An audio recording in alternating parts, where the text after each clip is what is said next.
people? Will you do that? As exotic as you think it is, they are infallible. I have no problems with it. So we'll have to see if that is and I've something played that different esports where like you generally just run on like the your team of second map 5 or whatever how many players there is, Monastery and that's absolutely a fine. But like possibility I if we get think a in a chance to game see like them, this where love there's a that. lot of different heroes and you have 40 plus heroes now, Map having like number a 2, hero specialist or Team someone who's Falcons strong in versus certain Nightmare. areas The map is pick of really Nightmare. cool, and it allows for different dynamics. Going to be playing the Rush. I like it. That is for certain.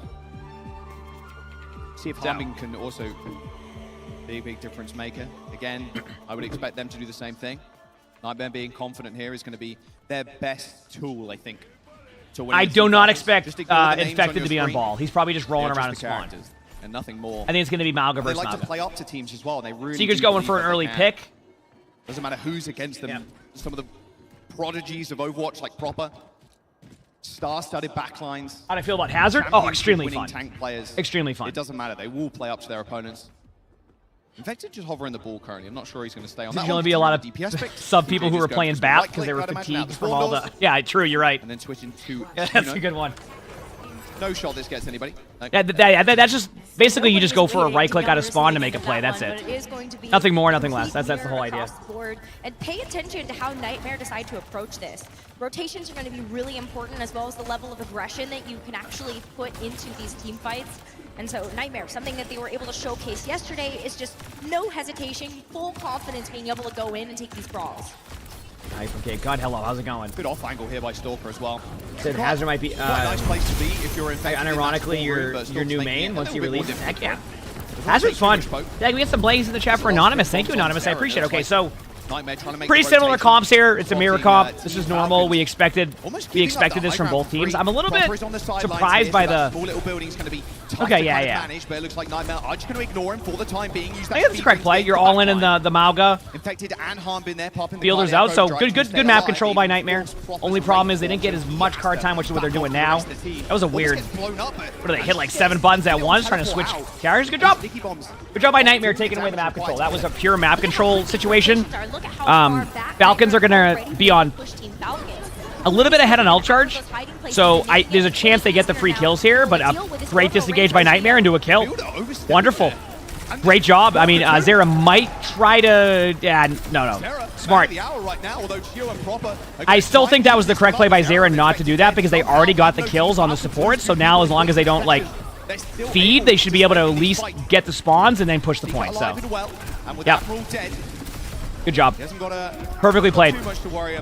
So, that was actually a really good job by Zera there, because it's very, how do I explain this? It's very hard to make that decision, especially at this level, if you should use your Echo Ult there. So to be able to save Echo Ult and recognize that, like, you don't need Echo Ult there was great. Because look at Nightmare's ultimates, they've used Zero Ults. They can use Juno Ultimate right now. They're going to use Juno Ultimate because they know that Team Falcons just use all of their major ultimates, so they're going to all in a little bit here. And the reason why they're going to all in a little bit here is because it's about getting the point. It's not about ult management here, and they're trying to make sure they get the point for free. And I would prefer to take the point. I talk about it sometimes even during, like, spectating. It's... Ult economy is important, but they want to try their best to be able to do this. Infected will use ult. Guaranteed. Actually, doesn't have to. Doesn't have to now. Good job. So... that wins the duel. As Nightmare capped that first point. And importantly, Infected gets to hold on to this cage. Yep, good job by Infected. So, Team Falcons is going to come back with their Juno Ultimate. They're going to try to only use Juno Ultimate. If they feel like they need to use Reaper Ult, they will. But it's probably going to be just a Juno Ult in because they know they have the advantage again. So, it's going to be, that's how they're going to play. Take a look at where Infected is standing. He's so excited to pop and there's Juno Ult. Infected uses the ultimate to bait it out. Perfect. Obviously, you can't do much about that, but just farm ults now. Yep. Overrun straight on Admiral's head. That was going to happen, by the way. Into the pavement. Like, Juno Ultimate's pretty much a team fight win. So that was just a really good play. There we go, okay. Am I going to PAX East? Probably. I usually go to PAX for my, because my uncle goes, so it's like almost a tradition now. I've gone to PAX East for like almost 15 years now, so I'll probably be there for a day or two. There's just very few avenues where Nightmare can actually approach this cart now, where Team Falcons aren't lying in wait. Proper having the Death Blossom, don't go into this small building. Stalker also has the duplicate, so you're not going to want to contend with a second Mauga on the field either when you take a look at this main choke point. Amit's going to go in yet again. Super aggro. There's a Juno Ultimate. Instant use of the Juno ult. But on the corner. Yeah. So... what happened there was the Juno Ultimate was a little bit behind Seeker, so that was more of a reactionary Reaper ult that probably should have been saved, but it's once again easier said than done in that situation. It should have been led with. Almost back to that first point. That's why I like this forward hold. You haven't really kept up with OWCS Finals, but you hate how they buffed Mauga right before. Hey, do you want to know something? Are you ready for this one? So economical. Are you ready? This isn't even the buffed Mauga. Mauga was already meta, and then they went and buffed Mauga after Mauga was meta. How does that make you feel?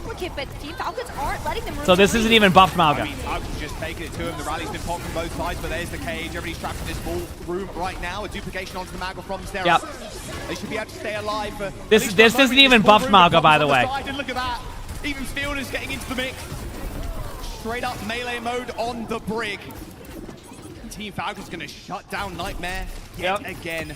1 minute and 30. Nope, this is not on the recent patch. This is on the patch that was on like the, I think whatever was the one before the one we had recently. You're probably going to see.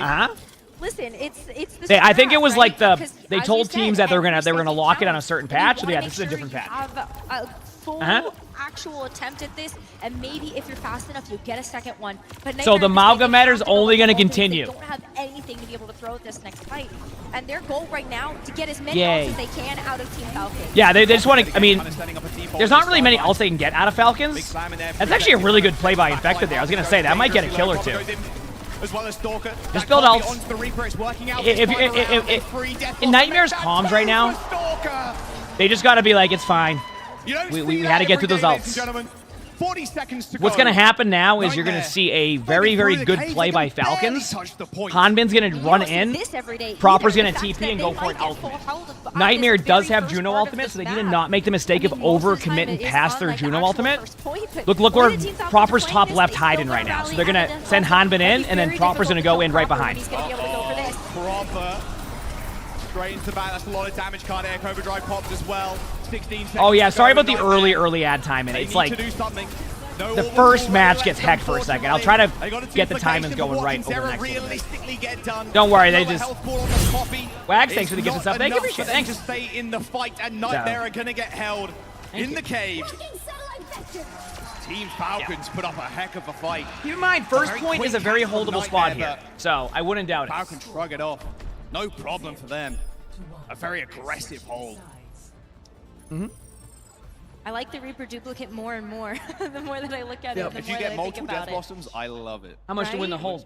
How much to win the whole thing? Are you talking about the prize pool? I don't know what the prize pool is. Heavy mechanical skill. Maybe just go for something where they see an advantage. You have double Reaper. Because it's supposed to be crowdfunded. Just make sure that the team is completely. Augusta, thanks for 9 months with the free For prize. Nightmare though, they could not break past that defensive hold right at the beginning of those caves. It comes back to the problem of you don't necessarily have that ultimate economy to expend, and even when they did, and they threw 4 ultimates at a fight, Team Falcons were able to kite away from all of that damage. No value converted from those ults on Nightmare's side. Did they reveal the full prize pool tomorrow? Changes hit. Oh, I gotta stretch. I gotta get some... confident in Mirror. I'm gonna get water after this game very quickly, okay? We say all the time, Shambali Monastery, definitely a full of hold type of map. We'll see if Nightmare go for a spawn hole. But this is a holdable map. Now the question is, do they want to hold close? Yeah, this map is definitely not over. I would say yes. See how Nightmare I would say hold approaches close here. this You need to defense, create but multiple team fights based here. on what we They ended up can't seeing try to win yesterday, I feel on like 2 they team still have a fights good alone. shot to be able to actually get a About coffee? I've already had 1 coffee. I usually wait for my there, second one for a but bit. I don't like to they stack still them. have to just stick to that confidence, make sure that they stick to their guns, and they don't let Hanbin just walk all over them. Nice peek. There you go. There you go. Straight back to forward with you. Perfect job. A little bit overcommitted by Seeker though. Oh dearie me. I think be happy with the 2 kills, but I would probably do the same thing. Once again, it's easier sitting here and saying that when in reality, let's be honest, I'm not even getting the pick. You know. Proper taking the flank. Jack, we get some blankies and Trevor. Emborg with the 10 gifted. Thank you, Emborg. I appreciate that. That's with the 35% off. Still gonna stick around. Heck yeah. Doing as much damage as humanly I think at least. I don't know if it's like possible. selected users. What are the drops? I think it's the Torb one. Finish off the rest. Thank you for the 10 gifted, Emborg. Appreciate it. One hold broken. And a rally for Fielder too. That was a lot of damage from the brig. Yeah. Fielder just going in and getting so much of that Inspire healing, and now you get a chance to You have to give 5 gifted for the discount? Okay, that makes sense. So it's like 5 gifted gives you the discount plus? Okay. Great way to be able to deal with a duplicate. Heck yeah. Hello? Okay. Proper? They noticed him. We're sitting on the little shelf. He's still on the sidelines here. You said, see what I mean in terms of additional players. Nightmare didn't switch to tank. Nightmare are going to expect that. A nice little stun, but here's the rally from Falcons did. What's wrong with that, though? I think that's okay. Alrighty, here we go. Straight up, I Big reset Great job by Nightmare, by the way. They didn't use many ultimates. That was a huge play. I don't see... I don't have an issue with that. Like, I don't have a problem with them. It can reset. They can try and go for the spawn hold again. Like, I don't have a problem with that. I think that's fine. Time to work with. And when it comes down to just like being able to have a hold here, look at the end of that first point and get a chance to have another defense. And so Nightmare not looking too bad right now. Well, there is both Juno ults coming in, orbital raise, and slam. Huge! Yo, oh! That's okay though. That's okay. Just don't give him the card time. Good job. Yeah, dying card. That's fine though. You got some ultimates out. That's fine. You're even on ults. This is an even team fight. This is huge for Nightmare. Panda, thanks for the 7 months for the tier 1. Thank you, Misha. Thank you. Infected dying last, though, is not a good sign. So we'll see if they even attempt it. They are in this small window, so it looks like they're going to be able to. With the speed ring, they're going to be able to jump up this window pretty easily. They have to. They have to if they want hope of being able to win this map, especially when they have the smart ult. Can't walk into Hanbins. 2 minutes to go. Zera just shooting in. I was going to say, I think they might be able to retake that. Reaper's won. But taken out by Stalker pretty quickly. Oh, this is an even fight. Hanbin got out. They gave up on the team fight. Quick retreat from Hanbin. Use that overrun to get some space between him and this happened yesterday. I forgot what team we were watching, but this rotation can hit hard. Yeah. There's the Brig ult. If they can kill. Nice. Okay. Chat. This is one more team fight for this map right here. And honestly, it's going to come down to how these Mauga ults. Ooh. Fielder does have Brig ult coming up. Nightmare needs to be careful of poke damage here. They're gonna feed Juno ult without realizing it. Very close to that duplicate though, so that could be a difference. I'm concerned just because of the ult stack that Falcons are about to do. But this could potentially Zera's gonna have to have a really good early ultimate here to give time for CJ to build up ult, because look at the percentages. This is yes. Zera wants to copy Stalker a little bit here. Double Reaper. That's okay. Nightmare. Quick disengage from Falcons. Looks like Stalker's kind of in this mix. They got out the ult too? Duplication. Only just got that online. Popper takes care of Zera's duplicate. Stalker has to back off. He's earned himself a death blossom, but someone needs to help Shio. Oh, nice. Good trade. Shio down, but CJ traded. They lost CJ. Let's lose that. Damn. Good play by Nightmare though. That was really well played. Like that wasn't bad by Nightmare. They made the correct play. I think they got 2.5 minutes. And this is a tricky hold for Nightmare now. The only issue I saw right there is they got a little bit overzealous with their timing, but they had the right idea. They had the right idea, like by far had the right idea. So 2 minutes, that's a lot of time. And they're right there. Like they were like 1 second sooner than they should have been. They're just going to go in. Death Blossom from Popper's already killed CJ. It's all falling apart for Nightmare now.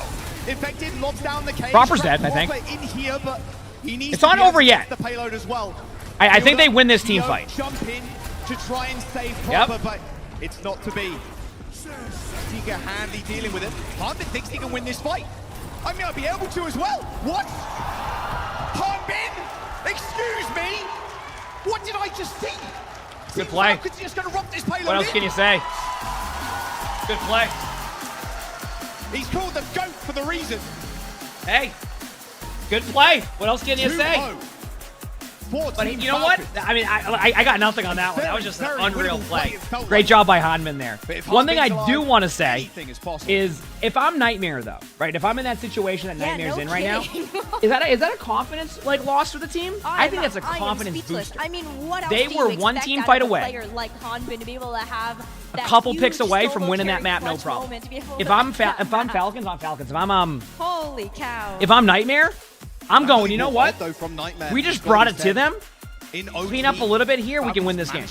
That is how you have to take that. You can't sit there and go, oh, we got rolled. Oh, what a play. That was we got this. Let's go to the next type of brawl map now. Let's bring him back. This is Mauga versus Mauga, and let's do it a little bit better next time. If they went back, if their coach looks at that, they're going to go, hey, that's so wild, though. You were 1 second ahead. It was a 1 second difference. And then you go, what do you mean it was a 1 second difference? What I mean by that is that they went in slightly early, which gave Falcons a little bit of time to disengage. If they waited a second, we do normally see the Mauga, right? We see the duplicate go onto the tank, you hit the cardiac overdrive. Adakora, you can keep trying to come up with like 20 different arguments about why they shouldn't allow subs in like esports, etc. I'm not gonna. Maybe I'll be stubborn about it, but like you're not convincing me on any of that. And I have no problem with your opinion in the sense that like you can have that about that, but like I have no problem with it. Like I said, I've competed in esports, etc. Like it doesn't. It's not as deep as you're trying to make it. I think it's fine. I mean, the fact that Reaper is doing so much damage, you have a great way to be able to focus down the I think it's fine. double Reaper. But all right, I'll be back in a second. I'm gonna go grab a water, okay? One opportunity to actually hit the shield bash and stop one. Imagine having to deal with 2 Death Blossoms. You have to pick and choose. Yeah, I mean, you don't expect them to get 2 in 1, right? No. It's looking good for Falcons right now, but a much more even playing field for Nightmare when they are on the mirror. So imagine we're going to go to a map. Most maps right now in the pool are pretty well suited to this comp, so pick anything. Maybe not circuit, but see what they want to choose. We have seen dive on the circuit. Yeah, I mean, it's very doable. Armin just dashing in. This is insane, especially if you're Nightmare. Imagine being Nightmare in this situation. Seeker just cleans up a few, rips the ultimate, and he still can't get it done. I mean, like Cage, what were we talking about? Cage can be used on its own to be able to win these team fights, but also when you get a chance to put it in the hands of somebody like Hanbin. This was a very close map. High kill, high death game. 50 deaths on the side of Nightmare there, 32 for Team Falcons. A lot of damage on both sides, healing about the same as well. You wouldn't expect anything more. Small inches, right? That's a big thing with Team Falcons. If you're holding that forward spawn, you regress that payload so much. That's why Nightmare are only able to get around that first corner. Looks like it's going to be a King's Row pick. King's Row, no subs, going to be sticking to the same lineups, which means we're probably running back this Malga versus Malga. Certainly something that we've seen on King's Row before. You have a lot of those really close corridors, especially on that streets phase of second point, where you can just run at each other. Yeah, there's absolutely no way there's going to be any changes. And you'd expect Nightmare as well, just playing to the aggression of Falcons, because Falcons, a lot of the time, they were running into them. They weren't waiting. They were being the proactive ones. We'll see if Nightmare can kind of topple them. But is their confidence shaken at all? After what happened at the end of Shambali Monastery, I wonder, are they able to lock back in and actually get ready for this third map? Because this is match point right now. Yeah. Upper bracket semi-final here at OWCS World Finals at DreamHack Stockholm. Nightmare taking Falcons to King's Row for the third map. Falcons will be on the defense first. Nightmare on the attack, so Nightmare will be setting the pace. A couple of times we've seen got King's Row, baby. Defense. We have seen some opportunities for these teams to actually go for a little bit more of that static support in the back, something like an Ana or Baptiste. But it looks like Team Falcons are very comfortable and confident being able to run back what we just saw in Shambali Monastery. Yeah, I think this is a good map for them. If you want to, you still have the speed rings to make sure that these rotations are going to be very quick, but that's going to be the key to success here on this defense for Team Falcons, making sure that you don't allow Nightmare to get the wraparound on you, can't go behind that point. Wait, I'm supposed to drink water. Back to like even Twisted Minds yesterday. And their Ash play. That backfired. Really put a Well, thorn that in the woke side me of up. a lot of teams. All right, Seeker. Okay, just looking. Oh, well, no, somebody was saying the players drink water weird, so I made sure to also drink it weird. For Nightmare. You know? Okay, so you know, I gotta. Certainly one way that you can actually get the jump on somebody like Stalker. You guys are too hung up on that. Like I said, I think you're just looking into it a bit too deep. Try to get some type of like I said, I'm not going to take that away from you. I just think that it's not as big of a deal, at least in my opinion. Like if you think it is, that's what it is. All right, anyway, rough start, but here you go. The LOS can be broken very Is this the live patch? I don't think it's the live patch. No, I think this is the. And that's the power of the Echo. I've been told it's not the live patch by people. I haven't gotten full confirmation. But if you look at Mauga, I don't think Mauga's going 100 miles per hour. So I think this is the patch before the Mauga buff. Like if you watch the charge, this doesn't look like the charge. Like the fast charge. So no, I think this is the patch before that. So if Zera or Seeker. So yes, if your question is, will there be more Mauga versus Mauga after this tournament? Yes. Thankfully, we'll have more Mauga versus Mauga because they actually buffed Mauga after this patch. Focusing beam, perfect tracking yes, onto yes. Zera. A deflect is not going to help you there, unfortunately. Nightmares, I think so, yeah. I think on the, not on the tank side, I think the DPS side they might have. Onto the Reaper once again, but here comes the orbital ray. Seeker's going to have to be, Storm's going to have to be a little bit careful here, but Seeker's still doing a whole bunch of damage. Kind of a decent trade. I feel like Falcons get a lot more value than you would expect in some team fights. Does that make sense? Like, it just, yeah. We're going to see Team Falcons get a bit of a backup here. If Proper had been able to get out alive. So they're playing Mauga even before they buffed him for no reason? There is not going to be another contest. What do you mean? They buffed him because... is able to capture that first objective. Have you not looked at the win rate meme? They still have ultimates to be able to snowball. Try refreshing. Meme, it should be the new drops. Coming up for Infected, and we get a chance to see if this Zera Genji Blade can... It's just because they reapplied new drops. They got Death Blossom, Genji Blade with the cage. Okay, so Nightmare has an ult advantage here, so you could probably lead off with a blade and try to force out the rest of their ults. Trying to go really aggressive. There's the bash. So the stun has already come through. Zera not popping the blade just yet. Smart play. That's a good play. That's a good play. In the front line, but no ultimate. Don't like Mauga versus Mauga? I mean, I think Blizzard might like Mauga versus Mauga because they always force Mauga versus Mauga around tournament time. Maybe it's like their favorite matches to watch, so they always make sure to make it Mauga versus Mauga. Maybe not the perfect opportunity to be able to use that. Look at where Team Falcons is coming from. They want to get another aggressive hold. You can see any Mercy or Doom? Probably not. I know that they're right there. Doom maybe to get back to point quickly, but no. Mercy, unless they do some like crazy comp. No. Nightmare. Still Blade, Death Blossom available. Yeah, come on, meme. That's on you, dude. That's on you. Echo drives coming in. Double Reaper on the field for Team Falcons. There's the first Death Blossom, but here is the Blade. A nice bit of deflect damage, but the deflect doesn't last long enough. Okay. Here's what Nightmare needs to do. They needed to go first. Team Falcons is taking the fight to them every time. They need to go in. They just need to go in. Stick to this hero. They still have over 3 minutes to be able to try to push this payload through the second phase. And it looks like they are going to try it one more time, but Proper lying in wait. So we get some blame chat for Meme Machine with the 5 gifted. Thank you, Meme. I appreciate it. Yeah, they're going to check. Proper still sticking. 35% off. Yeah, I think they have it right now where it's 35% off gifted subs for 5 gifted or more. I think is how it works. I think they are, yeah. But as long as humanly possible. Trying to get the overrun. No. All right. 2:30 now for Nightmare. Once again, Falcons making their move. Team Falcons just aren't letting Nightmare actually get set up. Yeah, I mean, that's exactly what, as I'm saying. Like, they're not... Find the perfect angle. You can't... With the rest of the team. At this point, it's not about setup time anymore. Palmbit's caught out, though. He's right in the front line. Like, at this point, it's not about setup time anymore. It's about being first, going in.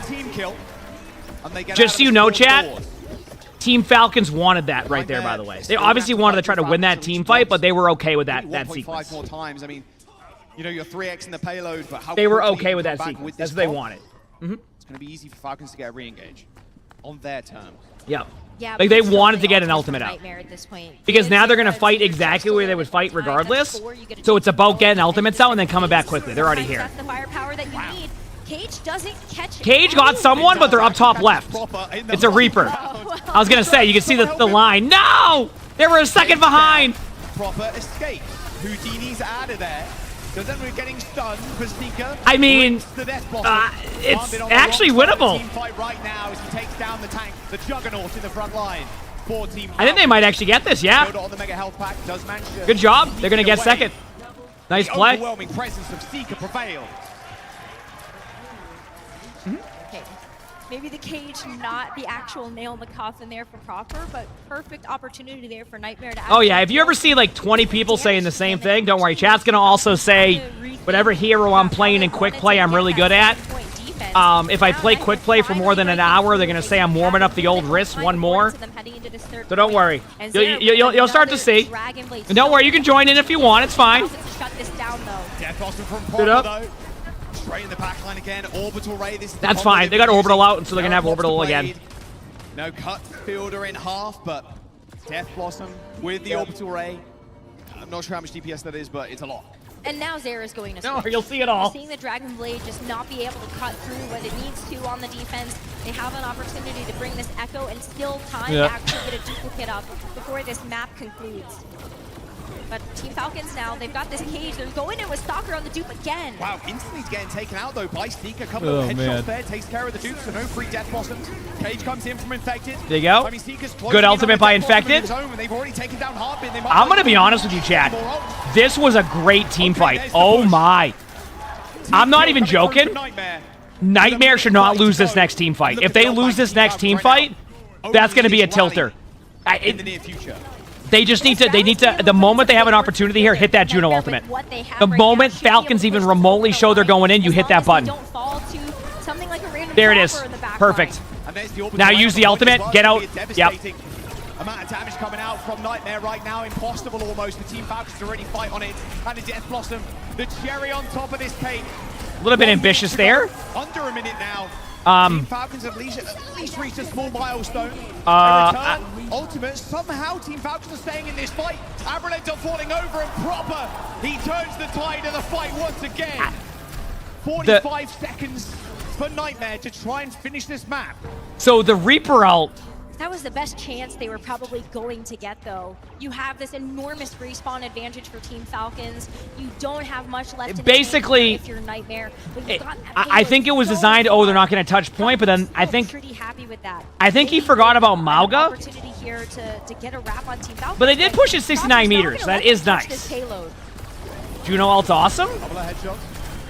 See, I like the idea of it. I just think that a strike from Zera as they try and move on forward. Both just to give you an idea. So when this patch came out, the patch that they're on, the one thing I kept saying to Chad about Juno Ultimate was I was like, hey, here's my take on Juno Ult. It's good. They need to increase the. They need to change the ult timing on it. They need to change how quickly you get the ult. That's what I was saying that straight up. Right? I was like, that's what they need to change. So what do? They change how much it heals you. As Nightmare are held on. And then the next patch, they change the ult charge percentage. Still such a valiant effort, though, from Nightmare, being able to actually. They did exactly what I was saying, but they did it the second patch. That's how I was like, listen. Of being able to actually finish out that round. Oh, I know why the Reaper ulted early to try that, but like it was just because of the Mauga. I think pretty happy about that at the end of the day. But I was saying that before the patch they did, where they did the reduced healing on it. I was like, listen, number one issue with Juno Ultimate is you get it too quickly. You need to reduce how quickly you get the ultimate. And they go, okay, let's not do that. And then the next patch they did it after. They're like, oh wow, Juno's getting out too quickly, and it's still good. Yeah. Well, they're just going to opt for the reduce to how much you get it. So much value. The Blades have been getting kills, but and then they did. I think at least twice in that last round, we've seen the orbital ray used with the death. I mean, I'm not going to go as far to say the Reaper ult lost the team the point. I think it certainly didn't help, and I that's where I'm at with that one because like. It's still a very winnable team fight at that point. Sometimes they need to also. That was one of those situations where you need to kind of go for the kill rather than try to miraculously push 3 on cart against Team Falcons. You know what I mean? So it's more along the lines of they should have just finished the kills. Instead, they played it a little bit too safe, and I think that's one thing that I think Nightmare, once again, as they're a newer team and they're also growing together like as players, etc., they'll learn that, and that will come with time. But Nightmare is a very good team, and I think they've proven they're a very good team. So it goes to like the we talk about the idea of play to win, don't play not to lose. And as you're progressing as a team, you play the not to lose sometimes. And then as you keep getting better and gain more confidence against like really good teams, you start to play to win. And then that's when you start to see teams go from being... Because like Nightmare is a team, in my opinion, that has proven over... You give them time as together as a team that they're going to keep getting better and better. Extremely talented players. I would not doubt it going into the next pro circuit. That Nightmare is dominating people. Crowd's definitely feeling straight that up. one and giving them all of their energy as they are able to actually send Team Falcons back to spawn. Good start for Nightmare. They needed that. And they're already going to walk away with a pretty good amount of ultimate charge. I mean, Zera, take a look at that. All of the focus beam damage, maybe even being able to get a duplicate to throw into this next fight. Yeah, I mean, they're in the upper bracket still. It hasn't been necessarily a bad match either. They've just lost a couple important team fights. That's literally it. And this match is far from over. You know, a good Juno ultimate here gets it already down to 2 minutes on the clock. Maybe they can trade out Juno ultimates in time. You could argue this is a better Juno ult for them. Never mind. A slash the dash, instantly taking down Seeker. He gets one and another, retreats to safety. Zera's still duplicated here. Oh no, Nightmare, that's fine. Wraith away by Stalker to get out of the fray. As Nightmare. Now, did you notice something here, by the way? Chat, what did Team Falcons just do? Out of curiosity. It is so tough to have to be prepared for Genji Blades that early. And so Team Falcons able to capture this first. No, what did they just do right there after the blade? Now to be able to get through this second phase. Nightmare though, just very patient. So after the blade, rather than sit on point, they went and cleaned up the kills and then captured the point to make sure there was no possible retake. That's what they just did. You notice that? How they went around the statue and cleared out the rest before they went in? That's what I was talking about. I actually don't mind that as a counter to back them away. Yep. That rallying break just blocking so much. They won't end up trading. You like that? Like, that's what they did. And they're still fighting in this choke, but Fielder under heavy duress by Admiral. What a push there from Nightmare's front line. 13 HP still. Eventually, Proper does cut him in half. But at what cost? This is still a good effort here by Nightmare, able to give a little bit of hurt here to Team Falcons. The ultimate bank is certainly not going to be... They got to capture the point first? Yeah, that's exactly what we're saying, for sure. And once again, we're looking at this opportunity. Proper's just going to blade in. They might... Hanbin might go up there to take a little bit of damage. You're going to start to see Hanbin kind of just sit there. That's to get Juno ultimate for blade. Yep. That's exactly what Hanbin's doing. Trying to build up Juno ultimate in time by doing a little bit of, like... You see that, like, poke damage? That's doing, like, nothing. But the idea is to bait them into shooting, because now they're at 90% already. So that was their call-out. Really close to the Juno ultimate. Take a little bit of damage. Now they're going to Juno ult blade in about 4 seconds. Depending on how quickly they get the ult. 3, 2, 1, and there it is now. And then here comes Blade in a second. Wait on that. Never mind. They won the team fight. They don't need to use Blade. So. No blade required by Falcons. Only but that was their idea. If there was a lot of counters from Nightmare after that, they would have used Blade, but they didn't have the counter, so they just waited on their Blade. I don't think by Nightmare. You basically need a completion if you're Falcons. So it doesn't mean Nightmare can at least set up on the high ground. Yeah, you cannot contest this at this point. You're just absolutely walking into death trap, essentially. But Nightmare, like, the fact that they can play a little bit far back, they have an orbital ray of their own now. Maybe they'll ult. The problem is that there you go. Yeah, Team Falcons has no problem with that trade. I'll trade Blade for Juno ultimate any day of the damn week. You know what I mean? Like, be careful of this infected. Yeah, that's okay. That's okay. Listen, I got a bright side to that play. At least they got some ults out. Their eyes wide open, yet no you know? At least they got an ult out. Now they can come back with their Mauga ultimate. Mauga versus Break. Yeah, they got Juno ultimate. They lost. They didn't lose, but they got Juno ultimate. They're gonna have it in time. They might get away with one team fight. But Nightmare needs to go in. They're waiting on Admiral to get Brig ult, but like that time is gonna be Brig ult Juno ult. Yeah. Double cage coming in exactly the same okay, they double Brig ult and Juno ult. Make good luck. Nice! They did it! Okay, good! Good job! Hey, you know what? I love that they proved me wrong on that one. That's what they needed. That was an expensive fight from Falcons as well. That was best case scenario. Have to use an orbital ray, so they're 60% towards theirs. You're thinking at least... That was like best case scenario because... They got out all the ultimates on Falcons, and now they have a Juno ult advantage. There is a time in here, and I don't know if Falcons has tracked it. They have a time in to take like a neutral fight without any Juno ultimate. So what they might do, and I've seen Falcons do this a lot, they try to all in the Juno. So CJ needs to be careful of position in here. What? Oh no. Sneak is down already. Uh-oh. To a whip shot. Ready? Proper spots there in the skies. Do not give the kills, Juno ult. Yep. A quick break pack comes out, and there's the orbital ray. Used pretty early, and they need kills, but it's actually going the opposite way. Sarah ends up going down. So now Team Falcons can just wait this one out and use the blade to finish this off. They're so close to taking this map. Stalker as well in the backline, so then they're getting flailed away. So the Death Blossom not finding too much, but the blade definitely does. That's a whole lot of damage to the front line is proper. Oh, he just takes over the game time and time again. Zera jumps on the Widow, but he's a few more headshots than what he's getting to find anything in this map or series. You know what, though? Team Falcons. That was not a bad match by Nightmare. Down to the Right. lower bracket.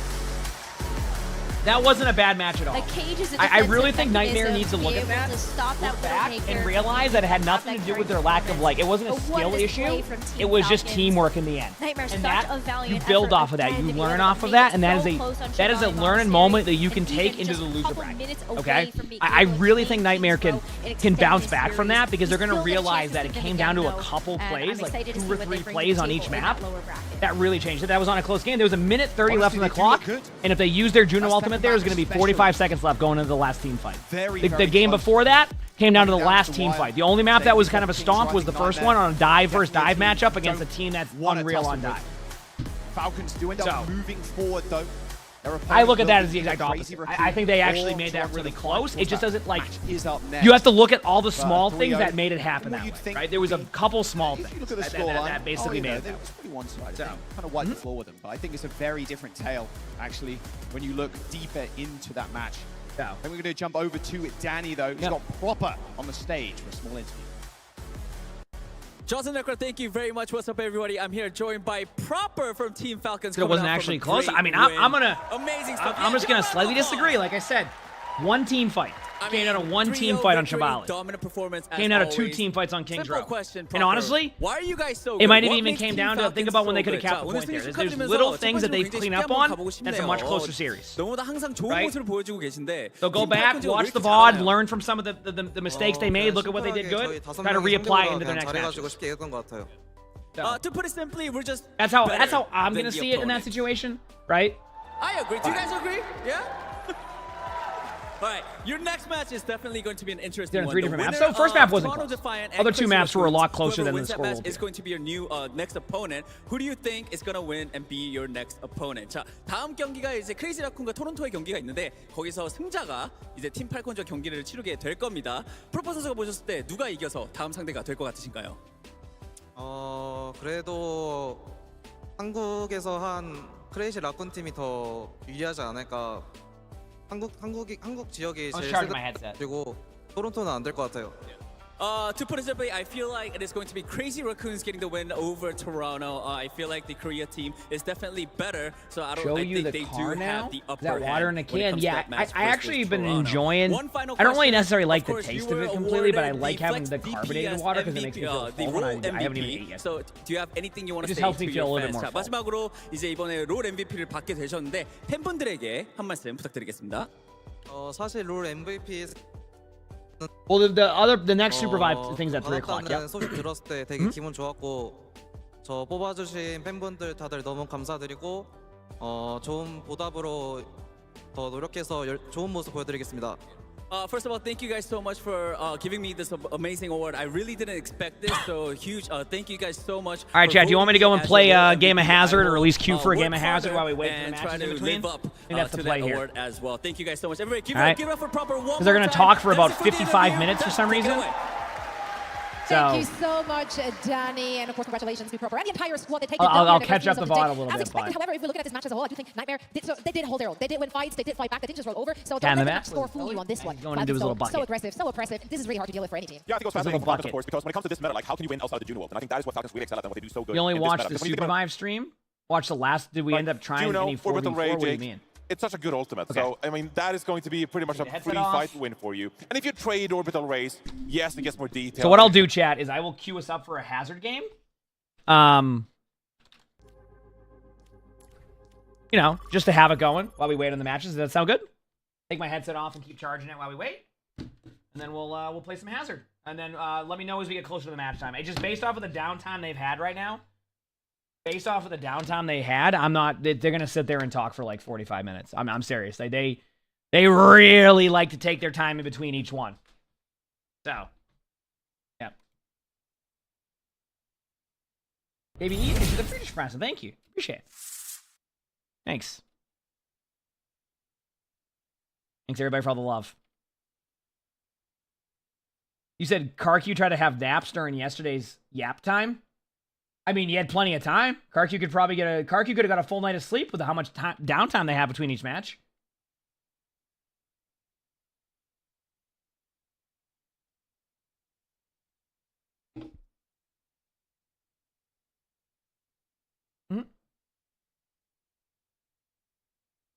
Oh, yeah, no, we were only allowed to do the other thing, like the arena mode. Yeah. Today we play against other creators, too, which will be fun. I'm excited for it. It'll be a good time. How's the day going so far? Good. How about yours?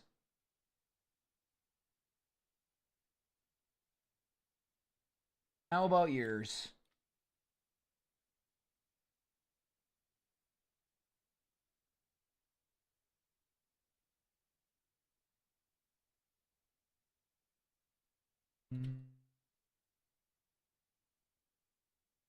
Toronto versus CR. Oh, that's the next matchup, right? Toronto versus CR. That's going to be a good one. That's going to be a good one, chat. Let's go. I'm excited for that. That'll be fun. That'll be a fun time. Yep. I got to admit, CR looked good yesterday. Like, good. So.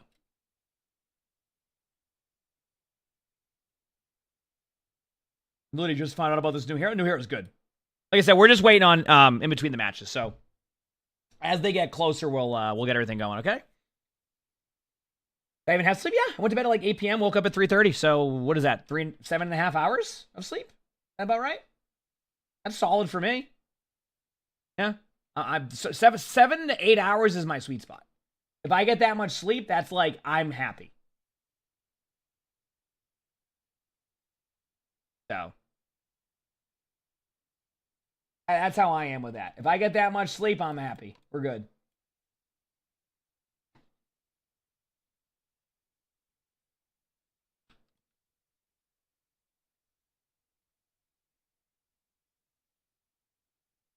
How does Hazard feel to me? Very fun. Very, very fun.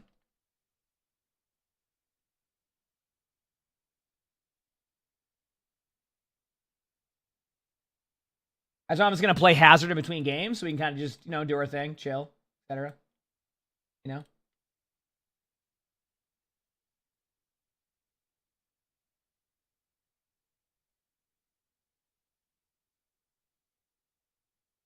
Do I think Hazard will be meta defining? So I'm just looking at the matches. So we have CR versus Toronto coming up, and then so wait a second. The winner or the loser of this upcoming match plays Twisted Minds. Dude, we got some good matches today.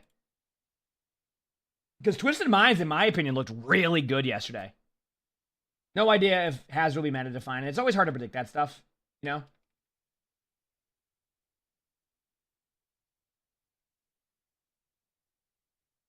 How's it going? No. I'm very much looking forward to it, though. I think it'll be a fun time. Bullet Sponge, thanks for the Freakish Prize, so thank you. Appreciate it.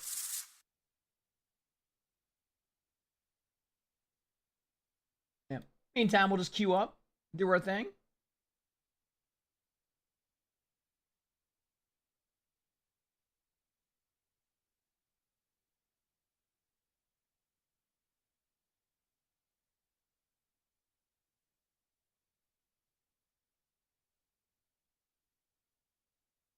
Do.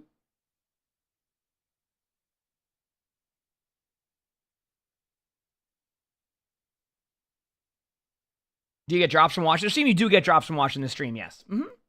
Yeah. You do. Which role does Hazard fill that Doom doesn't? I would stop comparing the tanks and realize they're just two different styles. That's how I would go about that. Oh, I got a game, right? Crap. 1 second. I log out of my WoW character. I don't know if this is a good spot to log out in, so let's just see. Hope for the best.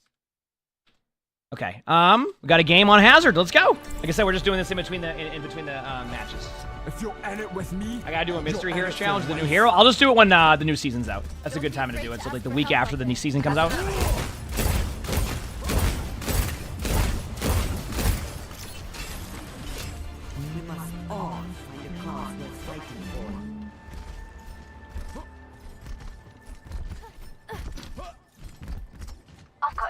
Get these dubs, chat. This could be our best mission yet. Let's get these dubs today. Clear skies. I'll change that.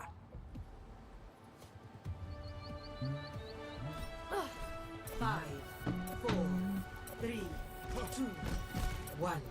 Attackers incoming. Stop the payload. Go stall that payload. Let's do this.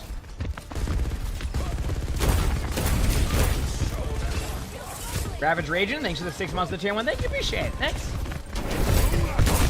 Wait, I'm all playing against a... hasn't even been officially Oh no, we found a player who has been watching OWCS. They're already on Malga. Okay, this is good though. This is like the first time I played against a non... Like... Oh, I keep forgetting that it can deflect. A non, like, mirror tank matchup.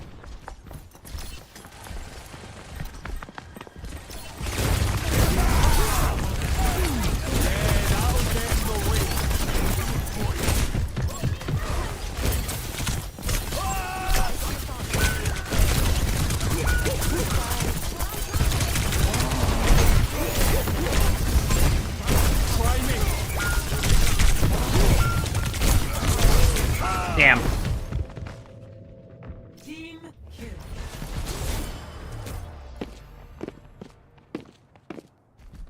Did you feel like Cass is really good against Hazard? Yeah, let's see how this goes.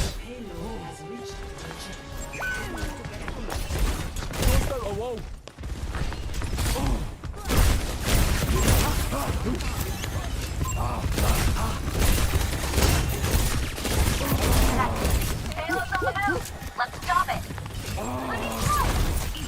Over here.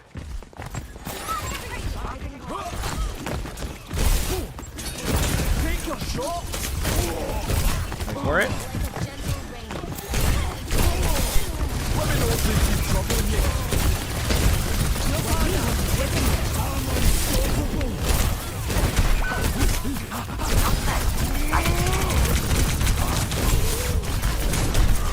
Oh, man. I almost got him. Unfortunately, we have a Malga who thinks this is the OWCS Grand Finals right now, so I got rolled. Enemy in All right, we'll be back soon.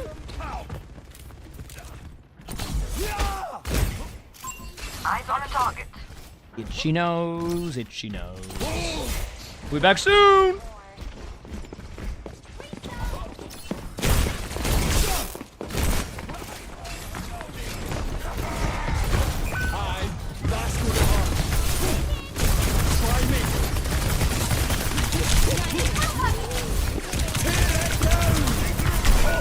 Oh, nice play by the Malga.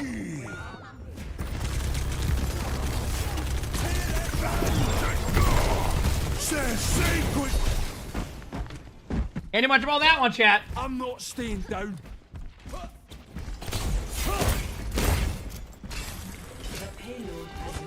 All right, only 7 more minutes to hold after a Q. Wall here. Let's stick him with it. Okay. Command gets it, Ravies.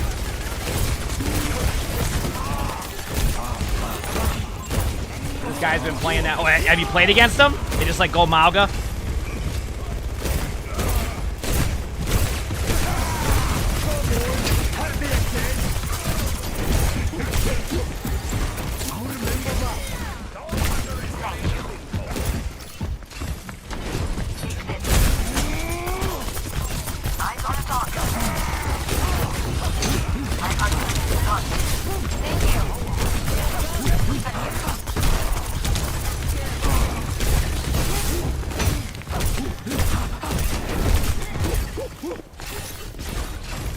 Walls out. Take your shot. Oh yeah. This is buff Malga. This isn't even the Malga you're seeing in OWCS. Isn't that great?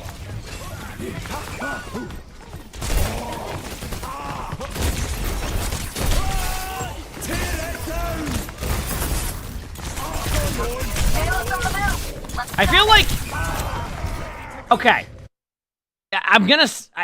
doesn't the ult feel like slightly Doesn't the ult feel like slightly underwhelming at times? I feel all warm inside. Yes, you get OWCS drops. Yeah, we're just waiting for the next match, so in between queues we play Hazard. Just try him out.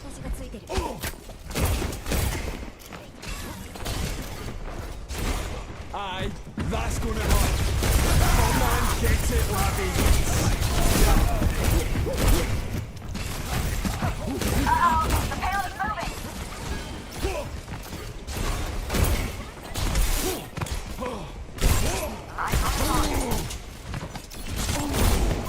I'm getting occupied.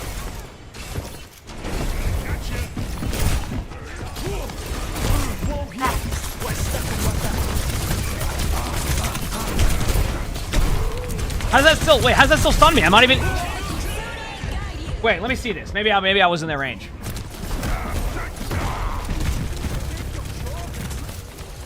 What a joke. That's a joke right there. Payload's on the move. Let's stop it.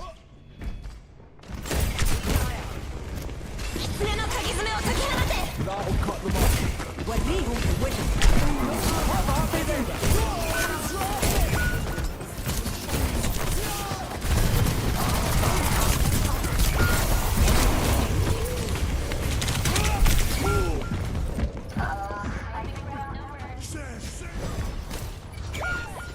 Well, it was nice to see that Maug is good against Hazard still.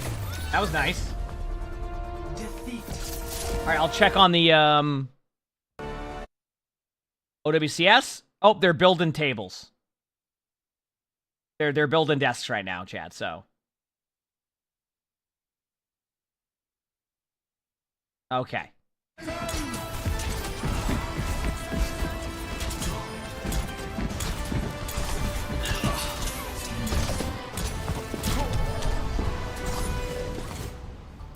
Yeah, if they're doing the build and desk interview right now, we probably got another hour and a half till the next match starts, so. You said Flats is making a tier list on screws and dovetail joints? Yep, that sounds like him.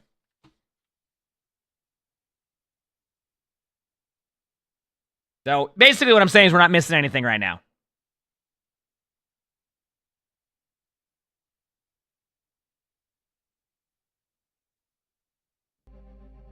I'm surprised Flats is even watching it yet. Usually Flats will put his starting screen on for 45 minutes and then go live, so. All right, we're in queue.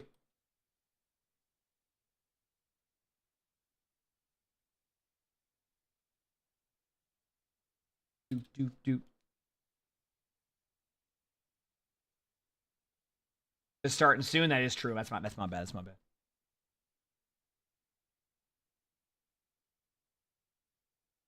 How was Supervive yesterday? Oh, it was a blast. We had a good time. We got top 2.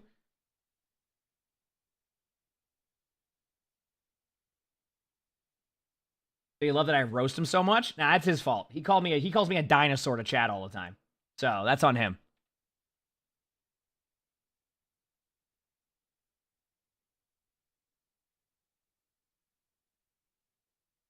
Is that a random code? I don't know what that is, Katie, but I imagine that's a random code for someone. So.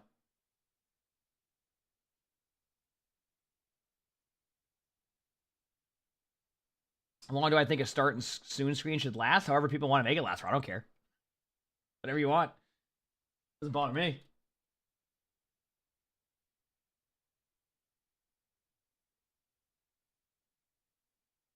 I mean, it's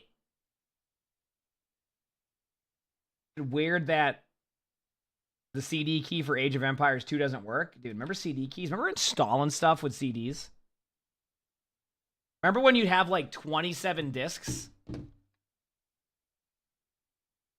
Dude, I remember I got World of Warcraft. It was like, yeah, install all 53 discs. Dude, you know what? Now that I look back at it, how in the heck did like installs not heck up more?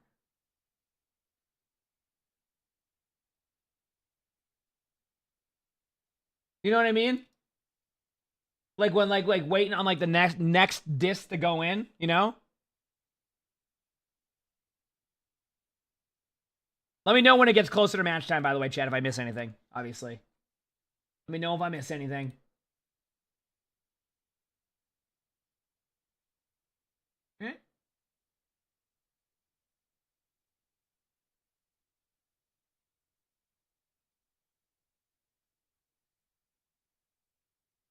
Mm-hmm.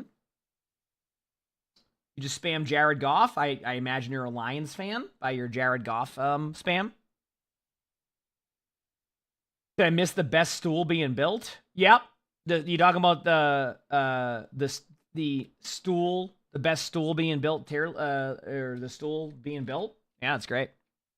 So now they're going to probably go on a 3-minute break, come back, analyze the match for the next hour and a half, and then do the player walkouts. Takes about 20 minutes. It'll be good to go.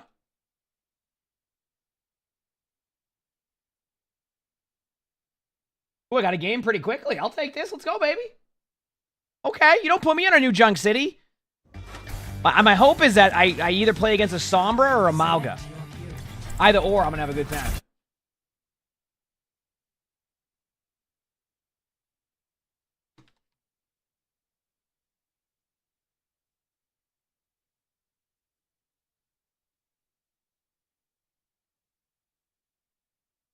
Yep. Why not both? True. All right, here we go. Hey, I didn't say Jared Goff's playing bad. At all. Jared Goff's been great.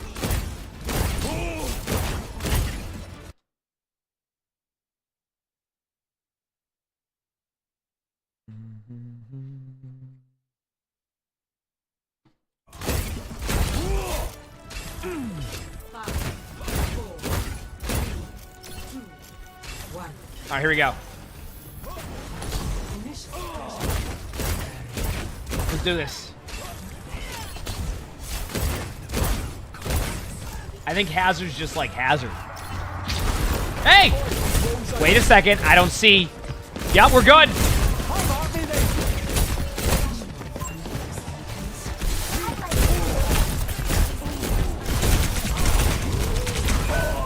All right, now I just got to get healed next time, and I'll be good to go. But we didn't have... Okay, that makes more sense.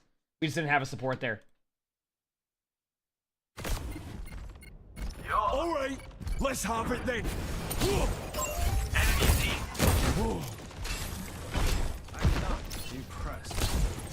the heck is this coffee pasta?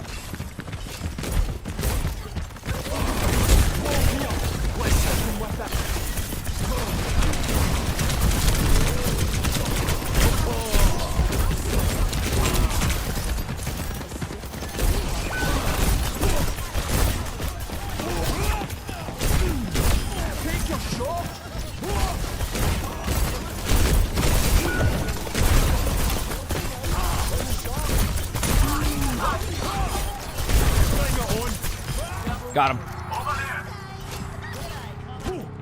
They did the team walkouts, did they? Okay, this would be good timing then. All right, let me know when they get into the maps.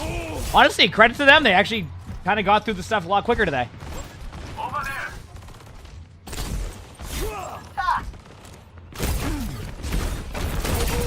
Not claiming that one. Over here. Orbital rate is not ready yet. Tear it down.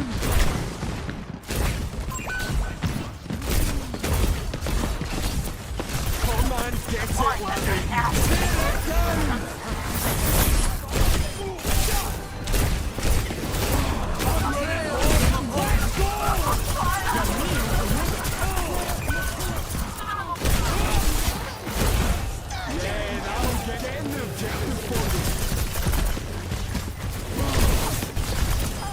Got him.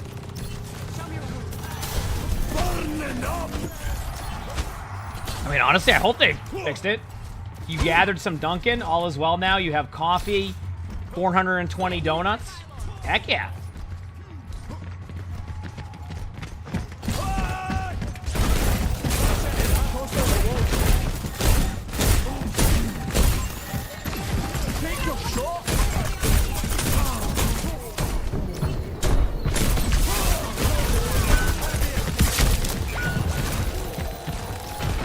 Yeah, good luck into that.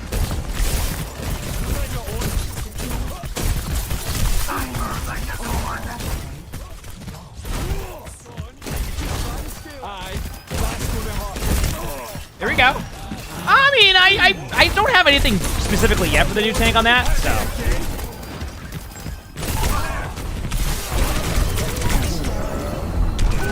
Wonderful. All right, they're still talking. Wait, I might have to X out of this game soon. Flashpoint unlocks in 10 seconds.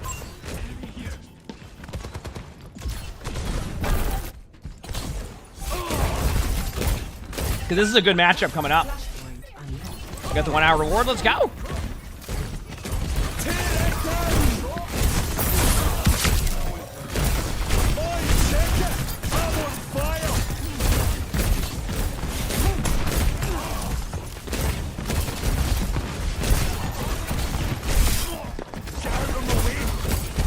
Try me. I'm not a scratch on me.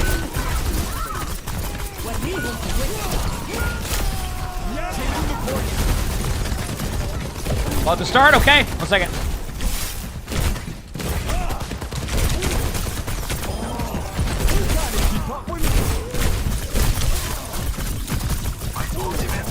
Okay, they're gonna think I rage quit because I'm so mad. Oh, I got outplayed. I'm mad. I'm leaving. Hey, what is this? My endorsement level's been penalized. Yeah, whatever. I don't care. I'll get it back.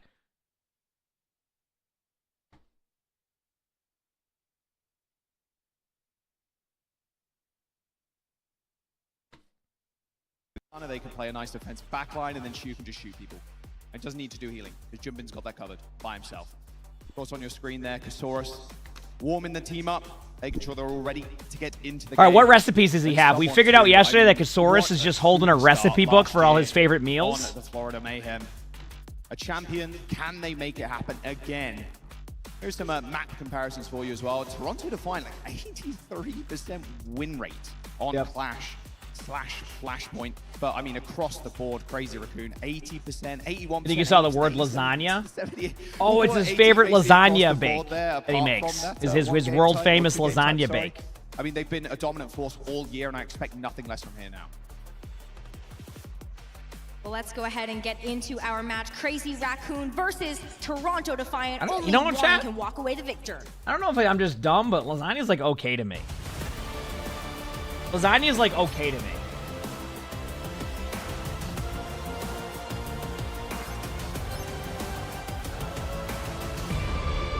I know, maybe I haven't had a good lasagna yet. But like every lasagna I've ever had is just like okay. So maybe it's just a lack of having good lasagna. Crazy Raccoon picking Ilios, and we know what we're gonna see here. Probably a little bit or a lot. See, I prefer like 4-hour-old hot dogs at like a cookout, at like a birthday party. You know? Their own region. That's what it's all about, right? right? To go ahead and clash again on this global stage. Last time they faced each other, Crazy Raccoon did beat Toronto Defiant 3-0. So can Toronto Defiant deliver a blow that nobody else can outside of Team Falcon and actually take a map off of them? Right now, we take a look at our spawns. It's going to be Jumbin on that Wrecking Ball, probably. And let's see if Toronto Defiant can only had a good, like, homemade. Yeah, maybe I just need to, maybe I need to, you know what? Long-range hit scans, the order of the day. Maybe I need to try, like, my cooking arc soon. And I'll make the best lasagna ever on stream. And then I'll have to eat it. And then if I take a week off, you know why. Eric being a little bit defensive here too. Going the Cassidy instead of an Ashe or instead of a Widowmaker to try and help shut down the ball. Yeah, you got the Hindergren with that mag grenade. That is something that you can go for. Okay, we got the Wrecking Ball comp, which we very much expected here, chat. Ilios, CR loves. They like to play Wrecking Ball on this map. They like dive-centric stuff. This makes sense. This comp was not a surprise for us. That's also, Toronto wasn't surprised either, hence the Cassidy. So it's like, this is just something they're expecting. Moving as a unit for Toronto Defiant, anybody gets left behind, especially as support. No, we're not going to have sync lasagna, okay? Especially because you have so many ways to actually weave that damage back there. Dynamite's over the top, the big splash. Not going to happen. From those Pharaoh rockets, Sugar-Free already getting sniped out before Toronto Defiant can make another move. And you can see how much work Shu is going to be able to put into that backline. Remember, a lot of the strategy CR has here is just about constantly pressuring their team. There's no downtime. There's no free pick. You just keep going in over and over again and make them, like, basically overreact the whole time. And that's what's happening. Like, it's a constant just, like, in their back line, go back in after 3 seconds, rinse and repeat. That's the whole idea, so. That's a good start, but he's sang again. There's been 3 kills, all Crazy Raccoon. Finally got a kill. Like Toronto Defiant, though, they're barreling oh, there you go. Toronto finally disengaged it, and then still lost 2 and might lose a team fight. There we go. Someone taking okay, they're going to grab the point. the ball is in Toronto Defiance court. Quite literally and figuratively Yep. in that sense, but Defiance finally getting some percentage on the board, taking a look at their ultimates. They're going to be able to have this Cassidy High Noon. You have this Pulse Bomb. The only recipe I grew up that my dad was really good at, outside of our boiled hot dogs we have during football season, which we haven't had yet, is he makes a really good meatloaf that's been like a recipe in the family for years because they use like a ketchup-based meatloaf sauce, and it's the best meatloaf I've ever had. And anytime I have any other meatloaf, it isn't good. He's got the mines. They've got Like, it's good, but it just unexpectedly... Yeah, good luck with those mines. I don't even... This is a tough one because I feel like... Do you see how wild this is? Bob ends up getting deployed by Lip as well, and Vegas succumbs to the mines, as well as a few Cheerios from Chorong. 90% from Crazy Raccoon now. Very scrappy fight. Sugar-Free invested that Pulse Bomb. Actually did get a big pick, but now you're taking a look at Vegas, switching over to the Lucio, helping this team. I just feel like Ilios is a free, like... As well. Here's the point pressure and the cat. Toronto Defiant managed to We'll see how this goes. Look at that. Sound barrier comes in, saves Jumbin life, but how long can he survive? Looks like Shoe's healing him up nicely. There's the heal boost, but I don't think that'll even... Yeah. Jumbin. I mean, managed to get a kill, though, so it's kind of back to a 4v4, but... Now need to touch the point. The point's already flipped. Like, look how far away they are. Are they actually going to capture it? They are able to actually get back to the point, though, and trigger that open. They are. Maybe they'll be... So Lip is on Ash in the back. They're biding their time. Take a look at the fight. Like, they're okay with flipping the point. They're not worried about that. There's a High Noon. Down on the point, and there's the cap. Jumbin just rolls out of there. No, I think someone did the ultimate, got nobody in it, and then stopped the ultimate. I think that's what happened. Right now, everybody is flying over someone's I don't think Toronto can win this team fight, but I think they're going to be happy that they at least kind of brought the game back playing against the wild play style, right? They got to see it now, so maybe the next two maps can go a little bit better type of thing, right? 10% away from the junior wall, but he's all on his lonesome. And Jumbin, we'll see, of course, but yeah. Knows it's over. Nothing's shutting down the wrecking ball there.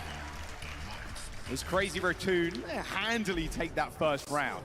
So powerful. This wrecking ball comp has been so difficult for teams to face.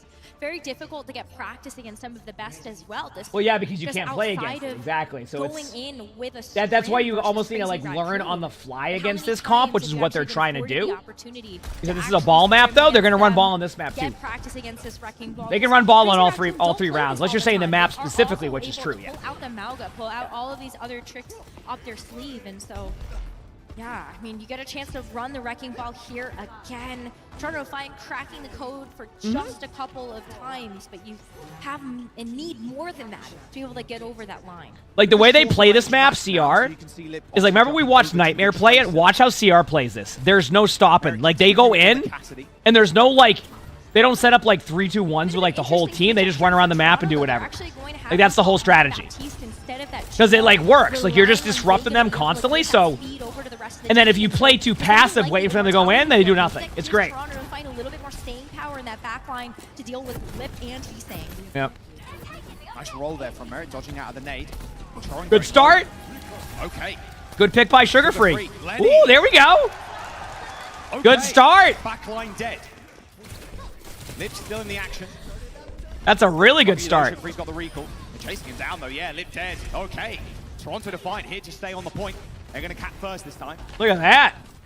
Now that they get a chance to have control of this point as well. The only thing that Toronto needs to be careful of right now, specifically right here, is to not isolate yourself into a 1v1 for a free pick. Because that's what's going to get them here, is that they get too, like, a little bit too deathmatchy against it with their comp. That's going to be okay. Decent lamp, but they're gonna follow up right away on that. Yeah. So important for the wrecking ball, and there comes the tag team. Could still window this though, and try to win it. From downtown finishes off Merit. Window good kill. Point, though. RuPaul's got a dirty angle on the front line. I think, yeah, you can see he had the same like. He's still looking for him. Idea on that one, like I should have been able to keep up our Malga. Yep. Into a rocket. Not bad, not bad. And there's the cap for Crazy Raccoon. You can see why RuPaul wanted to go for the Baptiste, though. You got the off angle with that amplification matrix. Yep. You had that damage onto Chorong, which allowed to burst him down, but are you serious? You also have the opportunity. Why not go for the boost there? Yeah, why not do this? No way Jummin gets away with this. Okay. Why not do that? That is what I mean. Like, it's not like you can tell it's they kind of almost play the wrecking ball in like in a way that it's going to be more about let Junmin do whatever like he wants in the back line, and then if he needs help, make the call out for the help. You know what I mean? I think that's a lot of what it is, right? It's not. That's basically what happens. It's more like, no, you know, is everybody ready? It's more like, I'm going to do my thing, and then when I need help, I'm going to let you know. And that's kind of what you see. So that's why it's tough to play against, because a lot of pro play is about trying to get the predictability of what they're going to do. So when you just start to do whatever, what do you do? And then they also can play it in a very, like, really good, like, standstill comp. So they're a tough team. Look at the assists, though. They were 4 in that feed. High noon. Toronto isn't even doing that bad against the comp, right? Oh, it's just nice direct as well onto Vega. It's like their bread and butter, right? That's what it is, right? Slipping away from them. Crazy Raccoon have a lot of tools to finish out this map. It's basically their bread and butter. That's why after this, Kasaurus is going to have to look into his cookbook there. Maybe find like a meatloaf style play. Maybe like something that can really cook up a strategy, right? That's why he brings his cookbook with him. Jumpman has the opportunity to set up here, but you're looking at Shu with this nano as a big engagement tool for Crazy Raccoon. Oh, RuPaul's in the back right now. Last one out of the spawn. Here comes the Diva Matrix. Okay, sound barrier also. All right, both beat used. Window versus Nano. They're going to nano the Farah or the Tracer. There's the Farah. Good luck. Straight with a barrage. A lot of it getting eaten, but still getting damage in. Oh, he directs RuPaul. The fadeaway shot onto the map. Almost hits the direct onto Sugar Free, but he slips out of there. But unfortunately for Toronto Defiant, this map is slipping away from them completely. Mines deployed on the point, and Crazy Raccoon. But like honestly though, that was an expected result on this map. Exactly what they're going to play. There's no we saw CR play this yesterday. When it comes to that we knew that was going to happen. That is the map they can go. Now they can switch it up a little bit on them, right? They can switch up the strategy. We knew that was going to happen. Like that was not like we would have been like massively surprised if we even saw that go to a third round in that map. That is CR's good map. They love that map. See? And once again, we saw this yesterday. Kasaurus likes to go up there, share his recipes, ask if they want to, like, you know, maybe after the event, maybe, you know, gonna cook up some recipes. So he said he already ordered something from DoorDash, so he's like, okay, that's fine, no worries. Not going to run the dive here on this next map. I mean, this first one was just pick after pick after pick. I mean, these long-range rockets are absurd. He's so good. All right, here we go. Lib got a little bit too aggro here, but the speed ring as well. And it was quite a while ago, but with Cassidy speeding up when they popped the high noon, still getting used to it. You get the little hyper strafe from the Cassidy. It's so ridiculous. You're at Mach 1, like hyper speed in Millennium Falcon, going max is ridiculous. Good play from Jumbin so far. What was the question? Right, where would you go if you're Toronto? Did I talk to my dad and have him make Jatsa meatloaf? You know, I don't remember the last time my dad made that meatloaf. I don't remember. Although he did give us the recipe. I think Lonnie has a picture of it somewhere. So we have the recipe for the meatloaf. But if you're Toronto, where do you feel most confident? The recipe that we took a picture of is also, I'm not even joking. I think the picture we have of it, it was like on a piece of paper from like the 50s. And he's one of the best in the world for that reason. So I feel like I'm not joking. Strength. Know that you also have a ton of so like I don't even know if we can read half of it. As a squad that you've been able to stick together the entire season, no changes apart from just having to learn new metas. And yep. Yeah, exactly. Handwritten, all that. Well, I mean, of course, handwritten. Yeah. At the end of the day, like if your team is just winning as consistently as you are, why would you make any changes? It's gone a lot my dad for a new recipe. I mean, that's the. Of course, Nightmare really gave Toronto to find a run for their money. You just repped me in the OWCS survey. What's the survey? I don't even know what it is. I think we're possible against Toronto to find, but the gap is definitely closing. Is it also in cursive? Oh, 100%. Half of it's not even legible. But you know what? That's how you know it's going to be good.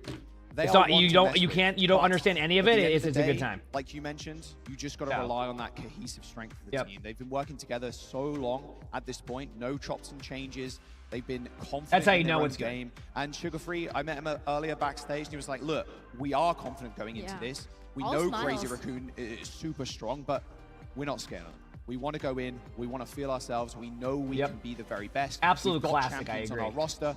We can do this against Crazy Raccoon. We can be one of the teams that knocks them down." Yeah, exactly. I mean, they have the experience that it takes to know how to win. RuPaul's Death Race.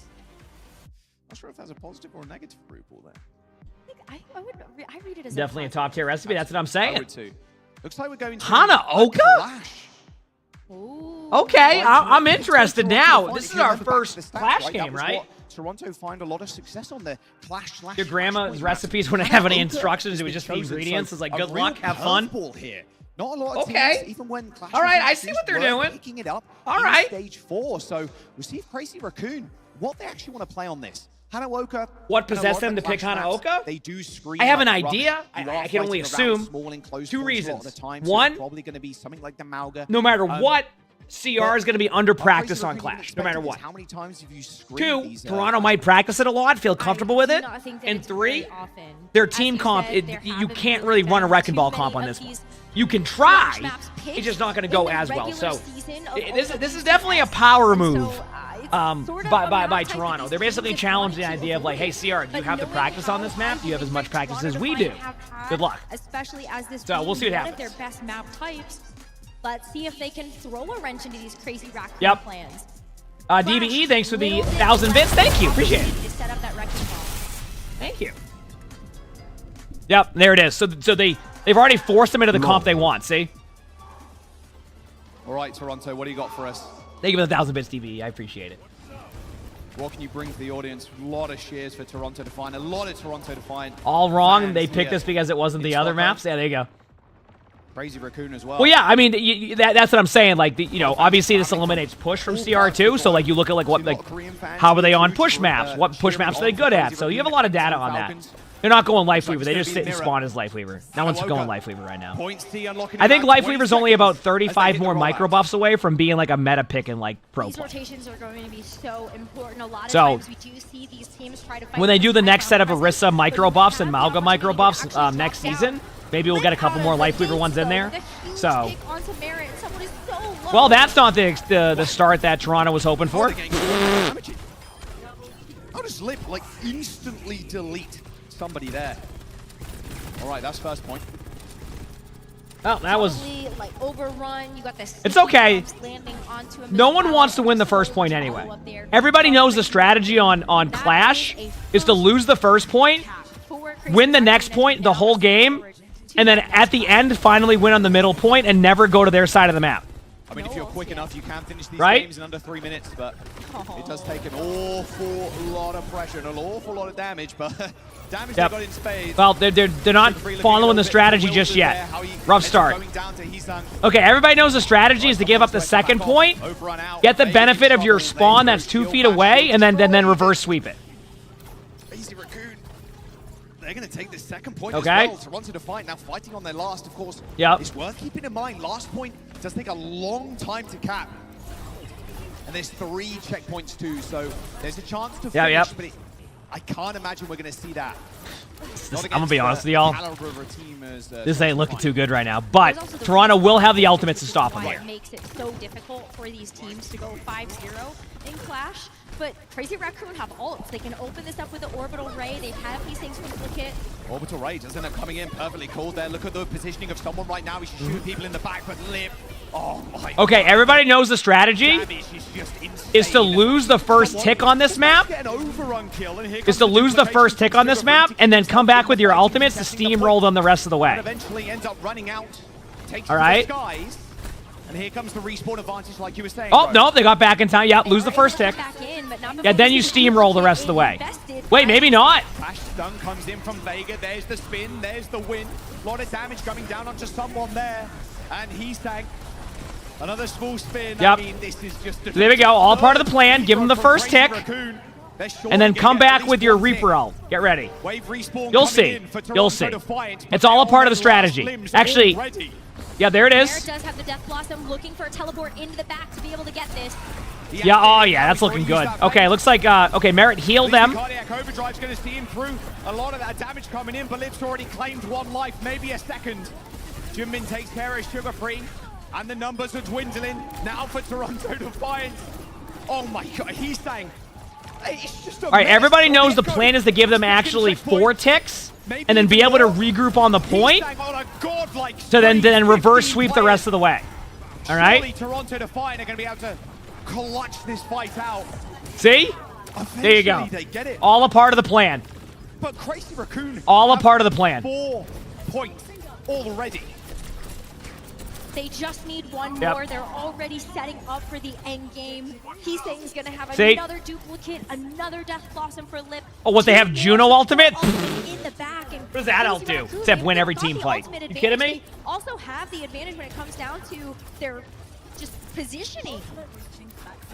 Go in with the Orbital Ray. They're waiting for Toronto to come to them. They know that Toronto has to touch this point in order to actually contest it. Point unlocked. There you go. There's the dupe. Rally deployed. A small stun onto Sugar Free, but he hits the Wraith Walk. Here comes the Orbital Ray. Sugar Free looking for Lip, but Lip's already found 1. Heesang makes it another. I think this is just about it. All right, listen. Everybody knows the strategy is to pick this map just to get it over with. To be down 2-0 to set up for the reverse sweep the rest of the way to create a storyline. Okay? It was all a part of their plan. All right? It was all a part of their plan. All right? It's too... I can't explain it, but that's what it... You know what I mean? That's what it's all about, okay? It's all about creating the storyline. That's what esports is about. You give them that map for free. You're like, you know what? Do we want to have a 10-minute, like, back and forth, like, intense push battle? Or do we want to have a 3-minute clash, okay? Let's be honest. I'm a 3-minute clash. Let's get going here. Yep. He's saying I make a nice Greek salad? I'd want that. I like Greek salad. That is now a map down. What else can they actually throw at that guy's like, really? I make a better one. I'll show you in the back over here. I actually made one in the back. And they had their number. He's like, do you want to come see it? He's like, okay, yeah, sure. I'm always down to hear more recipes. He's like, oh wait, I don't know where's the salad at? He's like, over here. Probably scrambling his book. Like, hey guys, yeah. But what map do you want now? Team that Crazy Raccoon have brought. Let's jump into some highlights. There won't be. I don't know what map I want. What map do you even go now? You just got absolutely annihilated on that map. These first picks. Where do you even go now? Slippery on the Echo. He hit a godlike spree as well near the very end. I mean, look at that. Like you said, Rose, as well. That sticky damage, just everything thrown at Merit. You said Nambani? I hope not. So little chance to actually react. I hope not. So accurate with that sticky damage, you can already see how much the finale's tomorrow. Yeah. Utilize that in order to also today's like upper bracket and then loser bracket the rest of the way. I think for the matches. And then tomorrow would be upper bracket finals, loser bracket finals, and then finals. So there will be a couple teams that get eliminated. Focus to be able to follow up on those picks. Masterclass, honestly, from Crazy Raccoon. We shall see. If you're just looking at Heesang just in this last fight, yeah, they're a very chaotic Amalgameta, of course, but Heesang's just off to the side, not taking any damage, just sitting there free-firing, throwing tri-shots in, throwing sticky bombs in. As soon as the tank goes low, focusing beam, good luck healing it. There'll be 3 matches tomorrow. 5 deaths on the side of Crazy Raccoon. Very quick an esports announcement as well, you think? An esports announcement. I don't know, is there like something supposed to be announced today? It was fast, sure. But a mental reset, get back in the game. It's still winnable. See if Kasaurus has cooked up anything special for this next map choice. It's also still in the upper bracket. The losing team is still going to have an opportunity to actually come in, play through that lower bracket. There are a couple of scary teams down there already as we take a look at some of the other North American teams that are waiting for them, but no, this is a tough match. Toronto need to cook up something really special to get through this Crazy Raccoon squad. What map really we got next? Play the dive against them. I mean, ideally you never thought you'd see Malga in pro play? I never thought I'd see no Mauga. I mean, games without Mauga in pro play, because that's all it's been. I feel like I've watched a year of esports of Orisa and Mauga. Once again, facing Team Falcons in an upper bracket. As I feel like I've watched. I think there was a meta for a while where Diva was able to be played for like 3 days, and that was unacceptable because Mauga needs to be back in the meta ASAP. Same with Orisa. But if they're not in meta, then that's not my Overwatch, you know? You know, day one, get the nerves crushed out. A lot of these players, or most of them at this point, you know, they've played on stage multiple times before. Not too worried at the face of things, but when you're down in this situation, especially after Rockets, thanks for the 5 months feature rounds. I mean, heck yeah, I'm glad you enjoy. Toronto? Heck yeah. Picking Kings Row, though. Try to run back that Mauga. What else can you expect at this point, being able to see that Kings Row pick? My only the stage is cool. For Toronto I agree. The fact that Crazy Raccoon can just put Heesang on something like the Pharah. But we are going to see a sub. Junbin coming out. Can you climb and rank the other team? Absolutely you can, yeah. I mean, I'm yeah, Junbin always I'm a solo queuer. Starting, of course, playing the ball, then straight into the I mean, I definitely duo a lot more now.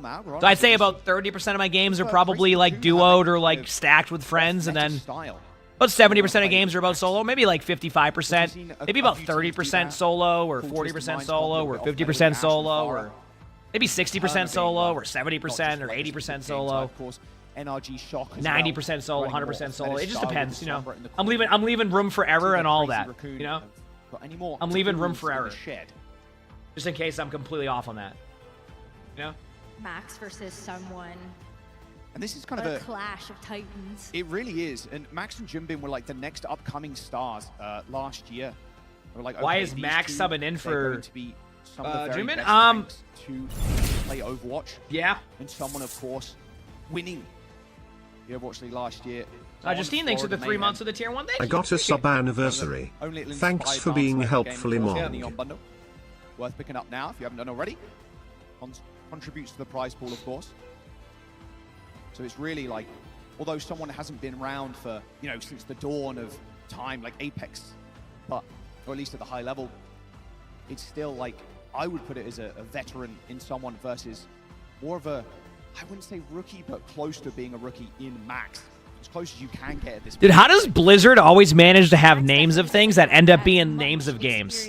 On that professional level as someone, but you still like think about that. Look at Max being able to one of the older Overwatch tournaments used to be called Apex. It was like the Apex, like that's what they were mentioning. There was a tournament in Korea called Apex. On Crazy Raccoon, and they put enough emphasis and on then making sure that Max they legit have they have the deadlock game. I want to say like, okay, we put Max in, right?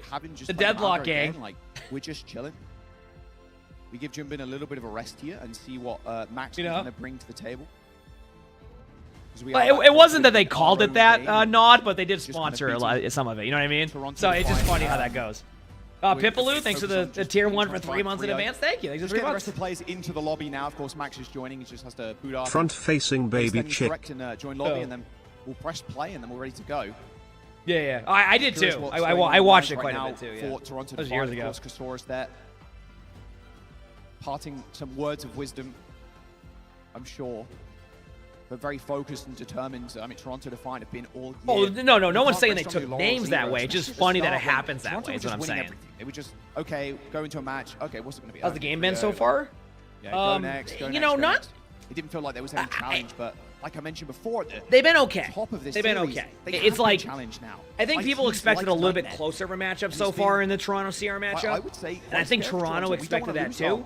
Crown in North America. But it hasn't been like terrible by any means. Versus Nightmare in Stage 4 was just an insane series, and you can see how everybody in NA has leveled up to match them. I mean, not just a map 7 in that finals, but as well as a map 5 in the upper bracket semis. Like, Toronto Defiant has definitely had their work cut out for them in North America as every team has gotten better and better. But when you actually take a lot of downtime, this bracket, there's still a good reason why they found themselves. I think after this match, chat, time for my next coffee. What do you think? I think it's a good idea.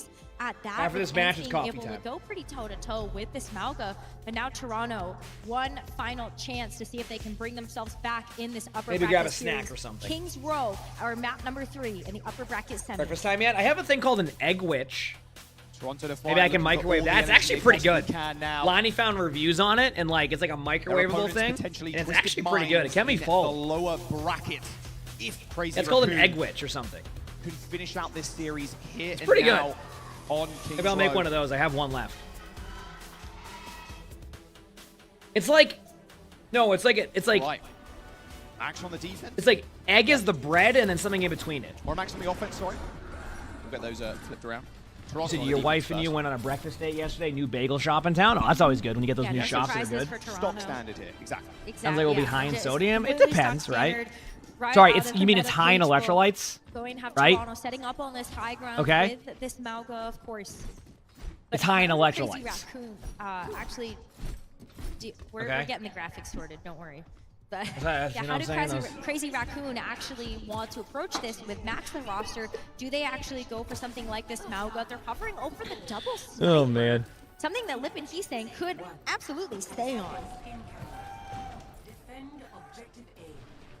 All right, there's the switch. Yep. I'm not too sure. All right, here we go. Maybe just putting Max in, getting some game time on the stage. Very important in these LAN environments. Just shake off those nerves early on. Mauga versus Mauga. So why is Mauga pretty much the meta in OWCS? Because it's Overwatch. Very early aggressive push though. Vega taking a lot of damage, ducking into cover. Those sticky bombs exploding on his shield. So I don't know how the metas become how they are. This is rough. It's not even. Toronto in this situation, you have to kind of come and match them, but I can't even give too much commentary on what we've been watching these last two matches. Was Toronto Defiant get quickly team wiped? It just Someone got happens. burst with the pulsar torpedoes, the sticky bombs, the focus beam, a shield bash. That is just how coordinated Crazy Raccoon have been with all of these different picks. Knowing that the assignment is get this Mauga out. If you can get some type of pick onto the backline, that's another way that you can approach these fights. It's not okay. So like, and you said Toronto seems lost. It's not about being lost. It's that it's more about. It feels like CR knows exactly what they want to do at all times. So they're spending like CR's spending less time thinking about the strategies they want to do, and they're just going in because they have the confidence in what they want to do. So like one team is like setting the tone. The other team's trying to find the answers. So when you have a team setting the tone, the other team's trying to like, okay, we should do this, and then meanwhile, CR's comms are like, go in. And if they keep getting right? these first picks like they have been, and they might not need it's just one of those things in order to get this payload to that second checkpoint. Yeah, I know. He's saying it's really good on Echo. Sugar Free is too, though. Good timing on that one, huh? That's a confidence builder. So. Nice little burst damage there onto Heestang. Didn't see it coming. Troring also lit ablaze. 5 volts. Why are they using the same hero strategy? Got a good angle here. Both all right, so what's happening here is and you can see right, yeah, there it is. And so they go in and then, so like around the, you can, yeah, there's the corner, and then you see that, and then they're gonna do the thing, and then, so what's gonna happen there is, and then there it is. Yeah, okay, so yeah, and they're able to get the Mauga hopefully here soon. So kind of as we were talking about. He's gonna just get bursted down, but Heestang's back in the action with a duplicated Mauga. There you go. All right, someone's standing tall. Yep. Big, expensive fight for both teams, though, as Crazy Raccoon are still getting away with kills. Yep. They're still tussling. Willing to get down and dirty with it. How did Lip get both as long as supports? Lip's alive, anything is possible. Oh, because it was only. Raccoon. Oh, they're going to push this on. I mean, look. I don't. You know what? After all that, absolutely no one. I don't even. What? Huh? Doesn't even get there in time. Wanted to go for the teleport onto the payload, but Crazy Raccoon had already gotten it over the line. Almost 5 minutes in the bank for Crazy Raccoon on this third point. Still, I thought Toronto had that. But that's so much. All right, you ready? Someone go in. 3, 2, 1, and charge. And out. And battle. And they broke the thing, and they won the team fight. Okay. And Merit. They're putting up numbers now. No, they won it.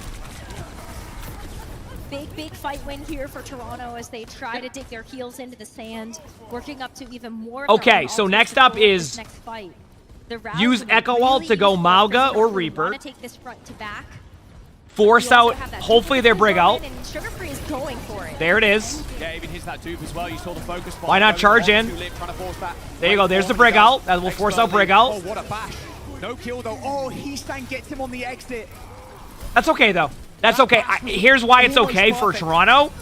At least the team fight is happening back in their spawn, so there was no cart time. But I don't think CR is going to let them get out of these doors, like, for free. An orbital ray for this next fight.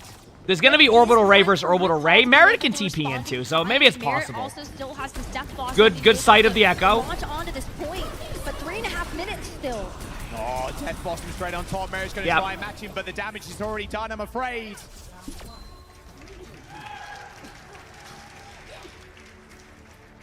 The comp's telling them what to do? No, they're just really good players who know what they're doing, and if things go as planned strategically, then a lot of the time you can predict what's going to happen. Especially when I have that information too.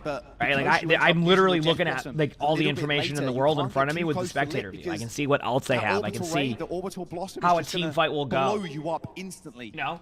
It's you just don't get enough lifesteal. It's just, you know, just kind of I see how it's going to go. Damage. The orbital ray on top is certainly that final piece. The time zone is OWCS, and this one's in Sweden right now, so what, 6 hours ahead or something? I don't know what time it is there. Crazy Raccoon, 3 minutes and 23 seconds in the time bank after finishing out their round. At 1 p.m. in Sweden? Yes, there you go. Toronto need to finish out this map to have hope of being able to get back in this. It's currently about to be 7 a.m. here, to give you an idea. Okay, let's see what. Which is all good. Is this the last OWCS for the year? Yep. Last OWCS. For this year. I imagine they'll do it again next year. I don't see why they wouldn't. I think they're probably happy with everything. And just hopefully my hope for next year's OWCS is that they learn from the things that they can do better with like everything when it comes to co-streaming, when it comes to how they run the events, how many events they run, how players can be involved in the circuits, things like that I think are important. So if they can learn from that, that's great. Then I think over time the esport will continue to grow because it's going to be more consistent and more accessible, which is what you need it to be. That's why OWL was kind of rough, because they basically took away any option for players to have any way to do it because they wanted to make it so NFL-like. So. There's no way that Toronto has been able to get past these gates just yet. Already back to spawn, considering their time, though. So you're thinking now you can't really hold too far up. You can already see them backing up. Is the esports announcement later on not going to be them announcing that? I didn't even know there was an esports announcement today. When is that supposed to be? I don't know. Looking for that high ground defense, and Max should be able to come back. You got the overrun. Yeah, well, isn't Overwatch where they got World of Warcraft back up there right now? So I imagine Overwatch is probably going to be there soon. Is my guess. He wants this tank dead. Someone eventually ends up going down. A lot of that damage deflected right back at him. Stops that duplication from running amok, but he's still got a lot of firepower in his kit. Sugar Free dead, and Crazy Raccoon getting a team kill as Toronto Defiant reset to spawn, double support ultimate available both sides. Orbital rays can get matched. You've got the all right, so let's see here. Toronto is we're gonna get double brig Juno ultimate here. I mean, this is just basically hopefully gonna cut through this frontline defense. They might wait on Sugar Free's blade. And this blade from Sugar Free up in 3%. Orbital ray. There it is. Pretty far forward, but there's the brig ults. Good use of it. Rallies from both sides as well, but Vegas already no dead. Blade. No blade. Not worth it. Sugar Free or Merit to use any ultimate. Not worth it. And it'll be a fool's gambit if they decide to do it. 2 minutes to go. Better to hold on to one of my streams. Heck yeah, welcome. And see if they can just find these matches are rough right now, for sure. Advantage when you've already gotten the double support ult out of Crazy Raccoon, but Cage and double DPS for both of them. This is about to be a very difficult Venn diagram to get through, and you don't want to be. Hey, there we go. Yeah, I see it. The Venn diagram. Okay. That one coming at all. He just flew straight into the lip. Cage comes in from someone as well as Max. And now Crazy Raccoon, they've still got the... That's the call out, I see. ...to finish this map. There is very little space you can play. Was this match supposed to be close? But Toronto it was kind of unpredictable. Even he's saying no. Not unpredictable from CR winning. You just didn't know how Toronto was going to play against CR. CR is unreal good. Like, CR is really good. You just don't really know how it was going to go, is what I'm saying. Like, it was just hard to... You didn't know, right? A quick swap around here. Different sides of the map as Merit fights. Oh, I mean, CRs are kind of... Toronto would have to snowball a couple team fights now to even have a chance to make this not be an overtime game. But why not play for it? Good job by Toronto. They've got these double support ultimates too, just in case Crazy Raccoon try to get another. Well, CR's lost to Falcons, if I'm correct. Merit's just pushing forward to get this Reaper. But like metas shift and metas change and playstyles change. So I feel like you have this thing where like CR and Falcons kind of, it depends on the meta. Does that make sense? It's going to be an OT push, I would imagine, this next point. But there is the cap. That's all that counts. Yeah, I think we watched that finals match. That was the really close one, right? That was the really close match. I think we watched that one on stream. It was like an unreal like match. Their finals match at Dallas was unreal too. Like I'm telling you right now, the upper bracket finals match, if CR manages to hold on and win this, which it looks like they should, is going to be unreal. They have had nothing but good matches against each other. They've had a couple probably like not close ones, but they've had some like great matches. The better of this trade, pushing up to the spawn doors of Toronto, and just again stuffing them. They are not giving them breathing room. They don't have time to set up. Toronto have not been able to actually play proactively with any of these ults. Well, yeah, you can't play proactively with any of the ultimates. Yeah, you just once again, the reason why we've seen you play here because so here's the positives to playing here in their spawn. Is you play here to get ults out in their spawn. Which means that if they have to ult in your own spawn and not get card time, that's a win for CR regardless of the result of the team fight. As long as they don't over-ult. I mean, heck, they get over-ult and still be a win because you're just not... Nothing's happening. That's why they're playing so close. Someone gets a kill. So they're okay with this. Like at this point, it's just about like the time. CR's fine with that. Go in, use ults. Toronto's forced to use ultimates also. Cart just starts moving. Like, they're fine with this. Second point's down to one team fight now, essentially, if they want to. I wonder if he's actually going to stick on it. No, just making sure that everybody is going out of the gates at the same time and come back in for a potential final fight. Crazy Raccoon winning here. They win this series and send Toronto down to the lower bracket.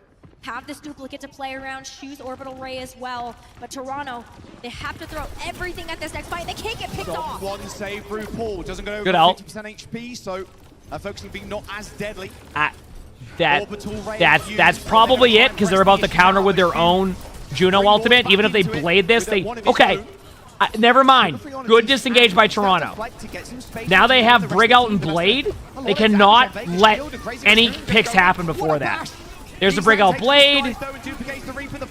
Good job. Good job by Toronto there. I've seen a couple teams make mistakes where they heck up their engage and then they get engaged on. Proper disengages by both teams. Very well played. That was good by Toronto. That's the Toronto that a lot of people know too. Like, they're a very good team. So I once again wouldn't count these teams out yet. Not like necessarily this series, but they have the skill. It's about cleaning up in some areas. So, great play. I would say you go in right now with this Malga ultimate and then maybe do the Reaper ult combo if you really need to win it. Well, there's the cage. Looked like Joe tried to force that one. Death Blossom's in it as well. There's no chance exactly what you predicted. To save himself or his team with that shield. So now they're in mode of like, what do they have? That's the conversation happening right now. What do they have? What are they going to run? Rupel's going to say, go take damage. I need to build Juno ultimate, and they're going to go all in. They're thinking about time right now. But if Toronto can get another quick team fight like that, maybe they can actually... Ready, set, and Juno ult. Now, go. Yep. There it is. That's what they need, but Sugar Free going down. That's okay. This is a huge ult advantage. Doesn't matter. Double sticky bomb kill. Damn. And Lip helping. Yeah, honestly though, that was the correct play by Toronto. Everybody down with the Death Blossom. That was the correct play by Defiant, straight up. Kill, Crazy Raccoon. Correct play 100%. Rally. They got the Juno Orbital Ray. Rose. No. Toronto Defiant. They've got one ult in the bank. It's going to have to be the biggest rally of their life, but they're also going to... No, you don't think they win this? I mean, at the very least, the only thing they can really do is draw at this point. But I think based off of CR's ultimates, they can all in Brig, Juno. Even with the Brig ultimate from Toronto's side, it's going to be hard to disengage all the damage. So they're going to try to back away. And they did a good job of backing away, but you're going to get the Reaper ult now out of Echo onto the Juno, so good luck. Not even going to get that to happen. Doesn't even need to use it. There goes Juno. And there you go. Well, here's the good news, chat. The next set of matches we're going to get are going to be really close. Lenny's played not enough to stand up to Lib. So, that's the good news. I'm going to go quickly make my next coffee. All right? I'm going to go make my next coffee, chat. And then I'm going to grab a snack, and we'll be back to talk about the next matches, watch the next matches. So I'll be a couple minutes. If you haven't hit that follow button yet, hit the follow button. If you're on YouTube, like the stream, and I'll be RB. Also speed up the stuff to catch everything up. Able to win this, move on to that winner's finals, where they get a chance to face off against Team Falcons again. This has been a long-standing grudge between these two teams. It's been going back and forth all year. Of course, Team Falcons coming in as #1 seed. Now face Crazy Raccoon, like you said. In like Toronto, a hard-fought effort. But I think Crazy Raccoon right now just on another level. Can Toronto make their way through that lower bracket though? Twisted Minds is their competition down there. They still need to, again, make it all the way. It's been a bit of an interesting journey for Twisted Minds, using their own kind of special spice for it. They've got the Ashe, they've got the Pharah, something they're very, very content with using, and found a little bit of success against even Team Falcons. So we'll see if Toronto Defiant can take them down, or will Twisted Minds end up moving on. Of course, that will be their last chance. That lower bracket is a deadly place to be in. But both for Team Falcons and Crazy Raccoon, they're sitting pretty up in that upper finals. We're going to jump over to Danny, though. He's got a small interview before we wrap out this match. Jack and Rose, thank you very much. What is up, everybody? I'm here joined by Chorong from Crazy Raccoons. Everybody, give it up for Chorong one more time. Fantastic stuff. I mean, I'm going to be honest, Chorong. I thought your match against Toronto Defiance was going to be a lot closer, but that was not the case. Were you also surprised by the results, or did you sort of expect that it was going to be an easy win for Crazy Raccoon? 자, 오늘 승리 축하드리면서 솔직히 말씀드려서 저는 이번 경기가 굉장히 좀 접전이 되지 않을까라고 예상했는데 전혀 그렇지 않았고요. 그래서 초롱 선수한테 여쭤보고 싶은 게 이번 경기를 이제 하면서 좀 원래 이렇게 좀 쉬운 경기가 될 거라고 좀 예상을 하셨나요? 솔직히 저는 토론토 말고는 솔직히 이제 8콘 말고 나머지는 별거 없다. 네, 그렇게 생각합니다. Honestly, other than Team Falcons, there's not a lot of teams that I was looking forward to going up against. So, yeah, I mean, it really proved that was the case because you guys definitely blew them out of the park. Talking about Team Falcons, that is going to be your next match, upper bracket finals. You guys did lose to Falcons in the Asia main stage. How confident are you going up against Falcons for your match tomorrow? 자, 방금 팔콘 팀에 대해서 얘기를 살짝 했는데 이제 다음 경기가 팔콘과의 재경기가 될 텐데 마지막에 이제 아시아 메인 스테이지에서 패배를 한 후 다시 붙게 되는 경기입니다. 얼마나 자신감이 있으신가요, 초롱 선수? 여기는 월즈니까 긴장해주세요, 발콘팀. This is the World Finals. Team Falcons, get ready for us. I am loving these answers. One final question, Chorong. You are our main support role MVP. Do you have anything you want to say to your fans? 자, 마지막으로 롤 MVP가 이제 선정이 되시면서 마지막으로 팬분들의 짧게 한 말씀 부탁드리겠습니다. 솔직히 이렇게 성적 잘 낼 수 있는 것도 팬분들의 응원 덕분에 롤 MVP도 받게 된 것 같아요. 정말 감사합니다. Thank you to all the fans. I think not only getting the role MVP, I think we're able to come up with these results because of all your support. Thank you very much. Everybody, give it up for Chorong one more time. That is it for the interview. Dusk, take it away. Thank you so much, Danny. Congratulations to Crazy Raccoon. Zoe here, joined by Jake and Johnny. And yeah, let's be real. There may have been a little bit of cope involved with our hyping up of Toronto Defiant.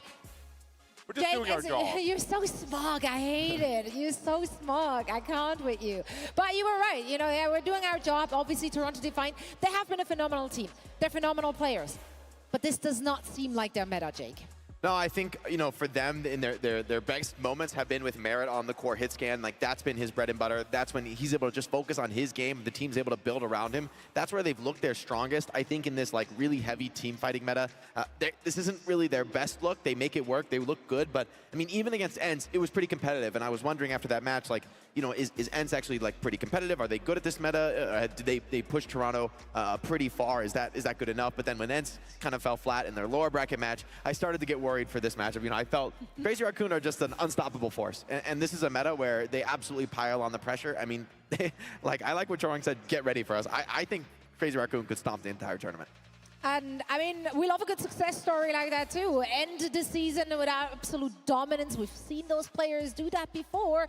So let's talk about our MVP for this match. It's Hee-Sang. He does get an MVP award today as well. I had to say it, John. The match MVP is not as delicious as the role MVP. Don't take anything away from his performance. How dare you? Yeah, I mean, no ability goes to waste when it comes to the Crazy Raccoon. And I mean, he was clinical on the Echo. Flanking, getting his sticky bombs on the Echo, and then following up with the focusing beam. Able to find so many picks early in these fights. I think we saw especially on Clash, for example. The first fight on Clash, Merrick gets picked, like, you know, 100 to 0, like, immediately. Second fight on Clash, sticky bombs onto Sugar Free, and then follow up with the focusing beam. You're up 5 versus 4.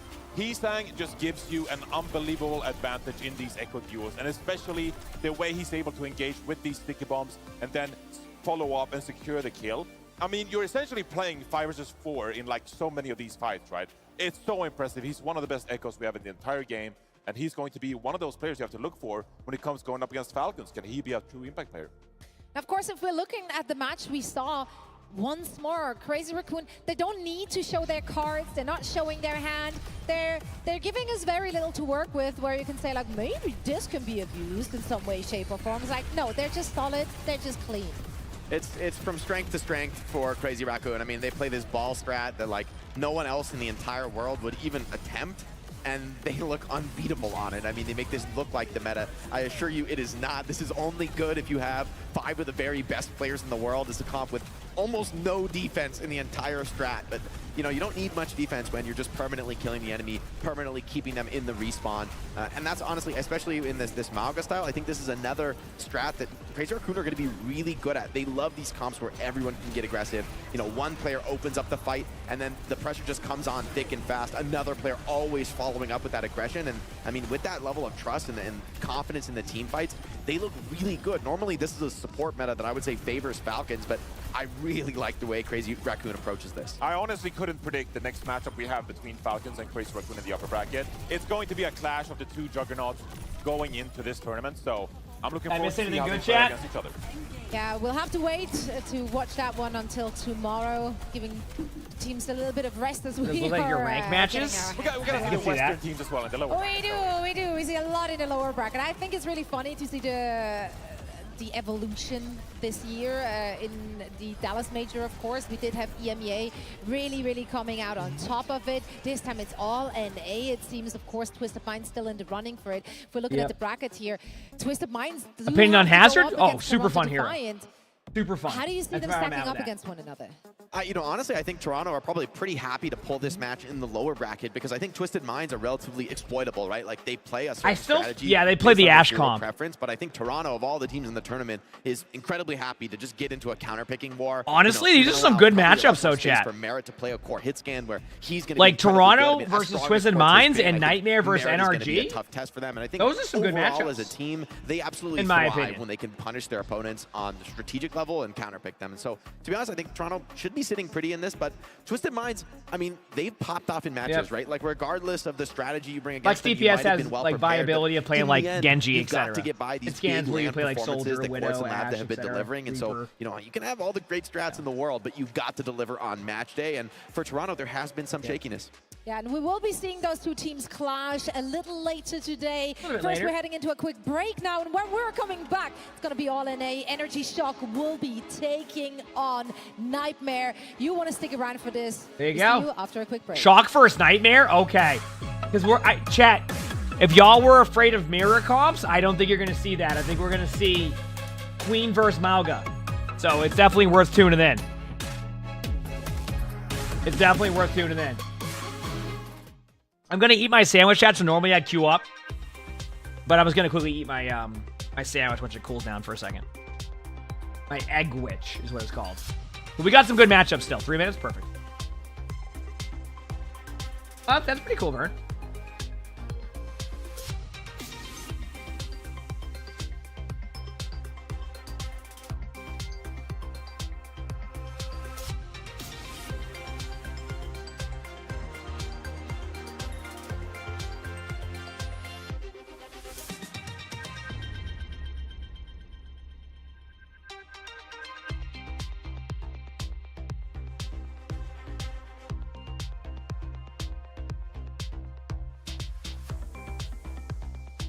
Alexander, thank you for the tier 1. Thank you. Appreciate it. What is an egg witch? Just like, yeah, the egg, the bread is like eggs. And it's like something in between. I don't know what it is. And then like cheese. It's good. Lonnie found it randomly and it had like really good reviews, so we're just like, heck it, let's try it. Quick options, you know?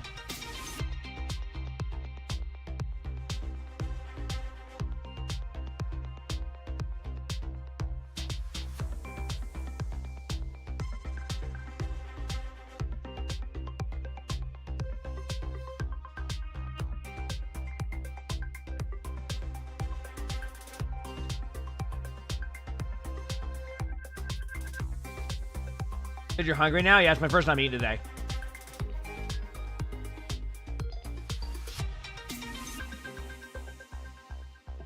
Listen, Nalts, we're gonna have so many good strategies for the creator thing for Supervive today, and I'm sure we'll talk about those right when we're playing because we have no idea what our strats are gonna be. It's gonna be great.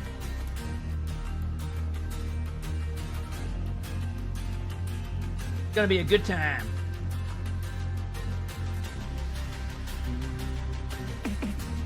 Is Thanksgiving today? No, Thanksgiving's next Thursday. Thanksgiving is next Thursday. Yep.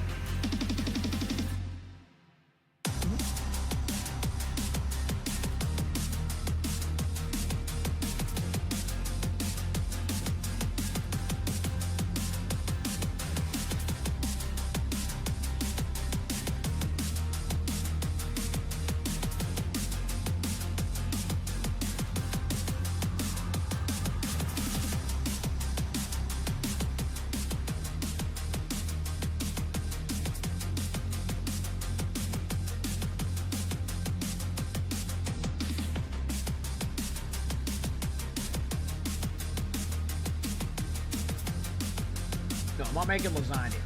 Okay? I don't know. Maybe I need to give lasagna a shot again. I just never had a really good lasagna, so maybe I'm just forgetting how good lasagna can be. You know? That's a me thing. Oh, do we get to watch him build a table? I was just hoping that's what we get to see.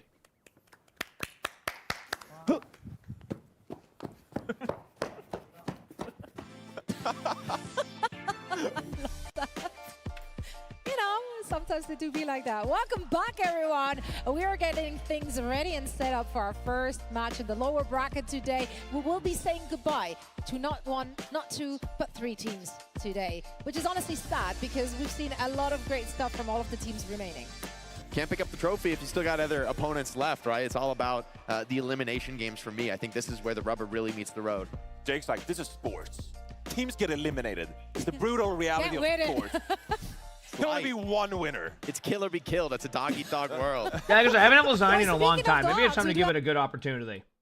Is this the safe space to say you've never had lasagna? That's okay. Energy. Thank you, Jake, for providing that transition. That was served on a platter for me. But yeah, this is going to be an interesting matchup. I do want to dive deeper into what we've seen from those teams and our expectations for both of them moving forward. Let's start with a chat about Nightmare here. Nightmare, they're the band of friends. You know, like there were a lot of roster changes. They really just came together halfway through the season, but they have the synergy it takes to take it far. Yeah, when it comes to the mirror match in this meta, they have looked really solid. They're getting aggressive. They're trusting each other. I think Zera and Seeker have been big performers on the DPS role all year long. Ready to see. They've really come into their own. I mean, even in this match against Falcons, I think both were finding success, finding their opportunities. And, you know, a lot of these maps came down to super close engagements. However, the challenge for Nightmare is that I think this is almost certainly going to be the most different match they've played all tournament. I mean, NRG has refused to play the meta. They have a completely different perspective, and I don't think it's a crazy one. Like, NRG's strat actually does look pretty good to me, so this is going to be a big It's a Queen strat, Chad. I'll explain it in a second, all right? How much have they prepared for this? How much can you really prepare for a team that plays off meta? This is going to require some in-moment adaptation, and that's a new test for Nightmare. Yeah, it's a distinct style from NRG, and they're obviously playing something different. And it's quite an interesting composition we're seeing from NRG as well. So they run a Queen comp but then also that is basically designed around preventing.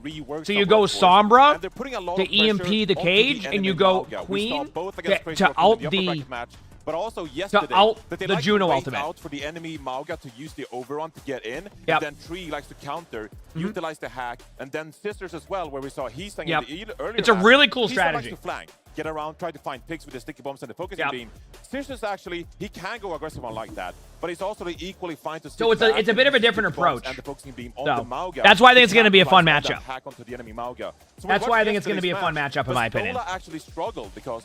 Hence, they didn't have that synergy. We've seen some of the Korean teams. They didn't have that trust to get deep into the backline. And so Vestola was kind of like left out to dry. And so there's a lot of responsibility onto the Mauga in this matchup to actually try to stay alive, not to like get exposed to the Sombra and the Echo at the same time. And the Junker Queen, opinions of course, on hero bans and OWCS? Crazy Raccoons, they did a great job going aggressive. And so I think for NRG... It would definitely shake up metas, but I think the problem is that it might just shake up... Nightmare's aggression coming in, because that is going to be kind of like the recipe, the proof for a Nightmare to deal with NRG. I don't know.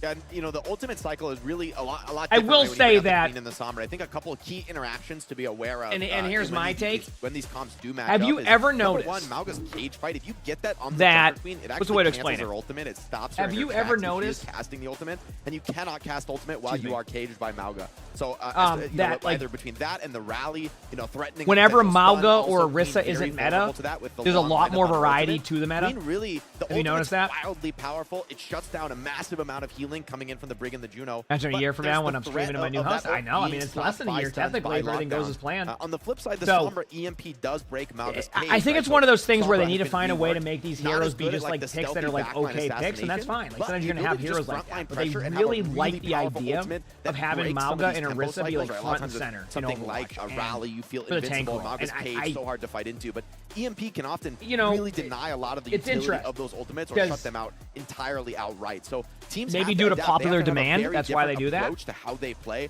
the Mauga I'm not sure. To take down the Queen, and quite a few teams have fallen flat. Like Crazy Raccoon made it look easy. Even then, but I don't know if that actually really tells you anything. I sort of wonder, like, strategically, Crazy Raccoon could be outmatched and be on a bad strat, and you wouldn't know because they might still dominate their opponent. So I do think Nightmare shouldn't be overconfident in their strat. They may need to make swaps to get deeper into this match. Do they have what it takes? Well, keep in mind that this meta is on Mauga a lot of the time, and Mauga actually. Well, I'd say want something funny? Good situation because you can go aggressive if you want. What's the comp that NRG's about to run? And a Genji if you want to go aggressive. What's the comp that NRG's about to run? Junker Queen. You know what happens after this patch?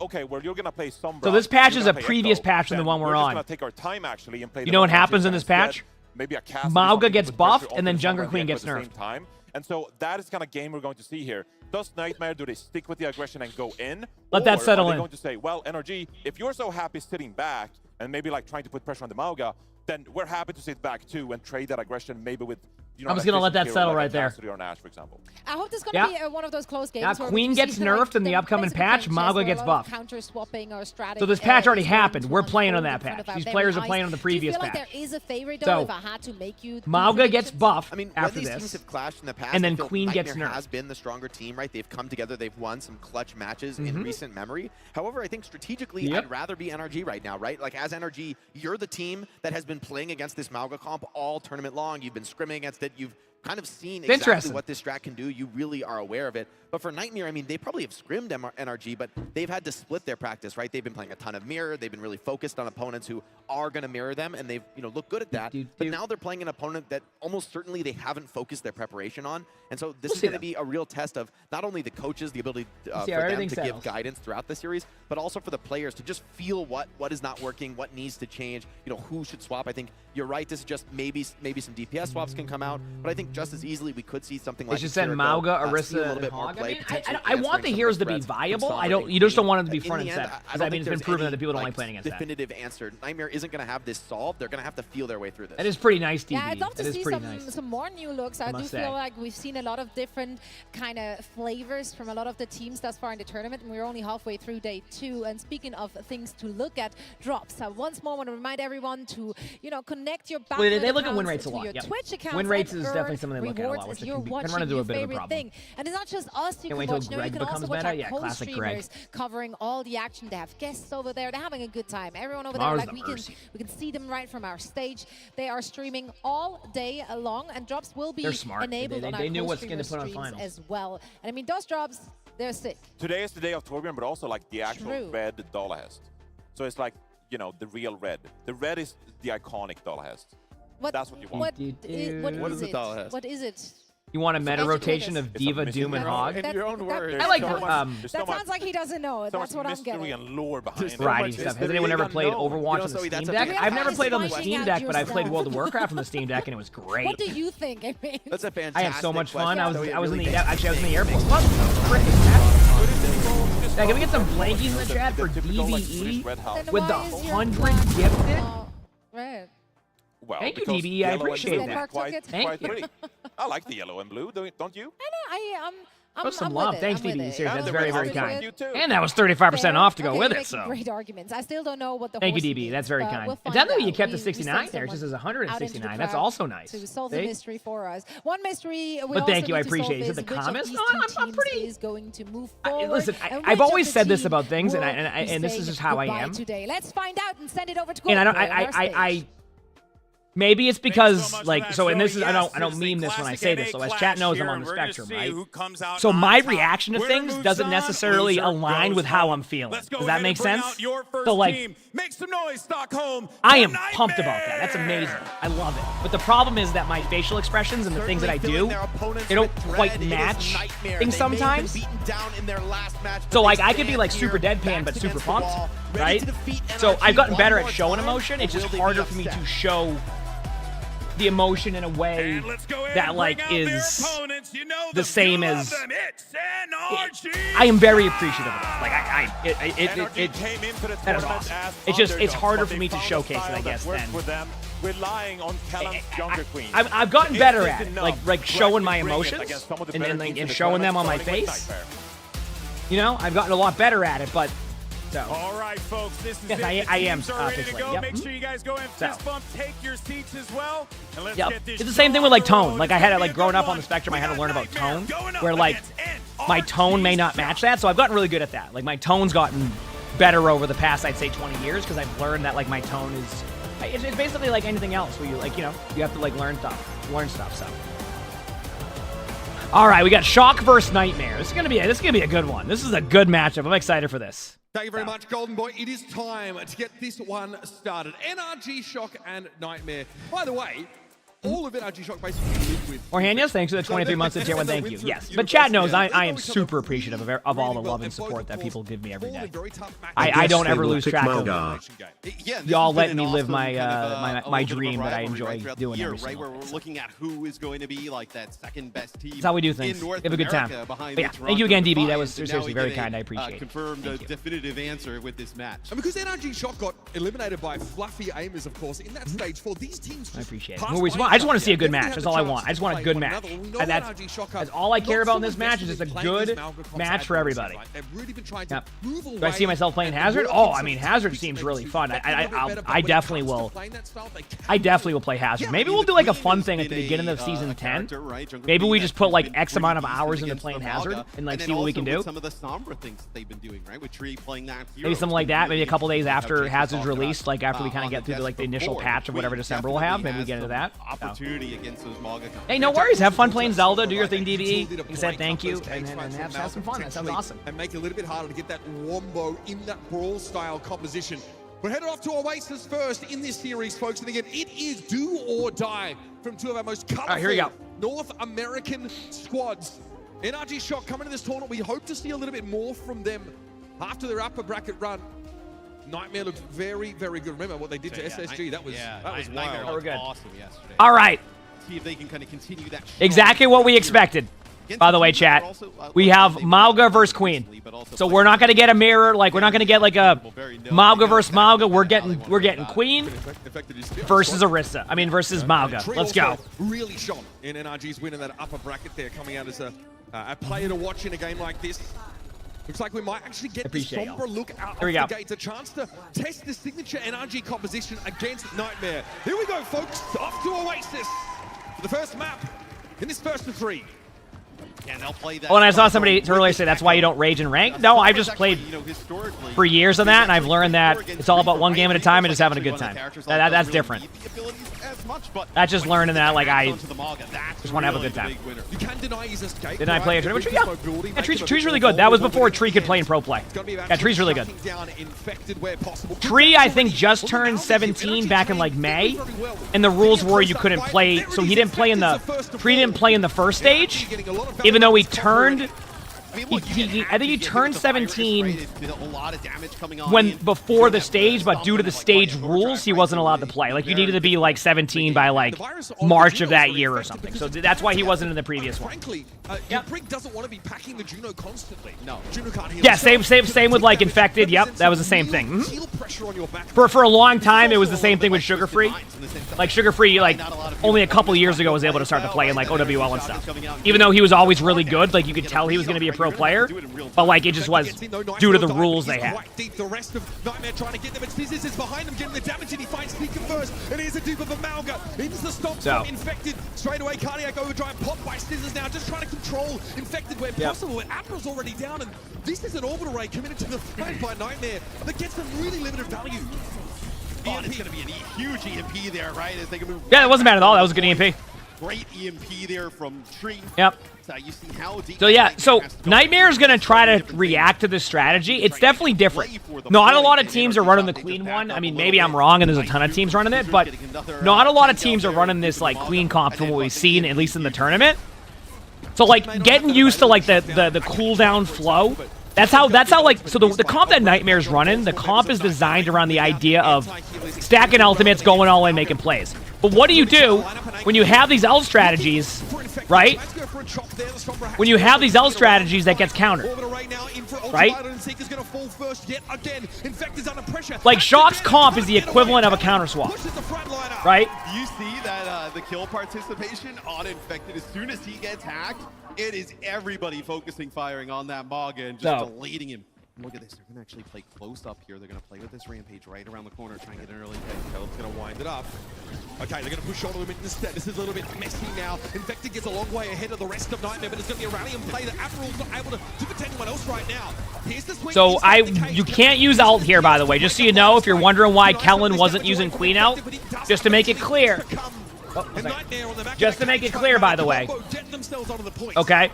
Yeah, that wasn't how it's a mobile ultimate, so you can't use the ultimate while in there. Right? And they're gonna use that's why it's not being used. But when he kind of comes around the corner, he doesn't realize that there's still players coming out of spawn behind him. You can't use the ultimate inside of Mauga. Different sections of Nightmare, and then it's that cage with a rally coming from opposite directions. So now CJ is gonna use ult, and Kellen's gonna counter ult with no, won't counter ult now. So the reason why Kellen's also not ulting just yet, there it is. Needed to see how everything went. There we go. Yep. So I'll explain it in a second what just happened. So basically, once they survive the initial burst, Kellen knows that even if they Juno ultimate, the team will be purple and will not benefit from the healing of that ultimate, right? So that's basically how that goes. It's like Rampage, right? You can see they waited to see, did they survive the blade? They lost one, but they're like, okay, that's enough. Then they go in with their ultimate to follow up on some of the low HP targets, and then the Juno ult can't save them because they're purple from the Queen ult. You see why it's working that way, and that's why strategically they play that way. Like, that's why they do that. That's the strategy. Am I going to post a Mystery Heroes Challenge ultimate? Yeah, so I'll probably do my next one in December. Maybe I can sneak one in the last week of the season, but I don't know what my schedule is looking like right now. Maybe I'll try some Marvel Rivals at the end of the season or something. We do have a pause. It's like December 6th is when Rivals comes out, but I don't even know yet. I'm not sure if I'm going to play it or not. I liked the game when I played it, and I played it a good amount. We had a great time, and but you know, we'll see. Discussing with him. This event has been the we'll chair.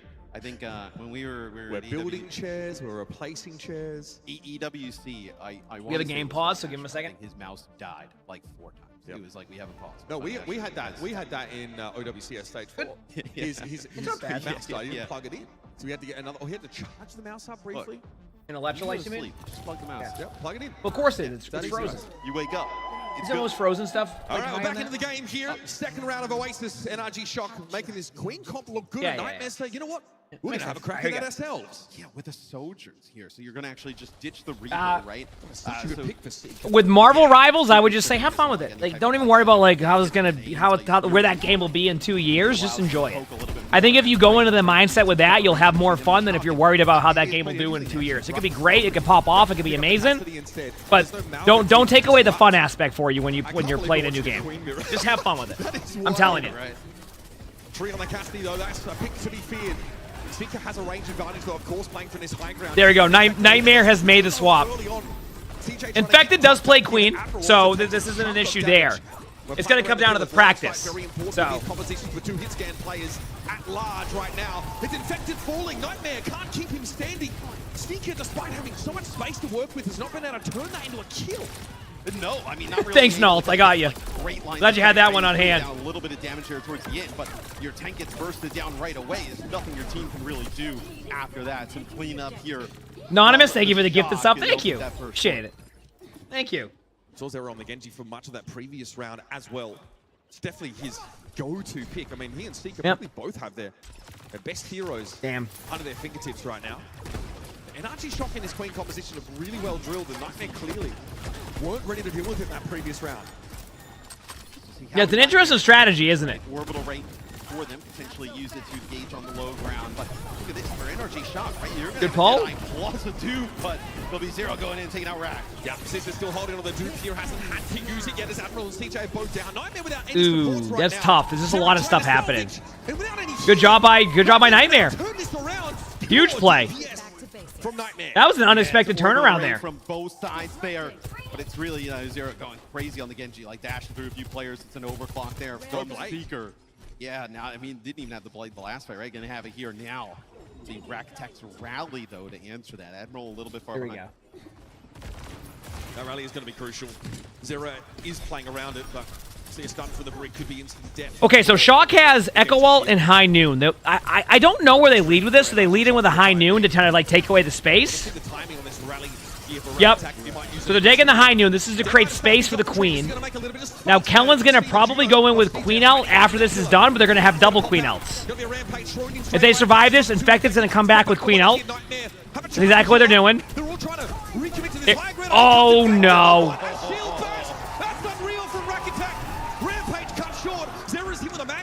Now keep in mind, chat, if I'm predicting that's going to happen, that's why they're also going to expect it's going to happen. So there's a little bit of counterplay, but you know, sometimes the Brig just hits a bash and you can't do anything about it. I was going to say, it's so awesome. It's not right? awesome for Infected, but it's awesome for us to watch that as Rack comes up with a huge bash. You should see Infected. I mean, he knows that that's really the only thing that can happen there. Yep. Dislodge that rampage. All right, so both teams use a lot of ultimates. Nightmare does have Soldier Null coming up, so they might be able to use that. They drop off the high ground and Infected gets interrupted. So now we're about even here in our second round.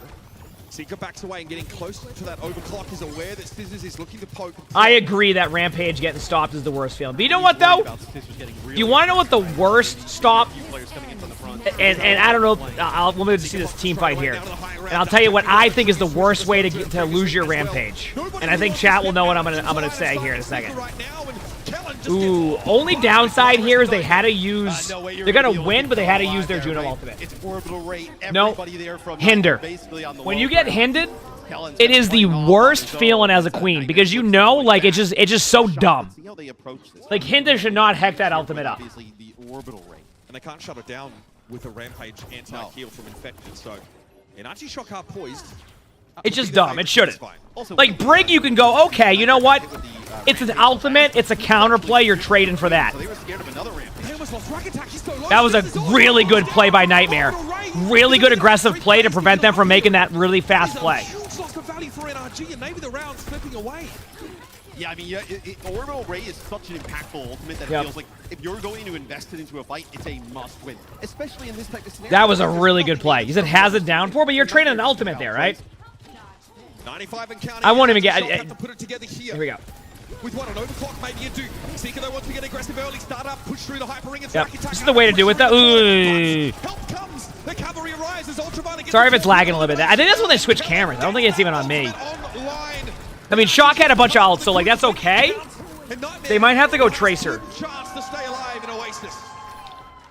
So we're gonna see this. It depends. I don't know. Zero with a blade. Yep. Infected will end up probably with a rampage here. You need Tracer to tap the point to give them opportunity to set up these plays. They need a couple seconds.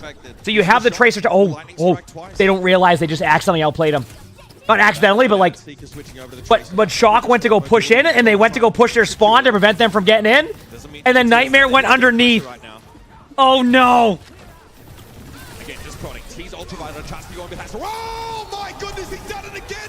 Yeah, I mean, great job by Rack. Rack is popping off right now in those plays. Kellen, though, gets connected onto by the rampage. It may not be enough, though. Straight up. Seeker stand up, but eventually Kellen bleeds out as infected. That ultimate makes the difference in the end. Now you've got to deal with the Queen. Nightmare Here we go. The point, and Scissors is so low, Tree can't touch. And we're going to a third round. That was good. Rack made that closer than it should have been. But to be honest with you, what Nightmare did wrong there, not Nightmare, NRG, they didn't even do it wrong. Like, what they expected was Seeker was going to touch point as Tracer, and then they were going to go main. Instead, the whole team went underneath. NRG pushed into their spawn, and nobody was there. Nobody was there. That was an exciting game. Both teams. Like they didn't really show it on the camera, but NRG pushed into Nightmare spawn, and nobody was there, and they went, uh-oh. That's why the point flipped so easily. Really good. We've seen it. Wasn't that great? Not recently. But if they wanted to run basically the similar comp that Shock can do, they definitely have the players to do it. Well, we're in a bizarro world here. We have a Creed mirror. Kellen goes in. Nice infected goes for a swing. Just trades in the front line for now. All right, here we go. Good amount of on charge already for the Junker Queen. Yep. Seeker says, nope, this is my ledge, folks. And NRG Shock forced to they got the high ground control. Difference here is the Echo versus the Genji, which you could argue both are good. Rotate all the way around and take this, but Nightmare actually, they dip. They're going to go and try and chase this. They want to deny entry to the point. Seeker, though, still trying to maintain good long sight lines here. Bit of safety for him. Slides up forward. Kellen there gets hit by I'm gonna be real with y'all, chat. I prefer watching like Queen versus Queen matchups than I do watching Mauga versus Mauga. I don't know if that's just a me thing, but like if I had to watch mirrored comps, I'd rather watch Queen versus Queen mirror than a Mauga versus Mauga mirror. Right? Trying to get any type of axe swing here from Kellen. It seems like just swinging and missing there. Like I just think this is like there's just so much more room for like I don't know how to explain it, like just certain plays. The Queen also found that ultimate, but I don't think he's aware that Scissors is just waiting for that opportunity. Yeah, you had also lost a few players from Nightmare, so not really an opportunity there. But the next thing I'm going to tell you is I don't like putting hot sauce in my milk or something crazy. That's true. Just doing a ton of healing here early on. CJ. It's like whenever Queen becomes meta, it becomes unacceptable for Blizzard, but when Mauga becomes meta, it's like, yes. I once again want to point out to you, chat, that this is the patch before the one we have. So let's pretend that the patch hasn't happened yet, and you watch this tournament, okay? Where you watch this tournament, and I say to you, okay, they need to nerf Queen but buff Mauga. What would you say? Yeah, and that's a brutal. Like, don't, like, if the patch didn't exist. Because guess what? After this patch, Mauga gets buffed, and Junker Queen gets nerfed. The rally comes down, and it's not enough to keep everybody, like, isn't that great? Keep everybody alive, and then you also invest the blade. This gives Shock a little bit of an advantage. Right now, you have a dupe here, so you can dupe whether it's, like, one of the supports or Queen, right? Just kind of go for here we go. Rampage. But it's Rack attacks rally. That'll be huge here. Okay, so a lot to ask. Regularly to shut down you still don't see Mauga in rank because nobody knew the meta yet. Trust me, it's going to start to trickle down because I see it all the time in rank now. I didn't see Mauga for a while, now I see nothing but Mauga. Dude, Shock is rolling this round. Holy crap, this isn't even close. And NRG Shock is so good with this setup. They were ready for him. got one more fight. It might be a little bit of a junk fight, right? You're gonna have some players switching over to heroes, just trying to get back to the point. Okay, that's relevant. Admiral does get a Oh yeah, like I said, give it my FBO. I'm more memeing it. I agree in the sense that, like, yes, like there's a lot of viability with heroes. I agree with that. This is an infected special. I just more laugh about it because I know that, like, just knowing what comes after the patch is just funny. It's more of just having like it's just more just funny than anything. It's not like. Doesn't have adaptive shielding. It's on cooldown for 3 more seconds, and Kellen capitalizes. Yeah. Speaking now will fall. Yeah, but I think the collegiate tournament was Mauga because of that's the new patch. I don't think collegiate played in the old patch. I think they played in the new patch. Hey, you know what? The first win for NRG right there, by the way, which isn't bad. You got really good value out of right? that rally from Rack Attack towards the end. That's not bad. You had a huge advantage. But the ultimates, right? But I will say, kind of dumped everything in that previous fight. Rally, orbital. Nightmare, I think, is going to come back with another strategy with Queen. So I got to see Queen versus Queen. That was a good match. That's a tough match to begin with. That was a good match. I think Nightmare will come back here and do that. The screens behind them are kind of cool. They basically have like almost like different emotes, kind of. Which is pretty cool. Basically, like, if they win, like, their reaction, etc., they have that in the background. It's kind of a cool thing. You weren't here for Hazard yesterday? Hazard's fun. Hazard's fun. Shield bash anyway, and it buys you enough time to get rid of the DPS of Nightmare.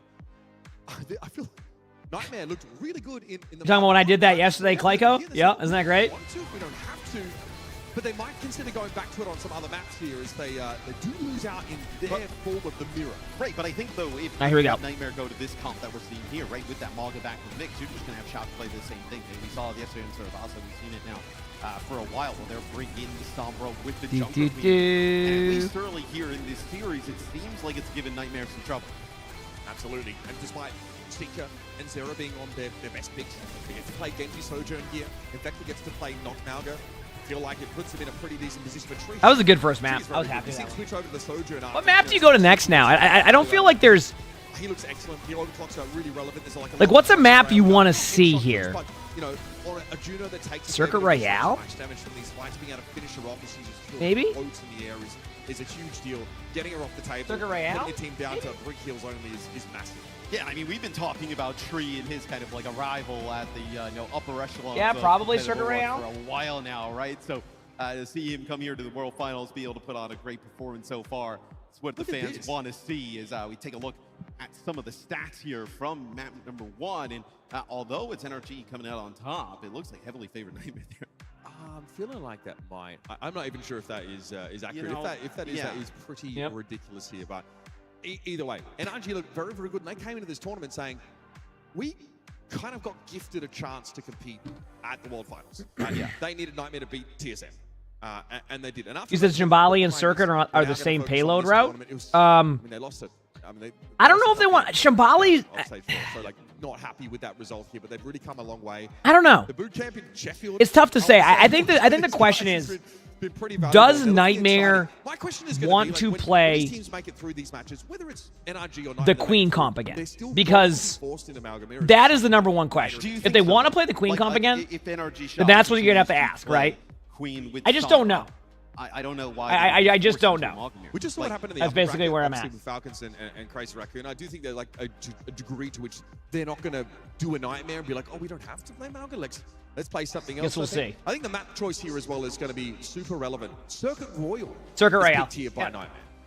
But we actually guessed the map correctly this time. Feels good, man. Long range hit scan here, so I wonder if that's what they're I think they think they can get away with this comp a little bit more. I don't know if they're going to run play something like a Sojourn, right? Mauga, but I wouldn't doubt if they try to run it again. Like force him to play something like that, and so you feel like we'll okay, see. Maybe that puts them on a little bit more even footing, right? Because Seeker's tremendous on those long range hit scans. The first forms of the Juno comp that we actually saw happen, I think, because Asia was allowed to use her a little earlier.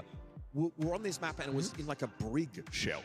You don't think they have the scrim knowledge for Queen Mirror? I think they have the skill set and the ability to do it and adapt on the fly. But yeah, that's why I'm curious to see if what their vision is. That inherent high ground advantage off into defenders and these really wide open sight lines.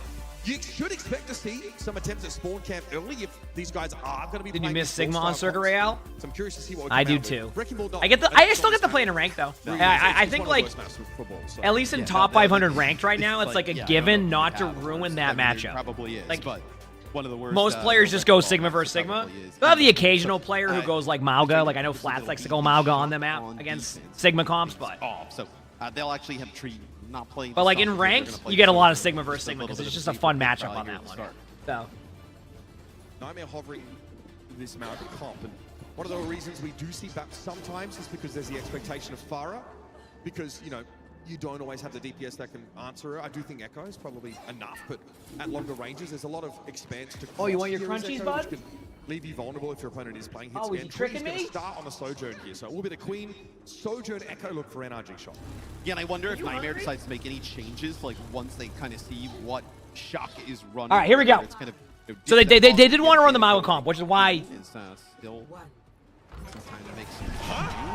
May, Bastion, Rhine. I like it. I like it. That's what Admiral was telegraphing with the Baptiste hover. Okay. Rhine, Bastion, May. You're using that Rhine shield. Obviously, move up. Look at this, though. Kellen right out the back. It's going to be immortality. Really nice. I love that confidence in that play right there. Deals with it, allows Kellen to pick up oh my, I love that confidence. That was cool. This is all delaying Nightmare to some degree, though. Effective wants to push up and swing. No ping for him, though. Honestly, a pretty solid reaction by NRG. They didn't like feel caught off guard by that. They just said, heck it, let's do this. Nightmare will still be able to push the cart, but like they didn't like overreact to it. You know? Like that matchup here is Tree building up a rail. That was good. If he can find ahead, it's going to be everybody kind of hiding here for Nightmare. Here we go. See how they go around this corner, trying to get this Bastion in position, right? Maywall players off, Rhine kind of charging in, getting the Bastion here. Putting down some big damage. But if you can kite this, right, then the Bastion becomes weak. You know there's a period of time where he's not going to be able to put out that big damage. That Rhine shield's getting quite low. That's why Infected is giving some ground here. Wait for it. Some time to regroup and make a fast push around this corner with the Hyper Ring. And we'll see if is it better to be more aggressive or passive on Rhine? It's all situational. Goes into the wheels, so there's like, a 10-second it's going to be a lot of shield holding for a bit. There's the... I don't know if that gets anybody, though. Because of the LOS in that corner, yeah. Good disengage. Oh, what a flank.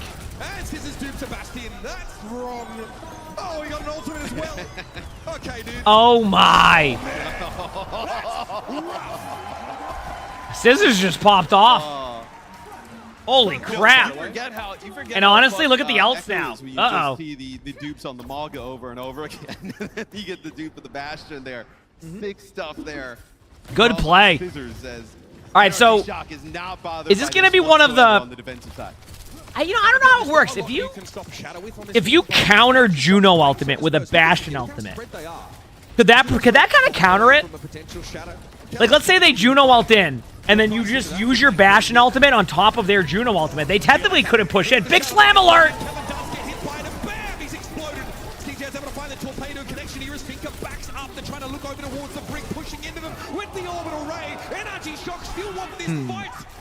Is the heals too strong?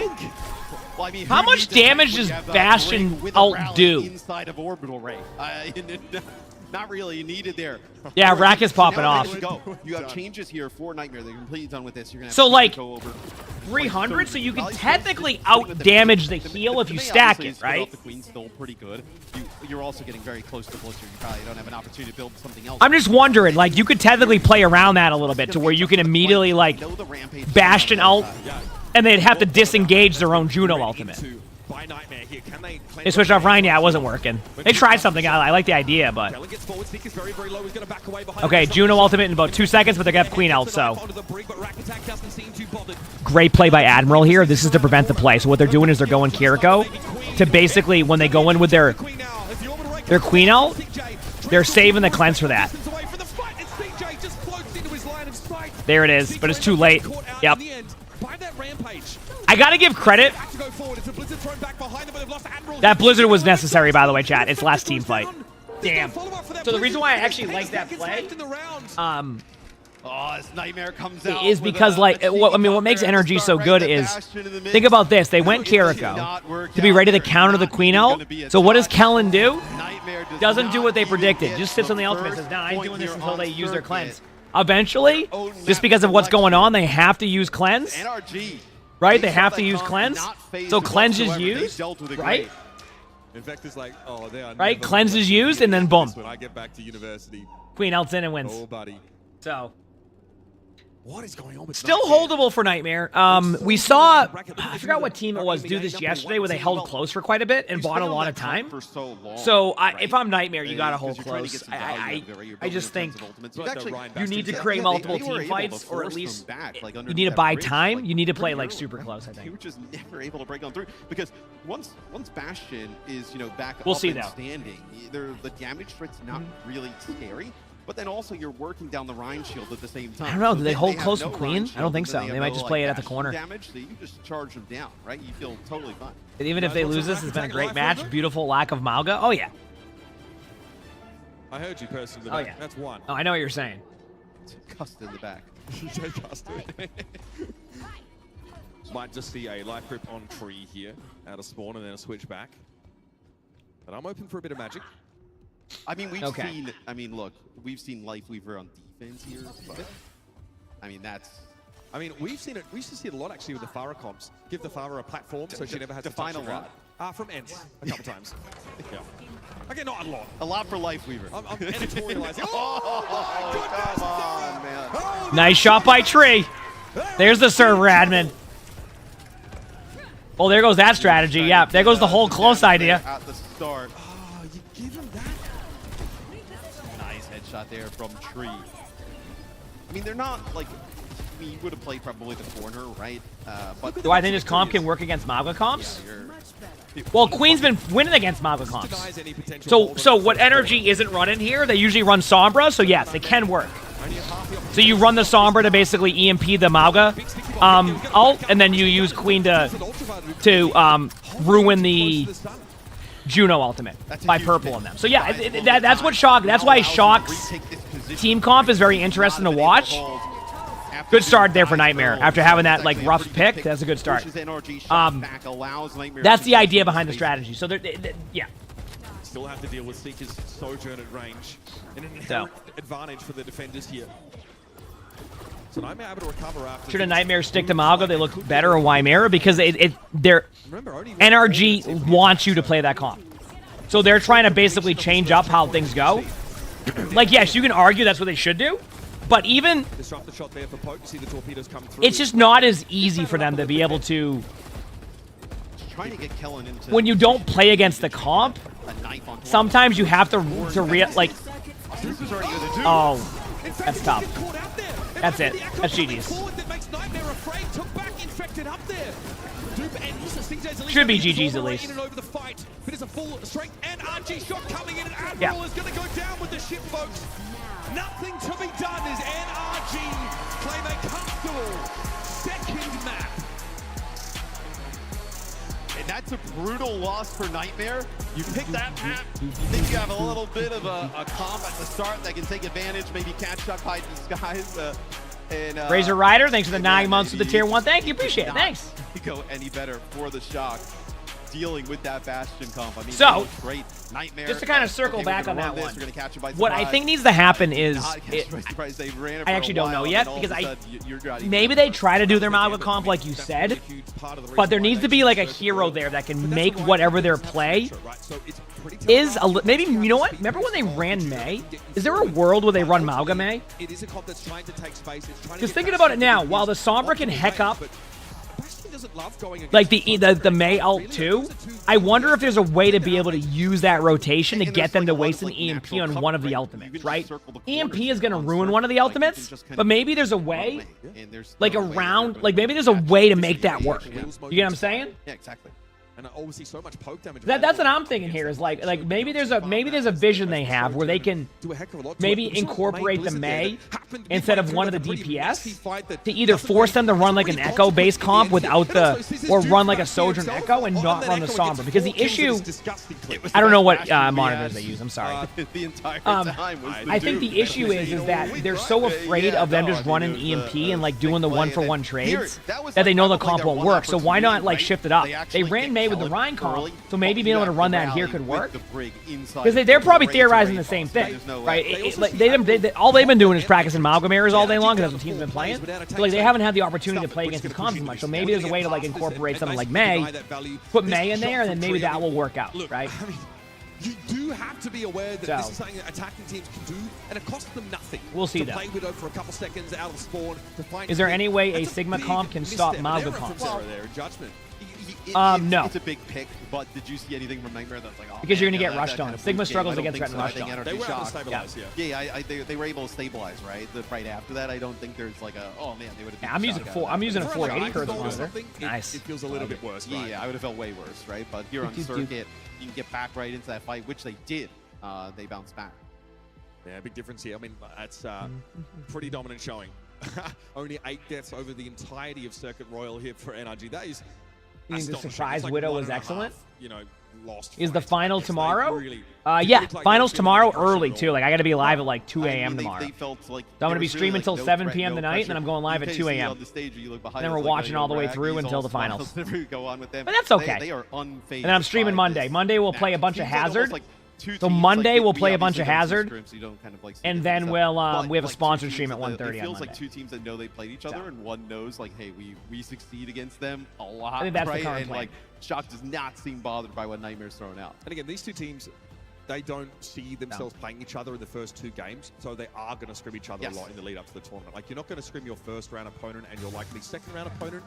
However, these two teams probably know each other pretty well, so perhaps the new Junction Hazard seems very strong. If you'll excuse the pun, Hazard is a very fun hero. In this series. Otherwise, it's elimination. Yeah, we get some like random smiles. I can't ban right now. I have like so many different things open. Teams that want to play the Queen against Malga pick this map to play the Queen, right? So I'm quite interested. Someone got their iPad. So. Michael, thanks for the Freakish Prize. So thank you, appreciate it. Thank you. I feel like this is a map that you can play that Queen with Sombra and be pretty effective. I feel like we saw Falcons pick this against Twisted Minds. Yeah, I think it's early tomorrow. I think the match is early tomorrow.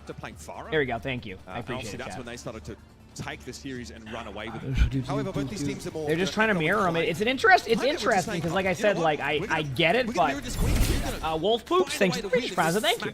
Appreciate it. Yeah, now you have the Sojourns in the mix, right? So. Since the Sojourn's been brought out early. Yeah, I'm pretty sure it's earlier, if I recall. Usually the Sunday, like the final days of events are earlier because they want to get the venue cleaned out. So everything has to go earlier. Does that make sense? For our first flashpoint on New Junk City. And I think for Nightmare to bounce back in this series, I think you're going to have to see Seeker start to like heat up a little bit, right? Win that long-range battle against Tree. Something's got to go right here for Nightmare early on. I also feel like in terms of like confidence. Right? Well, I think the matches start at 3 a.m., but I'm going to be live an hour earlier. So that's why I'm going to be on at 2 a.m. I'll do my best to at least. Derek here goes for a focusing beam. It's just non-consequential damage to start with. Very much just exchange of pleasantries here. Tree has to slide out of the way there, maybe overextended for just a moment, but the fight's about to transition to the point here. Otherwise, NRG are going to get this for free. There's Pika. Well, you invoked his name, Matt. You said he had to step up, but falling first to Scissors, whose echo today has been astonishing. Not great news for Nightmare fans, and Zera falls soon after. Good trades there, but NRG is just winning every team fight. Like I said, I'm surprised that they just said, hey, let's keep mirroring. I just think, like, they're just playing into NRG's what they want. That's why I was like, maybe they switch something out. But, I mean, they know, these players are very, very good, so they know what's going to be best for them as a team at that point. So mine's all just theory. Theirs is like, they have the practice, they have the, you know, all the experience in the scrims, so I lean towards them knowing like what they want to do with the comp. He suffers at the hands of Scissors. Oh, this is ugly. Again, they actually see Seeker get hit by the knife, but the healing This is rough. I mean, good news is Nightmare does have Juno ultimate now, so they're going to lead in with that if they want the point. A mistake I see so many teams make on this map. They're kind of looking over on the stage, the screen. Uh-oh. Chat, get ready. They do not expect this. Good play.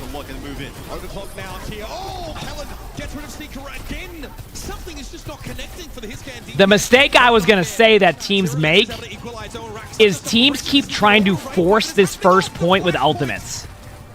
So, like, it's one of those things where I watch these teams use their ult economy a ton, so thankfully that saved Nightmare from doing that. Obviously, you had an unlucky Juno ultimate timing by CJ there, but if we look at the comparison, it wasn't as big of a deal as it can be because CJ is really close to being able to like either match Ultraviolet's ultimate or be very close to it. So I'm glad that Nightmare saved their ult economy and didn't force that play. That was a very smart play by Nightmare because we've seen a few teams on this map already just like try to win that first point by hecking up their ults, and then they never can catch back up. So this is good. Waiting in the wings here. This is good. Likely? Yeah, it's got to be a Queen Duke, really, if I look over the composition. See what it would be. Queen's definitely the best. I would go no ults now. Shock recognizes this, and they're just going to back up. There's two options Shock has. Go all in to try to force one more ultimate or just back away. Either or is the correct play. Just kind of like build up some charge on the railgun. Oh, actually, he gets ooh, good pick. There you go. This is really good for Nightmare so far because they whenever you can win a point really early on like this and get a couple staggers like they just did, now you've minimized one team fight for Shock. Here's the Queen out. I got to admit, one thing that Kellen does really well in this comp is Kellen just says, I'm not going to play this scared, I'm going in. There's a chance they actually could turn this fight. Nightmare, that is. Is able to find a back kill on Admiral here. But Nightmare still have control. Zero wants his health pack now, and he'll get it, but he's under a lot of pressure. Damn. And he's going to have to step off here. Likely will be brought down. Dude, Rack and UV have had a great series so far. That time, it's another rally there from Rack Attack, which is huge, keeps a lot of players topped up. Gives enough you said tomorrow's a 1 hour later start? Let me look at the schedule. Maybe I'm wrong. Maybe the matches start later tomorrow. Let me double check. I have the screenshot here. You lose that one, Nightmare is close to tying it up. Because the upper final starts at... Overwatch League debut, a 5-player Bionade. Oh, you're right. I was wrong. He really exploded onto the scene. Match starts at 6 a.m. Eastern tomorrow. I read the time zones wrong. Scratch everything I said. 6 a.m. Eastern. Zero down early. Tree's able to find that. Disrupt the shot's coverage. And he's infected lining I have a little small image that I was sent. It's like the text is like this big. So 6 a.m. So I actually can get a little bit more sleep tomorrow if I want to. Yeah, and they're actually just gonna 6 a.m. Eastern tomorrow. So we're good. Tree. There's Stagger. Infected doesn't like this.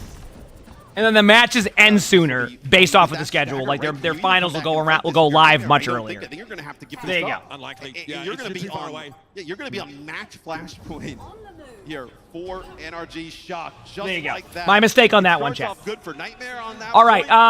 Then they're not able to get anything going. I will say, if it makes anybody who's a fan of Nightmare feel any better, I do see a lot of reverse sweeps even in pro play on Flashpoint.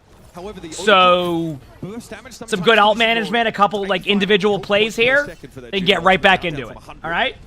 Still pretty darn good at keeping you nice and healthy. Oh, there it is though. This is what I'm saying. And what a rampage there from Kellen. I don't think that's a good start. That's not. Okay, no, not a good start to that, but it's okay. It's all part of the plan, okay? With the orbital ray, but then Kellen just used the it's all a part of the plan. Orbital ray for UV, and then Tree with the overclock. You just burn them down. I mean, there's no way you can run into that. And you're just in a really difficult situation, especially, Kellen's rampage doesn't have to be awesome, right? Connects to 2-3 players, and you're good to go. I mean, that is very good against an Echo Sojourn composition, right? Yeah, the plan, chat, okay? With a Juno as well. Everyone really has personal mobility to get out. Also, with the way this point is, you're going to take a lot of damage. Let's just kind of moving on to the point, right? So you're not going to get as many shots. Duke Queen here. Sarah's able to hit the knife as well, causing so many problems for Kellen. And this is house money that he's playing with. Huge. Is good too. There you go. There you go. Yes, that's actually both rampages used, right? Infected and Zero's there. Brigo, pretty even on Sojourn Ultimate. Oh no. Did they just do what I think they try to do? Ah, damn. Yeah, he's mad at himself about that one. They were trying to stagger. They were trying to stagger the Juno, but then the Juno got a kill and almost got out. If CJ gets out there, or no, if Ultraviolet gets out there, then there's a chance that Energy just comes back and wins that. But thankfully they got the pick, and now it's going to be even again on this retake. If Nightmare wins this team fight, this is it for the point.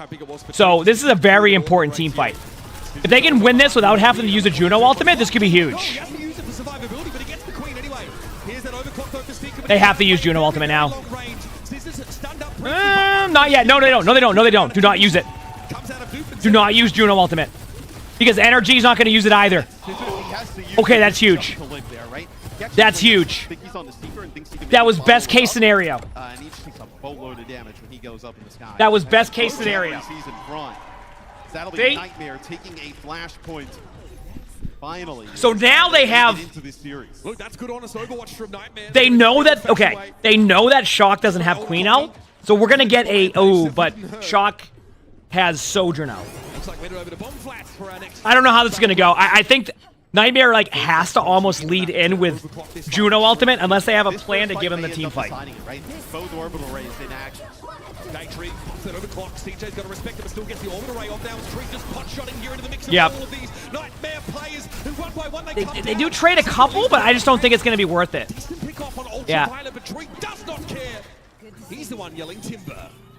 Yeah, orbital ray used for both teams here. Tree with that overclock being able to put down so much burst damage. But that's huge, right? With how fast the flashpoints tick up. You know, next time you're going to see that ultimate, it might be at the end of the game. Which team am I rooting for? I'm rooting for a good match. Here, win that first fight, you're going to gain what? 30 or so plus percentage. Okay. Just off of a massive win there for the Shock. It's a good win for Shock, but I think Nightmare. Pretty much enough to get a flashpoint here. Kellen, okay, going straight away into this rampage. I don't know. Do I dare say that wasn't a good spot for that? And Kellen still gets a pick? Damn. Honestly, that just ended up going down and Kellen making a good play. Because it felt like it was a little bit early and kind of left Kellen out of LOS still made a play. Zera had to dupe there just to survive. To get rid of that anti-heal and bleed from Kellen's rampage. That's a waste. Not a waste, but it's a loss of ult. I really like how the Shock has used that rampage, right? It's not been just kind of waiting All right. This Queen ult by Infected is very important. If it gets 2 or 3, they win the team fight. If it doesn't, that's good. They're going to get the Juno. Yep. 100% dead.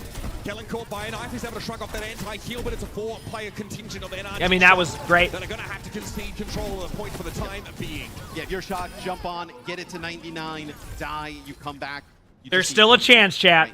And Nightmare needs to be perfect from here on. You said a lot of cover, not too bad to use there. Only reason why I said the spot is because while there's a lot of cover, it goes both ways in that sense, right? You can also LOS your teammates because of that cover. It worked out fine. I'm just saying, that's where it could have went south for a second if they didn't get the kill. Because they could have turned around. It wasn't bad. It was like they would have liked a more open space for it, just because of that. 2 rampages in this fight, but one might be enough to get it done. Here comes Kellen on the approach. Seeker's gonna ult in 2 seconds. You have to. You can't wait. There it is. Going Brig. They know it. Or Juno. Nice by Seeker. Gets 2. If they all in the Echo, it's going. If they win this team fight, it's going to go to the 3rd round no matter what. Oh, but the counter! Disintegrating. Who's going to benefit from this orbital ray right now? It's unclear. Tree's going to be knocked back here, but Shock still have to fight for this. Oh my! And Shock are pretty healthy here, right? You have Kellen, Tree, and Scissors. I'm gonna be real with you. That I can't believe it's this close. Back now, but just kept it alive for a time. It does flip. NRG are in control, and here comes a wrecking ball from Infected. Looks to drop him. Oh my! Nightmare should have had that. Shock just clutched it. Straight up. Wow. Damn. You know, I will say, though, still a really good showing, in my opinion. Still a really good showing by Nightmare in this tournament. I still think going into next year, as long as Nightmare sticks together and keeps doing what they're doing, which they will. I mean, obviously, you might have... They will be even better next year. Straight up. like props to Nightmare because like they're a team that is progressively getting better over and over again. So I think going into next year's like OWCS, if they have one, which I'm pretty sure they will, I think Nightmare will be a team that is going to continuously keep getting better and better, and at one point probably will win a tournament. Or like win like one of like the not even like necessarily a tournament, win a lot of like multiple things. When I say tournament, I'm not saying like they're really good. I mean, look, they're really good players. They're gonna be a little bit down about it for a bit, but like they're gonna recognize that they are a very good team, and they just need to keep doing what they're doing. They have the talent, they have the players. Now they just got to go back, learn from what they can get better at, clean it up, and they'll be good to go. I'm telling you that is a good team, and you can see it. That is a really good team, and you can see it. It's right there, right? It's right there. And have a look at that, 3-0 here for Energy Shock. So, Really if I'm Nightmare, I'm not looking at that like in a negative way. Obviously, you're going to be frustrated. Don't get me wrong. Like, not fun to lose, but they certainly have proven that they're going to be a mainstay team for a long time. Thank you so much, guys. What an incredible game, Tree. Okay, I'm going to go to the bathroom, chat. I'll be right back. Hit the follow button if you haven't. Be right back. Those are some ridiculous shoes to fill. Do you feel like pressure from that kind of adoration from the fans, or are you used to it at this point? I mean, I think the gameplay speaks for itself. You know, at this point, there's nothing to worry about. All right, well, he's filling the shoes pretty well. I got to ask for you personally, for this team, it's been kind of a wild ride of a season, right? There's been up and down results. You've been through a lot from team to team, but here you are now having the tournament best results so far. How do you look forward to the future? What are your aspirations in this tournament? How far can you see yourselves going? I mean, I think getting Kellen off ping, and honestly Scissors off ping too, because he's West Coast, is like a big deal for us. That and like with our comp that we kind of found out, it just all sort of clicked at the same time, and like we've been riding the wave since, and like it's gonna keep going and keep going. Every win we play better, and every win we get used to the stage, I think we can only win from here. You guys are starting to look like a real scary team to go up against. Now, looking ahead to your future opponent, could be Toronto Defiant, could be Twisted Minds. What do you think about those teams? Are you worried about any matchup? Who do you expect to see in that next round? I hope Toronto wins. I think they definitely will versus Twisted Minds. NA's on top in my opinion right now. But I want that NA rematch. I want that Grand Finals rematch. I want to see Toronto again. All right, well, you heard it from the Prodigy himself. Congrats, Tree. Well done. Looking forward to see what you guys can do in the rest of the tournament. We're going to send it over to the desk. Thank you so much, Jake. Thanks, Jake. Yeah, thanks, Jake. I didn't know he was doing that. Jake comes, and now he's on your stage. Jake is everywhere. He's everywhere. Get him out. What a guy. Get him out. I'm like complimentary about it. It's like, oh, what a guy. And he's like, get him out. Get him out. Well, we got Danny in, though. So yes. That's a victory for everyone here on the desk. Johnny, Danny, let's break it all down and talk about how Energy Shock got this one done. You know, I'm pretty sure I wanted to say this when you were asking, like, which of the matches is your favorite. I wanted to pick out the Energy one. Obviously. Because I mean, let's be honest. We haven't seen, not a lot of teams are running that Queen comp. And right now, Energy Shock is killing it with the Queen comp right now. Kellen is looking fantastic. Another great win for the team. Everyone is just thrilled with NRG. It's easily becoming everyone's favorite team in the tournament. And we're actually getting a lot of cheers from the audience too. Whenever NRG plays, and look, they're looking real good. Yeah. They're looking real good on this composition. And especially, I want to highlight the backline. Of course, Matt and Mitch, they already did highlight the backline throughout the game. You know, Rack Attack, he had a couple of great moments like this one, you know, stunning Infected out of the Rampage. But in general, I think they do really well in the neutral game. They do great with their positioning and their rotations. And when everything clicks for the backline of NRG, the rest kind of like falls into place, because I think it's fair to say that the past year, the backline has been the most criticized out of NRG. Specifically, I think Rack Attack has been under a lot of pressure to live up to the likes of Ultraviolet, Tree, and even Kellen at times, right? But now we're seeing Rack Attack really come into this big role, having a lot of big, impactful moments, and it makes it so much easier for the rest of the team. So I was really impressed by how they're kiting Nightmare in these situations.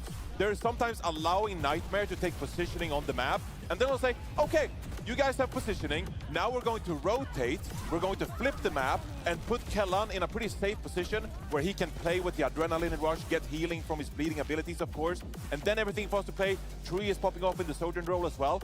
So this is a team of NRG that has really found their composition. They found their playstyle, and they are excelling. And we're looking at it right now. MVP, Rack Attack.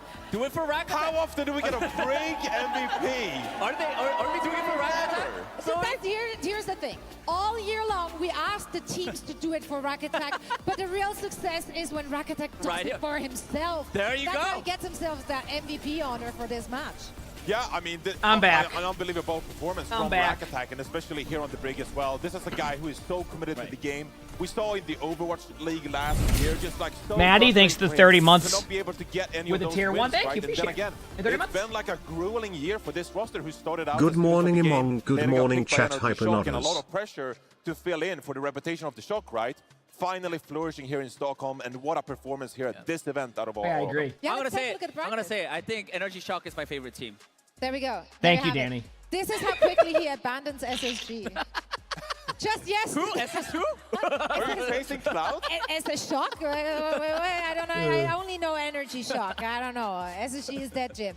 You know, that's how it goes. You win some, you lose some. You lost Danny as a super fan, but Energy Shock is not just winning matches, but also Danny's favor. Let's take a look at that bracket. Yeah, to see Danny's where just it like, I goes. like this team now. I wait for those lower bracket matches. It's brutal. This is day 2, and we're saying goodbye to Danny's like that, the today. fan that like just So only yeah, likes a obviously team that wins the heartbreaker, Super but Bowl. still, you have That's to their new give favorite credit where team. credit is due. Yeah, let's Nightmares go. did I've been a phenomenal fan of them job. since the They Super came to this Bowl. event. I don't think people Let's had go, them on the baby. radar. They were an underdog team, and I think they Even before someone in chat's like, most "That's likely me, that's have okay." Exceeded expectations from most of the fans. Yeah, I mean, a dark horse in the tournament overall, but it did look really good on that Maga composition. Right. This is the Up Pats until fan. they Yo, ran I out grew in up when the Pats. NRG, of course. Now they're Yeah, the also, Patriots have 3 wins just this season. taking So Energy to their game. I mean, they had to use the you were a Joker Pats Queen fan when comp Tom as Brady well. played. Yeah, the moment And, Tom you know, Brady they was gone, that tried was their it. You were best. Of course, they you were a did Bucks fail, but fan. at Now the you're a same fan of time, the you know, Chiefs. huge ups for them. Right? They tried their best, made their, I guess, best efforts. now you're a to Chiefs get the fan? win. Yeah, I mean, you got to be kicking yourself a little bit because NRG is a team you probably feel like you can beat as well. You've been a lifelong Dodgers fan since 2024. Bastion, and it just didn't work. The execution just wasn't there, right? So Map picks were them perhaps a little risky. Obviously, lose a map pick here, so some come in with some pretty specific game plans. Do you feel like maybe there were a few? I still think it'd be hilarious if the Cowboys signed Daniel Jones and had him play against the Giants. The circuit reality looks bad in hindsight because he got first. With the way it's been going for the Cowboys right now, why not at this point? Just do it. Maybe activate. Just sign him and just send it. See what happens. For NRG to kite. But, you know, there's opposite side of the coin. If they'd look good on the Reinhardt, then, yeah, of course, you know, you would have been pretty happy with the Circuit Real pick. I think for New Junk City, it's a Junker Queen kind of mirror. It works for both Junker Queen teams. It's a map they've historically liked. You know, we saw against Toronto Defiant in Stage 4, of course. So I don't mind the map picks too much. They took a risk on Circuit Real. Sometimes it goes your way, sometimes it doesn't. Put that on a t-shirt. Ain't that the truth? All right, who's up next? Is it the Twisted Minds versus Toronto match? They're doing much better with downtime today, so I'm happy to see that. I feel like there isn't as much as like sit here and do nothing because stuff. Jaws So that's gets been to nice play to see. Overwatch, not with us. Oh no. We're just like side characters. We're That's bringing been the nice main to see, characters. right? That's right. The voice actresses of no other than Sombra, Symmetra, and Brigitte will be joining us here on the desk for a game of Overwatch with Jaws. You don't want to miss that, so stick around and we see you on the other side. The 30 minutes of yapping yesterday was rough. They must have been trying. Maybe Blizzard told them to time it with like the release of the Hazard stuff, and that would explain it. Because they were like way over the top yesterday. Like it was like I get going for over analysis, but they were spending like 30 to 45 minutes between each game after a first or two, right? So there must have been something like that. Mind me? Thanks for the fish prompt. So thank you. SSG. Again, I feel like I interview you mind me? all the time.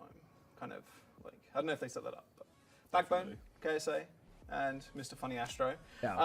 Yeah, we're here at the World Finals. I'm excited to get this stuff going, honestly. We're actually in an EU LAN, which has been a long time coming. I think one of the last times it happened was 2019 in France. World Cup Paris qualifiers for the World Cup. So it's been a long time. Obviously a bit more of a home ground for you guys, kind of. Does that advantage maybe EU? More Not beer? having stuff in LA? Thank you, Miami. I appreciate it. Yeah, sure. Yeah. I want my WoW We have Classic no jet character in lag, the they will get meantime, jet or at lag. least trying to. Yeah. The problem is I'm doing this quest where the We mobs have all like a home spawn up really crowd. fast in like a think there's gonna be a building, so I need massive to do stage, this all without our getting fans rolled there. by the mobs. I did have a small game for you. I think I'm doing correctly. We're going to rate. Hopefully no one spawns right now in front of me. I should be good. Overwatch Pictionary. We'll find out.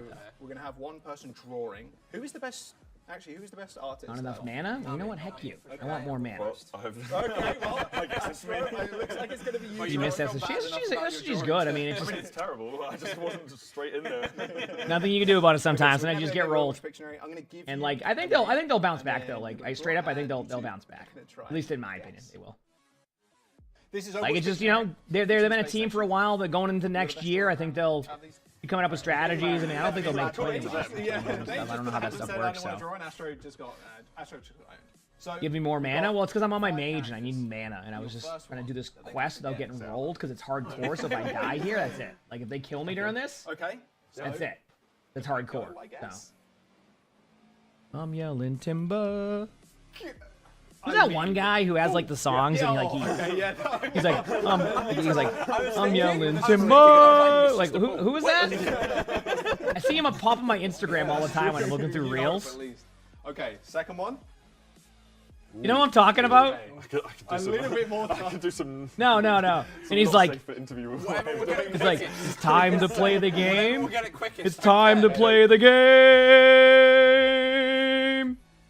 A different approach. That one. Oh, not even drawing the character. And chat's like, what are you talking about, dude? You've seen it too, Beaver? Yeah, you know what I'm talking about? Winston. Yeah. You said Big Mark? Is that his name? Is that his Instagram name? Yeah. I got it after the bubble. Oh. Relax, okay? Did you follow him on Twitter? He's funny? Heck yeah. Yeah, it's great. Genji. Same time. Man with sword. No, I know the song. Like, I watch wrestling, so I know that's Triple H's song. It's just there's this person on Instagram who he sings like songs. And it's you know. Oh no. Yeah, he does covers and he does that. Yeah. It's so good. Yeah. This is a good man, that's great. I don't know what that is. Ash. Is it? I mean, it looks like if that's not a hit scan, I don't know what it is. Name them all. Ash, Soldier, Cass, Widow. One more. Who am I forgetting? Sojourn. Yeah. Her gun's like under. Yeah, the Snoop Dogg one. Yeah. It's Overwatch Pictionary with Space Station. I watch wrestling. Yeah. Cool. I don't watch it like to give you an idea. I don't like watch it like all the time. But like I definitely keep up with it. Carolina, of course, voice of Sombra. We've got Matilda, voice of Brig, and Anjali. You got what? Sombra, Brig, and Symmetra. Oh, well, they say it right there. Okay, yeah. Sombra, Brig, and Symmetra. I don't know if anybody's familiar at home with a game called Overwatch that we play sometimes. Yeah, I don't. It's very underground. So yeah. It's very indie game. Very hip, very cool. I like to think anyway. Yeah. The desk normally. I mean, I liked it before it was cool. So. True. That's true. Just saying. They've been playing it a lot longer than the desk have, and I think you guys are going to do way better than them. Oh no! Look, one of my life mottos is success through lowered expectations. Okay. So let's keep those expectations low, kids. I like that idea. Can be hacked, even trivia. Oh, look what she. I like that. Just low expectations, and you get success when you overdo your expectations. So I will say, Johnny. There you go. And especially Jake. Are up. Oh, good. Okay. Gives us hope. Gives us hope. Okay. Oh my God. Okay. I'm going to ask you each 3 questions about your character. Oh. So no need to panic. No. I definitely didn't give the answers backstage, and actually I didn't this time. I normally sneak Danny a few and Zoe a few, but... We decided not to look at them because we wanted this to be fair. I asked them not to look at the questions. She did. Because I need to win this, because otherwise my friends will bully me so hard. Okay, we can't have that. No. And don't worry, I'm pretty sure you got a strong chance of doing it. I hope so. Okay, the audience, the guests over here, you guys can play along as well, and you in the chat too. You can play along. Caroline, let's start with you. Let's do it. Are you ready? Yeah. Sort of. You two are lucky. You get to see what's I was going on. born ready, baby. Yeah. Okay, first question. Okay. What ability allows Sombra to teleport to a set location? Translocator. Translocator. Ah, perfect. That's one. Did a good job with that too. Like, that was perfect. That was like Sombra, like perfectly. Promise it's not that bad. What organization is Sombra affiliated with? Talon. Oh, yeah. Okay. Maybe that were too easy. No. I just I've done my research and Okay. I know my character. Okay. She read the wiki. Okay, that's fine. Last one. And I think the audience is going to love this one too. Okay. What voice line does Sombra say when she activates her ult? Oh, yeah. Apagando las luces. Wow, my voice cracked. We're going to do that again. Go right ahead. And I have several, like, volvamos a la medianoche. But, apagando las luces. There we Perfect. go. Yeah, 3 out of 3. Great job. Baby. That's my 3 girl. out of 3. Great job. Worried? Yes. Yes. Oh, okay. Very much so. You'll be fine. I promise. All right, now we got Brig. This is for you. Okay.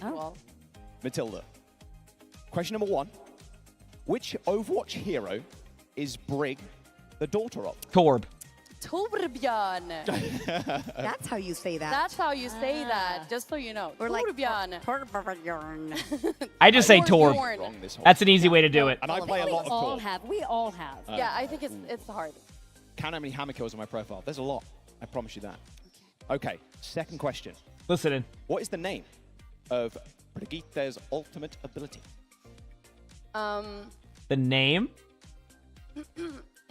Inspire? No, that's how you That's heal. close. I'll give you another guess. No, I don't have another guess. Inspire's the proc that you get. Yeah, because when you- that's the passive thing. Exactly. Yeah. It was Rally. It is- Rally. Rally! Oh my God, I am Rally literally to me. oh my God, this is the worst day of my life. No, No, it's no, no, no, not. no. I'm gonna it's leave. not I'm gonna your- leave. No. We're gonna wipe that tape and we'll. Yes, please we'll do re- that. we'll Can we redo just it. dub over that? We Yeah. are voice actors. Someone can dub Yes. the right answer over it for us, Brigitte's, right? Brigitte's ultimate is of course called Rally. There you go. She literally says rally to me. Rally to me.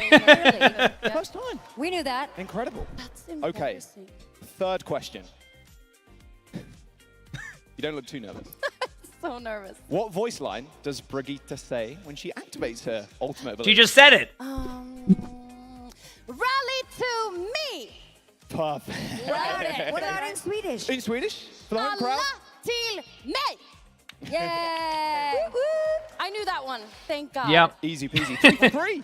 All right, on to Symmetra. No. Okay, 2 No, for 3. 2 for 3. 2 for 3. No.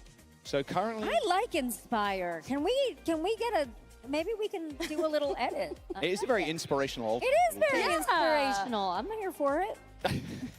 Now, okay, you. No. Okay. Okay. Well, here's the thing, though. Sim Uh-oh. has had a lot of evolution in her life. That is true. Very true. And I have been around for all of it, like many of the OG players have. God bless them all. So if I get a little confused, let's just chalk it up to the fact that there have been a lot of incarnations.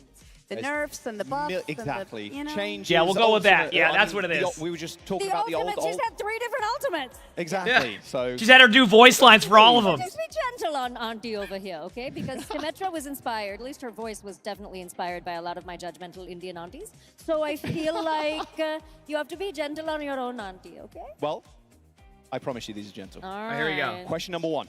What is the name of Sim's primary weapon? Wait, that was difficult. Who wrote these? Yeah, what the I heck? know she has the photon thing. That's right. The photon gun. That's right. Yes. Photon. Photon projector. Yeah. There All it right, is. thank you. I was like, all right, thank you. Thank you, children. Thank you so much. Thank you. Thank you. Auntie's turning into granny real soon. Okay. There you go. Easy question. Right. Number 2.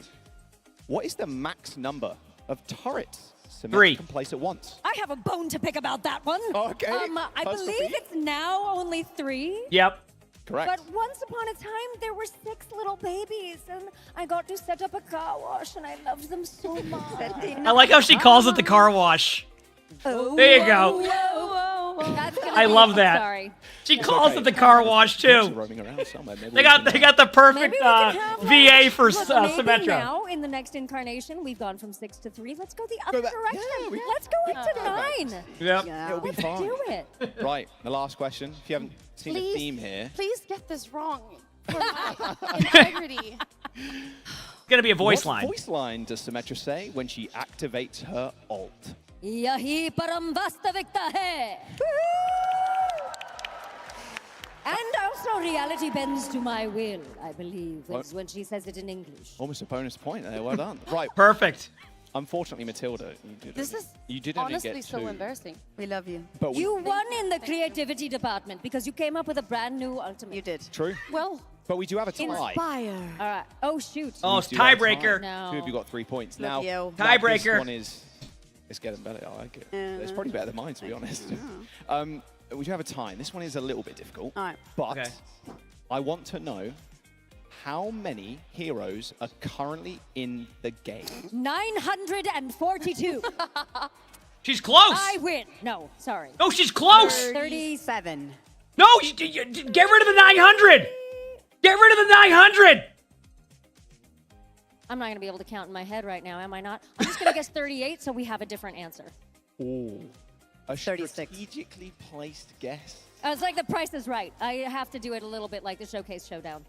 The correct answer, obviously excluding Hazard, who's not out yet, is 41.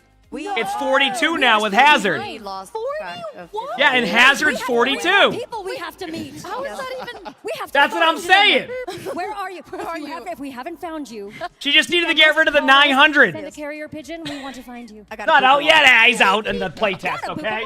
I can play him right now. It counts. That does mean our wonderful Symmetra Anjali, you have won the special guest version of Overwatch. What does she win? We'll discuss that later. That's Maybe 3 extra sim turrets. I don't know. I can't make, I'm not a dev. I can't make any promises. Thank you so much for joining us, and thank you so much for being here as well. A lot of fans coming up to you guys and saying hello, and if they're wandering around, I'm sure you can nudge them, maybe get a photo, and we really appreciate how much hard work and just amazing content you've brought to so many people around the world. And yeah, we really appreciate and love you. That was great. Thank you. Love this community more than we can possibly tell you guys. This game is incredible, but what you have done with it and the way you have taken it and run with it all over the world is inspiring to all of us. So you were meant for greatness. You were. Absolutely. Give them a round of applause. Thank Come you, on. guys. Well, thank you very much. We're going to go jump to a quick break. I'm going to have to run downstairs. I need to go on the stage because the next game is coming up in just a moment. Do not go anywhere. That was great. Good job by everybody there. That was awesome. That was awesome. That was awesome, yep. Yeah, I like segments like that. Like that's fine. I can do that. When you get into the 35 minutes to discuss Mauga versus Mauga, that's when I'm like, okay, I gotta do something. I gotta do something. You know what I mean? Like that's when it hits, you know?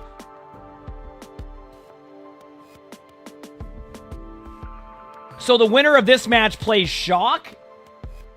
Oh, so we might get a Toronto versus Shock or a Twisted Minds versus Shock. Okay. This will be interesting. Who do I think wins?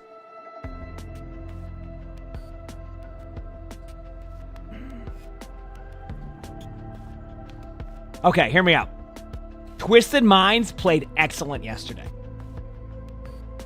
Twisted Minds is looking good. And I think they're going to be underrated in the prediction for this, by the way. I do think they're going to be underrated. Because they're a team that has underperformed based off of what we're used to them.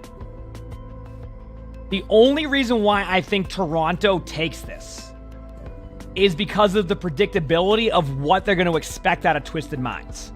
Twisted Minds is going to run Pharah, Ashe, right? They're not going to, they might run Sim. They might run Sim, right? They might bring that back. So it's a hard call. I do think everybody's going to go for Toronto, but I think Twisted Minds has performed the way that you expect Twisted Minds to perform. Does that make sense? Like what you expect out of them. And like they're not, look at it this way. Twisted Minds is not a number 8 seed. All right, you guys, I'm here with Zero. In my opinion, Twisted Minds is not a number 8 seed. Just got eliminated from the tournament. It's a you know what I'm saying? Pill to swallow, I'm sure. You know, they're just not. They're not a number 8 seed. Really reminded me it says they're number 8 seed, but that is not a number 8 seed. That is a team that went through a bunch of roster changes and has finally just recently settled again on playing with consistency. So I think it's going to be a good match, though. I don't think it will be a 3-0. I mean, maybe it is a 3-0 and whatever, but like I think it will be. It won't be a 3-0 is what I can at least predict. I mean, I had a really tough start to the year. I think I finished like 8th place. That's my opinion on that one. Stage 1. So to be able to, I guess, kind of turn my year around, find a you know, a group of players I can stick with. Then, I talked about it yesterday. You see it, ever seeing like the... It means a lot to me. So, like in sports where you have that one team who like is like one of the like the lower seeds going into the playoffs, but no team, including the best teams, want to play that team. But because they know it's going to be a grind regardless. I'm really grateful for the That's kind of what Twisted Minds brings to We'll this. come back stronger. Tell me more about this team. So that's Alabama this year. How is Alabama doing this year? Brought together, I know there's a lot of like, there's obviously a lot of turnaround there now that they have a new coach after whatever how many years it's been with Saban. But what do you want to say to your teammates right now? You were lurking, and so I had to face Emongg and quick play. Oh, are you saying when I waited in the 25-minute queue to play Hazard to go up against somebody who's just insta-locking Emongg the whole time? So hard. Yeah, that was a good time. I enjoyed that one. I see how passionate each and every one of you are every day. So I remember that. That was fun. It really motivates me to keep playing and to keep. Did the LA Kings were the 8th seed in the West? Weren't the Panthers the 8th seed in the East one season too, and they also made it to the finals? Yeah, overall, you know, I'm really proud, and I couldn't ask for a better group of players to. Point being is that. You know, it just because a team goes in there as the lower seed does not mean they're bad. It means that they've had some up and downs throughout a season. And it doesn't mean that it will be the result when you get to like the final stuff. So just for the fans, you know, what are you? How do you even get into an OW championship? You gotta like, you know, be on teams, qualify. I definitely think that one thing Blizzard could really do for the future of esports is find ways to integrate more introductory plays for people. So like, I think they're. I would love to see, and I don't know how people feel about this. And obviously they have to like make sure it is done right. But I would love to see like a bronze league, a silver league, a gold league, etc. And what I mean by that is you can climb through those leagues to be able to then become a better player. And then as you climb, maybe there's ways that you can go into like another rank. And like it allows for players to not, because what the problem is players will go into tournaments, right? Like say you're a gold player and you have 5 or 4 gold friends, right? And then you go and play in one of these like cups for qualifiers. You go up against Toronto Defiant from the get-go. That's not going to be fun for anybody. And that's going to kind of make that a lot of players are going to feel discouraged from that when like they didn't really no, because remember O22, a lot of the OWCS qualifiers were like you just signed up and that was it. So you'd be like a bronze team going up against like top 500s, right? So there wasn't much progression there for the players, right? You kind of just go, oh well, that was fun. Sweet. So you know when I grew up playing like random like esports stuff, a lot of it was you had different divisions, and those divisions had players that were at different skill levels, but then eventually you would have the really good players in this division. You know, then the division below was players that are close to that division, and then like it allowed for you to have like this way to climb, right? It's like this is maybe not the best example, but like if you're, you know, the kids playing T-ball right now are not going up against the Boston Red Sox. You know what I'm saying? A team that so far has not been looking yeah, but Anders, they didn't have a full way to do that. It was very much like you qualify this way and that's it. Does that make sense?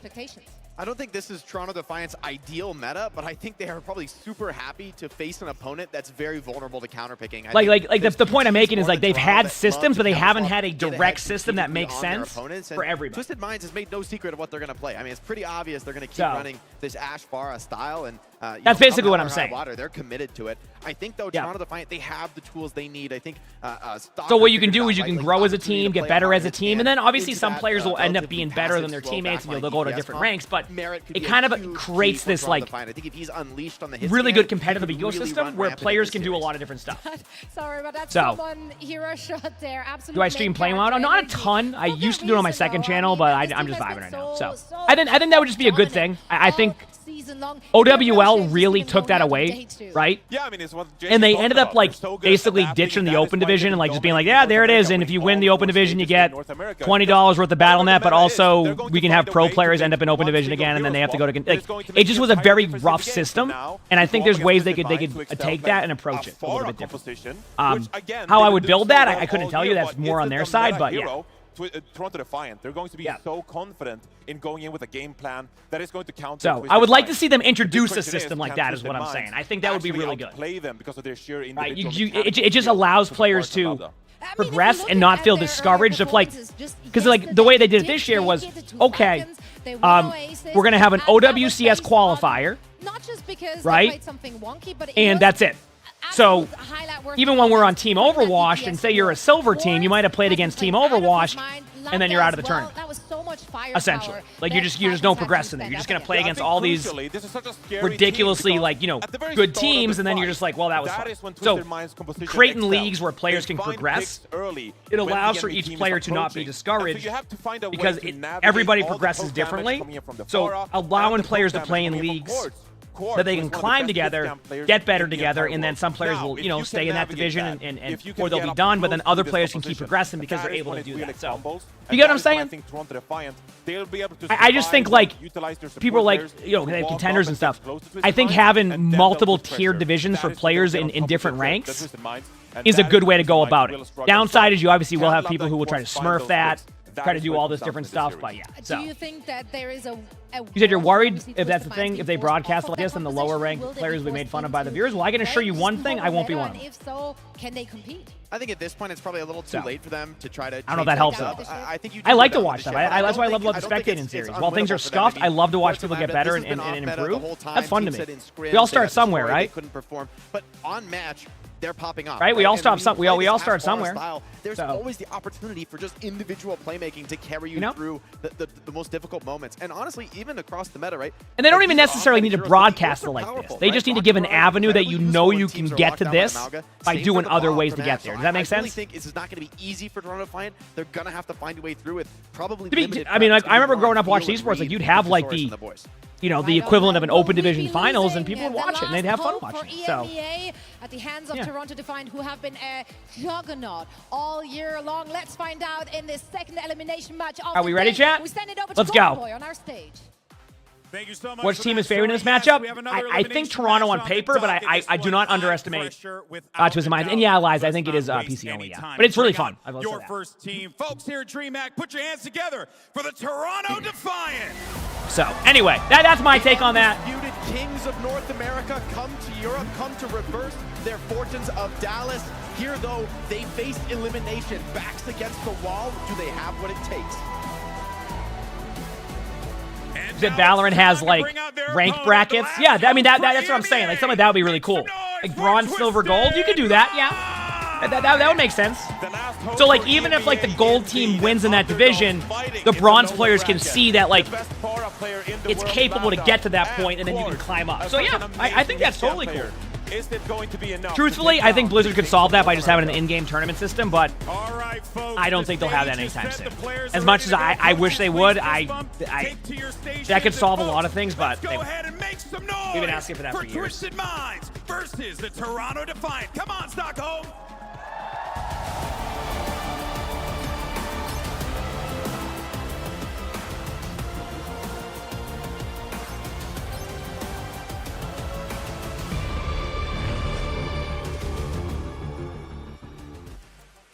Thank you. So do you think that pointing out mistakes is making fun of people, though? And Twisted Minds. We're in the lower bracket now. No more mistakes. I have a difference of opinion on that, but teach their own. No more lifelines. This is where the tournament ends or continues for one of these teams. And it's going to be a tough battle. We've got Toronto Defiant, the best in North America, versus Twisted Minds, who have had the you think people may think it is. I don't really think so.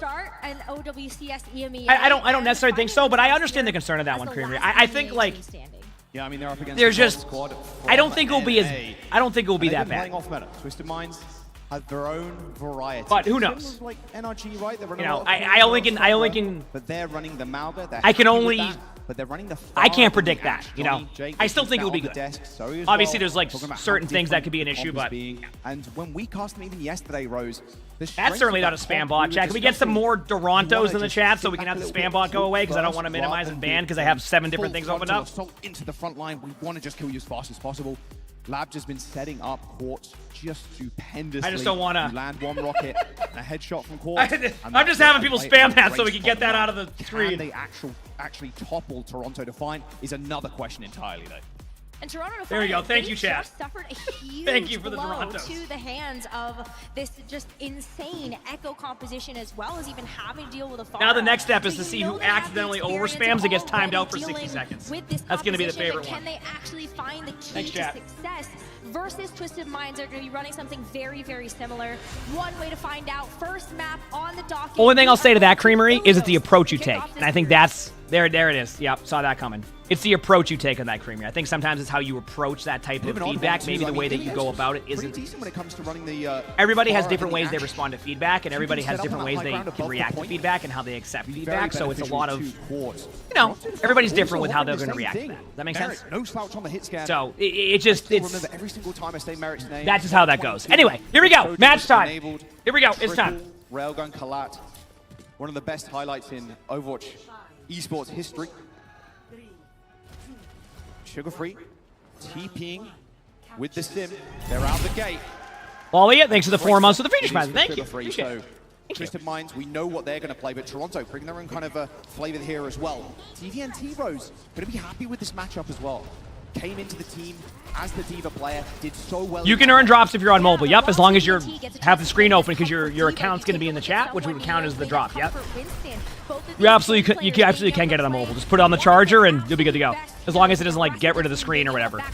Yep. Of course, as expected, coming out with that Ashe and Pharah, but Toronto being able to bring out the rest of this dive comp with the Ashe. I like this. We got D.Va. Now, I do want to point out again, D.Va matchup is not as good as directions at once.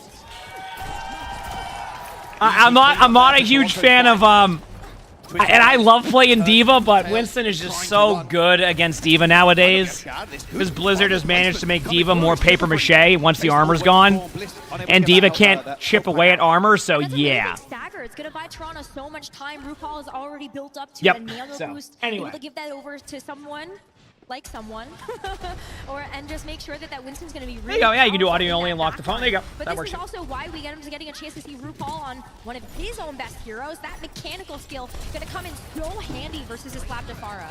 He said this seems so boring. Where's your Malga? Yeah, I'm sorry. Don't worry. These teams will play Malga. Don't you worry. This is just Ilios. But it was actually TVNT that booped him off slightly, so this nano boost isn't even going to afford them any space.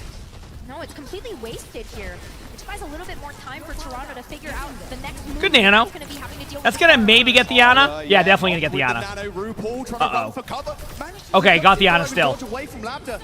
Quickly dealt with. Good job by Twisted Minds there. Go back to the point, get it. So, they want a team fight. With only Sugar-free left. It's going to be a hard battlefield to fight. Oh, your podcast while you're it's all good. A couple of inspire procs there by Bliss to heal up the rest of the team. Is there a reason this map gets played so much? The dive concept. People like playing dive in this map. Toronto likes playing the Ana Brig Winston comp. It's really hard to run Malga here, so you don't have to worry about that like kind of counter issue. So a lot of teams like it here. Toronto's gonna wait for Winston. Winston's probably gonna dive into their backline and start ulting to force out Brig Ult. It's worth the trade. So don't be surprised to see someone dive their backline, go in aggressively. Getting protected by that D.Va Matrix, but a bit of an awkward one. There it is, forced out the Brig Ult. That's exactly what they wanted, but they also flipped the point, which is really bad for Twisted Minds. So, because the point flip is what's going to deny them that. Found the D.Va here. See, like, you know it's like at a point now when a Winston dives a D.Va, that's where we're at. So. Has to sit laying in wait for the rest of the team to be able to back him up. As he looks to make this final approach, Toronto, though, holding that front line. Someone's already here to meet this D.Va. Self-destruct, Bob. The only real things I've got to work with right now. Overtime triggered by TVNT, but he's going disastrous. You notice how the D.Va's kind of just been there? I want to point out again, that's not because of a lack of skill or anything, it's because that's just D.Va right now. You're just kind of there. You're like, hey, I can't do what Winston does, and oh yeah, there you go. Good job by Twisted Minds to take the fight back. Someone's got to back up, though. Tanks a lot of that damage, is going to... All right, ready for Nano Winston backline pressure with a counter Nano onto the D.Va or the Pharah? Ready, set, go. Actually, I would Nano the Brig for survivability maybe, too, during this. That is going to be a big source of damage you have to deal with. They Nanoed Pharah. Okay. I didn't predict that good play. I expected more of an aggressive approach by Toronto with the... On the Winston with Nano? Okay, there it is. What a sleep. It's only 3 seconds, but that might be enough time. Nice job. Someone now jumping to the point, tries to contest, but it will be Twisted Minds to actually end up capping. Twisted Minds turn tail and run just a little bit. Isn't D.Va better at bursting than Winston? Armor. Look at the team comp that Toronto's on. Who are you bursting down? You're not going to be able to get to the Ashe due to the ability to back away with Conk. right? You can't really get on the Tracer because of cooldowns. You can't get on Ana because of the Brig, and you can't get on Brig because of the Ana. So that leaves Winston, but Winston has a bunch of armor, so you can't do anything then either. See? That's why Winston is more of the go-to in this comp. Toronto take the first round. Hey, you bring the Pharah, you bring the Ashe. Oh, we got a sharp shooter on our squad as well. That's why. Coming up clutch at the end.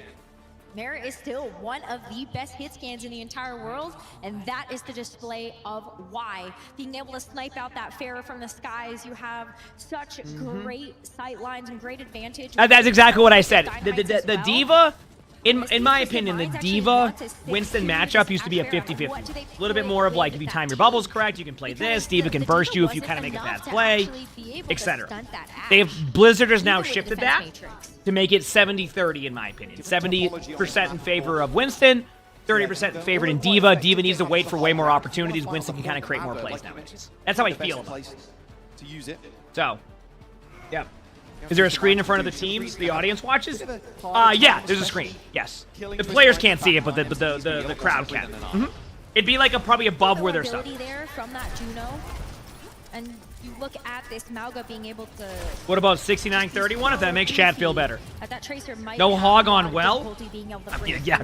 If they played Hog on well, I'd be like, what are we in a ranked game in like 2016? Yeah, I mean it's such a dominant position. Nice pick. What? Okay. RuPaul is dead. Machine RuPaul was in main. Took a couple of shots from Quartz or Lambda, and that's what we kind of expect, right? Quartz or Lambda chunking down the back line, and then the I know it's still played, but it's just like I barely see Hog on the map nowadays. Nice boop. See ya. Oh, a little boop as well. Okay, you're pretty happy with that one. And this is the space they want to control. All right, Mary just goes for the reset.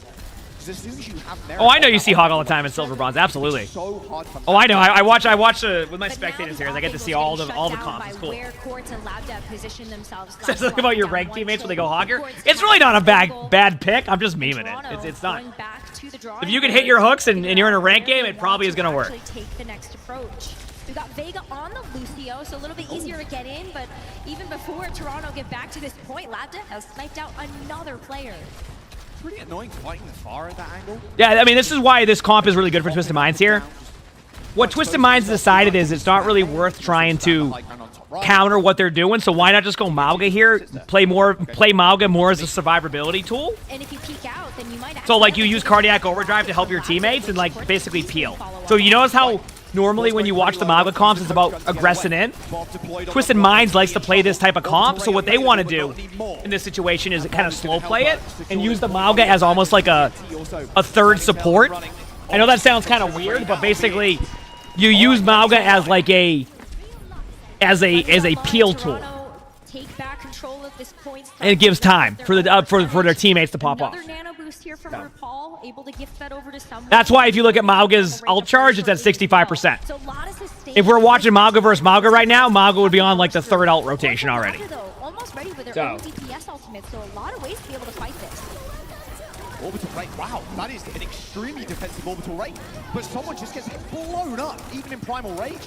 I mean, 5 players looking at you with the damage. Yeah, you're gonna die. All right, here we go. Do anything. All right. Double DPS ult, Twisted Minds. Ideally for them, they don't end up using these ultimates right now. Sugar Free dodging out the way. Bash gets the nano boost, chasing down. Sorry on ad time in chat, it just popped up. I saw. The barrage. It scores 1 kill. TBNT's gonna get another, and Sugar Free, that nano, it's good, but the range you're fighting Quartz, it's just not enough to get that 1 clip. Good job by Twisted Minds to take that, though. RuPaul dead to the bob. Very good job. That's a good fight for Twisted Minds. They've still got Rally, they've still got Cage, and Toronto Defiant. Yeah, I should have ran an extra one during the downtime. Just get walled off by this Cage. It's gonna That's on me. Perfect. Vega, very All right, Twisted Minds has Mauga Ultimate, Brig Ult versus Beat. Yeah, Twisted Minds should win this team fight.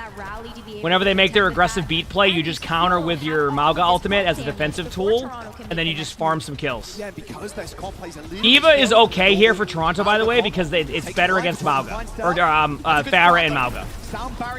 Damn, they actually hecked up. Still winnable, though. I don't think it's... Yeah, there it is. This team try and fight in this small corridor, but RuPaul and Vega are down. No supports available There it is. for Toronto Defiant. Rally deployed, as well as that cage. OT situation for Toronto. They've got players alive. They can go for touches here. You can see Sugar Free ducking in and out. Has to hit the recall, but they need backup. Diva can touch next. Someone's coming back on the Diva. That's going to be one way they get back into this. RuPaul on the Juno as well. So much speed. Of course, it's been found by Good job by Toronto delaying point here, but I think they're running out of steam. Seconds, he gets taken down. A swift headshot from Quartz.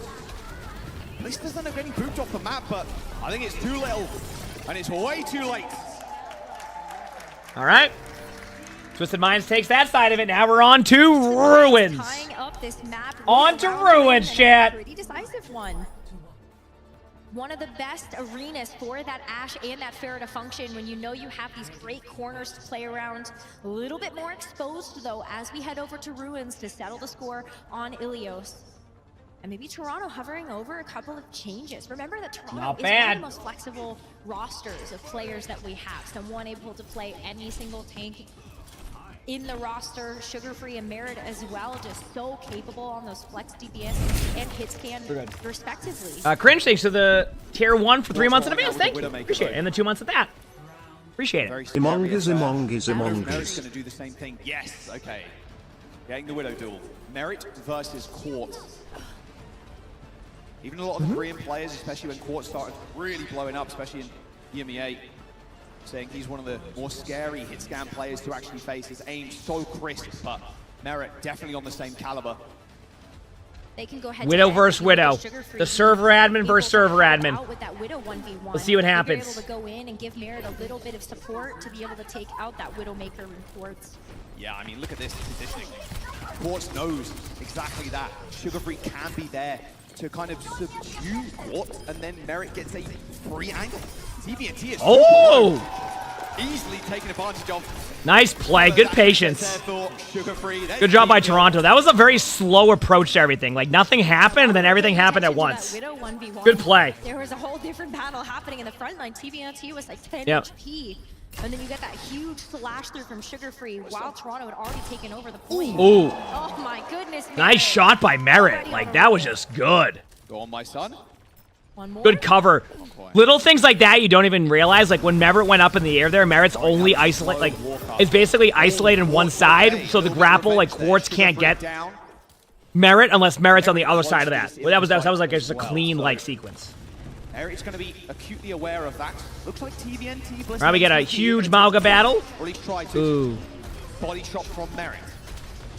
You can tell the amount of respect that Quartz and Merit have for each other because the way they play is like they play very like they both know they're very good at Widow, so it's like just a matchup, right? Oh, you're in the driving seat in the Widow duel. You just have to worry about the grapple, which is coming in a second. Yep. Yeah, but already has that avenue on lock. Really great vantage point. Good. Twisted Mind's going to be aggressive soon. I don't think they're going to let them get space. Now that you can utilize just they might try to save Mauga ultimate for Blade. They might already think Sugar Free has Blade because of that start. So Merit could open this up. Here we go. Got good angle. Well, they know exactly where Merit is now standing. Oh, there's the orbital raise. So we have a Venn diagram on point. Cage is destroyed pretty rapidly as Vega just swinging through. There you go. Leaving them down. He can get another. Pretty much even on ults. Pharah ult versus Blade. I take Blade. Quartz just got 2. Double kill for the Widow, but good luck against someone on the Malgate. I mean, I think Twisted Minds gets the free point because of that, right? Not nearly enough point presence to be able to deal with that. I think they'll be able to go over there like. Great fight. Nope, never mind. Just a little bit in those final moments, but Toronto have full control. Looking at that. How 2 players have slowed down the match because of Widow. The server admin. Imagine that in a rank game. Yeah. Trying to get an angle is going to be tough. Blade comes in. Quartz down. Good Blade. Hunting, searching for his next target. Oh, what a reflect! Sugar Free popping off with the Blade. 2 kills for Sugar Free. That's a. Rally ends up coming in for Bliss. No, it makes sense because of the percentage. That rally, it makes sense. Yeah. Running away with this. Look at this small room. Yeah, so that rally looked like you saw the rally initially. The reason why the rally was like that was because if they die there, they won't be back in time. The Brig Out will get no effect anyway, so why not take the chance? Like, why not take the chance of like having the Brig Out make it value? So close first match though. Happy Saturday. Hello, how's it going? Heck yeah. Really good start there. Really good start there, though. Good match. We went to 3 rounds. Like I said, this is going to be a lot closer than people expected, and I think that first round was proof of that. I'm going to go to the bathroom really quickly. Hit the follow button if you haven't, and I'll be right back, chat. All right? Appreciate y'all. I'll do an ad timer now so we can get ahead of the ad so it doesn't pop up. The Widow 1v1s, the sugar-free Genji. I'm so here for it. They're pulling everything out, all the stops. And I wonder if that's going to be a trend too. Just pulling out an Ashe, pulling out a Widow, pulling out a hit scan to try and duel with Quartz, rather than going, okay, well, we're going to play Echo, we're going to play Reaper. Because Quartz does need to be shut down eventually, because if you give them time and space, like dynamites, headshots, we saw what happened to it on Well. It will be Twisted Minds, of course, picking the next map. So we expect to see a lot more Mirror Ashe. Hopefully some more Widow. If I had it my way, I'd have Widow POV the entire time. I know, we missed some really good headshots, but... a lot more talented people than me doing the ops right. I've missed seeing Widowmaker. It's been so much fun to be able to watch these two go at it. And it has been a very long time since we've really seen Widowmaker be a staple in the meta. So if this keeps up, I think we're in for a very good series. Already, it was so close. It's going back and forth with these round wins. But Lambda is the issue. We need to see Toronto Defiant deal with Lambda on this far, deal with Quartz. I think they had cracked it, being able to put Sugar Free on that Genji and forcing them to have to fight in those small rooms. But it's going to take a lot of this different meta game plan in order to actually win the series. Yeah, and a lot of it does come down to map reliance too. I can imagine maybe see something like, if they want to take a bit of a long-range hit scan duel, maybe something like Midtown. Circuit? Could go to Circuit, yeah. Could go to Circuit. Will we see Widow is the question. I mean, traditionally, Widow's always played in Circuit, like snipers kind of thing, but I think Ashe is also has a large amount of viability. I do like the Sugar Free Genji, like you said. I think that's a very good point. Like, at the end of the day, if you're making your life, if you're making Merit's life, easier, then Merit is just gonna, you know, you can just chill, just shoot people, you can click heads, you don't need to worry as much. Oh, what a shot for Quartz there. It's another big tool as well, this play, which really forces Vega, not Vegas, sorry, but like the Brigitte players into a tough spot. You really have to save the bash if you're going to hit the rally. Hitting the rally early, that helps. You know, the health pool does end up building up over time, but it's not instant. It's not instant anymore. So there are the stats from the last map as well. Pretty close across the board. Yeah, it was. I mean, 1 round apiece, and we had to settle it all on Ruins. I feel like that is just a great precursor for what we should expect to see for the rest of this match. Pretty close, pretty back and forth. Called it though, it's gonna be King's Row as our next map, and there are no subs. No subs, King's Row, yeah, there you go. Okay. Genji is gonna be the order of the day, I think, for Toronto. I think so. Makes the most sense. Yeah, and we seen how good Twisted Minds were, even against the first game they played against Team Falcons, ended up winning that. I don't think a lot of people had that on their bingo card. Any team taking a map off a Korean team, but hey, we ended up seeing it. That must have been a big confidence builder too for the team. Even though you end up losing that series, you are still in a spot where you're like, okay, we've already knocked one team out, we've taken a map off a Korean team. They must be sky high in terms of happiness, I guess. Well, yeah, they did something almost impossible. We had not seen another team do that before. We ended up seeing Twisted Minds be able to accomplish the great. Toronto not necessarily being able to do that just yet, but maybe. Elimination maybe they stage, get another chance. They need to get another chance first, but they're on a good streak right now, at least. A couple of rounds under your belt. You warmed up on stage already. We're in day number 2, and we are in the lower bracket. So only one more chance to kind of make your way through. On Twisted Minds map pick, we are going to King's Row.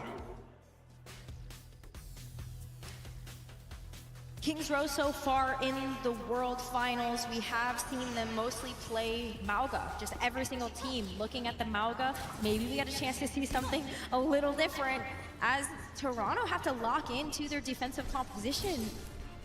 I think we got our wish. Yeah, we actually did. I think we actually got our wish. Oh, these are Merit Widow, okay. So Twisted Minds with TVNT. Curious if TVNT ends up going back to spawn and changing as soon as they see the D.Va or they know the D.Va is being played. A mute. Thanks Very for good. prompts. Thank you. All right, what do we got here? We got King's Row. Okay. Just Matrix the and James. The Thanks for that for your prompts. Thank you. It's not a long ability anymore. He used to be last for quite here we go. If you just stop all that damage going through, he can't heal himself. Gates unlocked. Twisted Mind. With Quartz on the Widow. Ooh, okay. See if TVNT wants to change. Doesn't look like it, at least for the time, as they try and make that cross. Taking their time. Twisted Minds don't want to overextend here. They want to wait for these cooldowns to be active. And they know that they have to pick a lane. Toronto Defiant are spread out all over this defensive point. There's still going to be a lot of this damage front to back before we end up seeing Twisted Minds maybe take out somebody with this Widowmaker. Good nade too. I mean, RuPaul is very free in the sky right now. It's interesting seeing the D.Va here. So I do want to point out the D.Va here is good against Mauga. Like you basically can kind of heck up the cardiac overdrive. D.Va can get shredded in this comp though if you take a little bit too much damage. So it's interesting to see. Obviously, the game slows down a little bit when you wait on the Widow here to just sit here and make picks all day long. Knows exactly where Merit is. Merit in a very defensive position. Here, body shot, so now Merit has to back off. And, seeing a bit more server admin now this game. Force the Widow to back.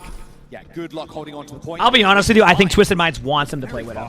I think Twisted Minds wants this all day, every day. Any sort of pick is going to be tremendously impactful for Twisted Minds. You have the option to push forward when you do get those picks. Merit, though, with a really nice back on. You can see Quartz knew that grapple was coming and was just waiting for it.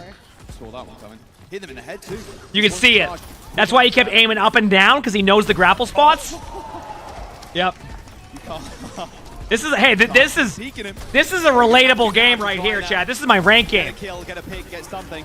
Look at that cardiac overdrive as well. Nice. Think about this, chat. This is a Widow in pro play, where you have some of the best positioning and best players, right? Now imagine this in a ranked game. This is what I go up against all day long. Picks like that, then you know you can keep cycling through with that momentum. Right. That's what we call the Widow the server admin. Passive angles.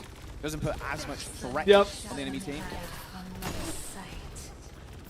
Got the sights activated here from both of our Widows. Oh. So hang on. They're going to wait until it runs out, then quick jump. Quick jump. Oh, not quite. I was hoping it. The game of chicken. Not to be. Unfortunately for Twisted Minds is rolling right now. That's a cage. If someone's gonna go Queen here, I think you would want to go Sombra too, right? Are we gonna see a Sombra swap after this? Unfortunately, Rally doesn't getting deployed by Vega, but he's already so low. Look at these rockets raining death from above. I think we posted something about that shield. Hazard on my second channel. I don't know the. I haven't looked. I'll be honest with you. We've been vibing. Control of this game. Yep. Twisted Minds now with 5 minutes. That is a lot of time for this third point. That is so much time. They still have this barrage as well as this rally. And we're seeing Toronto almost make some panic. All right, here we go. We had someone switch over to the Junker Queen just a couple of fights ago. Vega's now on the Zenyatta. Oh, body shot. All right, okay. Got reflected too. That was lucky. Vega's actually on the Zen now of all things. I'm a lucky Hi, boy. bud. Zenyatta against this comp, very nice. So much damage pumped out from the Zen, and the Malgrass play a little bit more. Rigol. Toronto's going to use Juno ultimate in about. Never mind. Still might have to. Yep, there it is. Quartz really showing up now. Both DPSs though, one on each side. Have to trade it. Have to just go down. But Quartz still in a good spot. Oh, spots the side of his body. Someone does end up. That's going to do nothing. But really is kind of an escape tool there. That was literally what it was. But that was about it. We have a Zenyatta now. Respawns are back though. I mean, this is just going to be a straight up Juno ultimate in like 2 seconds after they pop walls to get vision of where they're at. Quartz is hunting for another They're going to go in. Yeah, as soon as that side spawns, we want to get rid of that. I see a reflect damage there. Good play though. Still a really good play. Nice job by Toronto there. They're just going to go all in now to try to get like a kill, and then if they get rolled, but they built them out. Good play by Toronto. Good kill from Vega as TVNT just dives on in. That's a big ult for Toronto to fight to get out of Twisted Mind. No rally, no cage, no orbital ray. They've only got the barrage. I got some good news for. Well, the thing about for Twisted Minds though is third point is a Widow point. So all it takes is one pick by Quartz here, and then the point starts to change a lot. So Vega also has the Transcendence. I also think this is I like streaming Alan, that's why. Deal with something like the barrage. You can't actually out-heal everything, but it still gives you a good amount of grace. Merit almost got jump shot there. 15 seconds. Just wait it out. You know he's going to hit the shot if you do peek your body. Is Farah's really underrated right now? Farah's good. I agree. Defensive angle. It's got. This is a lot of damage. I mean. Wow. Okay. Merit hasn't got grapple now, so Quartz can play a little bit more aggressive. But he's still trying. Looks like Merit is still trying. There's the Zen ult. Okay, they're probably going to kill Quartz with the Zen ult. They're going to all in. Give it a fair old try trying to get into the back line. I mean, Quartz is under just an immense amount of pressure.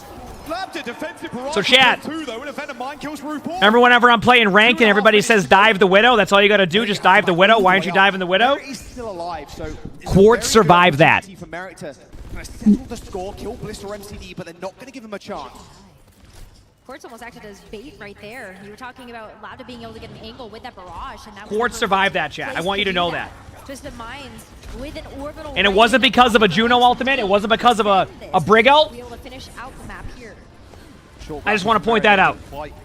Get what he wanted, but he knows where Quartz roughly is. Still hiding all the way at the back. I'm telling you, chat. Available for Bliss, so maybe they take this one a little bit slow, but can't do that if Merit's just constantly peeking with that grapple. Okay, there's a trade. They can still go in here. Twisted Minds is going to have. I think Twisted Minds. This is a tough one. I can't really call who's going to take this. I think in theory, Toronto has an advantage purely because of the Discord orb. Oh no, never mind. Excellent job there by. That's the one thing I didn't take into account was being able to prevent that Queen ult by using Mauga ult. Great play. That was a good play. I didn't even think about that at the time. See, even that, I didn't even think about that. Basically, they use the Mauga ultimate to stop the Queen from being able to counter their ultimate. Twisted Minds, importantly. Does that make sense? So the Queen can't use the mobility there, so the Queen can't ult. So you just go in and ult first before the Queen can. As soon as PVNT hit that, So you can't rampage, and then that's it. It doesn't even stop the momentum. You can literally have Cage prevent you from using it, and that's what happened.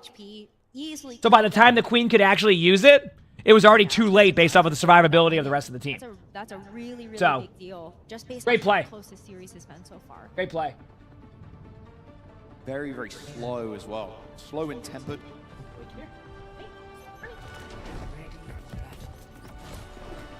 See what Quartz does. Yeah. Could go the Ashe, could go the Widow again. It's really awkward here because you're on the defense, you can't really make hot swaps. Mauga's good against Queen, very well on the King's Road game but Queen is good against Juno. Does that make sense? And then that's why NRG runs the Sombra, because Sombra is good against Mauga, and that prevents Mauga from getting the full value against Queen. Get what I'm saying? That's why Shock specifically runs Sombra in that comp, to basically prevent that issue from happening. Basically, they save EMP for shield or for Cage, so that way if Cage is used, the Sombra can EMP it, and then the Queen can get value, so they can't stack those ultimates. That's why they do that. That's why I said I remember when earlier I said is Sugar Free gonna go like Sombra? That's because if they're gonna run the Queen, the Sombra would make sense because then that way it would prevent that from being an issue. So if they had a Sombra there, they would have EMP'd the Cage. And then you would have had the Queen ult get the value, and that's a way different team fight. So Vegas has some big carry performances with those captive stuns as well. So if you're looking for explosive damage, you are looking for Vega to be able to build that up. Really good shot to start. Yeah, tough spot. I mean, Quartz, you saw him flanking with Bliss. Just having that damn. The Toronto has a Yari? Yeah, I think it's just to take off angles with damage. I'm not sure you're welcome here, not in this back line. And yeah, I mean, you see Sugar Free, he's trying to actually get on top of Twisted. I guess, like, you know what confuses me about this? It's like, I don't think they need to change up too much. They just, the success right now against the way Twisted Minds plays is to be really aggro against them. Like, you can't slow play into it. Yeah, that makes sense as to why Merit's going this now. Now you have basically an all-in comp. So Vega's gonna make that switch. This makes more sense now. They try again. No ults just yet. MCD close to this orbital ray though, as well as Quartz to the mob. Well, yeah, exactly. It's too slow to be able to make the play happen. Yeah. Speedrun through Hotel. That railgun shot going a little bit wide, and RuPaul already goes down. Someone is trying to chase the back line. There you go. Get them out through that choke. They're doing trading the Junos there, so it's just Brig. Yeah, the Juno trade is not going to be good for them because it's the a small little curse as Vega ends up going down. Regroup. But a scrappy fight. Bob's still available from Quartz, so they can still hold it down, but Merit with a good shot. A railgun. That was a really good reactionary Bob, because that should buy time for Twisted Minds to get out and then be able to retake this efficiently. Yep, they put Quartz on Tracer so Tracer can touch, because Quartz just used Bob anyway, so you're not really giving up ult charge there. You have Tracer tap the point, which is why Quartz hasn't blinked once yet. Triple blink to point. Give Mauga time. Here comes the point touch from Tracer. Gets on the back line in the meantime, recalls out. Now you have all your cooldowns. Good job by someone to get the kill on Pharah. Quartz does a good job of using Juno ultimate. It looks like should go in favor of Toronto, but I think it ended up being a good fight for both teams. Got a couple outside of Toronto. Built a couple ultimates, so now Quartz is going to go back to Ashe or Widow. There's Ashe. Yep. You got this blade to be able to open up this next fight. Cage as well if you want to pair those two ultimates together. And Sugarfree Cringe, thanks for the gifted sub. Thank you. Being able to get that backline access, looking at Quartz, shutting down all of that hit scan for Twisted Minds. They're waiting around the corner though. And now they have Blade. Now they're going to make the move. Slowly pushing. Hard for Lab to get a big barrage here. A lot of the time you're going to see it coming unless you go over the buildings, but there's the speed ring in. There's the Blade. He's going to try and match the power in the skies. Lab that unleashes the... That was interesting. The only reason why I say that was interesting is because I get going for the Pharah, but if you use your dash reset on the Pharah and nobody else, these need to be uploaded on YouTube. But yeah, I'm surprised they're not already. I thought they were going to be up already, but maybe today you'll get the first set of matches. Right there. Probably, yeah. I think today you'll get it. Everybody wishes they could have that pocket support. Because yesterday was Hazard, so it made sense to have the Hazard match, the Hazard stuff go up first. So I think today you'll start to see the commentary stuff go on the second channel. It's so vulnerable, especially to something like that railgun shot from Merit. Cage on the corner for someone. Focusing TVNT. It looks like the rest of the Twisted Minds are going to dive on in the cage, but it's actually Laughter and MTD that go down. But yeah, I was surprised they went for the Pharah just because of the dash reset. Because like when you use the dash reset to get the Pharah, if you don't get the kill, the blade is wasted. That's what happened. It's not too bad because your respawns aren't too far away. Is Hazard good? Hazard's fun, Big is going to be able to get back before we see this payload out cruising around this corner. Has the rally, orbital raid. There's a lot that Toronto can throw at this next fight. I'm looking at Merit's overclock to see if this can actually solidify the second point for them. There are not many shields outside of that Bliss Brig. That is scary. An orbital raid, overclock, an over raid. A lot of ultimates coming up for Twisted Minds, however. A speed ring forward for Toronto to find, as well as that overclock being popped. Is happy to kind of Twisted Minds is going to have ults now. They're going to be able to contest the point. There's the ults, but I think that they're going to be able to try to Pharah ult it. Yep, there it is. And then if they can build Mauga ult in time, they're all in this. Twisted Minds, I don't think they're going to win this. Bob's also kind of destroying the front line, but there's just too much healing. Toronto's happy with that. They got out ults, so they're happy. They'll still for a little bit longer, but that will be... Also, the reason why, do you notice that someone was just standing next to the Bob right there? Did y'all notice that? Someone was doing that to not only take the aggro from Bob, but to be able to get a little bit of ult charge built towards their next Juno ultimate. You take a little bit of damage there. That's the whole idea. Because the team fight's already won, so why not be able to get some ult charge? Mauga ult time, get ready. Deflect's done, there it is. Once the deflect was used, it was an easy hit of the button. Resulting in a kill onto Vega, and now they can push, all the way to spawn. Sugarfree just dying on the point. Yep. Trying to reset as quick as possible. That's what they wanted. Twisted Minds actually... So the reason why CTVNT right there is taking a little bit of poke damage, that's the build-up Juno ultimate. That's literally why they're doing that, because they know they might have a slight advantage. So this little poke damage here is like, oh no! Oh no! Right? Like, they're fine with that. It's all a part of their plan. They know they're down in ultimates right now, so they're going to Brig ult this to at least force out both. They might even say Brig ult. There's the rally, Lapta already dead, Blade popped. That rally worth it. Bliss was the main focus. They're okay with that. There. And the only...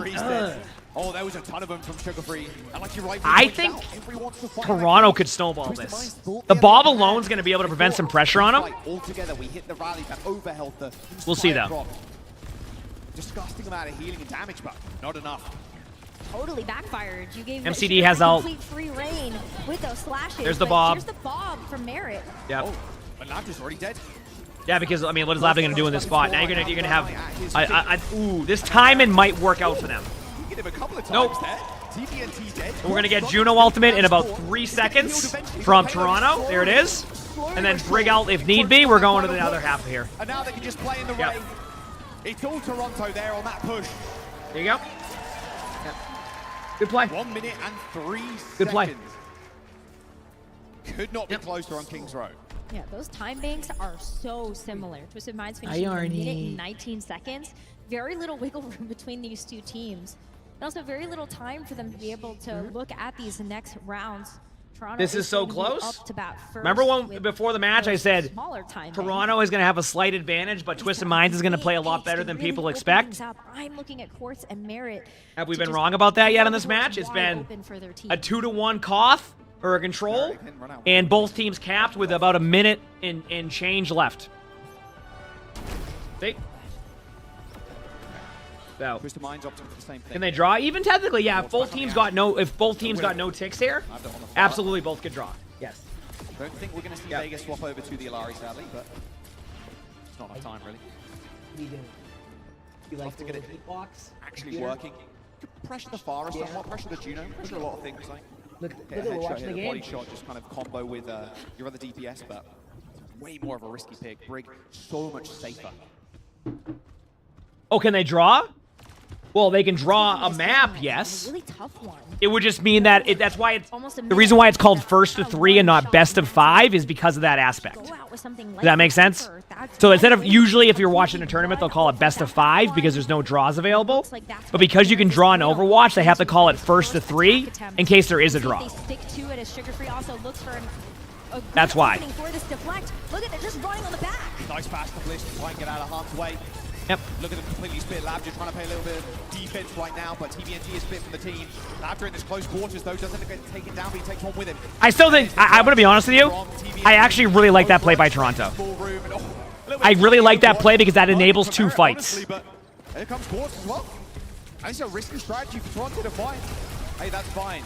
You can build up ult charge, but you haven't got any time left. So That's how you play against that comp. You don't have the wiggle room of like a 4-minute timer to slow play the first point. So why not just run in and surprise them? It was just a great disengage by Twisted Minds and a good reaction. But now they have another team fight, and that's why I didn't mind that. So. Reinforcements. Merit wants to make this wrap, has the teleport to be able to try to get behind them. Once again, enemy number 1 for Toronto to find. Twisted Minds happily enough to just 180 and kill someone. Just LOS out of the range of his healers. Not bad. Merit could do some damage here. Sure, he's nearing this ult, but is he going to be able to survive through this Juno? Absolutely Damn. not. All right, Twisted Minds holds it. So can Toronto force the draw? Full hold on point A. Can they force the draw? Let's find out. 1 minute and 19 seconds to get 33%. Very risky strategy that Toronto tried to run with. With the Reaper, your entire goal is to try to walk over that back line. Where can you see the schedule? Probably in the esports website. Like they also show it on the stream from time to time. On the time. same page in terms of how aggressive to take those pushes. So Twisted Mind's able to turn around, get someone out of the picture, and then turn focus onto the rest of the team as they were trailing behind. A minute and 19 though, it really isn't that big of a difference unless you take a look at maybe getting just a hair of a smidge of another attempt. All right.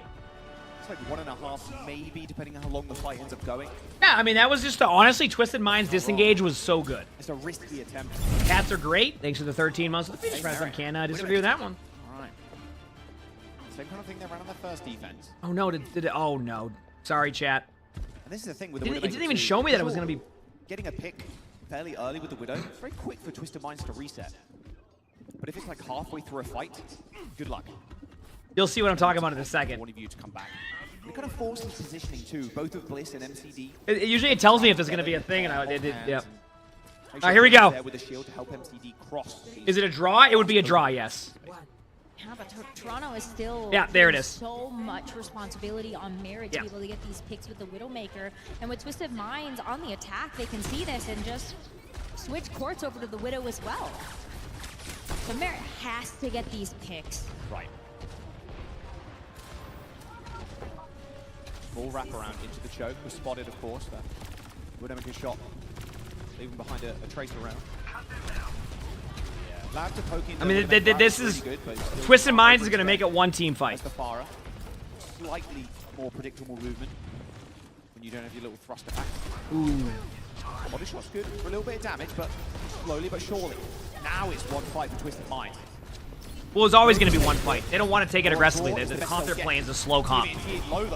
Rap, thanks to the 70 months of the tier 1. Thank you, appreciate it. Heck yeah. Still alive, still fighting.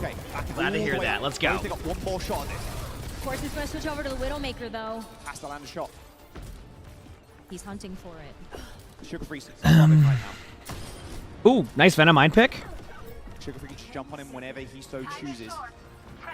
That's why Quartz is playing so far back. He's waiting for someone to peek, but I don't think that opportunity is actually going to come. All right, Sugar Free join the rest of his team once again. Bliss under a lot of fire, but Labrador actually finished off with the Genji. TVNT still going super low. They traded. I think that might be it. I think Twisted Minds is taking this. It's all on merit now, but Quartz says absolutely not. Oh my. Did we get some Blakey's in the chat for D-Rock with the 10 gifted? Thank you, D-Rock. I appreciate it. Thank you. Remember what I said earlier, chat? Thank you for the 10 gifted. I appreciate it. Remember what I said earlier? I said this wasn't going to be a 3-0. It ain't a 3-0. Look at that. 1-1. 1-1, chat. And thank you, D-Rock, for the 10 gifted. I appreciate it. That's what I'm talking about. Able to clutch it off for Twisted Minds, be able to win them that map. Such a big pick. All right, how does Toronto Defiant kind of respond now? Their map choice. Thesaurus. Yeah. Consulting the book. I'm telling you. Do you still want to take that duel?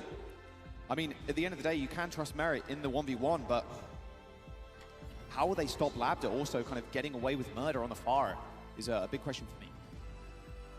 Takes a lot of really good positioning, as well as the coordination of something like the Genji, even a Winston jump. That's one way you can just completely crunch the Pharah, make sure that she doesn't have free reign. So can I disable gifted subs because your stream is lagging? A lot of those skills in our first map of the series. But King's Row is just such a different beast. You have these long sight lines you need to play around. Almost requires you to have to play like the Ashe or the Widow, which is what we saw both teams lean into. Some of these shots are absurd, both from Merit and Quartz. This rally as well, look, Cage can't end up using it, and unfortunately, as soon as someone tried to, you have to be outside that cage. It is a movement ability, so you're not able to... That's Infinity. I saw it. It usually pops up the time, and I didn't even have a chance to hit it. I was like, that's why I said that too. I was like, no! That was really their saving grace, and I think you pointed out quite rightly. See if the Queen makes a resurgence, but I've got a feeling we're just going to go back to Mauga, again, a little bit more safe. I love the aggroness of the Queen. Obviously, NRG Shock have been doing very well on the comp. But Energy Shock even have their own flavor, where they're running something like the Sombra to be able to bolster up that Queen. Something that we haven't really seen Toronto want to lean into. Chicory's just so good with this Genji. I feel like it's going to be difficult to see them switching off of this comp, and something that you know that Sugar Free's so good at. Not bad, though. Good play across the board. Yeah, elated. I will be too. Good play across the board. Coming up in just a moment. We'll see where we're going to go. These are fun, Chad. These are fun games. Gibraltar picked by Toronto. So these are fun games. No substitutions either on either side. It's going to mean dive. You were baiting the copy pasta?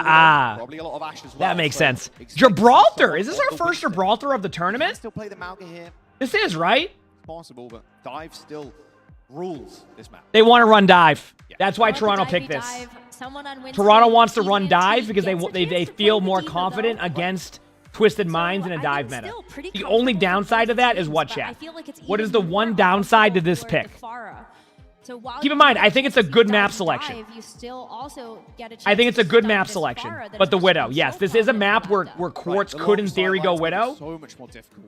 And take over the lobby with that, based off of the previous Widow matchup on that one. Just to make that clear. That's why I think this could be an interesting one. Obviously, we have to wait and see how it goes, but... Twisted Minds, at this point, they're just running this, like, one-trick comp. Like, we're going to play Fire, we're going to play Ashe/Widow or a hit scan every single map.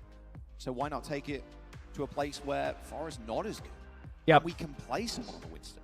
We can play the dive that we are just so good at.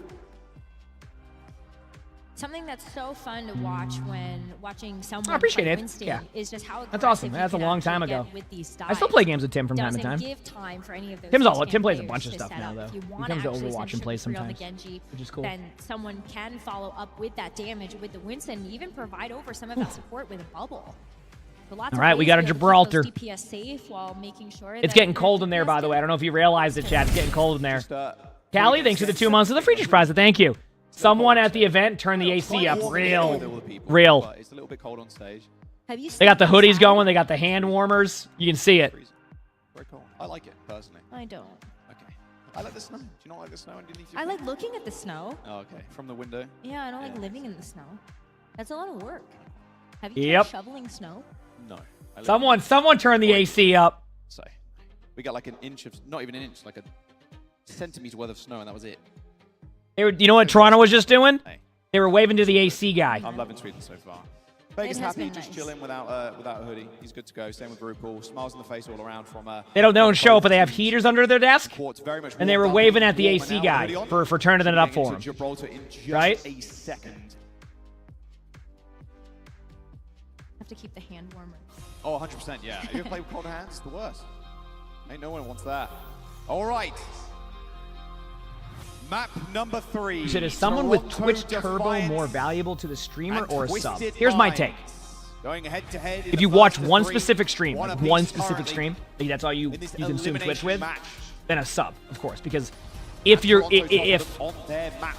watch a bunch of streams, I think if your Turbo allows for you to watch all the streams of the game. So that's how I usually say that with Turbo. Eric going to the cat. All things. Because Turbo will get rid of ads on every channel, but then like a sub will get one This is off that definitely a place specific where channel. Vega could play the Alari, but Brig definitely better. The enemy team's going down. You don't want to play the Alari. You will die. Very good. But RuPaul does get to play the Ana. So. Honestly, Edibles, I think whatever's going to be the best viewing experience for you across the whole board on RuPaul's Twitch. Ana, That's what I very say. scary. One of his best heroes, if In my not opinion. his best, I would think. And we are seeing, yeah, TVNT, like you mentioned, on the Diva. All right, here we go. Doors unlocked.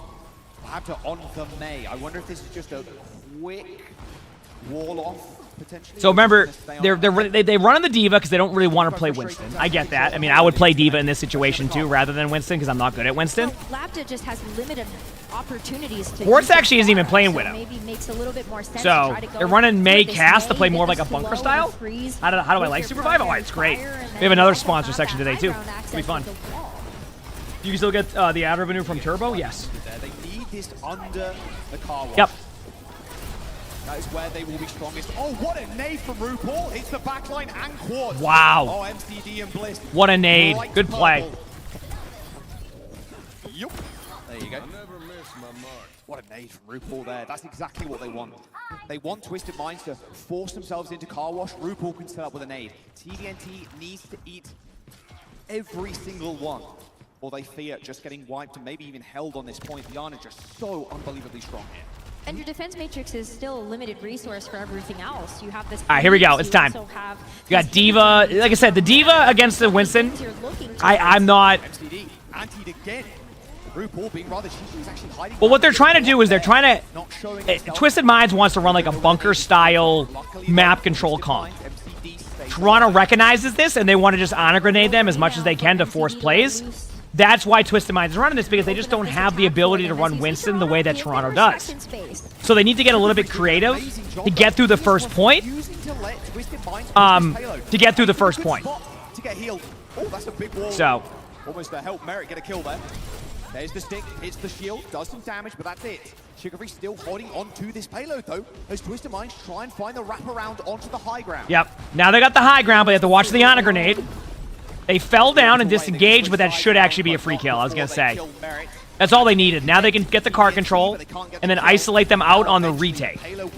So, how did the Cassidy get up there? A Maywall. That positioning now, that high ground has been broken. Twisted Minds can look at finishing out this first point. Another life here for TVNT with that Diva Bomb, but you also have so much sustain with this rally as this Blizzard. MSD just getting up in the face of RuPaul, getting a little bit personal there. Zayd comes in, hits Lambda, High Noon, Blizzard hopped from Twisted Minds. The fear of the Winston, I suppose. The Winston made it. Time to nano the Winston again. There's the Brig out, the nano on Winston. Twisted Minds is probably going to get rolled here in a second. Yeah. This AoE damage coming from someone is just insane. It's already 50% towards another ult. A sugar-free finishes. They're staggering May. And yeah, that's a bit of a stagger. Couple of extra seconds bought. So Toronto has a couple ultimates. They're good ults, but they're not going to be great. The fact that someone's So, gonna have maybe even what is the another most primal played rage map in if the they stall tournament? out long enough. It's a really big deal. Sugar-free has another Probably home Ilios as and well King's as Row. Another High Noon for Merit. Lambda has switched over to the Pharah, though they're really looking for more of this I'd say. one-shot potential. Which I have no problem with King's Row gameplay. King's Row's a classic. Nice start. They know there's no sleep now, so D.Va can be more aggressive on their approach. A weird rock to heal. So RuPaul didn't. I don't think he had a full LOS. Huge pick, though. Now they can start spamming out the Honest. The Honest is going to be susceptible to this. They know this Pulse Bomb coming, but... For the Pulse Bomb, however, MTD in this site. Gets one clip into it, maybe a second. Oh! Wow. Sugar-free takes one with him, and now he's putting pressure on Bliss. Bliss cannot peek right now. And with 10 Okay, they got out. to go, Yeah. Merit is back in the action. Sugar-free's done it again. Bliss dead, Quartz down. 5 seconds to go. Who's here? It's only TVNT without a self-destruct. That ain't happening. He gets another touch. It won't matter. And Toronto defiant. I mean, this is why Toronto wants to play this map, right?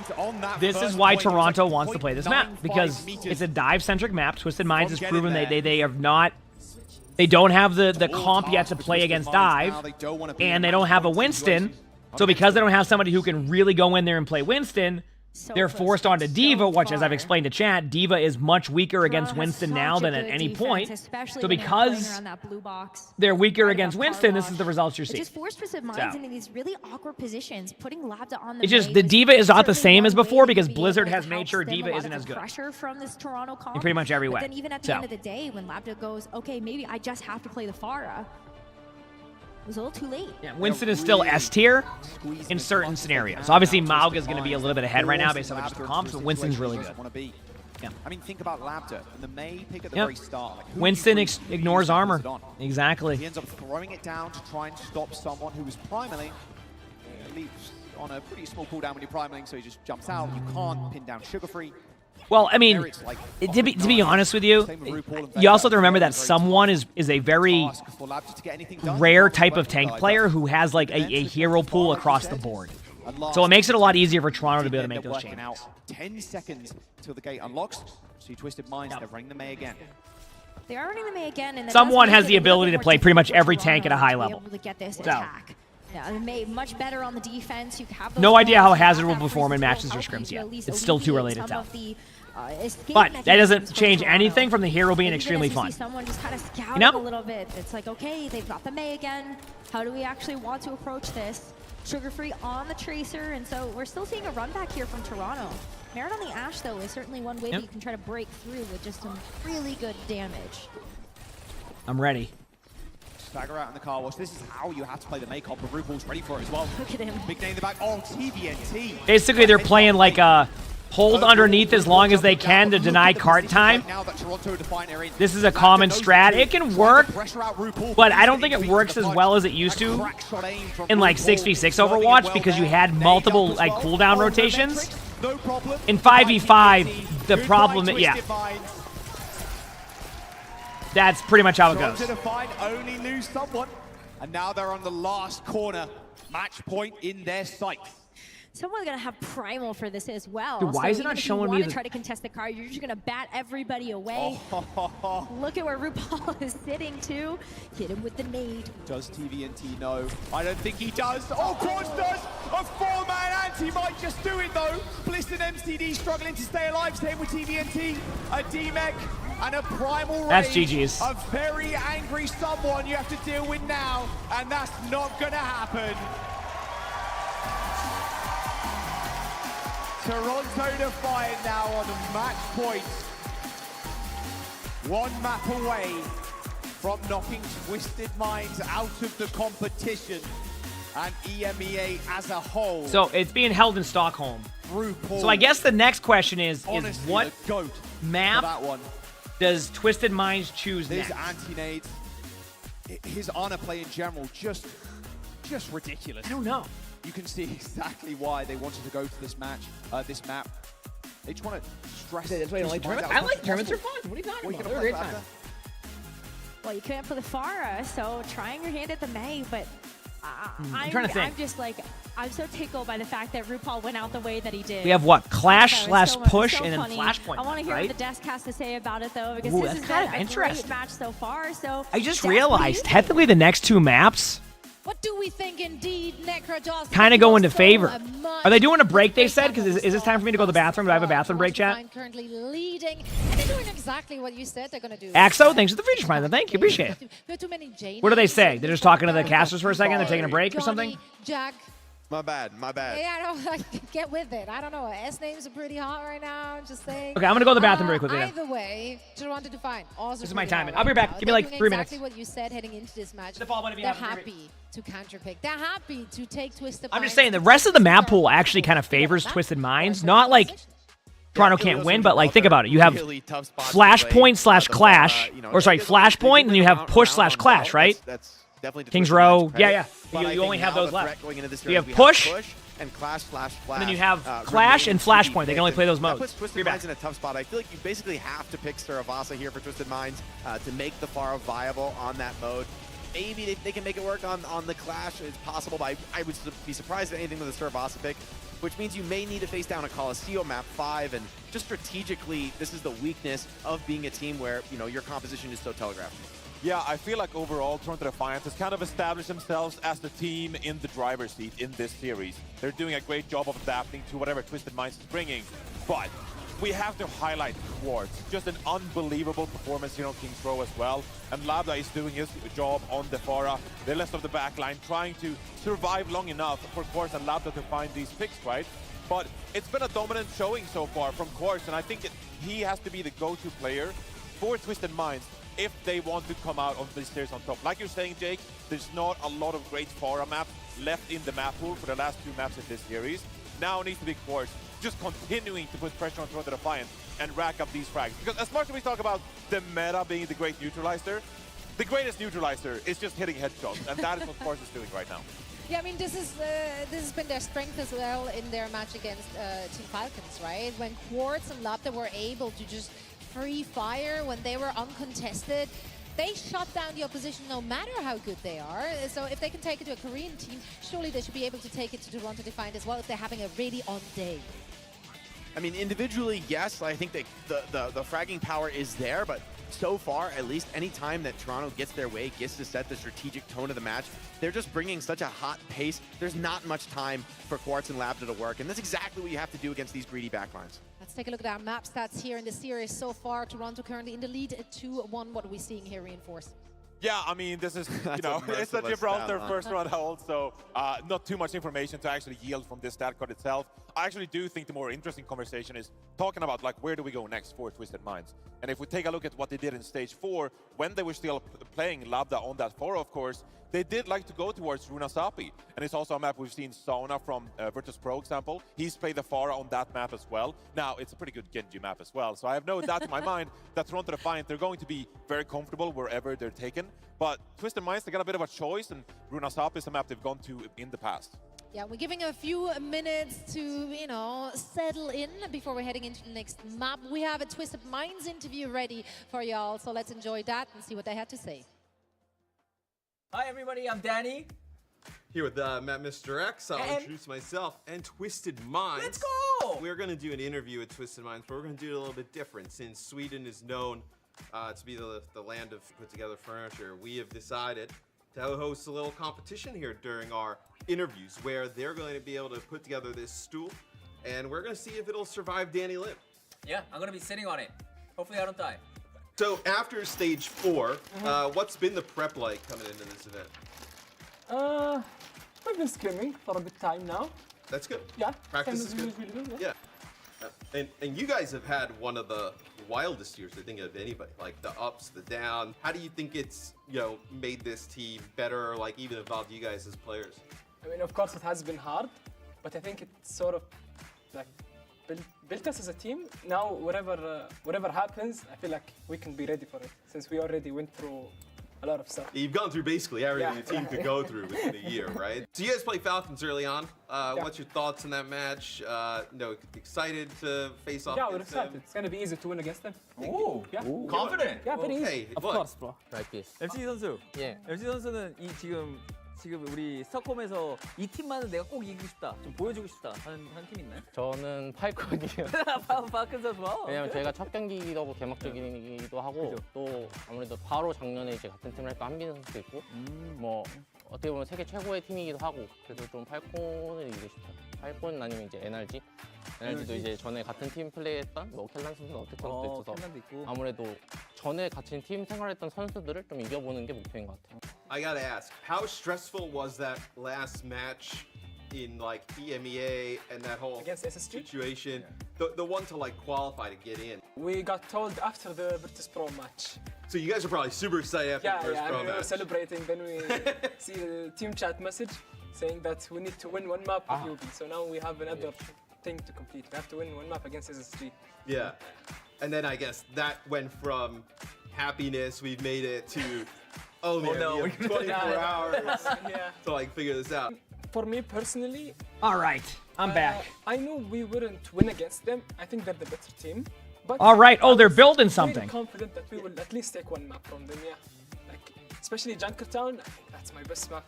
Yeah. How's the churn looking? Because I'm getting kind of worried that I'm not going to be sitting on anything. To be honest, I'm not sure about I'm it, letting them but I'm work. trying. So I'm not sure. I'm not sure too. But I think we're doing pretty Who's the good. best tank in OWCS? Has a lot of good players. Finals, or even like the high of beating a team like Falcons like mean to you guys? How you strong? I mean, I think Falcons is the best team in the world. So us beating them means we're the best team in the world. And time is off. Oh no. It's fine, guys. It's fine. And we will get a Danny Lim seating. Flip it. Just flip it quick before it falls off. You should hold the support beam. There you go. Yeah. I mean, that looks better than some of the tables we've seen. I have full trust and twist in mind. Yeah. Right? Let me just brace my core. After what we saw with Nightmare. That's good. All right, thank you guys so much. Yeah. Yeah, it works. It works, you know? Welcome back, everybody. Toronto Defiant, one map away from eliminating Twisted Minds here in the OWCS World Finals. Egg, thanks for the 4 months of the tier 1. Thank you, appreciate it. But that watch point Gibraltar is anything but. I mean, just ridiculous. Yo, 4 months crazy among blankies among blankies. Ooh, we got a Runasapi. Among blankies among blankies among blankies among blankies among blankies. This is gonna be good. Among blankies among blankies among blankies among blankies among blankies among blankies among blankies Wow, among that's a long blankies, among huh? blankies among blankies among blankies among blankies among blankies among But they blankies. talked about another side of this coin, and that is that Runasapi is also very good for the Genji. So Sugar Free also in prime There's a position lot of right now to blankies. still play that hero. Yeah, we haven't had many post-match maps at all, and I mean, it was quite a popular mode, especially during the regular season. To be fair, we haven't gone to many map floors. Oh, that's, yeah, okay, fair. 4, 3, 2, 1. All right, doors unlocked, last chance. This map Twisted kind of Minds goes. to come back. Twisted Minds could actually get some good play here, in Elimination my game opinion. here in the lower bracket. This could actually go well. On forward, prove I'm behind. Fast forward. NA Sure. is greater than EU. America coming out on the Sojin Genji. Someone on That was barely Malga anything. versus the Yale Faithful in the Ashfara. Sojourn has great mobility with that power slide, so Merit opting to play this hero just to know that you can get better rotations, better angles, faster with this particular hero. Look at how well he's able to keep up with Labda on this Pharah, just keeping him in mark. Nice sight line as well, down this center straight here. Labda super low. Double railgun shot there from Merit. Didn't need to charge up fully. Really good start for Toronto. Best start you could ask for. Like, got the bot going for a little bit, got some kills. Didn't let Twisted Mind set up. Pretty much a win. Was Merit hitting that triple collat on Colosseo way back when. That was 2022 when Sojin was first played. The first one and probably the last one that we will see in pro play, but still one of those moments that you will remember forever. Merit's also going to have this overclock ready to go for this next fight as we do see this push bot start to approach that first checkpoint. Just needs maybe a couple bit more of damage. Very easy to charge railguns. No shield there. So it's going to be hard for TVNT not to give Merits a charge. All right. Standard jostling on the side here on this full corner. Speed ring. Sugarfree going pretty low. Has to deflect pretty low as well. So the missiles from the Pharah are going to be... Yeah, so far it's just...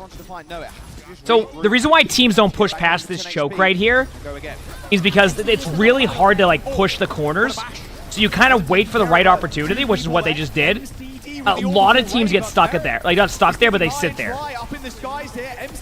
I'll be honest with you, Twisted Minds just got rolled right there on that first part, so now they're going to get the checkpoint. Twisted Minds all going to spawn up right now immediately. Going to happen. But now Toronto can go in with their 3 ultimates here, and they don't have a Juno ult to go with it. So that's definitely going to be a part of the problem. And it was Twisted Minds that decided to go first with that orbital ray. Quick pivot from Merit, big overclock. There's a lot of really good players, Jake. I would say just watching the tournament, you can get a good idea of it, but you're pretty much watching all of like the top teams now because we're towards like the second half of the tournament now. So, like the winner of this goes to... 1 second. Yeah. Good. I guess the only silver line in here for Twisted Minds is that they didn't give up a bunch of bot time and got 2 kills. So they got 3 kills. So that actually ended up being better for Twisted Minds than it could have been, in my opinion. It's okay though because they still have that cage. It went a little bit better than it could have been. They didn't actually give up too much of that ground either. So someone comes in, they play this neutral fight with that cage, but Twisted Minds have a little bit of an edge when it comes down to having that barrage to pair with their own. The rally as well from Bliss means that those close quarter fights should be a little bit better for Twisted Minds. We'll have to wait and find out. Similar situation, they're waiting for the other team to go first. Also, Sugarfree wants to try and get around the sidelines here. Same with Vega. Vega's going to progressive Bliss under a lot of stress right now. And Sugarfree, wow. Look at those assists. They're just running Bliss down. Same with MCD. A surprise attack from Toronto. Oh, man. What a play by Toronto. Like, they're just not letting them settle. And we kind of talked about that yesterday, where one of the best ways to win against this type of comp, I mean, they're getting enough trades to not let Toronto get too much bot time, which is good, but the best way to play against Twisted Minds comp is just to not give them too much space to, like, set up. But I think there's going to be, we're going to see the first percentages here, I think, or the first percentage for Twisted Minds here in a second. I think they're going to have, no, not really. But, like, is that enough to actually keep Lapis surviving? Sojourn ult's coming up. Mauga ult's coming up, so we'll see. Will we see it again? Overclock popped by Merit. They're looking at Quartz right now. Bliss, everybody in this full room. MCD, the rest of Twisted Minds are just lining up for Merit right now. Damn. Bliss does end up using that ult there, so you've got a lot of overhealth to kind of deal with, but, I mean, Labda's barrage doesn't find all of anything. You gotta give credit to Toronto so far. They are not budging on this map so far. They're just not budging. And now Lab's just trying to find a kill, but the blade from Sugarfree once again. Like, it's just Twisted Minds has not found their footing yet.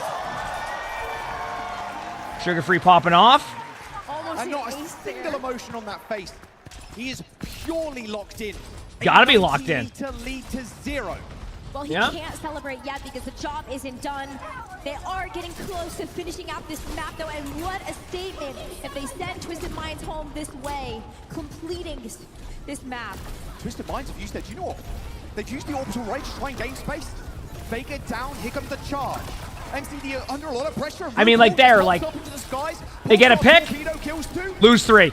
A map completion in the sights now for Toronto to find all the but like, are lacking. Twisted Minds keeps giving themselves like an opportunity. They get like a pick, like, it's like they give themselves hope, and then like Toronto's like, nope, we're good. This is gonna be, I'm gonna be honest with you, chat, this is already gonna be tough. But Twisted Minds are getting desperate. They know they could go home here. They're buying time as well now, and as soon as Bliss spawns, he's already dead. This is already going to be tough to come back from. They need to win a lot of team fights in a row. It's not impossible, but it certainly isn't easy.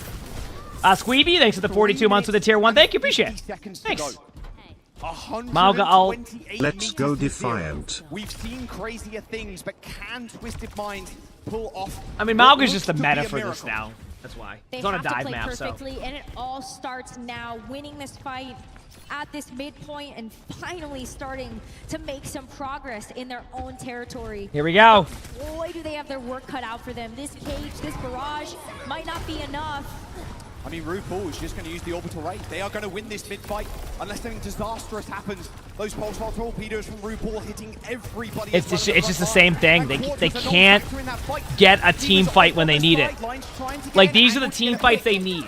They need some type of, like, positive bot push, but they just keep losing. They're playing so fast that there was no setup time for TVN. And that's what they're doing right, by the way. It's exactly that. We had talked about it yesterday too. You just don't let Twisted Mind set up in their comp, and the comp is going to struggle. And that's exactly why you're seeing what they're doing. You see this?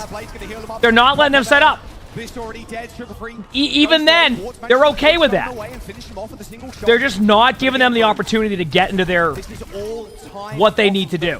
So, like, what Twisted Minds needs to do in order to get back into this is they need to basically fake like they're being aggressive or like they're pushing in and then disengage, because right now they're not even disengaged in the team fight. So they're just losing straight up because they don't have the ability to brawl in the same way that Toronto does because of the comp they're running. But you need to give Quartz time to set up. You need to give, you know, Labda time to spam. Right? There you go. Now they finally got the team fight they did. They're going to get their first about 30 to 40 meters, depending on how Toronto plays this. But probably first 30 to 40 meters. But it was really economical. MCD only used the orbital ray there while they ended up getting two big ultimates out of Toronto. Both DPS ultimates. I think Toronto's not going to want to push past the choke just yet. But yeah, you see what that sign is where the Farah just went? They're not going to want to push past that, so they're either going to flank. That's why Mauga's going for the flank to make sure this area is good. They can bob when they get aggressive, but I think they're going to... Yep. They're going to let them take this choke for now and then meet them at this choke. Right here. There's the ult. Now they're going to bob in. That's a lot of damage coming through from TVNT. And a lot of sustain too. Oh, Bliss! I get why Bliss ulted that. I get why Bliss ulted it though. Okay, so now Twisted Minds gets the checkpoint. But now Twisted Minds needs to set up somewhere to give Quartz availability to get picks. Two more decisive fight wins to make a huge comeback in this. I think it's three team fights. Labda has the barrage, but that is it. That's exactly what you need. Setup time. See? Now they're gonna rush in. They might use an ult still. They might try to win this. And now the Tides very much. They're in their favor now. Oh, Labda! Reflected barrage. Ends up going straight back to him. But will it be enough? Vega.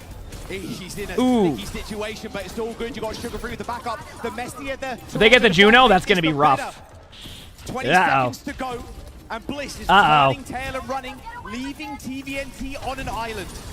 He secures the kill, but Bliss is in trouble. He cannot afford to go down, and Quartz respawns and gets back, but now we're in OT. I'll be honest with you, if they can get their Juno back in time here to get the ultimate, this could get really interesting. Like, this could get really interesting. They want to make the comeback. They still have to win two more fights, but they potentially have the tools. Two more fights, which would be three more. Well, three more from prior. Yep. There's the blade play. There's a time in here where they can't use Juno ult. Sugar Free needs to just. Yep, there it is. Oh no! The dash hits the wall. That's dude. I'm not even. I don't think y'all realize that was as massively unlucky as it gets. That wasn't even like. That was like a part of a map on the side. That was like super unlucky by Sugar Free. They've got to keep themselves in this. This is their only chance now. But Toronto have to walk into this cage. TVNT can just set that up on the point with a rally. I think Bliss is still pretty far away. I think there's an advantage for Toronto. I like Toronto's ultimates better here, but this could get very interesting because of this ult. Now you can bob in there in like 2 seconds. be a miracle. Cage gets deleted. There's the Bob, but there's still a Juno ult against the Bob. Bob should fall over. Bob gets sugar-free. Bliss has ult. Oh, no. Are you kidding? Uh-oh. You can't be serious. There's no way. Quartz is still alive. He's on the high ground. He has a flank on them. And now someone, the main focus right now for Twisted Minds, and a barrage in their back pocket. The golden line of victory. They're approaching it. On map number 5. There's still a possibility. Back on the Tracer, same with Merit, but they need a miracle kill. The barrage. They get the kill on the Pharah. They get it too. TVNT on the Diva manages to kill Merit. They got Doom back on. Oh my! What in the?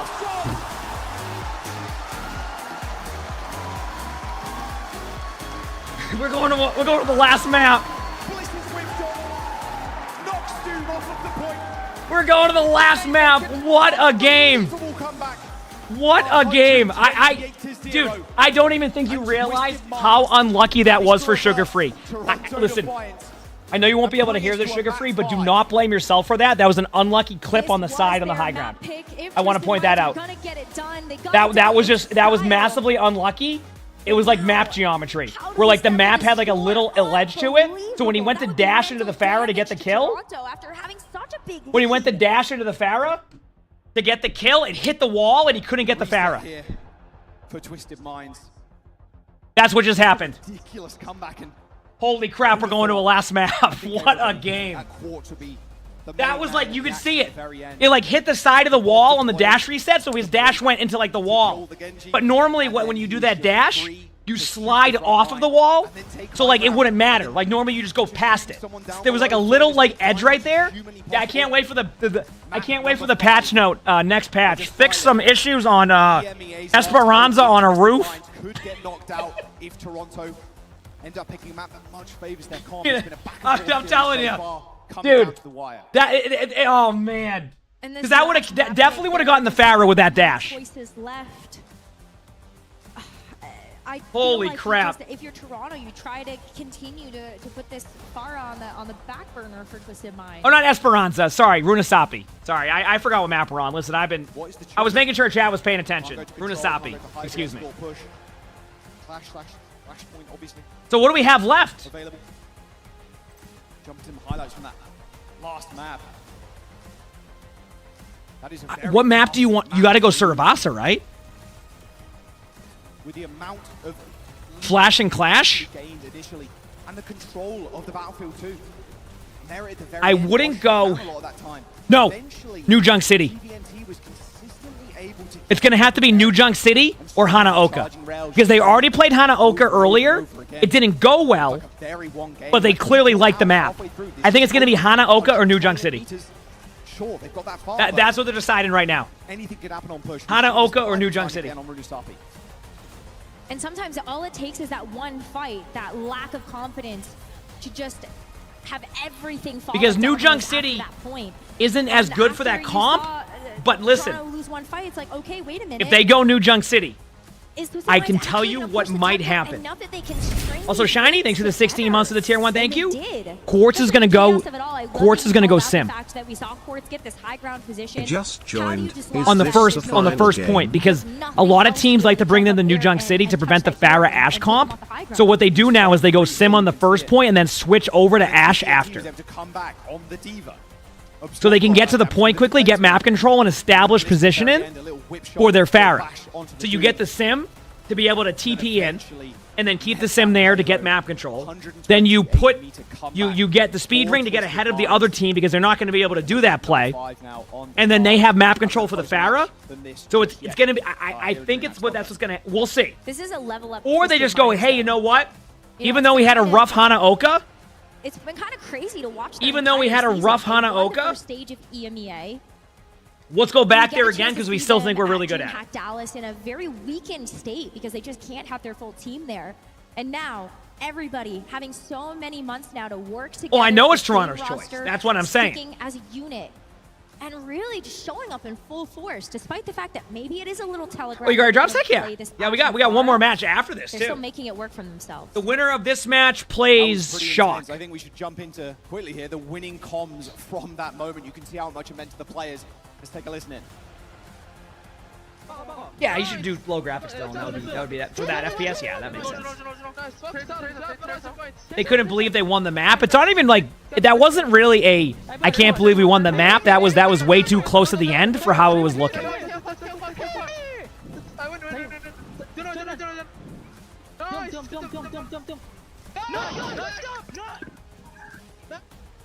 That's what that was.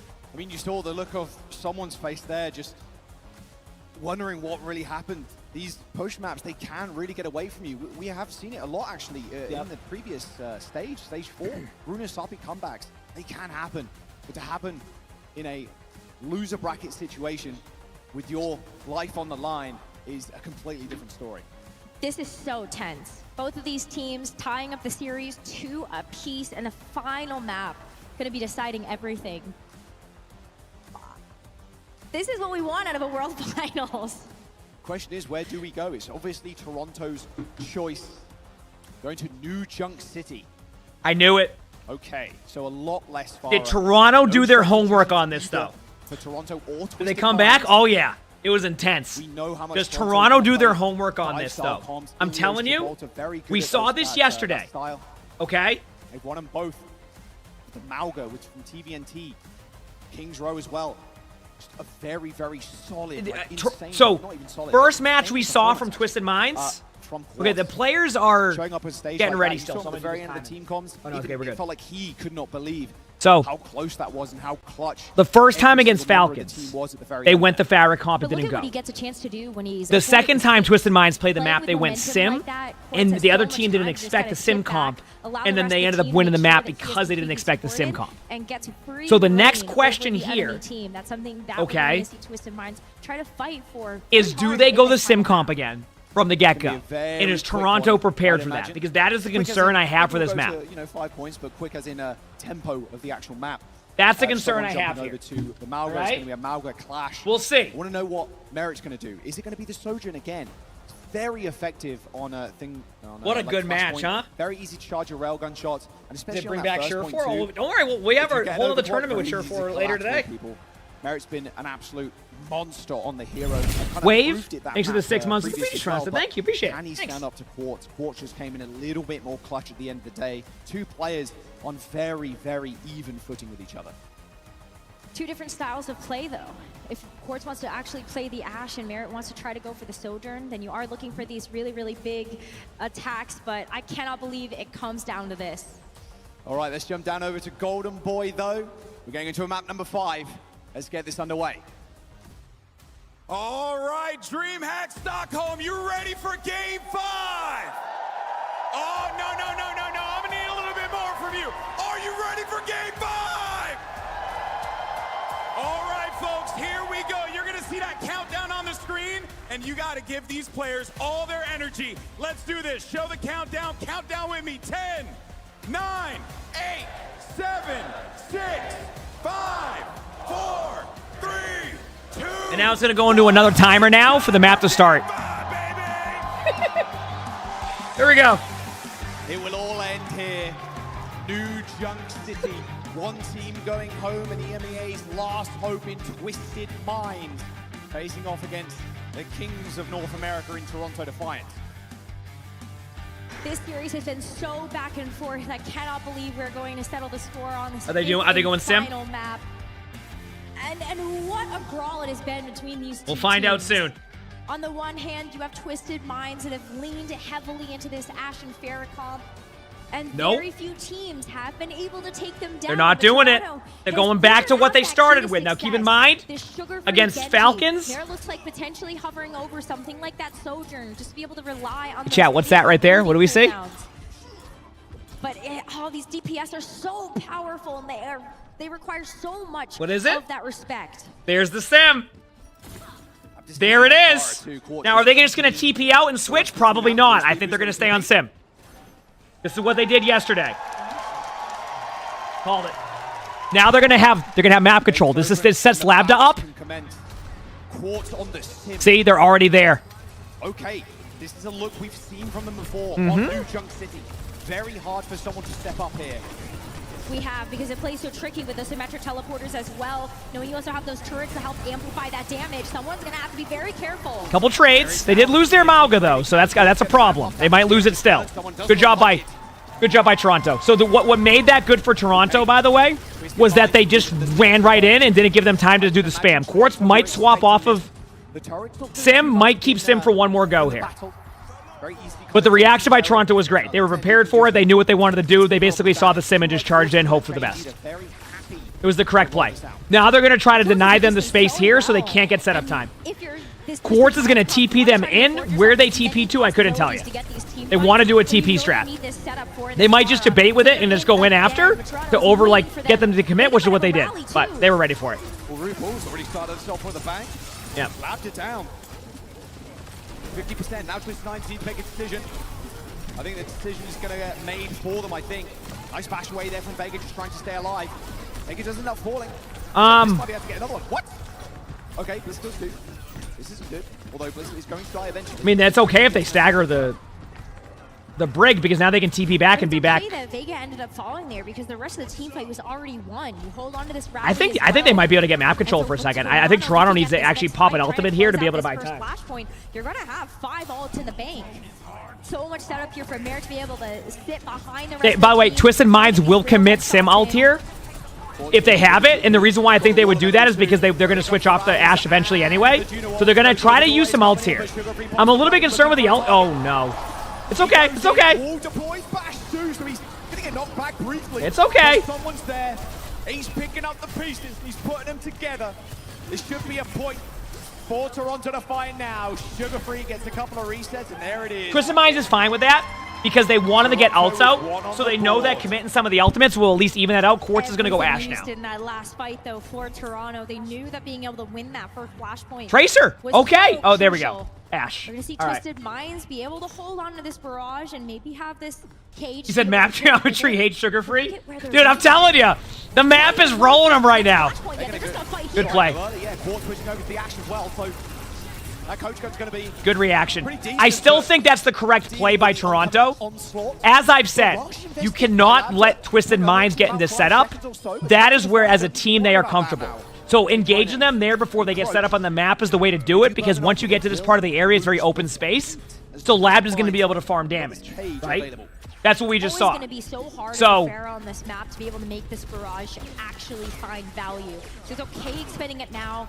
Have the cage on its own. Oh, that's rough. Just keeps getting headshots. That's an easy extra 25% for Twisted Minds off of that. They might even try to go get some kills here because they know they're down there. Yep. No way Merrick dies as well. No. No. RuPaul and Vega there with the heals. RuPaul just spawning in now. Okay. Cage. So, like, this point is going to be very tough to actually assault here. They've got their Ray as well. They're going to wrap round to make. They have a Juno ult advantage, so, like, in theory, they can just counter pretty much anything they have with the Juno ultimate, but they can't give up a pick. Some of these teams get a little bit too... They slow down their Juno ultimates a little bit. Okay, so they did get Sugar Free with that, so they should be able to counter them with the... Yeah, there it is. Yep. And the Juno ult, this orbital ray, I don't think there's any chance of Toronto Defiant winning this fight. Yeah, TVNT and Labda. That's a little bit unlucky, too, by the way, for Toronto that they left about 10% of ult charge there, so that's it. That team fight's over. Remember that pick earlier that they got on RuPaul right away? That was basically... Twisted Minds were so ready for that. Locking everything in with that cage. You have the orbital ray for all of that extra healing. And now let's move over to this next flash. Is this pre-Juno nerf? This is pre-Juno nerf, pre-Junker Queen nerfs, and pre-Mauga buffs. The rally to be able to back them up. But Toronto need to get into this fight. And Toronto has an ult advantage here. I think Quartz has the position in though. So someone's just gonna go in like 4 seconds. Just gonna charge in. Get ready. It's gonna be a full charge. Might even be a little bit longer. They might be waiting for the point to unlock. Get ready. Oh, that was weird lag. Orbital rate on lock as well. Toronto Defiant, they've got a lot of options to work with. Point is going to get captive from Twisted Minds. I can imagine there's going to be a dash and Sugar Free to stop that cap. High ground control now. I'm going to be honest with you. Getting them to trade out 2 ultimates for a Bob and get early percentage, even if they let Toronto flip this, that's like good, because they can come back with Brig ult now, get on the point with Brig ult. Oh, here comes the orbital rate from RuPaul though. Labda has got this barrage, but MCD is already... Yeah, just save ults. Yeah, there's just no way. I gotta say, Twisted Minds played that well. Because they got 30% for free, all they did was use Bob, and they got out essentially 4 ultimates. Well, 3 ultimates. Now they're going to be able to come back with their Brig ult, close to Juno ult, so you might see a little bit of a time in here where Twisted Minds kind of takes a little bit of poke damage to get Juno ultimate. Someone is going to use Mauga ultimate pretty early here to force a team fight before they can get into their position. That's why someone's hiding right there so they don't see it coming. Gotta be careful of the barrage there in return. Oh, wait, that's why. Ready, set. There's the Juno ultimate. Here comes a charge in about 4 seconds. Someone's going to try to Mauga ult them from here. They're going to counter ult. That's everybody locked in place. No ults. Barrage. It got one. Well, That's it. Give it the point. They got the cage kill, but that was it. God, takes him all the way to spawn. I think they're going to have one more team fight because they went sim. Is going to come out on the Symmetra. Because, I mean, it's a good play because they can TP to point. Try to get another contest. Oh, it is. Look at that teleporter. They're ready though. Toronto. Ain't no way you're ready for this. Can anybody touch point though for them? It doesn't matter. No. This finds one quarter another, but the point goes over Toronto Defiant, and well, one more point. Good play by Toronto. Once again, remember, you don't let them set up. Hi, Sully. Twisted Minds back onto the fire now as the rotation comes through. You don't let them set up. Now, the Symmetra was just to give them a fighting chance to be able to come in and get a recontest on that flashpoint. But now Twisted Minds, they're playing on that back foot. One more flashpoint. They are out of here for the World Final. Mauga ult Bob. Orbital Ray. They do have the ultimate advantage. Try not to use Juno ultimate until Toronto does. Playing in Junkyard, this is going to be a very difficult spot for this fair to function. Of course, there's 1 HP as well on the entrance. Flashpoint is unlocked. They had to. They had a counter with it. But you got to deal with those Juno Rays first. TVNT down. They got to LOS, so they got to go forward. Yep. Looks like Labda and Bliss are just pressing the issue in the front. I'm going to be real with you, Chad. I want you to take a look at the ult charge of Toronto.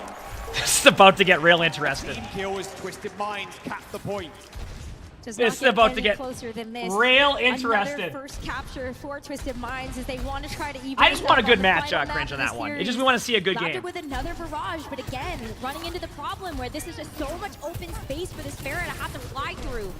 Perfect into the sightlines of Merit's Sojourn. I actually think Pharah likes this spot because of the spam. You can actually play a lot of angles and disengage away.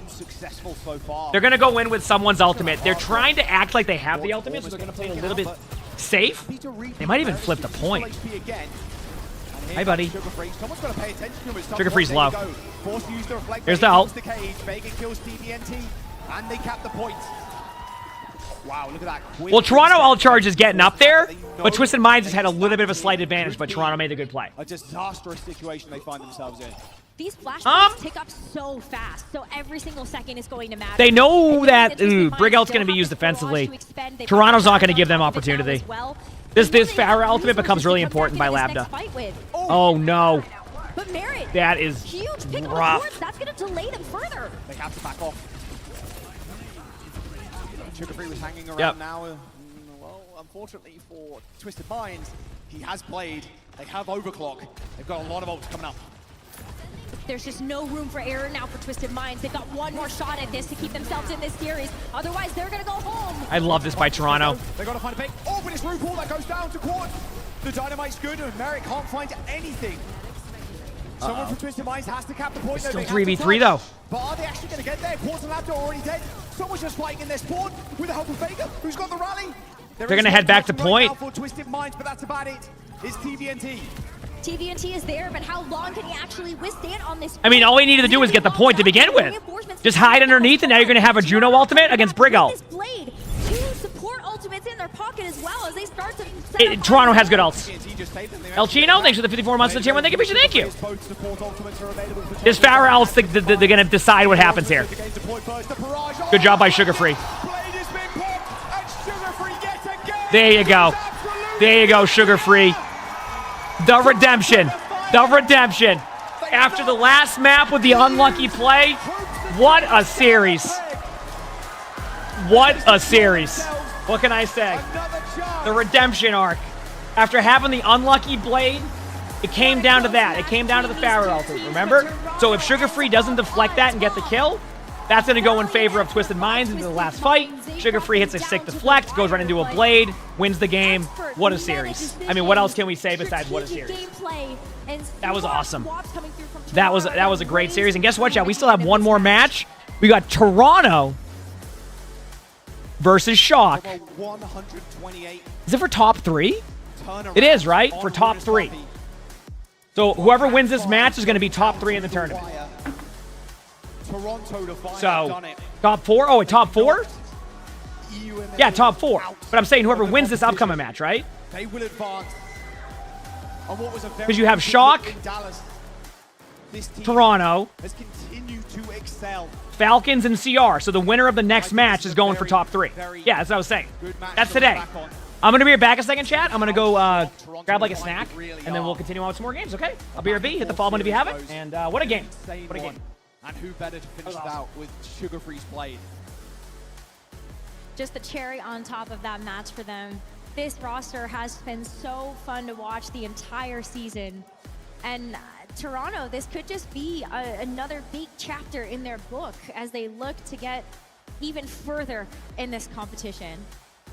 Well, it looks like we've got an interview on the stage with Danny and someone, so I'll throw it over to him and we can get some final words. Jack and Rose, thank you very much. That is right. I am here with someone from Toronto Defiant coming out from a great win. Amazing stuff. I mean, that was a very close series. I mean, this was your second match. I just want to hear from you, someone. How do you feel right now? 자, 굉장히 접전이었습니다. 힘든 경기였지만 끝에 가서 승리를 하셨는데요. 지금 소감 한 말씀 부탁드릴게요. 짐 싸고 집 갈 줄 알았는데 이겨서 정말 좋고 그래도 아직 경기가 아직 많이 남았으니까 최선을 다해보겠습니다. I sort of thought that I had to pack my stuff and get ready to go home, but that's not the case. We did get the win. We have more matches coming up, so I'm going to stay focused and try to win that one as well. Talking about your next match, you have one more match, third match of the day. I know you're tired, but I know you got this. You guys are up against Energy Shock. How do you think that match is going to play out? 자, 세 번째 경기 하나가 더 남았습니다. 서문 선수, 이제 쇼크와의 경기 좀 어떻게 흘러갈 것 같나요? 저희가 지금 워밍업이 두 경기를 해가지고 잘 돼 있는 상태고 just our team is better. Our team is better. They are all warmed up, ready to go. So let's not take any longer. Desk, back to you. Thank you so much, Danny. Toronto Defiant are staying alive. Let's take a listen in on their winning moments. That cage. 네, barrage it. Yeah, cage. 조심하게. I can it off. Yeah, I hope you're push. 막아.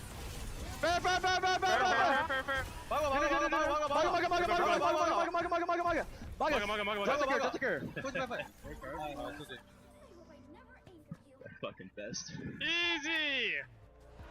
GG indeed, and what a way to end it all. That blade from Sugar Free, just, you know, the cherry on top. But what a close series. Like, I'm feeling like the exhaustion radiating off of someone right there, because first, of course, a massive beatdown against Raccoon, got to recover from that as well. And then afterwards, taking it all the way to map 5, that's got to put a strain on you. Yeah, this is not the spot you want to be in, facing down your third match of the day, but unfortunately, that's where they are, and then they're going to have to fight back against an NRG that has been resurgent, that has been looking really strong in this day of play. So honestly, a tough spot motivationally for Toronto Defiant, but when it comes to the individual skill, when it comes to the playmaking, they have such phenomenal players. I really do believe that they're going to put up a very good match for us in the next round. Yeah, both when it comes to adapting to the enemy composition, they're doing a great job here, dealing with Lambda on the Pharah as well, but just individually, Merit on the Sojourner was just fantastic here on Runasapi as well.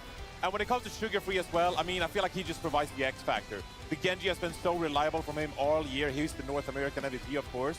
So this entire team, I feel like they're in this position now where they can, of course, rely on their individual skill to pop off, have individual moments. But similarly, they have that flexibility, and that is so crucial when you're staring down opponents like Twisted Minds, for example, who play this unique Pharah composition. And now, next, you're going to battle off against NRG, who are playing a Junker Queen composition with Sombra at times. And so it's going to be another situation where, you know, the Toronto Defiant, they're going to be forced to adapt once more. Yeah, a bunch of big moments here. I mean, for Twisted Minds to actually be able to battle back from what looked like an unwinnable scenario on Runasapi. Still, well, we got to give congratulations to them. Well played that they were able to force this to be such a close match against a team like Toronto, who honestly put them into some unwinnable scenarios. Right, Gibraltar was kind of unplayable for them in their strat. You know, the Winston just ran the table on them there. Ilios as well, really difficult spot to beat for Twisted Minds, and yet on the maps that they, you know, were strong and comfortable, they managed to eke out those wins, even though they were incredibly close and competitive. Well done to Twisted Minds. I think though their tournament ends here, they have had the best result from EMEA, and I think that's worth celebrating. Yeah, it's a great run. Absolutely. Yeah, and I mean, the individual players and the way they popped off throughout this tournament, they turned it up when it really mattered. They made teams such as Falcons sweat. They took a map off of them, and that's something none of the NA or EMEA teams has been able to do. Yeah, I mean, Quartz heartbroken right there. Yeah. And you know, there was such a close win on push as well, when they were able to turn that around 128-0. That's an unbelievable comeback. I mean, we're talking about it. It's so unlikely we called to come that back. one like way before that. Okay, Jake was sitting up there like, if there was a push map to come back, it would be Runasapi because, you know, there was like one bad ultimate cycle there. From the Defiant, they didn't get value from the orbital ray, and that kind of snowballs, allows Twisted Minds to get back into the game. And I mean, Twisted Minds, they even made it close somewhat here in New Junk City. I feel like that first round with the Symmetra, that was so pivotal, but then you see TVNT, he's kind of peeling. How's it going, chat? We got one more match, too. What a series of matches today, huh? Then you're fighting like an uphill battle, because then you have to win the refinery round. You have to win the duct. And those are inside rounds. It's hard to make that far work if you don't have positioning. They did make it close here on New Junk City.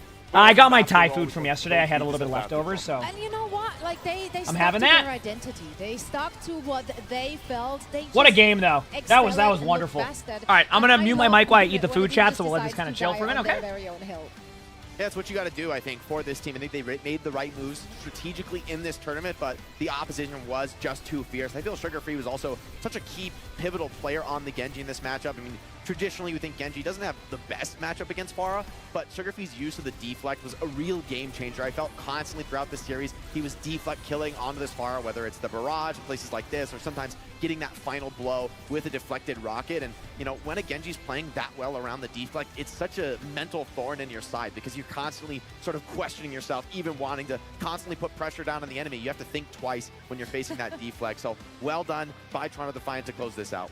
Yeah, and here is our player of the match, Sugar Free, earning himself that MVP honors. I mean, with that blade at the very end, no question about it. He's starting a habit of Played it very well. moments. They're doing the 2025 esports announcement. That'd be cool to see what they're doing. With the high noon that sealed the stage for a win against them, for them actually against Nightmare. And once more here, you know, it was the deflect onto Labda and the Pharah. So if it comes down to the final fight in the next match, Energy, just be careful for the sugar-free deflect because it's gonna come in handy.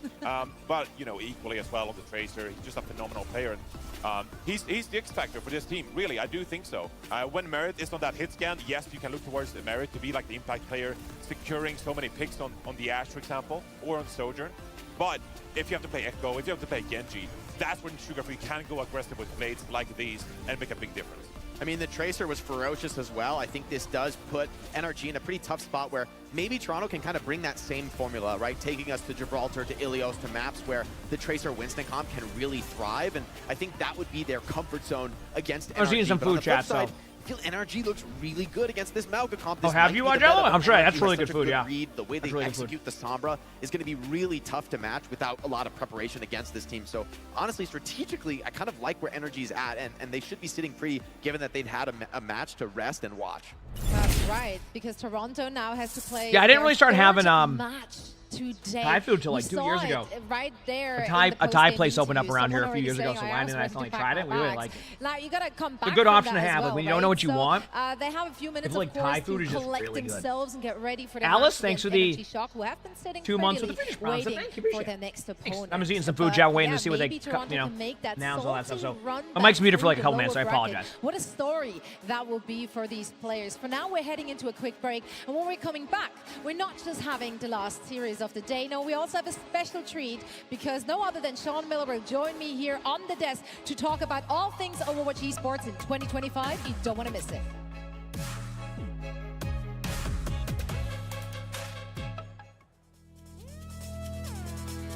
This tourney? Well, we have one more match after this. So they're going to do an interview with Sean Miller talking about next year's esports, what they're going to do.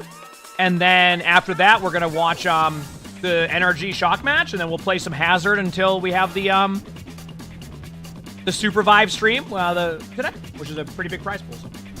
Nat, thanks for the 4 months of the Futures Prize. Thank you. Appreciate it.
Why are they getting rid of...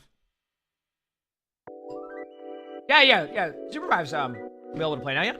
Exclamation point Supervive. Hashtag ad. How much time do I think is left for the drop sale? Well, I actually think they do a replay later, so even if you don't get all of the percentage now, just look for the esports replay, and I'm sure there'll be a few streamers who have access to drops. I would go... I have a sponsor stream at 3, so that's what I'll go to. And then after that, whoever you find next.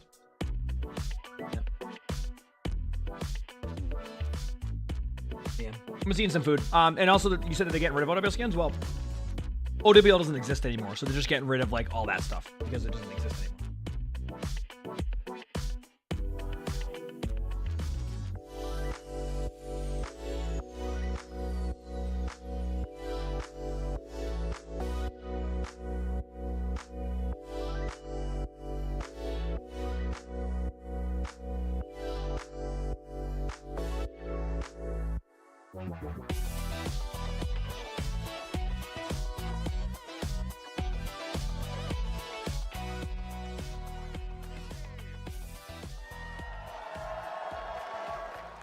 The finals live here from DreamHack Stockholm. Before we get into the next match, we're going to dive into what's next for Overwatch Esports. Welcome back, everyone, to the desk. Zoe here, and as you can see, I'm Toronto won 3-2 in a great match.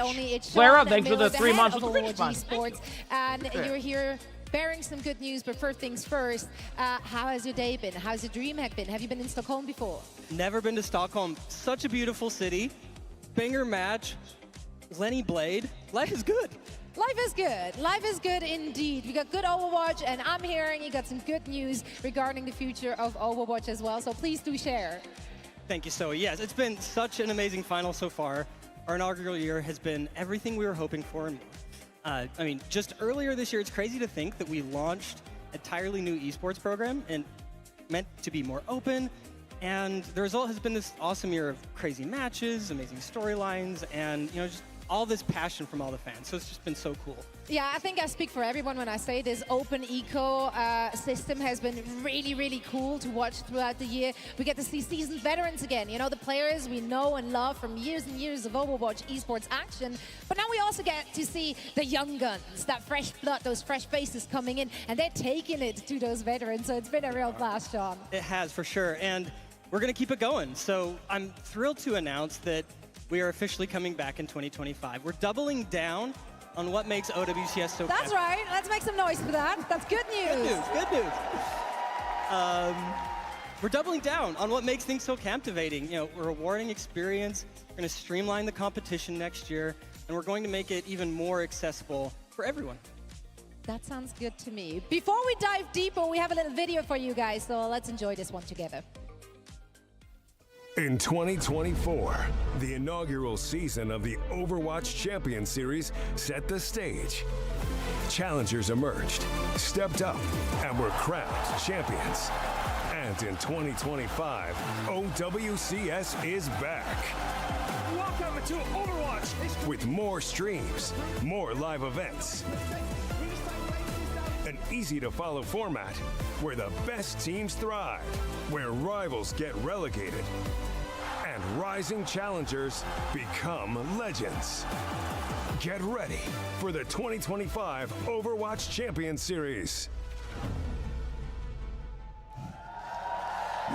Right on. Okay, let's dig into this one. I'm sure there's a lot to unpack here, Sean. There is so much to look forward to next year, and the good news is we don't have to wait long. The season will be starting in January. All right, well, that is literally around the corner. Okay, Very soon. January, the action is already back. We have not even a month break. Yeah, pretty much. I love that. So, and as you saw, one of the most exciting changes is that we don't have 2, but 3 splits next year with 3 global live events. We're looking forward to having all these live events just like this one. It's just so much energy. We have our biggest matches up in front of thousands of fans, and so we're really excited about that. And we'll be sharing more on where those events will be and soon, TM. Soon, TM, the most esports thing to do. I love that for us. Now let's dig into the format. What's the format going to look like in 2025? Totally.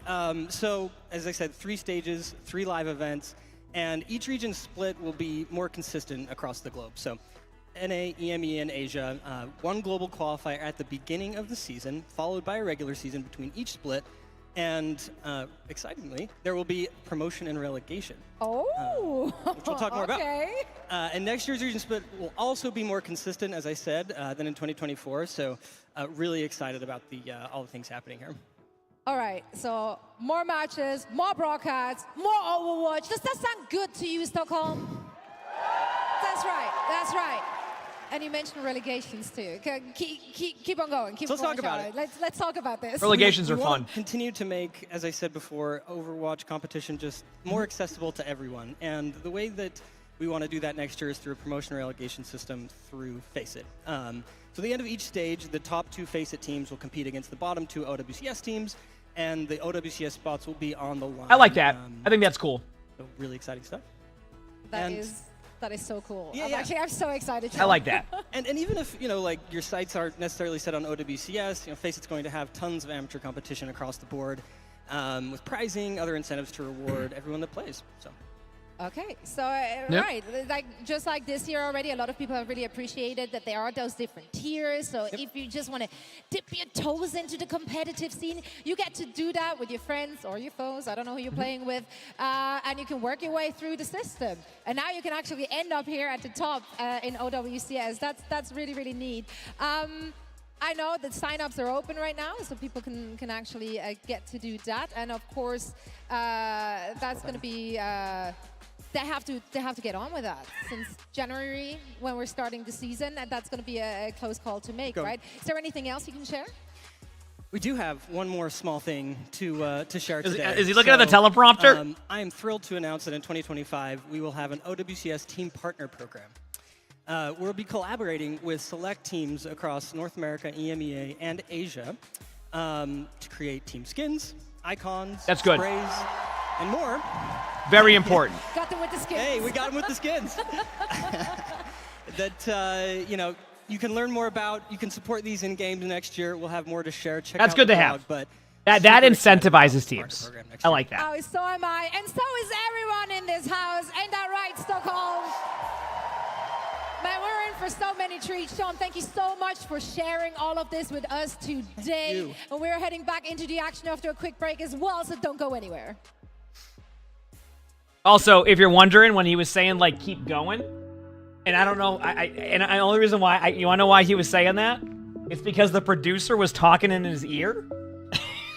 So, I've gotten good at it, but when you first ever go on, like, an interview, and you have a producer, it gets really, like, at first, I got good at it because I did a football show with, like, Twitch, so, like, you have a producer in your ear. So initially, your first reaction when a producer says something to you is to react to what they're saying, like, oh yeah, I can do that. That's what he was doing. So they were asking him if they wanted to keep rolling the teleprompter, and he's like, yeah, keep going. In reality, he needs to kind of be like, yeah, and kind of keep talking. I just know that from the experience of that stuff. Like, it's very jarring at first when you first have it, because you're sitting there like, oh yeah, that's awesome. We're gonna run the stuff now. Yeah, okay. Like, you just hear it in your ear.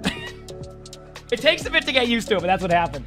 Disguise, thanks to the 8 months of the tier 1. Thank you, appreciate it. Thank you. Thanks to the 8 months. So, I mean, that is good news, though, for Comp Overwatch. I think having another live event is great. I think most importantly, incentivizing teams to be able to have like a share in like skins and stuff is really important, and incentivizes orgs to want to be involved in Overwatch. You can't expect to just have these like one-off tournaments and that's it. Like, these teams need some type of share to want to be involved in the esport. So I think that's a really good system in play. And that should incentivize more orgs to join Overwatch. So it's all good news there. I mean, like I said, the only other thing I really would like them to do is have some type of system in play to like, but yeah. He said they need to publicize his schedule better. I think they definitely need an overhaul on the website with making it a little bit more accessible to figuring things out. I have many times gone on their website and gotten completely lost. I find out like 10 different things outside of the one thing I'm looking for, and that just means they need to make it a little bit better. So, Stockholm World Finals 2024, and we are the Energy Shock. Hey. I love PG. I was there when they got that take. I was dying laughing right next to them. That was too funny. That team has so many good Gotta love it. personalities on it. Like, they're such a joy to watch in and out. that probably means it took him about 20 takes. Rapti, thanks for the 18 months of the tier 1. Thank you. Yeah, Hazard's been fun. I haven't been able to play as much Hazard as I want to, so. Hey, Emongg. Hope you're enjoying the Hazard playtest. Extremely chill. Well, hopefully not too chill, because they got a game to win. Let's take a look at the brackets to was see great, where though. our teams are currently at. This is going to be another elimination match to close out our day. And that means that overall, we will have sent 3 teams home on day 2. Heartbreaker, but also very exciting. Just want to point out. Yes? Yep. NA on top, baby. I walked around in the arena before we started today, and the EMEA vibes were all-time bad. So many SSB fans. It's an all-time low. So many ENS fans, and they were like, EMEA stonks, Johnny, what happened? North American fans, we ride high. They made us eat humble pie in Dallas. I can't It's your turn. Johnny, it's fine. Everybody I was gonna grab a say. spoon. We fly back to NA and we can just pretend this has never happened. We're still in Sweden. Just Right? Yeah, but hey, I heard a lot of cheers for Toronto Define. And energy. I mean, energy. there's a lot of undeniable personalities on both of these teams. Absolutely. There are superstar performances across the board, so there's a lot to cheer for literally every single All right, Chad, are we ready? Toronto Defined. Listen, we already talked about this, right? This team had to fight it out. They had to fight it out for a long day, and that has to drain you. Like, how do you recover from that, you guys as former professional players? You know, these are experienced pros, though. I think they can pace themselves and can continue to deliver throughout long matches. It's definitely going to be a test for them, but I wouldn't count them out just yet. Especially, I like when we heard those final comms winning moments. They were still pretty chill, right? That was a game 5, but it wasn't. You're excited for the Super Vibe stream? Yeah, it'll be good. That's at 3 o'clock today, so we have a bit of time. So after this match, we'll probably play some Hazard. That sound good? Despite what someone said, I think they kind of knew that they would win that series. We'll just get some Hazard gameplay in before we have Super Vibe. Going to need to take into this next series, but facing NRG is a little scary. Like, you might have answers you've cooked up to their strat, but it's a little bit theoretical. Like, you probably haven't implemented it. You certainly don't have much practice running it. Yeah, so you have to kind of NRG theorize. They're going to stick to their wheelhouse on a comp that they've looked really comfortable on, with a few different variations that makes them a little bit more difficult to counter. Do you think they expect? Well, I think Toronto can always just default to like an Anna Brig or like even run a Kiriko. Like, Toronto's definitely more willing to shift off of their strategy. I mean, I can certainly see them having practiced against NRG, and so they probably already had a read on what they were going to play going into the tournament, right? Because this is an NRG team that, you know, Tree talked about it. We found this composition like some weeks ago, and we decided to stick with it. It really worked for us. It fit our style, and we've seen the entire team really excel in all departments, whether it's the backline and the rotations, rack attack standing out on the Brigitte, Tree popping off on the hit scan, as well as the reworked Sombra, and of course Kellan is not a hero that he can actually contribute on, except for besides the Winston, because Winston has been Kellan's go-to hero. Now he can excel on the Junker Queen here as well. He struggled to kind of find his identity on the Orisa, on the Mauga earlier in the year, but now on Junker Queen, big cheers for Ragatak in the audience. But now NRG, all 5 members of this team who are currently in the starting roster, they all have a hero that they feel really Yes, this has been good too, I agree. This kind of style, it's been really suited for them. Yeah, we have the same team today, except we play against all the other creators, so it'll be a fun tournament. I'm looking forward to it. Be a good time. Can't stress enough just how successful Toronto Defiant have been all season long. Can Energy Shock take it to them? We're about to find out, so let's send it over to Golden Boy on our stage. All right, here we go, Chad. It's time. Are you ready? DreamHack, we got one more match today, and I need some energy. How you feeling out there? Good. Definitely have been. I'm not losing my voice. This is great, right, chat? That's right. This matchup's going to be awesome. It's an NA clash, and we got Tonight I get to get some sleep, chat. I get to wake up at like 4 a.m. Let's go ahead and welcome our first or squad. 5 a.m. for matches tomorrow. How about that? I might even stay up till 9 p.m. tonight. Maybe watch a TV show. Champions of North America with first place finishes and nothing else. Think about that. Can NRG be the first team from NA to ever stop this reign of terror? And now it's time to bring out their opponents. Welcome to the stage, the NRG Shock! NRG, they've had a crosshair on Toronto Defiant all year. They successfully took them down in stage 3, but that was just an upper bracket match. And Toronto Defiant are the finals champion in NA. Now, NRG, they have to beat them on stage at the World Finals. All right, folks, it's now time to jump into this matchup, and I got one simple question for you. What's that? Are you guys ready? Are you ready is the question? I gotta hear you a little bit better. I said, are you ready? It's now time for the Defiant versus the Shock. I feel like I was in a UFC. A UFC right there.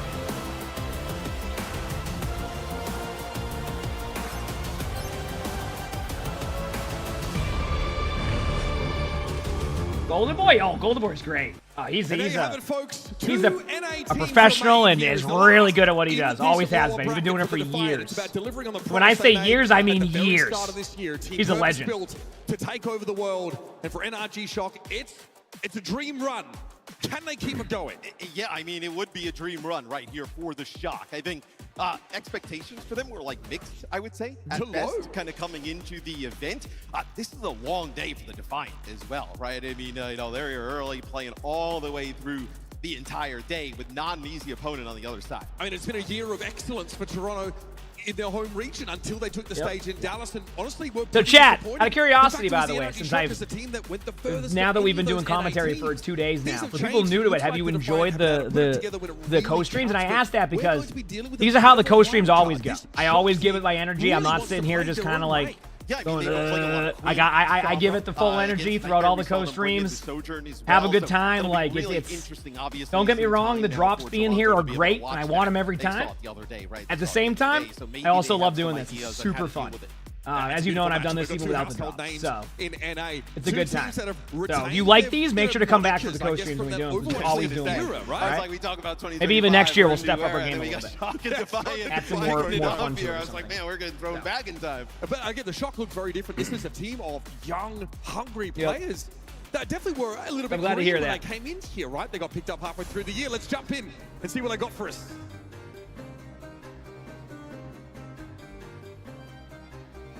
Good time. We'll be starting off, of course, on Ilios. Love the commentary. Love to hear it. And we love to hear it. It's been a very, very long day. My goodness. You said you hate it here? Well, heck you. Took them to the very limit. They're all full used to that. All right, Supervive go. Yes, so we got top 2, so we got 100 gifted. Today's the big day for Supervive because first place is like 20K, second place is like 16K, and then our team would have a logo in game for the game on like the glider, so like have our team logo. You go crazy. A lot on the line today. You have 10 a lot on minutes the line today for that. Come right back, and now you're back in the action, right? Again, they are warm. They're absolutely in the zone. NRG Shock have had to sit. Those 5-game series, though, especially with the crowd, they're drained. So see how they kind of bounce back after it. It looks like, at least for now, they're going to be running that Maga. Here it is, your lower semis. It's time to get it started, folks. Off to ruins we go. Toronto in the blue here, NRG Shock with the wrecking ball. Okay, let's do this. And the Widowmaker mirror. Shock on Wrecking Ball. Remember, this map is very... This map is very dive-centric nowadays. So, I imagine this is Toronto's map pick. I'm a little bit surprised. Realize they need something to deter this ball from causing chaos in the backline. Not by Toronto, by the comp that I'm seeing here. For Shock. You woke up from your morning nap. What was the announcement? Oh, they're just announcing esports next year again. There's going to be an extra live event, so 3 events, more esports. Every match will be streamed. So, good news for the esports scene. They're also going to have like a system where like teams who are a part of it will be able to like get their own skins and sprays, etc. So that way, you know, those teams can be incentivized by having their stuff in game, and they'll probably have like a share. Like usually they have like a rev share in some form of that. So, it's all good news for the esport. It's all good news for the esport. You kind of had a good idea, obviously, with the Florida Mayhem roster, you know, that kind of core coming in, how he was going to slot into that. So, probably better than a lot of people. I think that's really cool. He's been tremendous. Is Tree now going to play Ash, so not going to rely as much on like those long-range sight lines, right? Can play a little bit more in that mid-range. Not rely on Toronto kind of coming out into his sight. The Shock are playing around this Wrecking Ball comp, so there's a bit of setup required. That's why they haven't gone for an all-in engagement. But yeah, I just think Shock doesn't really know what they want to do with this comp. So, like, they just kind of... Yeah, the ball comp has not looked great. Yeah, it's not working how they think it's supposed to work. I wouldn't doubt it if they... It's really just because, like, they want to run the other comp, so they didn't get to start out as the comp because they expected them to run a different style, and then they ended up just running this comp. So it's just... Good job by Rack on Sugar. Nice sleep dart. It's a bit of an awkward landing for him, but now inside the rally, Vega's going to be able to keep him topped up. Wrecking Ball dive on in. RuPaul eventually falls here as Rack attacks the one that gets the net. Shock should be able to get that there. Took him a bit, but they made it work. I don't think Kellen was going to switch. I think just like, you have to remember too, Toronto just came off of a match like 30 minutes ago, so they're still a little bit warm also. So Toronto's getting right back into it. Shock, on the other hand, has been waiting for the matches to finish, so they're kind of in like, they need a second. They need a second to just get back into the game. They need to remember they're like, it just takes a second. This goes for like any pro game. Is like, you just need a second. When you play that team who was just playing 30 minutes ago. Right? Here comes the bomb, though. It's going to be thrown in as Toronto push up. They've not capped the point. So you might be a little bit more hesitant going in, while Toronto just came off this like exhilarating win and they're ready to go. Right? So. Fighting stance here. But here they go. Cage fight going to catch Kellen. There's not much he can do to get out of there either. Sugar Free's blade finds purchase on Tree. Lumberjack duty for your boy Lenny. And now the Definer in a good position to flip this back. UB still alive, and same with Rack. And Rack's got this rally, so they're going to have to give up the point for a little bit. Nice rally there, going to try and protect UB. Sugar Free's deflect. Really good play. Actually gets hit with a bio instead of sending it back, and that ends up being his good job by Shock here. You'll remember that for your next pro game? Yeah, true. I mean, give it up for just a little bit. Take the point on back. Is Tree now over the Widow yet again? So the ball only works. They have a Mercy. Oh yeah, you need to have a Mercy damage boost. The Wrecking Ball slams. I didn't even think about that. Good anti-grenade. Okay. Bio connects with 2 there. As Tree goes back to Ash. Yeah, rattles the cage. Someone goes for a charge, but no connection. The play didn't go as planned. Nice shot. For example, someone in Kellen with some huge shots right there. You see that in the kill feed? DPS to deal with at times, but with UV out of the picture here, the Shock are running out of pieces to play. Yeah, it's going to be Kellen on the point. He's going to trigger OT. You still have Scissors here as well. You keep this contested for a while. He's low though, has to recall straight away, and someone's able to find Tree. Where is Scissors at right now? Can only really just keep a toe in the water, so to speak. Kellen does the same. This is a good comp at stalling the point out, but eventually the Shock need to find some eliminations. Deadeye for Merit cancelled. It's a free reload for him in the end.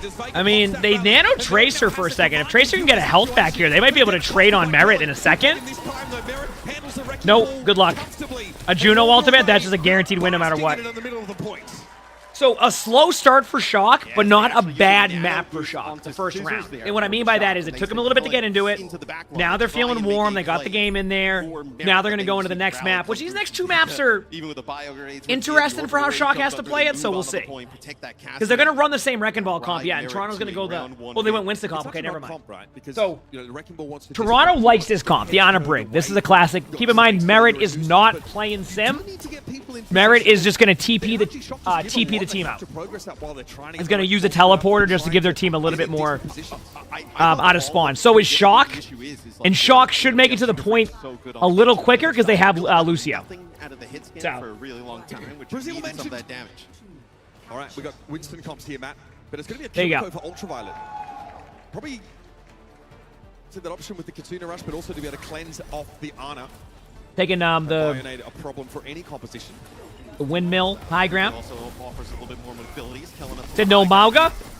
We've actually had a pretty good opportunity. This map alone has been really good for having no Mauga. We've seen a lot of no Mauga on Ilios during these.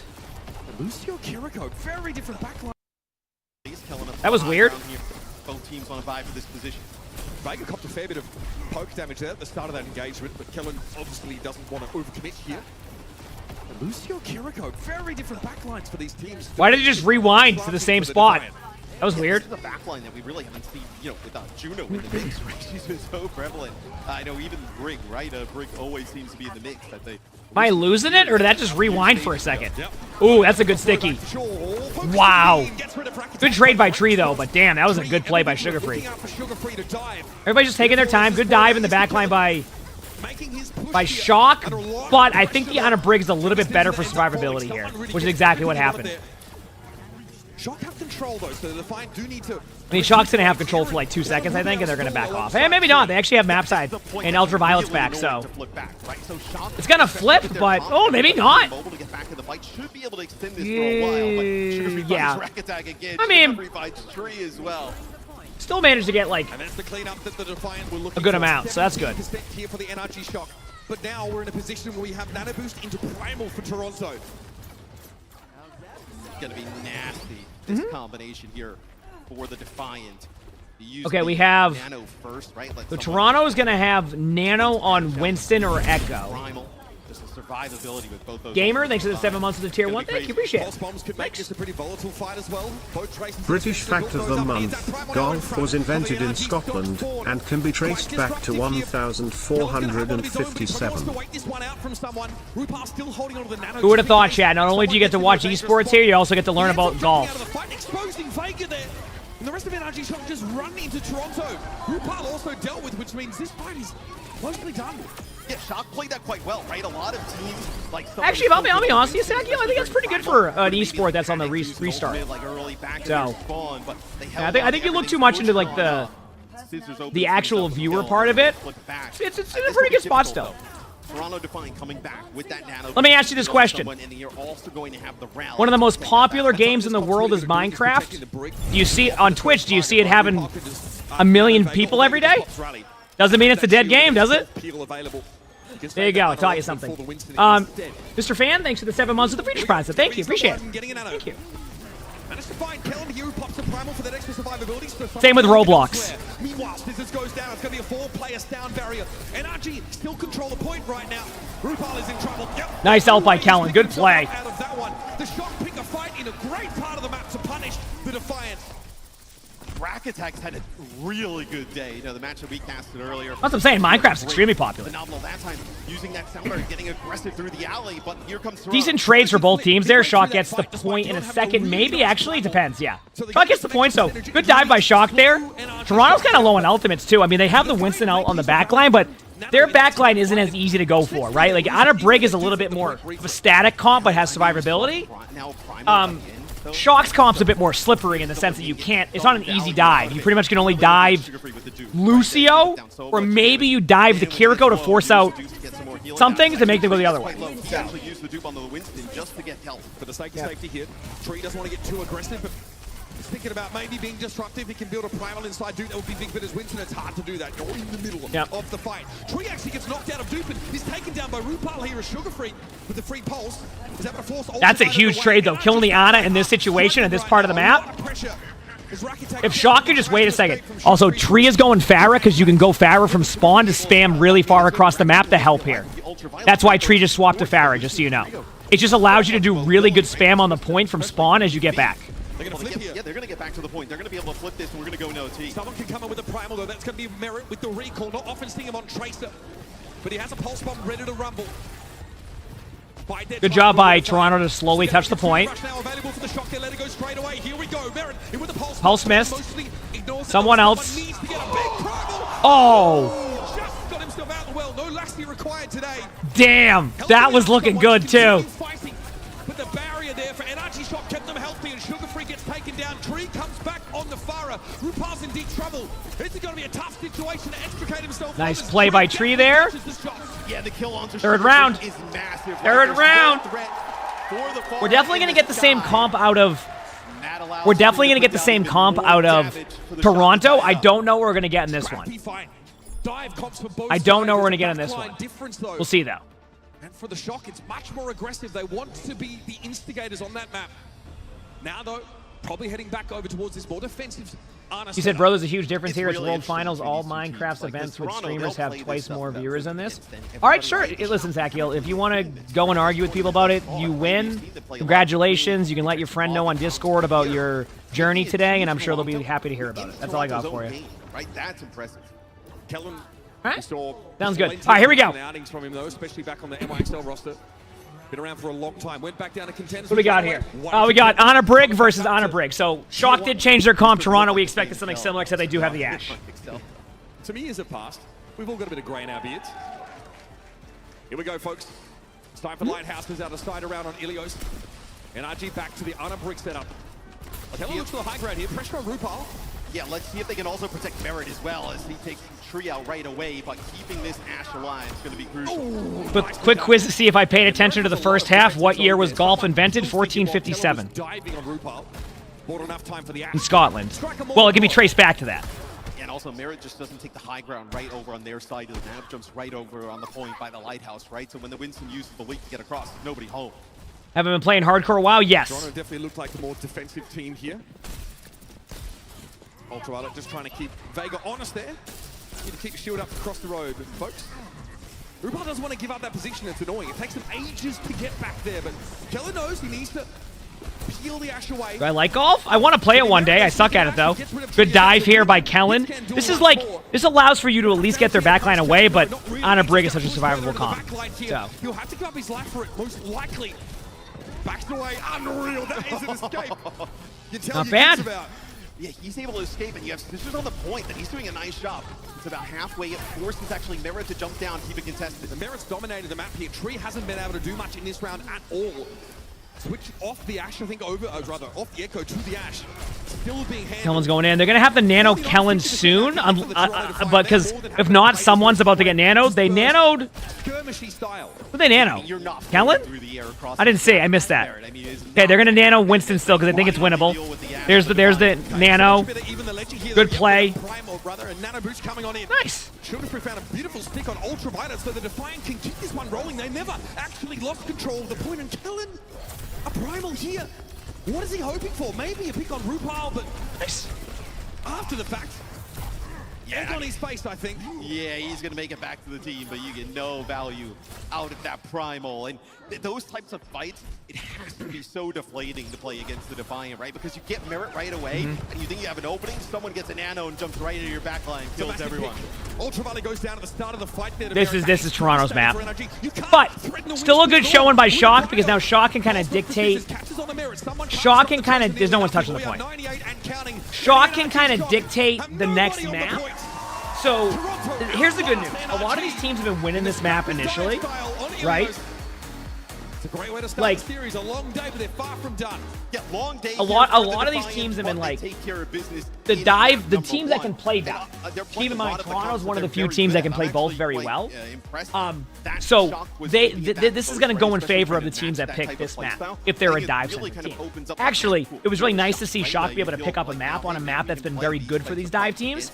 So now, the rest of the way, outside of Gibraltar or that type of map series, Shock can kind of dictate where they want to play their queen comp, which has been their bread and butter recently. So. Yeah, back to the person that's discussing like the Overwatch viewership stuff with like esports and stuff. You have to remember what they did to esports the years prior. They basically just isolated so much of the community away from it, where they wouldn't let streamers watch it. They moved it to YouTube, which YouTube is picking up more on the stream side, but it was not. When it was on Twitch, it was vibing.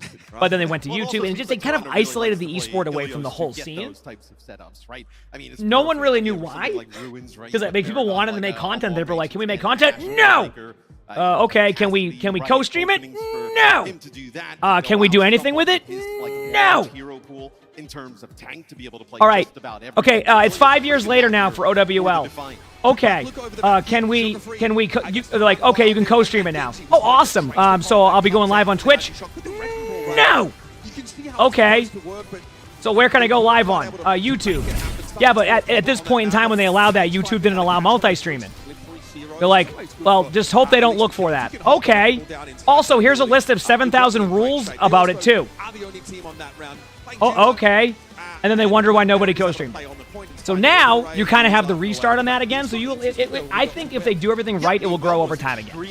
Like you have to for people to get interested in the esport, they need to be able to see the esport and have it be accessible. And back then it wasn't as accessible, and now that they've gone in this route, it should be. More people know about it now. I probably have people in the chat who have never seen the esport before and like, oh, this is kind of cool. I like this. This is a cool vibe. We get to hang out and chat. Right? So. Yep. Rhoda, thanks for the 7 months of the tier 1. Thank you. Appreciate it. Thanks. But anyway. Takes Jericho out right away, and then you're never able to really close the gap between the hit scan and the rest of your team. So I think really Merit kind of own that. Oh, I know. They somewhere with OWL they had an idea that they could make it be like the NFL, and everybody was saying at the time they love the idea of what they're doing, but they shouldn't make it as unaccessible as it is. They did, and then it just went the other way. So obviously, a little bit of unlucky timing with when they started to finally get into live events. Then that's when COVID had hit, and then they just could never recover back to live events. Because those are a major part of these too. Get some shots across the map and be a nuisance. I mean, this is about as even as you get, right? In terms of like a stat line here. I mean, the healing, obviously, Toronto comes out on top, the damage extremely close. I think now that it's more accessible, I think you're going to be able to see more co-streams, you're going to be able to see more opportunities, you're going to be able to see... It's not something that happens overnight, right? Like even Valorant esports, when it first started, did not get to where it's at now. Look where Valorant esports is now. Apex esports did not start where it was now. Look where it's at now. The co-streams are vibing, and as long as the esports side is willing to find a good middle ground with the streaming side, it all grows together. It all grows together. So, we know just how powerful she is at Apex, but even then, Apex's esports has great co-streams. Like even if they're starting to have like a bit of a decline, whether it comes from player numbers, I can guarantee you, even players who don't go and play Apex now because they're just not in the mood for it anymore, are still probably going to show up to Nice Wig stream to hang out and watch some Apex. Yeah, she really gets into that back line, and she always has. You know what I mean? Pressure she can put on Juno, who can't really dodge the virus. It's pretty easy to. Like they're still going to hop on there for when he has events there. Outside of orbital range, guaranteed. So it's a big problem for the Brick to have to turn around and for repair packs onto the Juno when they really want to be heading him over. No, it takes time. Yeah, I mean you don't want to have to. This stuff doesn't happen overnight. It takes time because the rest of your team is kind of struggling. But it starts with just having the ability to allow people to do stuff with it, and they can go hand in hand. Yeah, that's not our shtick really. It's more. Yeah. Well, I won't give Matt any ammunition. That's not our shtick. Either way, I don't need ammunition. Anyway, you certainly don't. NRG here, so as expected, Juno's played a ton. Juno's like one of the most played heroes, if not the most picked hero in this. All right, so we actually saw a lot more Zaya. If you watch the Aurora Cup tournament over in China, we did see a lot of Zaya play. The expectation was that not much of it would penetrate. So they're doing this because they expect the somber comp out of Shock. Here we go. We got the Queen. I don't think it was really great for them. It'll be interesting though. So it blocks a lot of the stuff with the Queen, right? Like you want to go with yak swings with the Queen. I'm gonna be honest with you, Chad. It's about to be an unlucky ad timing. Here we go. I should have hit the button there. I was too busy ranting. Not ranting, but disgusting. That's my bad. Generating those ultimates when he gets a bubble and can go in. Lets him just like push the limit, I think, a little bit more. So someone's often going to be looking to try and empower Sugar Free. You said all you had to do on the YouTube channel was type Kappa and you got banned? Yeah, and also the Queen is going into the back. Does anybody remember when Flats and I got to co-stream? And then we found the gummy worms emote, and then everybody got banned because of the gummy worms? I think this obviously suits someone a little bit better, right? Where when you think about someone's hero pool, it's extremely large, but I think we found gummy worms, and then we started talking about it, so chat ended up going there, and then they all got rolled. Because they were like, we can't have these gummy bear spam, and then everybody got banned. Bam Bam, thanks for the 3 months of the tier 1. Thank you, appreciate it. Thank you. Less than 3. Because there's like a YouTube emote that's just a gummy worm, and we were like, why is this an emote? Like, what is the point of this? And then it just went. He always has a blade already. Yeah, I mean, he can play so aggressive. See right there, just goes right in. In for a penny, in for a pound, I stay, but caught out by the sticky bombs of Scissors and Rack attacks. Pretty good reaction. I gotta give credit, by the way. And I don't think Rack gets enough credit to this. I think Rack has been one of the best Brigs in this tournament at shutting down ultimates. I have watched Rack countless times make a play on any of the ultimates that happen. He makes it a focus to make sure that those ultimates don't get value, right? Like, and that right there is an underrated strategy for Brig players. Some Brig players get a little bit too overzealous, right, and try to force a play. Rack is very consistent at making sure ultimates get shut down, and that is going to make a good Brig player. So,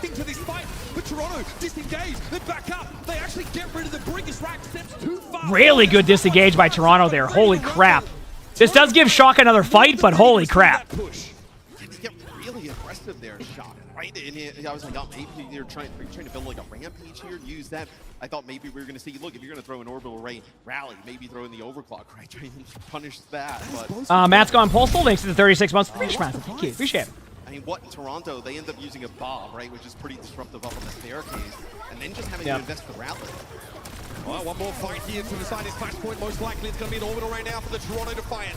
Tree with the overclock, trying to find the Junior, but here comes a Graviton Surge. I don't know who's going to win this. There's a lot happening on my screen, and it's Overwatch. The Shock to work with. They are contesting right now, but look how charged up someone is. Basically unkillable. No one can fight the Zarya in a head-to-head when she's at 100 charge like this. And again, someone has the bubbles to throw back. Great utility, high damage. I mean, that was a pretty good first point. Struggling with. Yes. I don't know if it's necessarily struggling against it. I think it's more along the lines of Toronto is hitting them with something different for a second. But I think Shock handled it pretty well. They just lost that really close team fight in their spawn. That was the difference. It was a one. That was the only difference. Like all out aggression. That's what you're playing behind here. Can you access the backline? Can you access Merit? It's gonna be out early, but just burst damage right here. Yeah, they can't afford a long fight against the Zarya. Give someone time to charge up, it will be your downfall. So in come the Shock, again, want to be the aggressors. It's going to be Tree with an off angle here, forced to deflect out of Sugar Free. It's very low. Sugar Free's in trouble. Vega going to be the first to fall, though. Is it back on the blunts? No, first of all, no. Second of all, it's because do you ever just accidentally just swallow your own spit on accident the wrong way? I just did that. That was a self-induced one.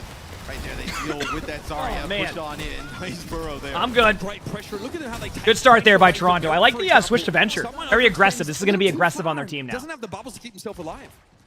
Just a different change of pace here for the Shock, right? Now oh, man. You see Toronto We're on good. the back foot a little bit.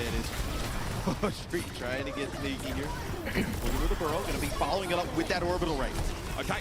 Defiant make use of the ray as well. Here comes a blade from Sugar. So what's happening here is there's a lot of buttons being hit, and you can see that and this, and then so you can see that, and then they're going over here, and then so yeah, you see what I'm saying?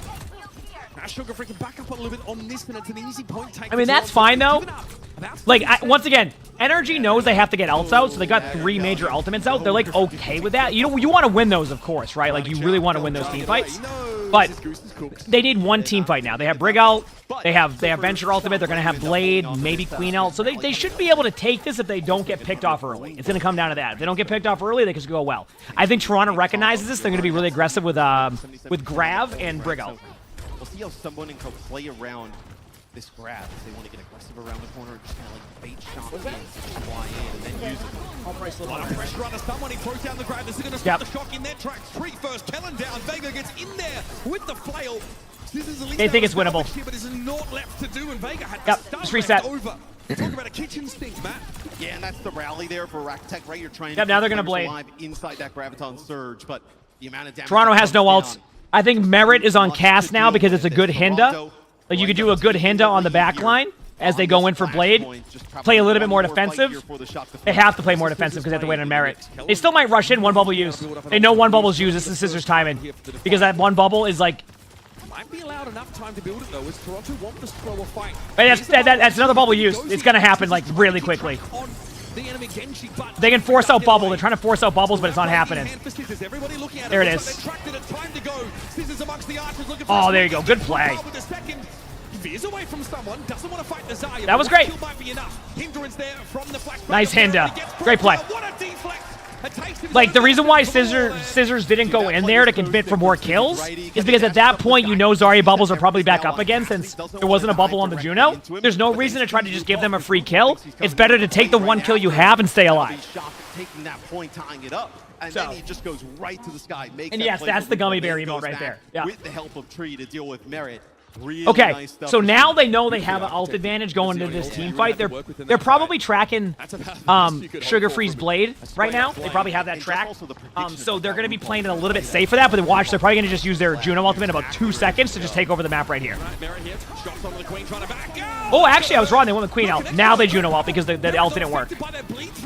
Kellen got to be feeling dissatisfied after that, but there's still an orbital ray to work with.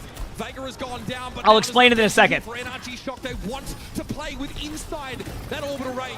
And they finally get I don't think Kellen's too disappointed with that ultimate because you got both bubbles out, so that means the Juno ult will be more effective anyway.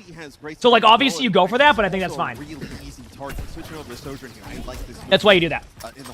Basically, you get out the bubbles, and that means that your Juno ultimate will get even more value. It's worth the trade, and then you can build more of your ultimate through the Juno ultimate anyway. Look at Kellen's ult charge right now going into this next fight. Sitting at 50%. Okay, so what, they grab? Good, they got an ultimate out, but then now what Shock can do is they can keep building their ultimates and make it untrackable. I just spilled half the water on my leg, even better. Yeah, and I think that's why Shock's taking these fights early, right? You know, just kind of sitting back in the point. Just washing my pants, you know? That's how I do my laundry. I just randomly spill water all over me at random times. It's good enough, right? Push the Defiant back. You end up using that grab there on the corner. All right, here we go. You can't give up that much more percentage here. Straight away, up to the top. Probably one more team fight for Toronto to win this. Someone just shoved into them. The Rupar gets to hold on to the orbital range here, potentially rushing that one out to a later fight. And even at the beginning of the fight, everybody got extremely low. They try and like disengage and even use a rally to keep people alive. They just had no shot there. Back to the venture rather we go. NRG Shock now giving up that lead on this flashpoint. Great previous fight to win the last one, but it required Scissors to go bonkers. He will have a blade soon though, but can he repeat? I was gonna say, with the Juno ultimate, it's not really gonna go well for Shock. They have to bait out a disengage. I mean, they kind of did, but I think Rack might fall. They got a trade from Tree, but I just don't think they have the... Even this isn't gonna do much. Like, it's a good idea, but like I just don't think it's gonna...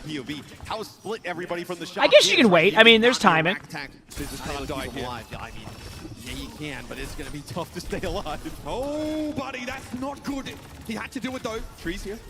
Had to keep the round going. Tree does I'm surprised they're committing, but I'm gonna let it play out, because if I let it play out, then I can sound smart with whatever I say.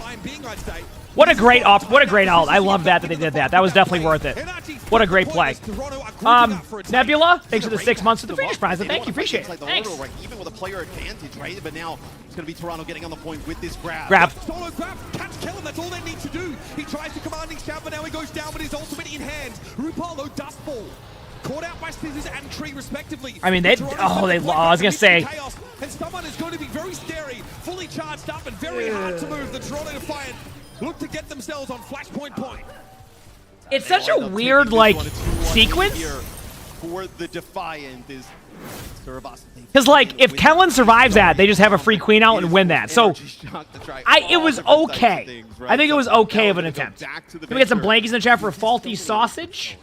With the 5 gifted, thank you, Faulty. I appreciate it. And also, it's been really difficult to get value with the Rampage, right? With the bubbles on the other side. Last time Kellen had that ultimate, I think he hits Merit with it, who just instantly gets bubbled in. Hey, I mean, it's 35% off gifted subs, so. You need a big lineup with this Junker Queen. I appreciate it. Thank you, Faulty. Well, well, gifted over 5 subs, that is. Yeah, we're putting enough pressure onto someone to like force him to use some bubbles. Call bubbles out. Right, so not happen. This is gonna be a this is the L timing. Yeah, stunned up, but not while he was ulting. So Kellen won't be interrupted by that break here. Oh, great out. Rampage catches good. Rupal. Good bubbles, but great out. Cleansed. Only one bubble available, and that was for Merit. Although Merit turns around and pays it back tenfold with a big railgun elimination. On see, like even there, you see like the. Do you see that flail right there? By like Rack. That actually set them up for an opportunity here to like be able to like kill the Genji after. Oh, no. Now the Zarya's going to tap point, and then the Genji. Yeah. Nice try by Kellen. How am I? Are they good? How about you? Able to heal everybody off, but really awkward situation for Kellen to be, right? Someone on one side, Merit on the other. Both pretty weak, but nowhere to really go. We're going to see a Ramatra pick here. So lots of different flexing here for the Ramatra, interesting. Try and bully out this Zarya with the ramp. I don't mind it, yeah. Right? Yeah. Any way you can get them out. I don't mind it. Damage. It's obviously something Zarya comps don't like to deal with in general. Well, you can brawl with this pretty easily in the... You also notice every time that you Rakitek's had the rally, someone just charged up, pushed right into it. They've got no value with it. Oh, that's not good at all. Down reset. Well, I mean, I say reset. I say reset the next map. Damn. You know, it's interesting because Shock hasn't really used their strategy yet because I think they're afraid of like the counterplay that Toronto's gonna do. Completely caught off guard, right? But you know with what? That Zarya I say just send it. Play what's been working and just see what happens. Obviously, you know, had a great read on what Shock would have liked to play. I say there, just send it and see what happens. Throwing in that Why Zarya not? comp, it definitely took away everything that Get some NRG Queen, probably would have wanted get to some do. Sombra, Now they're kind of slow play it, right? You're see how it goes. Genji, you're trying Ramatra See if it works. the end. Why not, right? Nothing really kind of gave Shock. Now, is that the right play? Absolutely not. Yeah, but you know what? A close affair here, but it was another Why opportunity not? for NRG to get a foothold in this series, to get themselves a map back, and now Coach Wheats has to think about where they take the battle for a third map. Wonder when they did those viewer predictions. It was like, you know, after I watched them go with 2-0, I think Toronto's got this. But I mean, in fairness, coming out of Ilios, I wasn't fully convinced. No, I actually thought like Shock looked really good on Ilios, all things considering, right?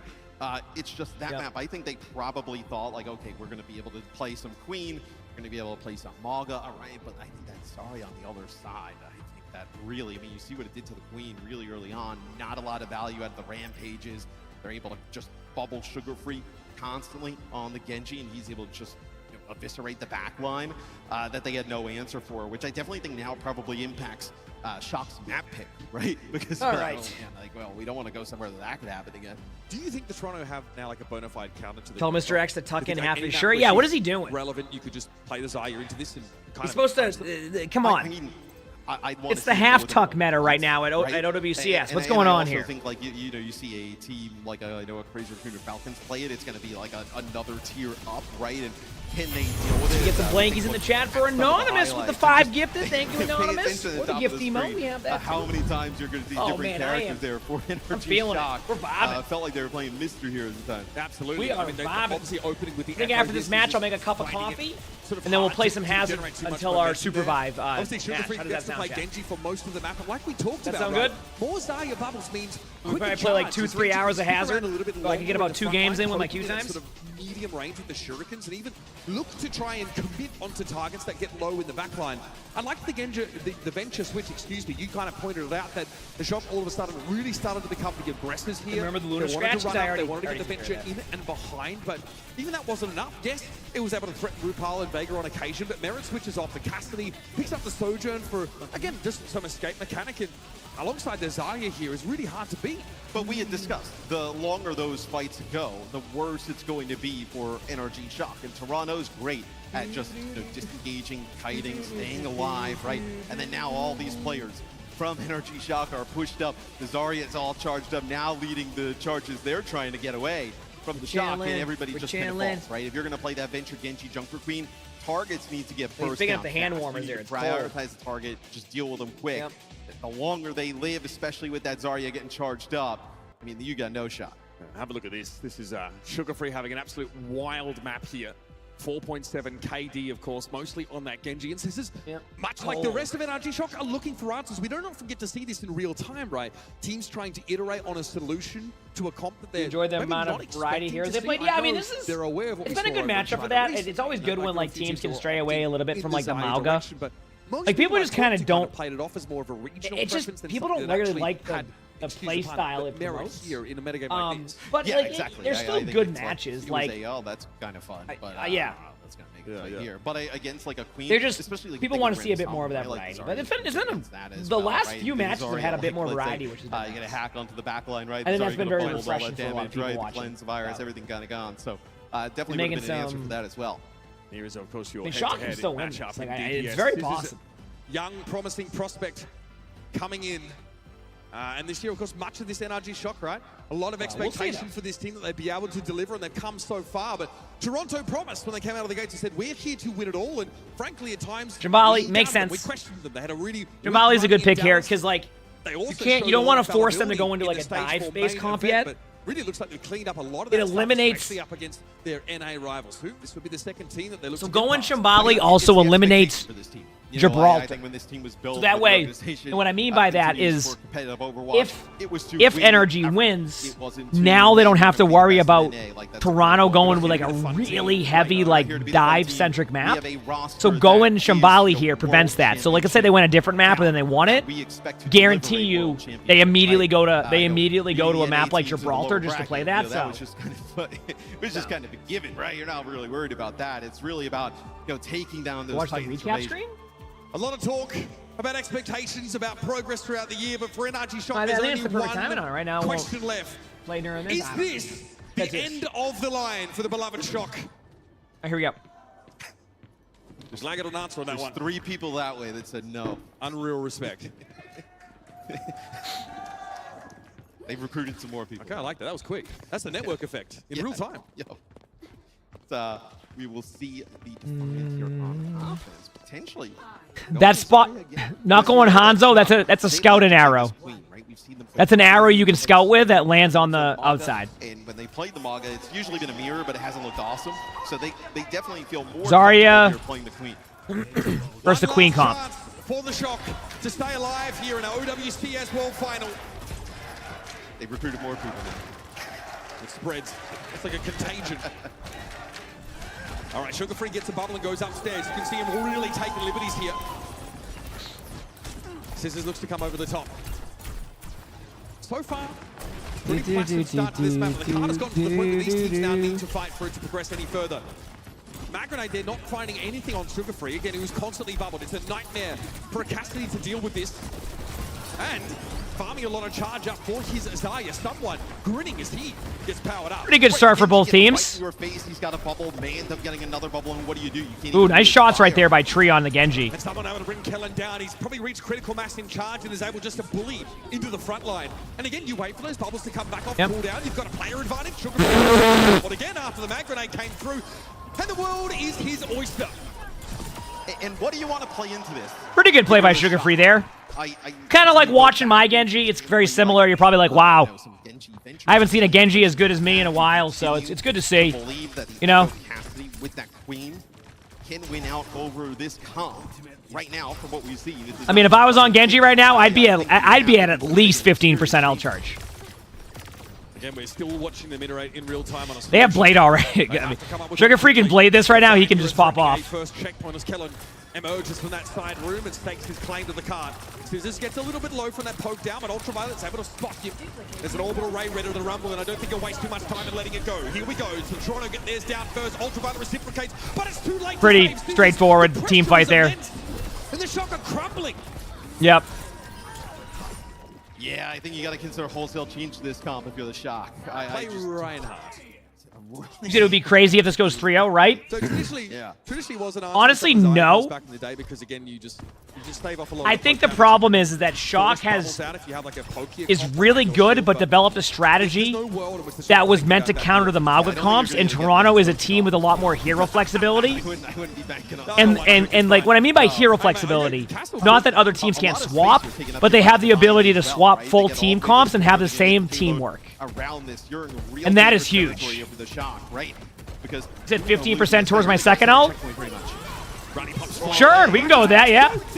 Into the formation of the Defiant. Yes, Kellen does get a nice little annihilation off.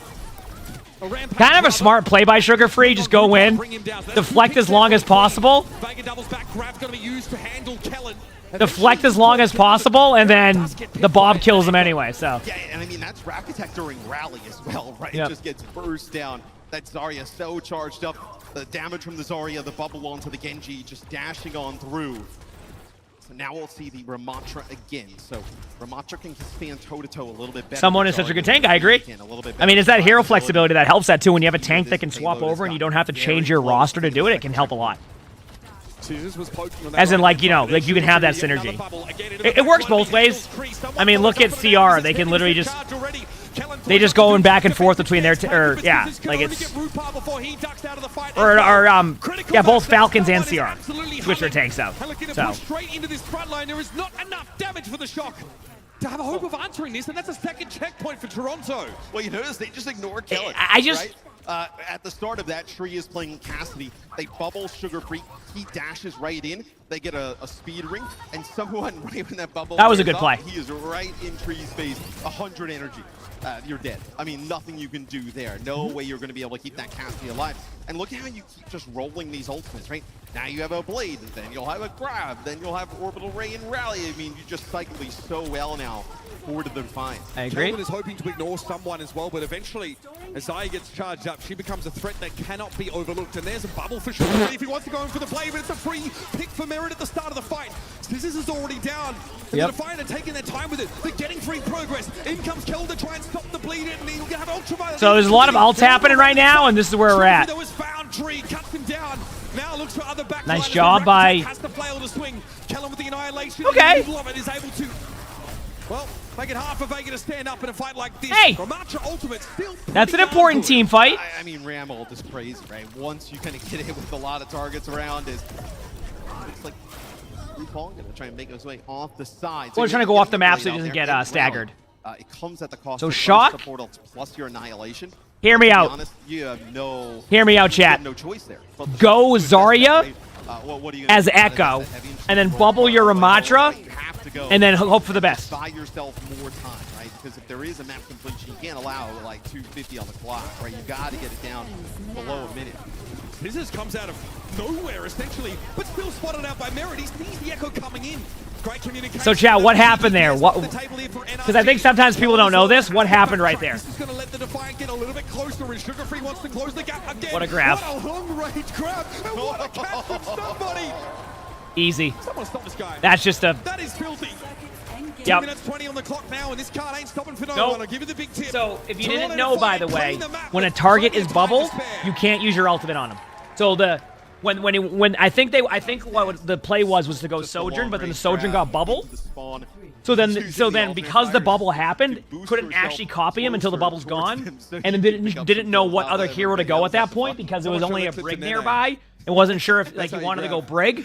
So because he didn't want to go Brig, had like a little bit of indecision at that point because it didn't work, and then boom, couldn't do the play. So that's what happened. So yes, bubbles prevent you from being able to copy a hero. So once that happened, it became really difficult. So this level of lack of self-preservation, I think, from your Genji. So that's what happened. That's why the play went the way it did. To constantly give him bubbles. Talk about setting up your star DPS for success. I'm kind of fascinated though, like, can you run, let's say they play like the Mago, right? Maybe Hi, buddy. Right, they want to play that Junker Queen.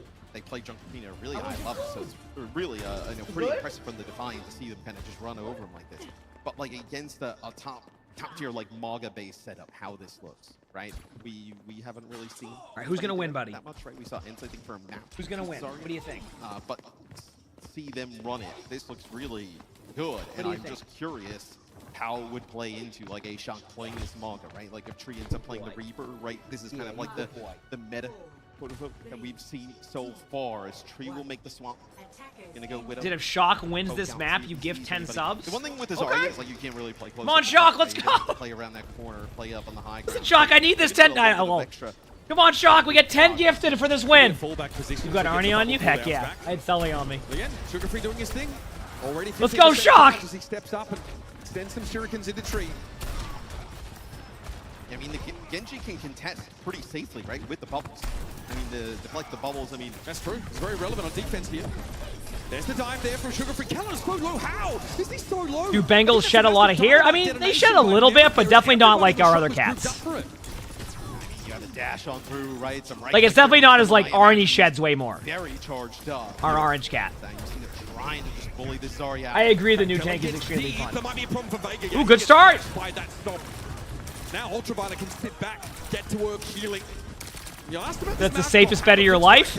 Yeah, have you ever seen NRG play attack? Have you ever watched NRG play attack? of Shambali. We're on the road. Get ready. Needs to be good against every type of composition, right? I was switching. Yeah, so you'll see them match it. So it seems like this Zarya setup is like a thing that they want to run, a shell that they want to run against the Queen, right? Very good against the Queen. When the Mauga comes in, okay, you're better off just mirroring the Mauga, right? You could play a Queen of your own. We've seen a lot of teams play the Queen. All right, we got Mauga versus Mauga, chat. There's the Bob. They're going to pop the Juno ultimate. They probably can just shred Bob in like 2 seconds. There goes the Bob. Good disengage, though, by Toronto. So now they're going to come back in with Blade. And they're going to come back in with Blade and Juno ultimate. Toronto, right? You have such a time bank advantage. There's no reason to Scissors needs to go Mauga, I think. Now come back in and fight with it behind your ray. There it is. Blade. It's too late. 2 with a Blade for Sugar Free. That'll be the fight. Yeah, little 2-for-1 meal deal there. Got that needed to happen like 2 seconds sooner.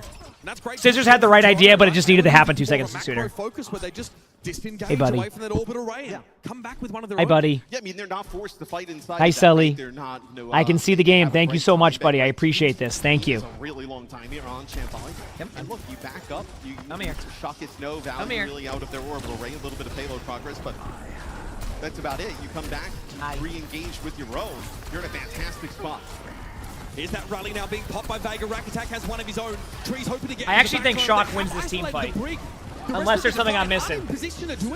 But I'm trying to see over my Bengal, so... Hi, buddy. Never mind, Sugar Free got multiple? Wait. Did they like... They didn't win the fight, they didn't lose it. They're not really told to deal with the Mauga here. And eventually, will be forced out of the action. Yes, I believe you still have RuPaul there, able to heal him up, keep him alive. Vega Hi, here buddy. as well. As someone in Sugar Free, pretty moment. They'll be back in the Hi, fight buddy. rather quickly. Is a nice shot there, going to force Scissors down to the low ground. Here's the Bob, straight down the straightaway, and Energy had to fold away from this to a degree, but the orbital ray means they want to get aggressive. Again, Merit absconds to the high ground, safely away. Vegas shield not enough to keep him alive, and Tree's heading upstairs to find Merit. Good job by Tree. Nice play. Nothing he could do about it. Now Wraith walk away. Job done here. Someone's gone down, and NRG find the burst they need to get this checkpoint. All right. I wonder if you'll see the Defiant decide to change up some of their DPS. It seems like the Reaper just gets so much value, right? The Reaper just puts down so much damage. You see right there, Tree constantly in these fights, putting pressure onto Vega. You break that break shield right away with the Reaper shotguns, then deal with that support who's typically very tanky rather easily. And NRG Shock were getting a little bit lean on time bank, though, before that checkpoint. Okay, let's refocus here. So Scissors is going to go Mauga. The double Mauga is too good here. And it's good against the Blade, but it needs to happen before the Blade happens. Trying to ignore the Mauga, but avoid the stop. That's the key here for the Defiant as they look for a backline again. Nope, just disengage it. Disengage, disengage. They saw that orbital ray from the Defiant. Houston trying to looking for a way to actually turn that orbital ray into some ult charge for the rest of it. This might be an elongated stagger. This is dangerous. Yeah. Kind of a not the best disengage by Shock. They all went in different areas, and Toronto took advantage of that. If I'm Toronto, I just play close now. Just play close. Yep, that's the way to do it here. You play close because you're going to force Shock to have to use ults to get out of spawn. So, yeah, Kellen might fall over in about 2 seconds. Got lucky with that. Ultraviolet. Can he get away? No, the mobility not quite there. Rupart steals that away, but still the result is the same. Another beautiful blade from Sugar Free. Quad killer involvement. And now again, 90-second warning for NRG. Yeah, and you push up. If all right. The Shock are going to win fights, win it at the spawn door, and force them to use ults at the spawn door. It's like the worst type of situation you can possibly be in. Once again, trying to dive inside the spawn there. Ultraviolet could get to safety. Merit's having to Wraith walk away, but now get re-involved in the fight. It's going to be a stop. But like, this is fine. Like, this is all designed to get ultimates out. I mean, that's even if they only got one ultimate out, the cart wasn't being pushed, so they didn't lose the value of that. Right? They forced out a Mauga ultimate. So, you know, it's...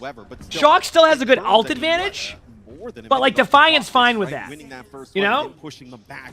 It also gives the Defiant an opportunity here towards the end to win the map before even the second checkpoint. And it's like you said, the Defiant are probably going to look to keep taking these fights. Keep taxing these ultimates that the Shock have been trying to meticulously build. Here we go. Cage fight available here. We got a Venn diagram. Straight away, it's Vega falling to the death blossom though, and Tree once more. He's found 2.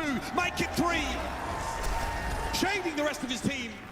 Yeah, you're just playing the percentages game. I gotta say, ever since Tree went Reaper, Defiant's been a bit stumped. You can come out here and maybe kind of contest. you have that rally to use, you're going to have Orbital Ray as well. You have a pretty nice advantage. All right, they're going Sim to get back the point. They have Briggle. All right, Toronto want to try and end it here if they can.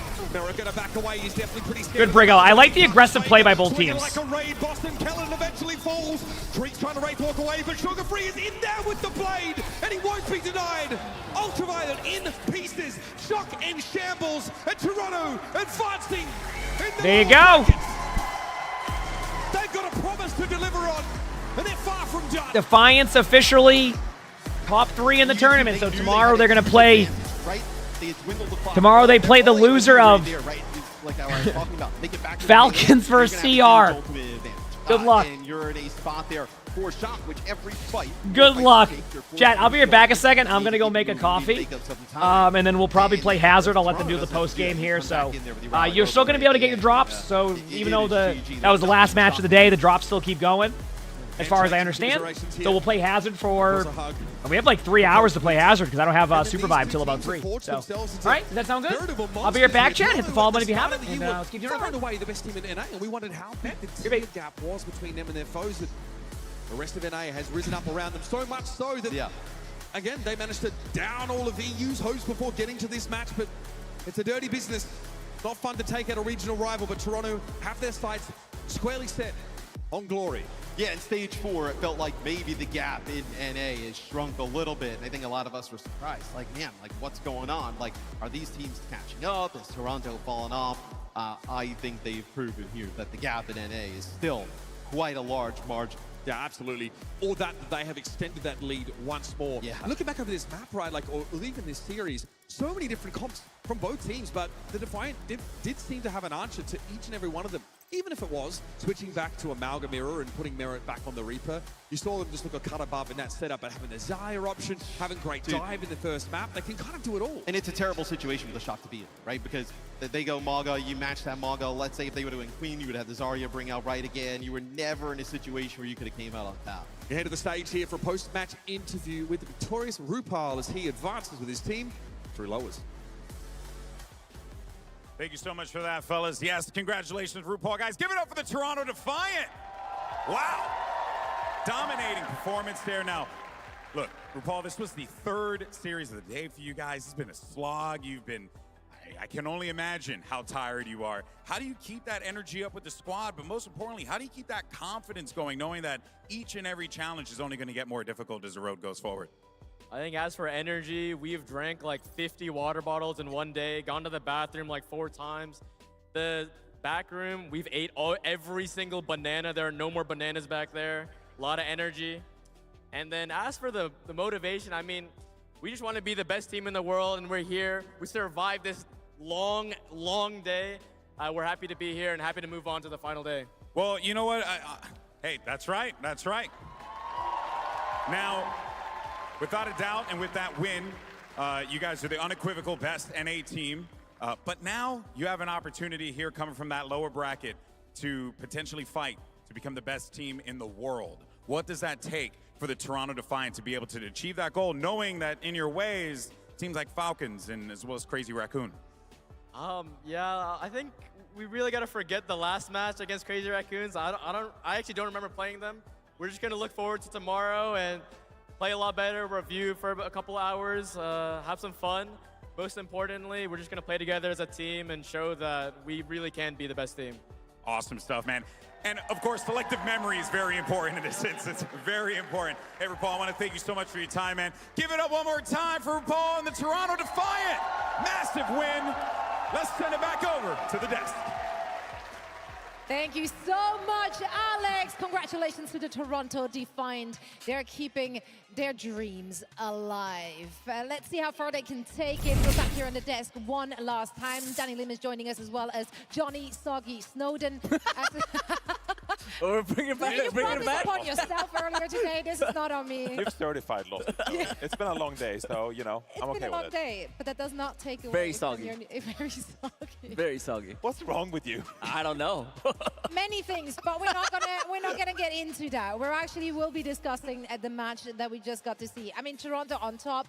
They are keeping those NA dreams alive for everyone, and it was a dominant year, Yeah. and this was a dominant showing, but also they made it look fairly easy. They were so happy to counter swap. They were so happy to play this game. This is what they do best, and this is what Toronto Defiant has done all year. Right. They adapt and they hero swap when they need to. And so Energy Shock, they really took the Jungle Queen composition to the absolute max. Yeah. They forced it as much as they possibly could, but someone turned up on the Zarya out of all heroes. Damn. Yeah. So I mean, he's been doing this all year. Yeah, I mean, versatility is probably Toronto's one of his biggest weapons. I'm sure coming in, you know, we all knew that the Shock was going to run the Jungle Queen composition. I'm pretty sure Toronto was like, hey, you know what? Go for it. We're just going to counterpick like we're seeing right now, someone on the Zarya. And I think that worked out beautifully for Toronto. Yeah, I mean, they tried the Ramat drop. And, I was kind of like, crossing my fingers for some Reinhardt as well, but there's just no way you can play Reinhardt in this meta. So Mauga was the more reasonable pick,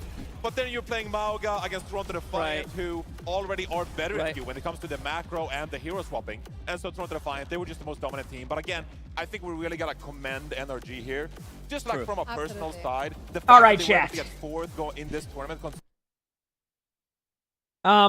Dangerous Doctor, thanks for the 34 months of the Swedish Prime. Thank you. Y'all ready for some Hazard gameplay? Y'all ready for some Hazard gameplay, chat? Keep in mind, you will continue to get your OWCS drops. Let me just re-open my game. You will continue to get your OWCS drops, okay? So we'll go play some Hazard. Have some fun. We got matches in like... So I have the Supervive thing in like 3 hours, which... Said it's gonna be fun. I'm looking forward to it. So, yeah, that's the last match of OWCS today. The next match will be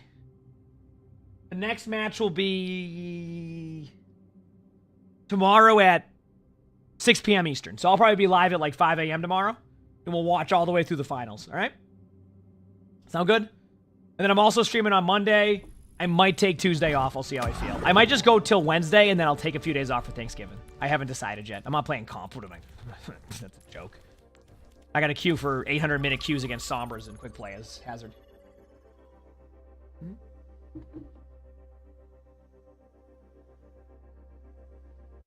Yes, today still is a tournament for Supervive. Yep.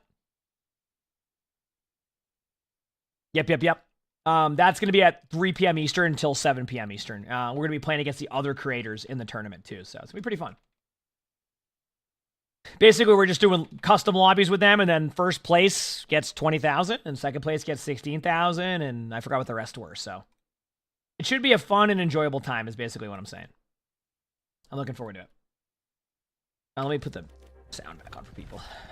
Minimize for a second. There you go. Only 5 minutes? Yeah, but it doesn't really work that way, usually, so. What place are we in? Well, it gets restarted again today, point-wise. So yesterday, we got second place right behind the league team. But you kind of expect the league team to be really good at the game because it's like, it's top-down, right? It's top-down, so. You expect them to be good at the game. Yep. Now we go in, play some games, have a good time.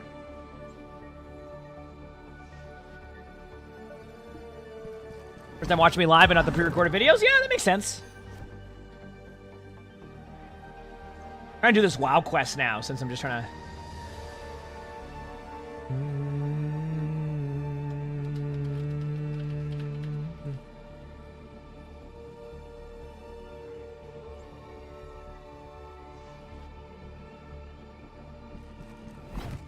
Making my way downtown, walking fast.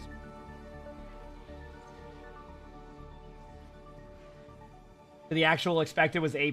Yeah, I mean, I'll be happy to just get a Q. Am I playing Classic? I'm playing Classic right now. I'm still playing Retail quite a bit, but Retail's kind of slowed down a little bit for me because I'm essentially maxed out Garen Delves. So, like, outside of getting, like, a lucky Delver's bounty, I have to start running Mythic Plus. So, that's my next step. But I obviously can't play Mythic Plus in between queues, so... Hit a little bit of a wall. But it's a fun game. I enjoy it. I still log on Retail almost every day. I don't know. This has been the first retail expansion I've enjoyed in years. So, it's been fun. Yep. No, it's not my first time playing Hazard. I'm just trying to get as many Hazard games in as I can because I think it'll be a good time. I think it'll be a good time.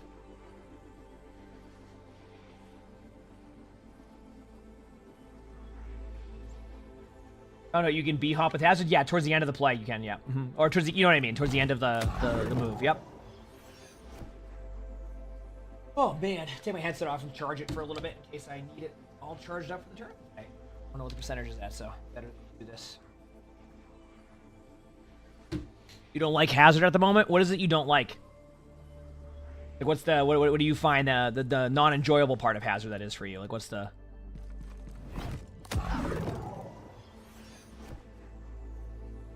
Glad you enjoyed the commentary, Jessica. I appreciate it. Thank you. I appreciate that. Yeah, we'll be co-streaming finals tomorrow too. I'll be on early, probably like 5 a.m. is my guess. We'll chill, talk to chat, and just get ready for some really good matches tomorrow, I hope. Really good matches. You love Hazard at the moment, though you think he definitely needs some balancing? Yeah, I mean, I don't know yet. I really don't have enough playtime yet on the hero to be able to tell you, oh, this hero needs this hero needs that. I just need more time. Why do they start so early? They start so early because they're in Sweden. If you're looking for like drops and stuff though, 2K2, they do like a replay at like, I think right when we go to Supervive actually. It's like perfect timing. Like right, I think around 3 o'clock they start doing their drives and all that stuff. So it's gonna be pretty cool.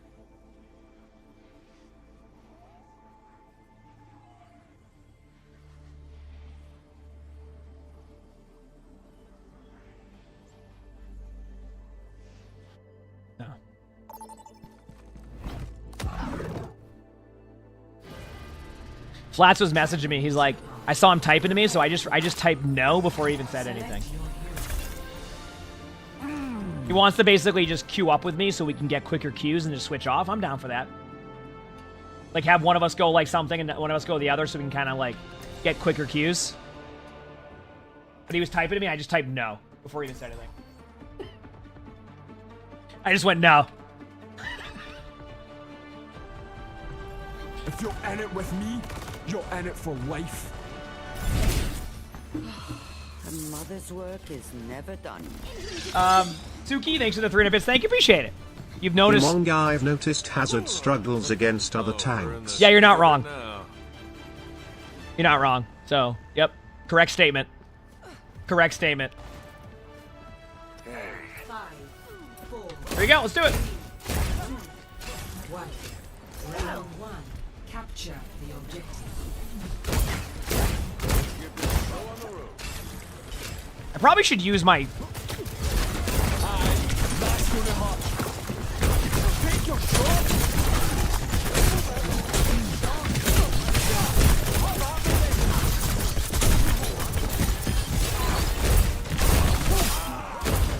There you go.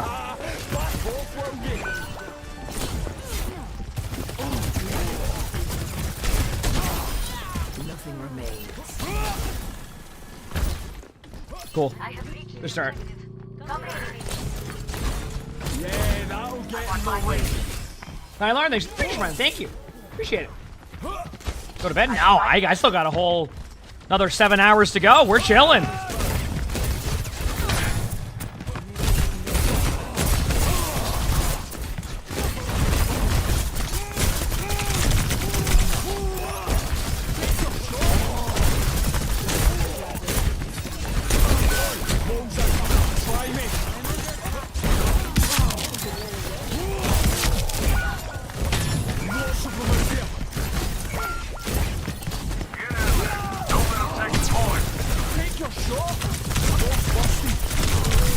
Alright, I have my ult, but I'm gonna save it.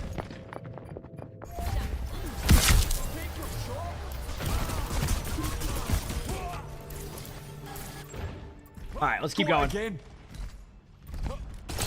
Supervives today at 3 p.m. Yep.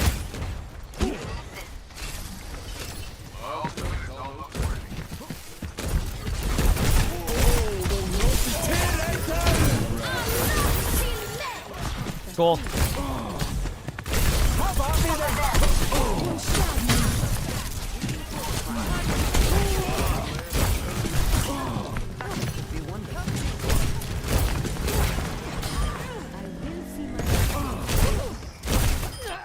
second. Oh, I never knew the movement worked like that. Okay. Wait a second. Okay, I gotta get used to that.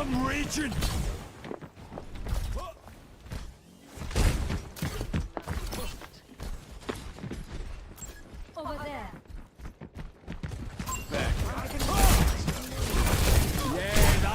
This ends now.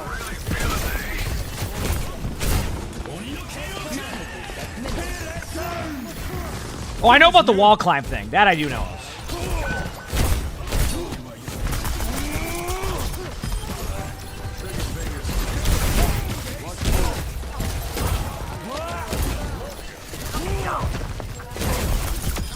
I'd never work with the likes of you.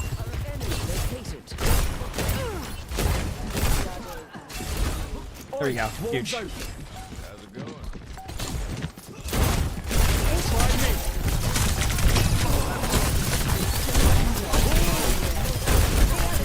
Appreciate the patch up.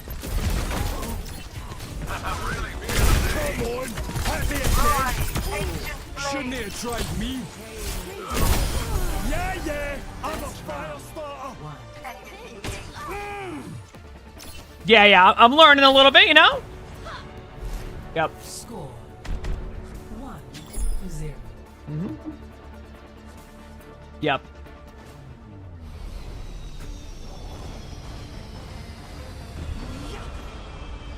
Okay. Your worth is a hypothesis. Let's do this, chat.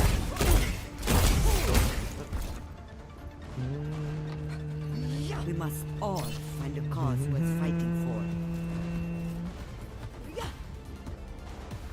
Yeah, drops are enabled. That is the thing right now. You will get your drops. Absolutely. Get these drops.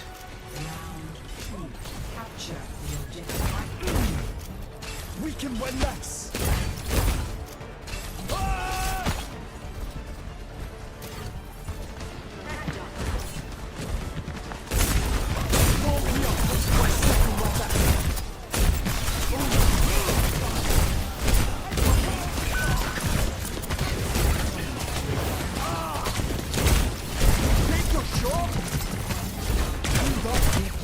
That's not what I wanted to do.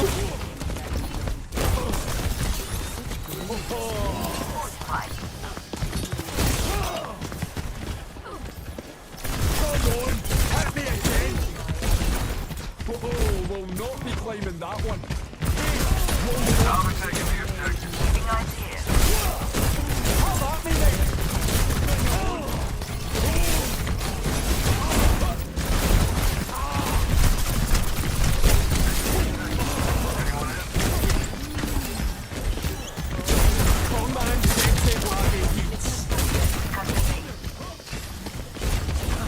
Yeah, that'll get in the way. Okay, I hecked up.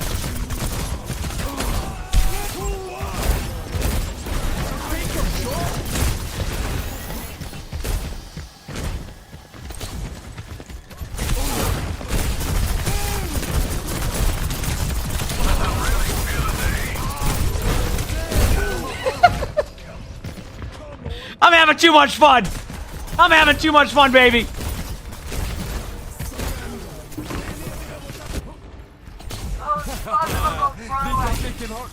Yuki, thanks for the 3 months Navigator Prize, I think. Appreciate it.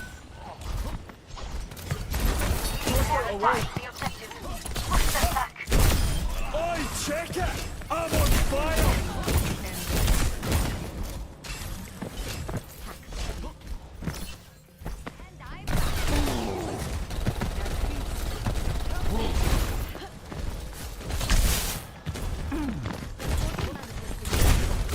Come on, hit me again!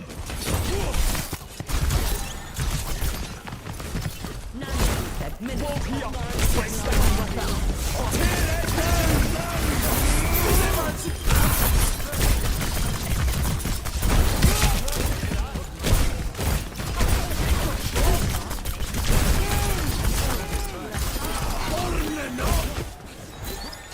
Love the designing kit. Oh, I do too. Yeah, I'm having a blast. See you.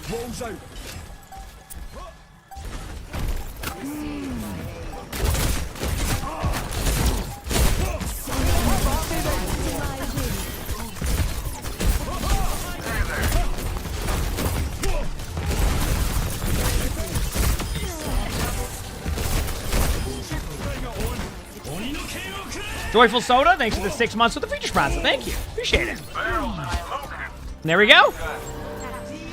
Thank you for the 6 months. I appreciate it. Thank you. Keep it rolling, chat, right? Keep it rolling. We do our thing. Does block shoot a stealth Sombra? I haven't tested it, but my guess is probably yes. I know that's probably not the answer you're looking for, but probably yes is good enough for me. What's the play style? It's kind of like both brawl and dive is what it feels like. It's like you don't have to brawl, you don't have to dive, but like you can. It's more of like kind of an in between, which is cool. It kind of gives you the option. It's like, you know how Queen you can play defensively, but you can also be really aggressive with Queen. Kind of like that, but even more aggressive. So it's just a fun play style. I think play style wise, they've nailed it. They got 1% from drops. What drops are you specifically talking about? Because it depends what ones. Because like I think today's was a Torb one, if I'm correct. So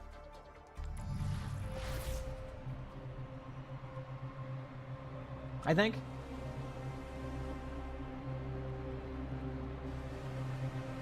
Which the drops are still going. And just to reiterate, chat, at 3 o'clock, I'm switching over to a sponsored stream, but at 3 o'clock, they also do the esports stream again, to where you can keep getting drops from there. So just to give people that, just so to kind of prepare your schedules for that, okay, chat? That way people don't miss out, all right? But 3 o'clock, I have a sponsored stream for a game. But I want to point out that I'll be going for the next 3 hours. And then after that, I would just recommend, if you're getting the drop, esports stream, or I think ML has been streaming them too, so, all right? Just to kind of give you all, like, opportunities to get those, so, all right? Want to make sure you don't miss out. If Flash want to kill me, yeah, but then he queued up for a game, so I'm not going to sit there and wait 30 minutes. So we'll eventually meet up.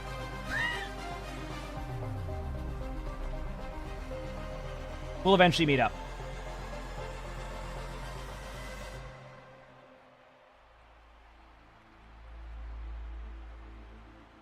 Yep.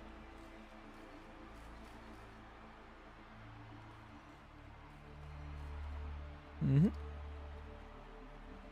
How many hours till 3 o'clock? About 3 hours. Yeah.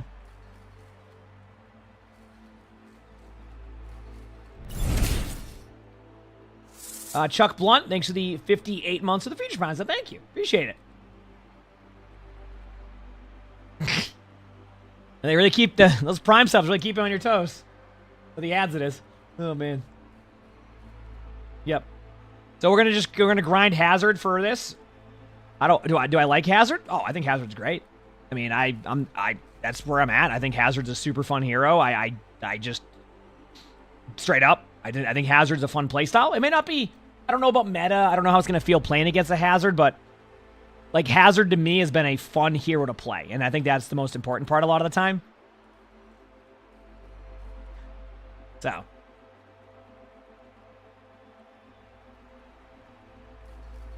Just randomly started smelling cinnamon. I don't even know what does that mean. Do you have like a cinnamon? Does something just fall over? I don't even.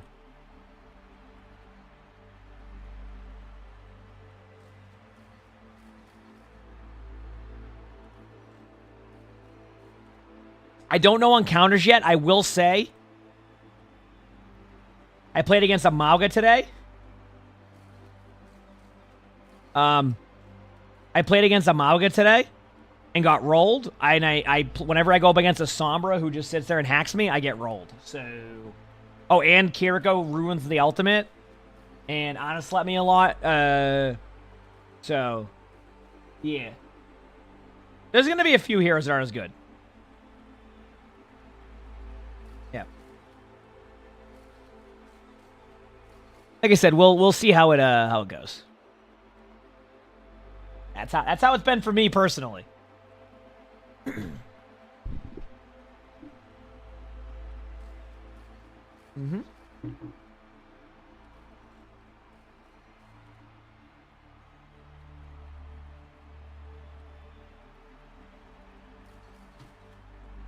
You try to go against Hazard and Diva. Yeah, I mean, Mauga was good, but I mean, Mauga's also, they buffed Mauga.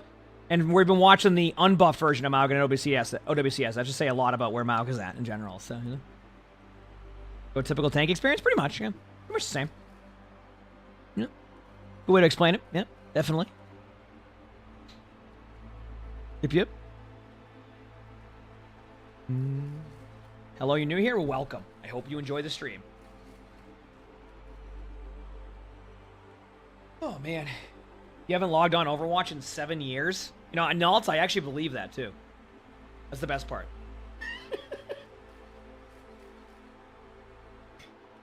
Oh, man.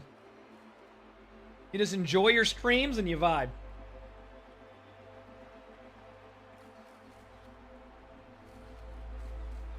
What do you mean about Kiriko? She can't cleanse his ult? True, but what's happened to me is that when I do use my ultimate, the Kiriko will cleanse the people in it, and because it's only 3 seconds, eventually I just don't have enough time to follow up on a kill. The cleanse alone just basically prevents me from being able to do anything on the follow-up.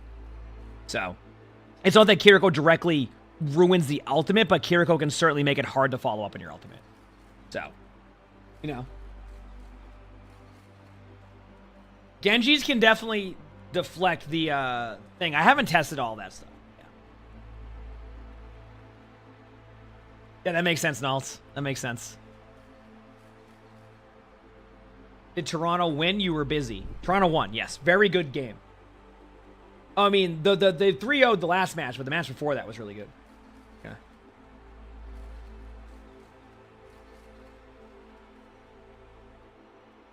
Yeah. I'm just saying, like, it's not... I'm not saying that, like, it's the worst. I'm just saying that, you know, it's definitely... I wouldn't doubt if they actually make the ult 4 seconds. Do co-streamers give away some codes? I wasn't given any codes to give away, sorry. I don't even know if, like, they can give away codes anymore. Like, Blizzard stopped giving us codes because I guess of, like... Because there's, like, laws behind it or something. Like, of giveaways. Like, we can't actually do that because of, like, the giveaway laws. So... Yep.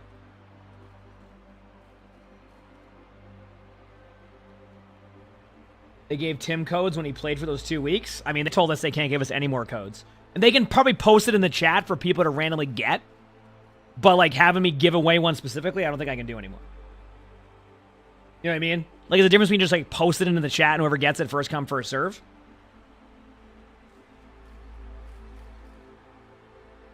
So... That's at least what we were told.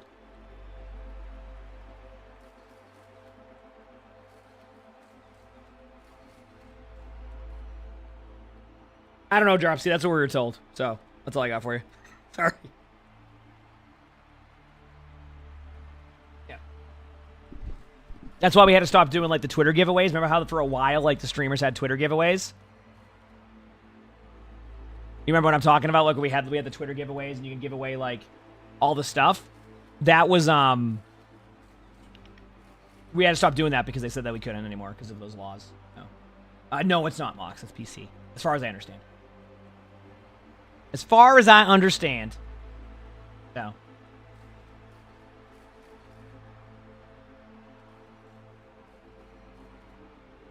Yeah.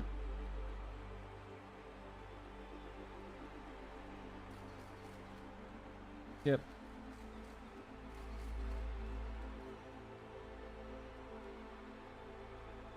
You like the marble games? Yeah, those were fun, weren't they? Those were fun. Who was my favorite character to play in Overwatch?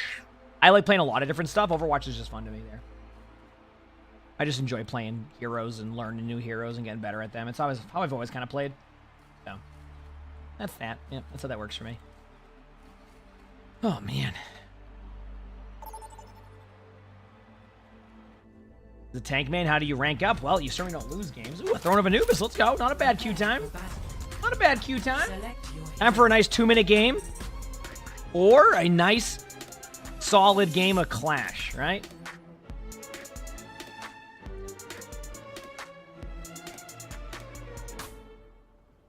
He said it's because they consider it a lottery for giveaways. It could be that. I guess I have no idea. They just say don't give stuff away anymore. So that's pretty much where we're at. When it comes to any codes we're giving that we can't give them away. If you're in it with me, you're in it for life. Let's do this. It's hazard time.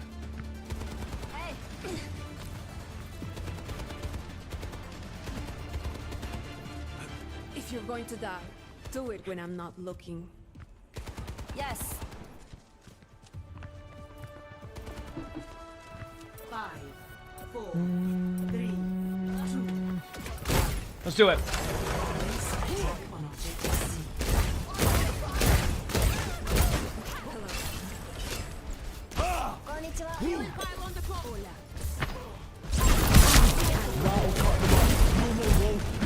Bastion. Okay, this will be interesting. Bastion Zen. Good luck to me.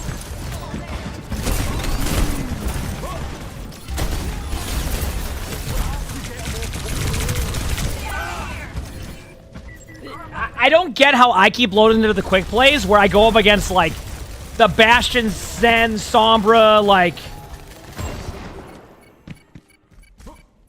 I'm safe. Barely felt it.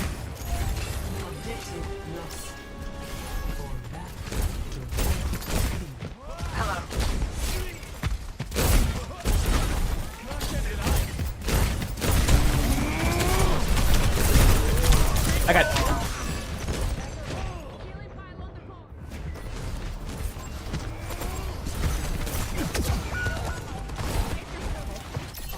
Let's protect the point together.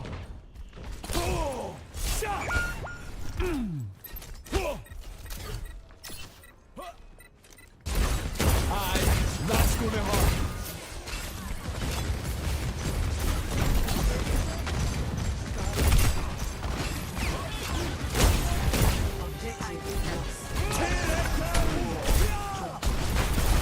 I just wanted to see how cool that would look.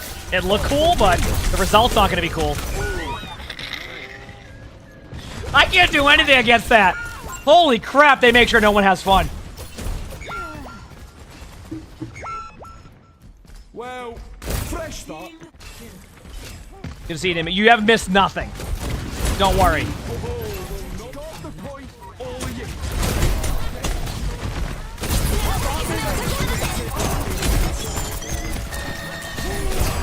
Thanks. You did that. Hey, wall's gone. Whoa. Take your shot. Let the kitsune guide you. Ladies and gentlemen, start your engine. Into the iris. Barely felt it. Toss out the wall. Getting the objective for me. Tear it down! Are you kidding me? Taking the point. Holy crap, this is awful. Hey, they're over here.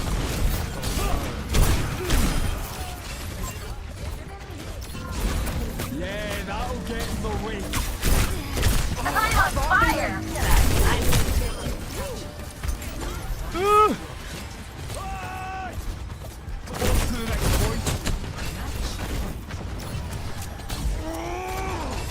Okay, on to Supervive, 3 o'clock.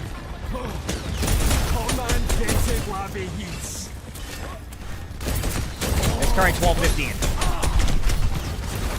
Aye, that's gonna hurt.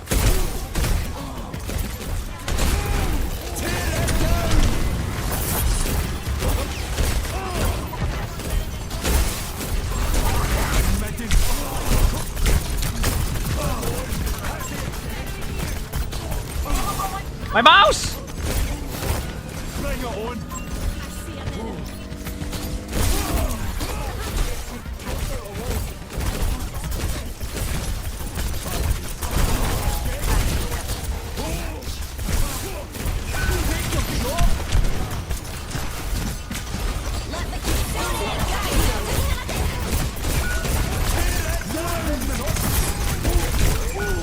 Yay!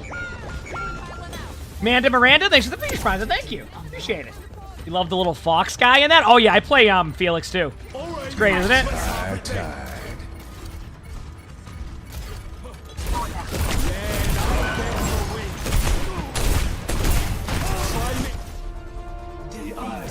Well, that was a swell treat for all of us, huh?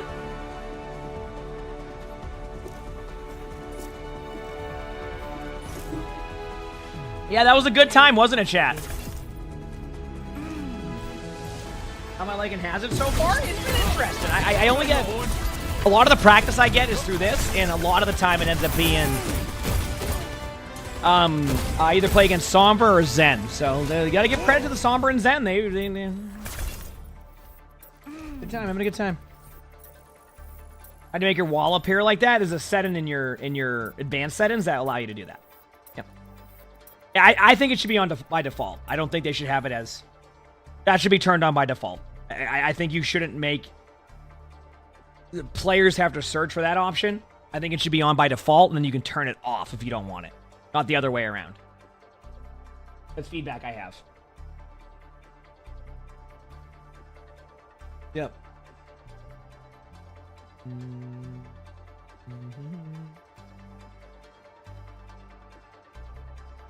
What option? Sure. I'll show you in a second. Let me just make sure my WoW character's safe. Okay. Where's it at? Train in practice range. Give me 1 second. So, if you go to your options and then go to controls, change hero, hazard, hero and HUD, jagged, wall, jagged wall uses pre-placement controls right here. And what that does is, you see when I hit the button, it does this. See that? See how the wall is like activated and I can see where it's going to go? The normal setting they have on by default doesn't show you this wall. It just automatically shoots it. So rather than like being like, okay, I want to sneak in a wall here and put it like back there, I just throw it and hope it doesn't go flying off the map like that because I don't know where it's going to land. See? And for some reason, they make the other option the default one. So I think they should switch that around and make that the default option and then do that. So, yeah. That should 100% be the default. I'm not sure why they had that. It might just be like they just forgot about it, which makes sense. I mean, that's not like when you're doing a bunch of stuff, like I get it. So that's why you have these play tests to give that feedback. So hopefully going into the live version, they adjust and fix that. That'd be nice. So, and they should add more shield tanks. I don't know. You tell me. I mean, the answer is maybe. Players complain about shields a lot, so it depends on if they can find an option for a shield for a hero. If they can do that, then I think they'll be in an okay spot. But it really depends on a few things in general. So we check out Hazard. Yeah, I'm playing Hazard while waiting for queues. Or I'm going to play Hazard while we wait for our stuff later. So. Does Hazard have a lifesteal? No. You just have a damage reduction and you do damage.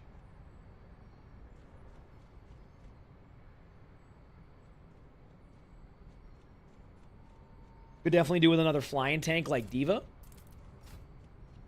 I mean, I just want D.Va to be a little bit better than they have D.Va as right now, but that's a whole different story. It doesn't really matter. D.Va's like okay. D.Va's like not bad, not amazing anymore. Used to be good for a couple weeks, but I think most people want D.Va to be like Overwatch classic D.Va. I think that's the sweet spot for D.Va. You know what I mean?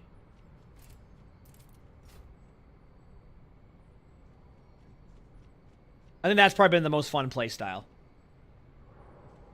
The one where you can't fly, you go 0.5 mile per hour when you shoot, you do no damage, you have no missiles, and then your D.Va all kills you.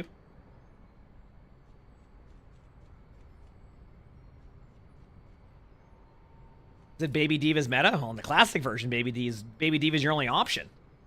That is the meta. You know?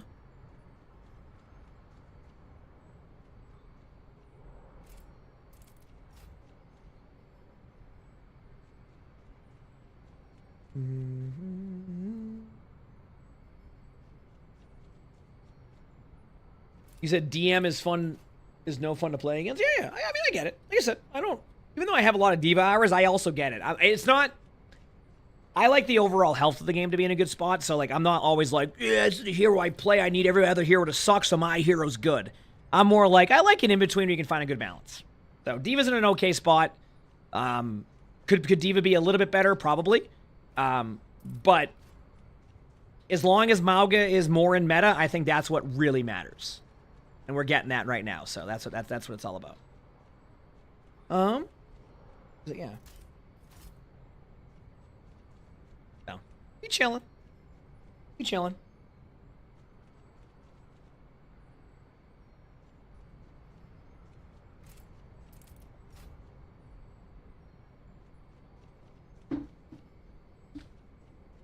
Mm-hmm. All right. Checking a thing here. I guess I'll just run around the practice range. I want to practice some tech here. They can't win.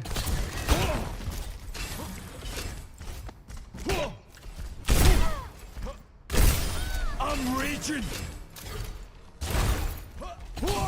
Yeah, I gotta get used to that. Like the rocket off of a wall, I think I can really take advantage of that on certain maps. I wonder if I can do it here. Yep. So you can like skyrocket yourself. So I need to start doing more of like put this down and then go and then do that. Because like you get more momentum with it, it feels like.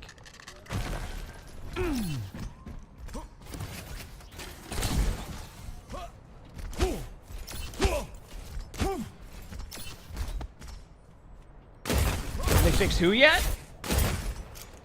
Crashes your game if you ult, then home missile? What's that? I'm running hot. Let's go! Not worth messing with me.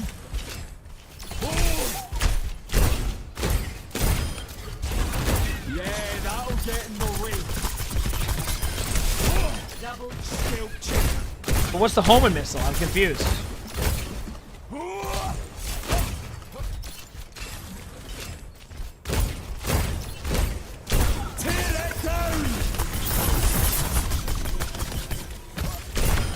Did I miss something? Can you bunny hop? I think so, right? Like it's like a... There it is, yeah. Like that, you mean? Yeah, you can do it. It's... You gotta time it correctly, but yeah, you can. Yeah, the right mouse, my game didn't crash.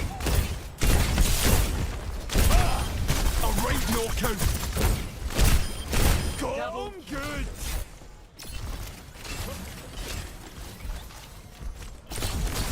Well, that's what I want to test. Oop.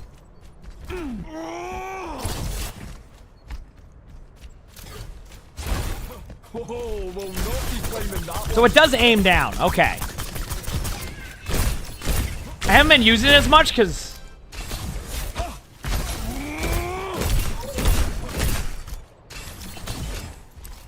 Yep, there you go. You just hold the space button. Yeah, good call.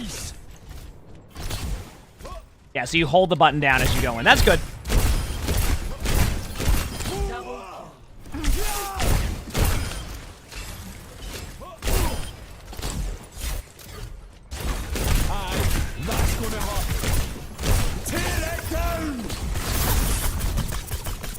When you click exit game, it crashes? Really? Next time Blizzard's in here, I'll let them know that when you quit your game, it X's out. I got you.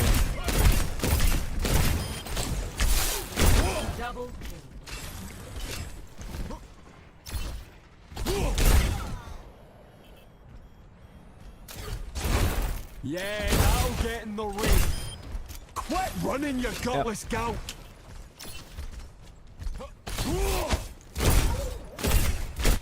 Oh, we got a game. Let's go. We got a game. Let's go, baby. Show them what's what.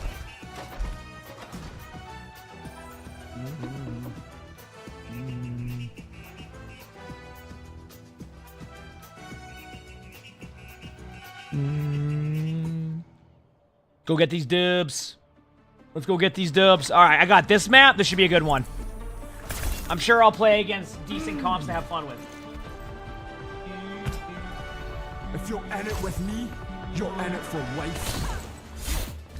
No one rests until this is done.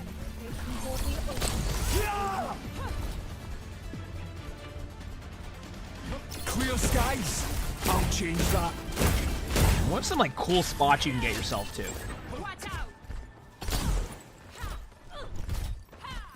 You're only my responsibility if you're close enough to me. Let's see.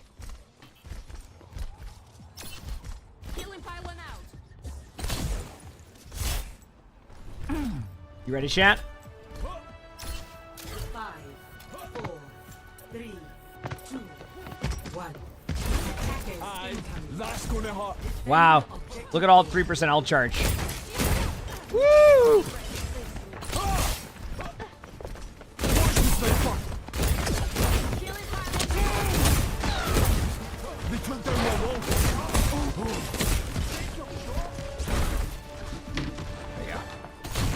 Dude.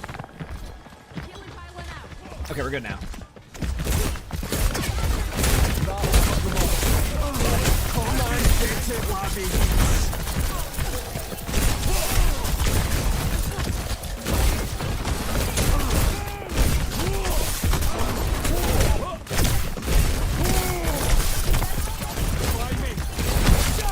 Where'd my thing go?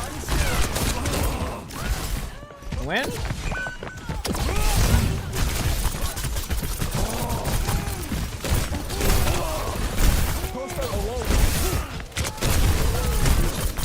Oh, damn, they were able to kill me behind a wall, thankfully. Builds ult fast. It depends if they're stacked.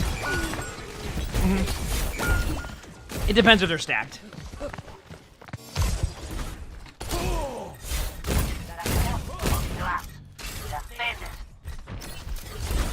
Aye, that's gonna hurt.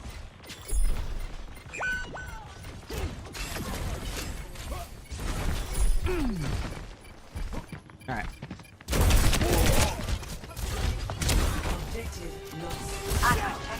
I was just seeing where it went.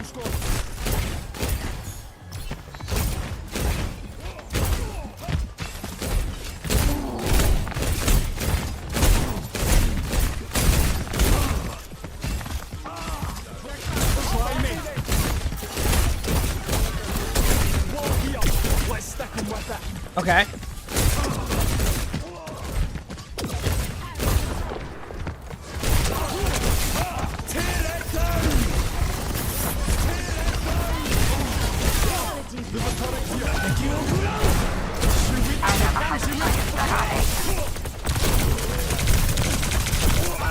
Okay, well, that looked cool though.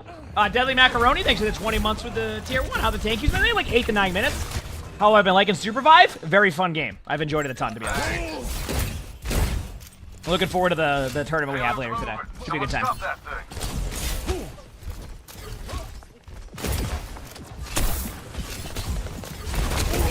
Will not be climbing that one.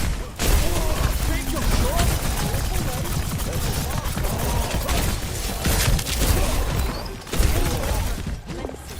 Watch the sniper.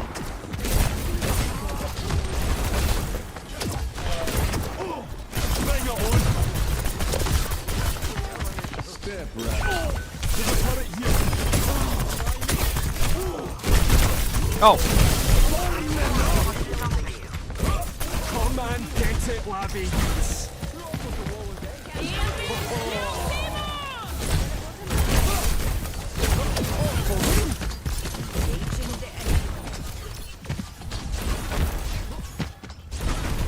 There we go.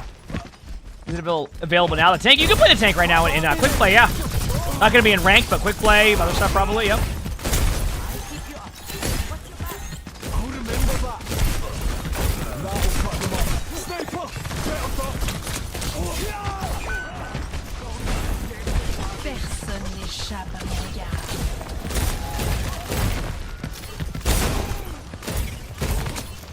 Ready, chat? Let's try something.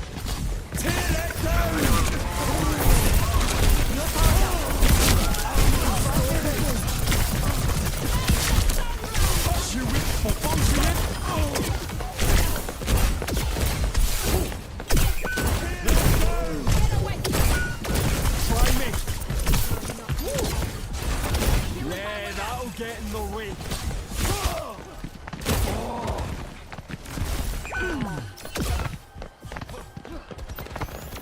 Here we go.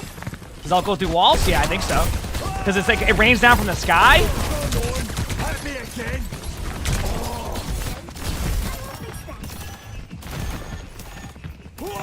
You're a bonny one. Bring it on.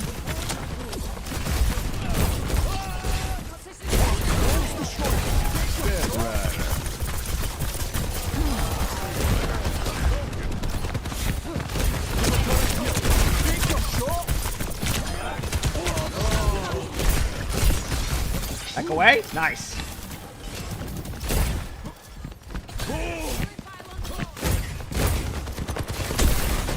Will not be claiming that one. Appreciate the patch up.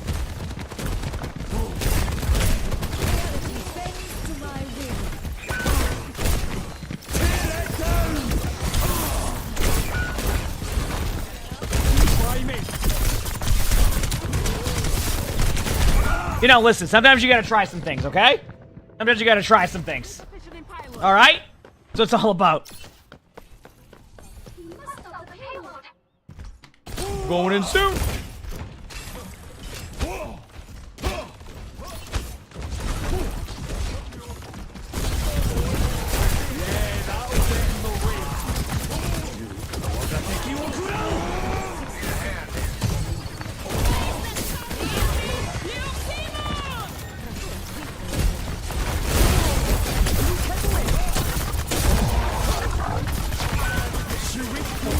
Holy crap.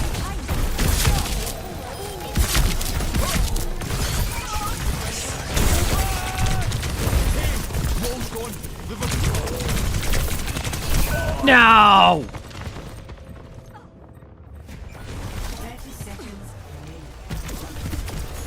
We're trying.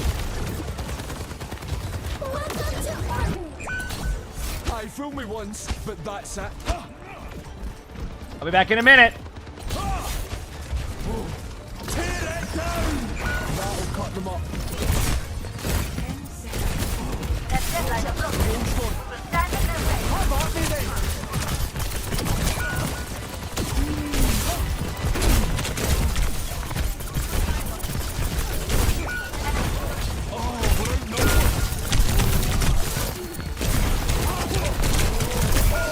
Okay, I'm almost at my ult. You haven't tried him yet? I mean, like I said, it's a very fun hero. I think I still need a little bit more time of, like, learning how, like, some of the mechanics work and things like that. But, yeah. Very fun hero. It's not a lack of fun. I think when players really start to get the tech down, it's going to be really cool to watch.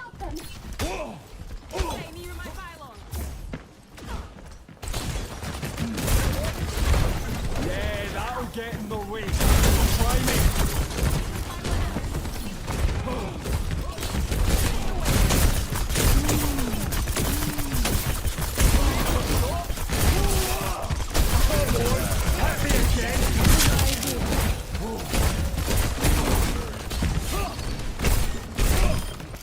Wait for it.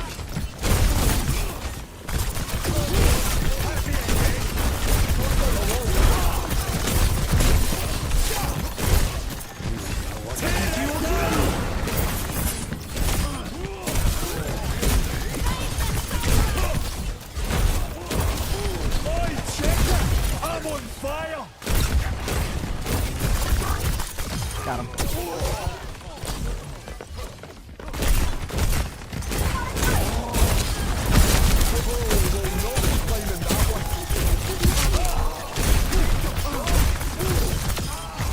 Best believe I'll keep it coming.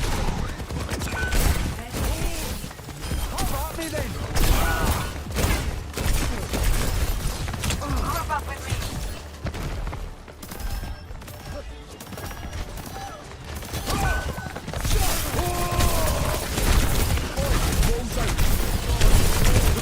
See, that's what I mean. Like, I feel like there's some really cool tech you can do. You see what I'm talking about? Like, he gets like really cool tech. Go it again.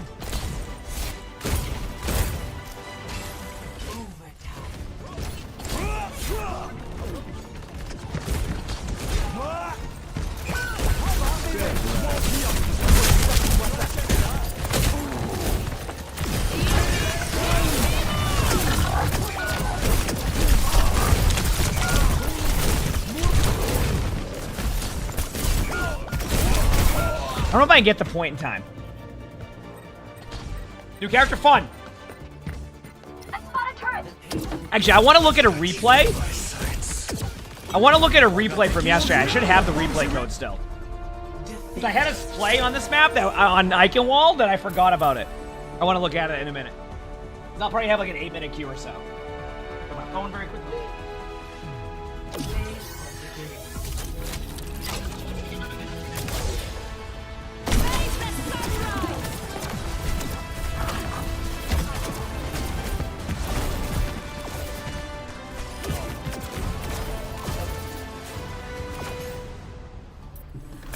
right, re-queue.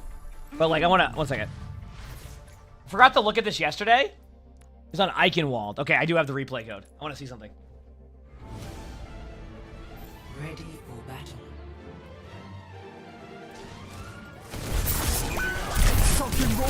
Okay, yeah, here it is, here it is, here it is.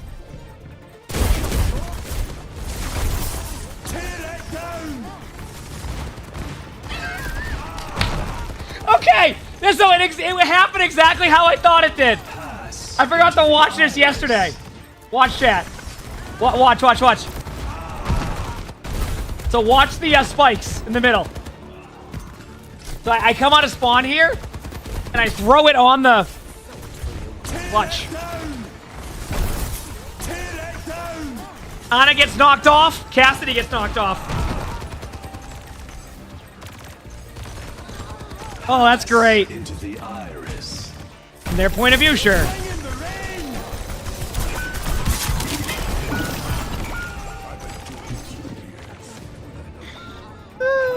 That was great. Same with Ana. Where's Ana at? Well, the spikes boop you.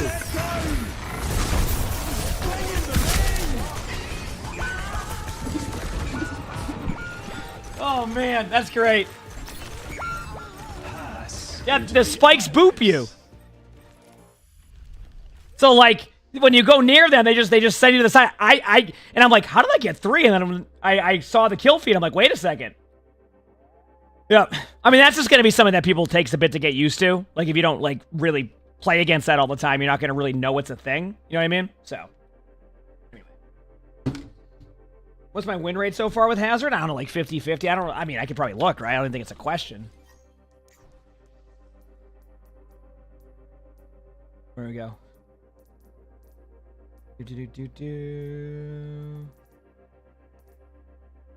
Where's Hazard at? Oh, quick play. My bad. 31%. So I'm pretty good at Hazard, I'd say. Probably one of my stronger heroes. Wait, were you getting them just during the game distractions? I try to make sure they're well timed so you're not like missing out on any games and stuff.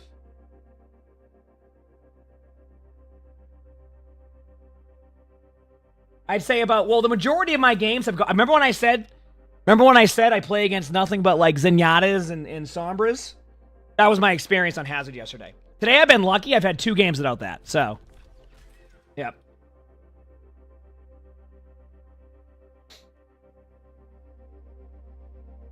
Hazard main now? No, I don't really main anything. So. Drop still on? Yeah. Mm-hmm.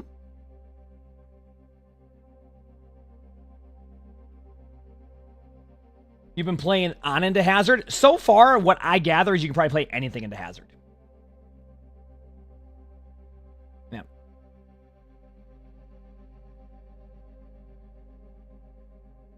We did look at the replay. Yeah. Oh, man, I need to... All right, that's it. You know what? I'm getting a soda. I've decided I'm getting a mini can of mug root beer. I don't make the rules. I'm getting wild again today. I'm getting wild. I've decided. It's happening. I don't make the rules. I'm just getting wild. Give me 1 second. Let me get this cue.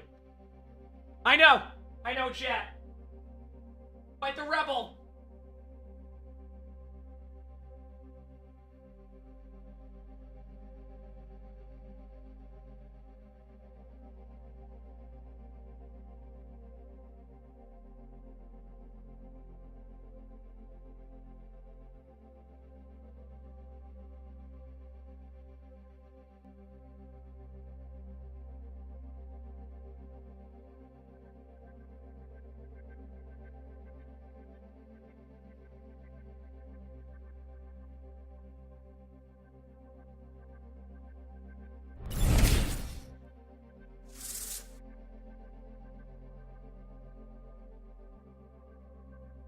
That's almost a year.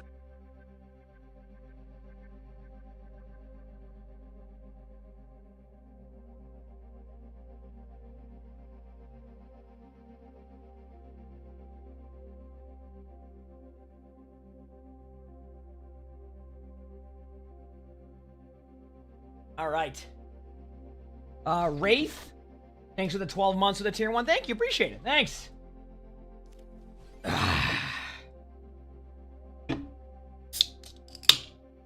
Getting wild, chat. We're about to really step it up. Get ready.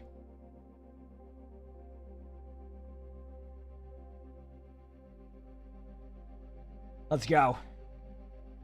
Getting wild. You're curious about what the shield break is on his spikes. You wonder if it'll blow up Winston Bubble Ryan shield. Yeah, I mean, to be honest with you, like I could do like a Mythbusters and like really look at some of the stuff. I mean, you know, if Crap is willing, maybe Monday we could do a Mythbusters. Maybe gather a bunch of ideas from chat and just go through and test everything and then do a Mythbusters. Just like see what we can do.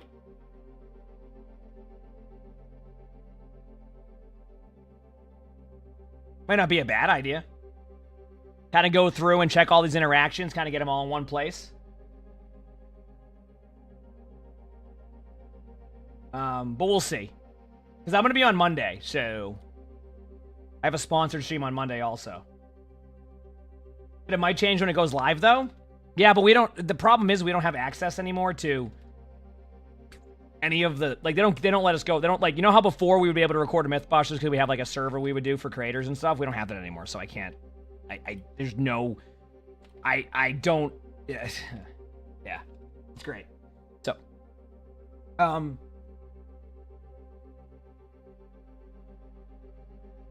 The current skin is for Sojourn.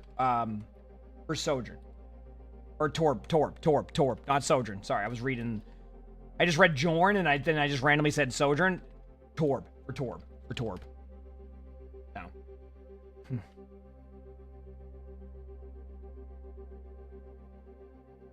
Yeah.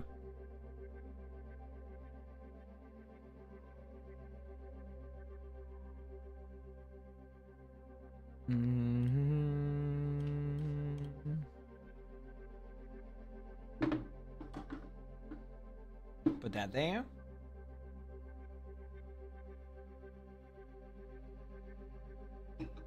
They take it away because of leaks, pretty much. Yep. That's pretty much my understanding. Prepare to attack. People just Select your wanting to leak stuff. Let's get these dibs. Oh, good. Get stuff done.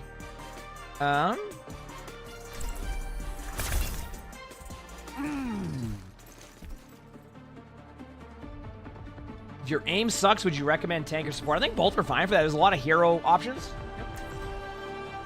Negative. If you're in it with me, you're in it for life. A 7000 War God online. Standing Get by. these dubs, chat. Let's get these dubs. We're playing, man.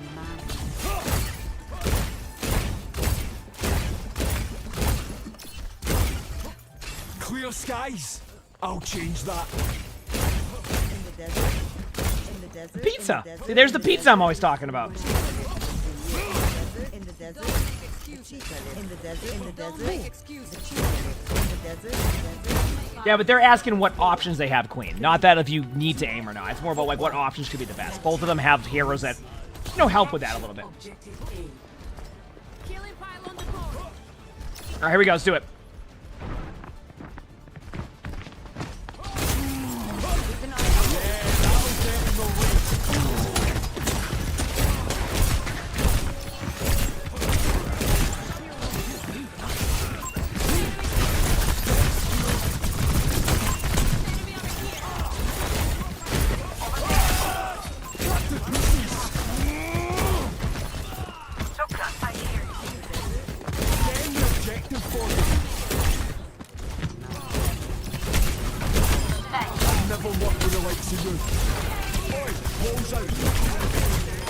There we go.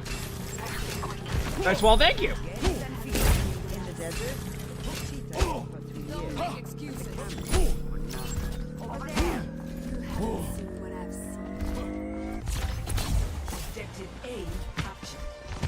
Going in. Put that there.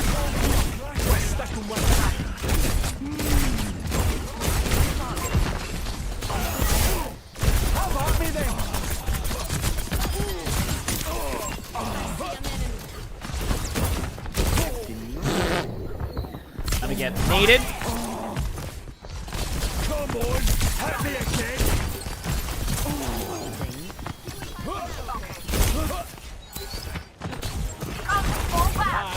Last one hard. Take your shot. Got slept.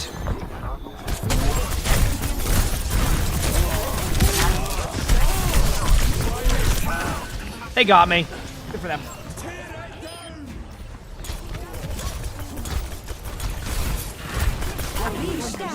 Hazard gameplay. It's more just like a damage reduction, yes, with damage attached to it.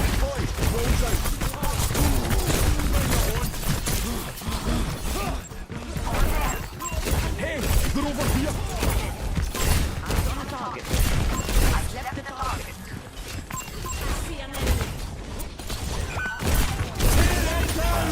I didn't even mean to hit that button up here with the whole chat, but there we are.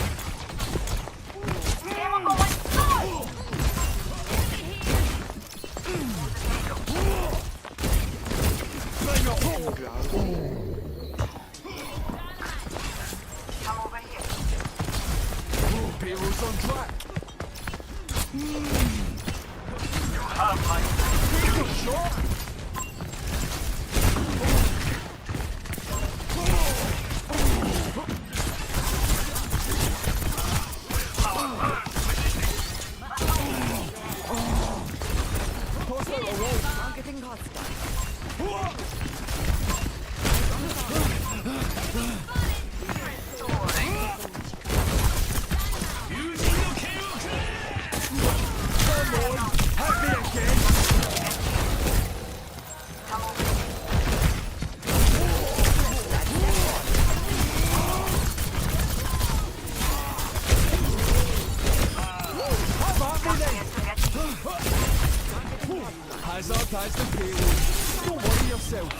Holy crap. No.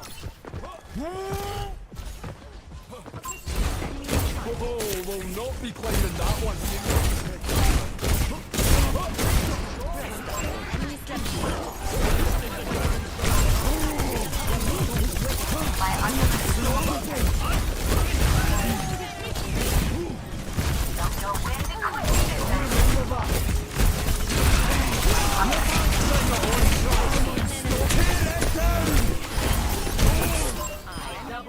There we go. Huge.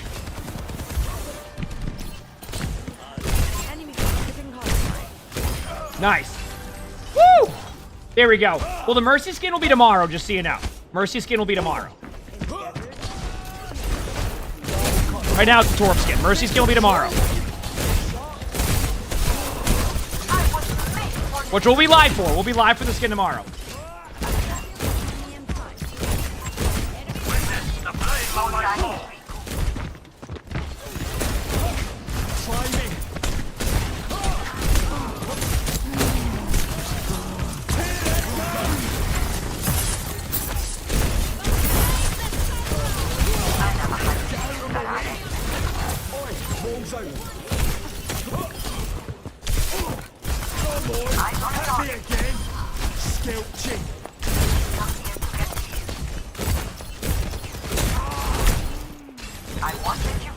Here we go, back away. Let's go fast. Oh man, I am losing it.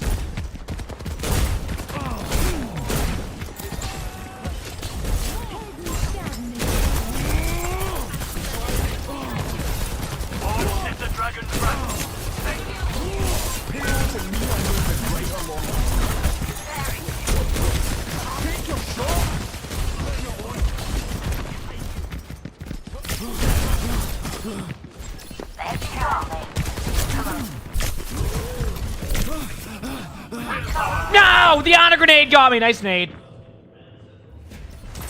How's the new hero? Good. I'm having fun. Alright, let's have it then.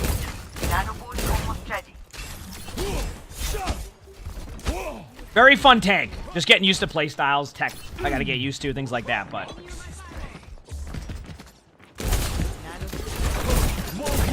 Let's stick him with it.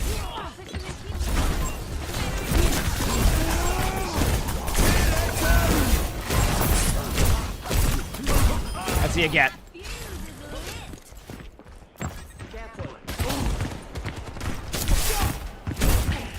Payload's on track. Oi, rolls out. Come on, get it, laddie yeets. I didn't mean to hit that, but now I look like a... Man, my bad. I didn't mean to hit it. I can't get out. I hit the wrong button.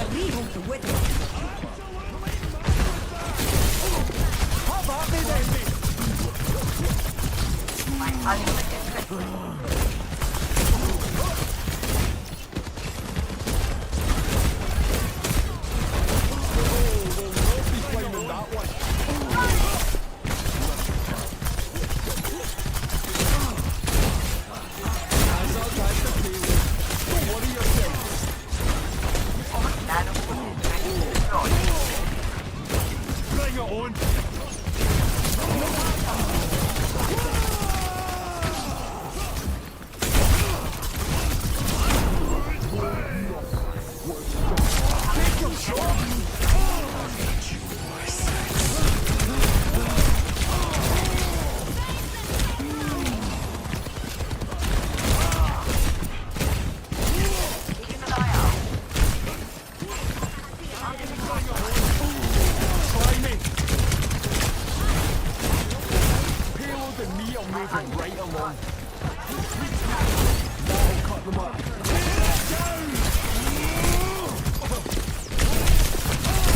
Oh, damn. It's okay.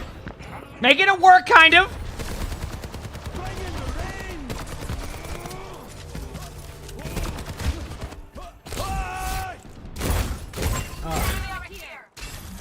Be back in a second. No, I didn't.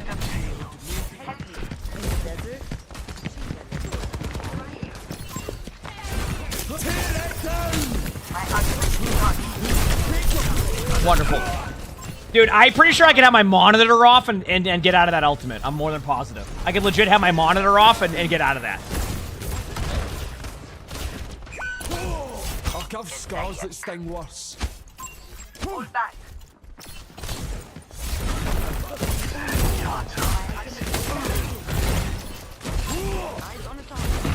Yeah, that'll get in the way.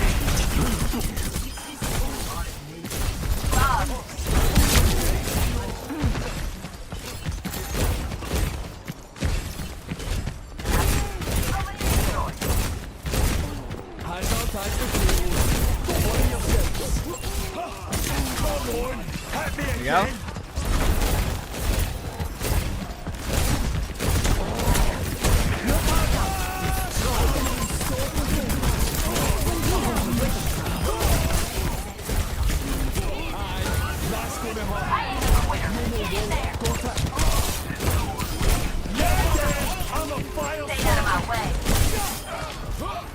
Here we go. Nice job, team.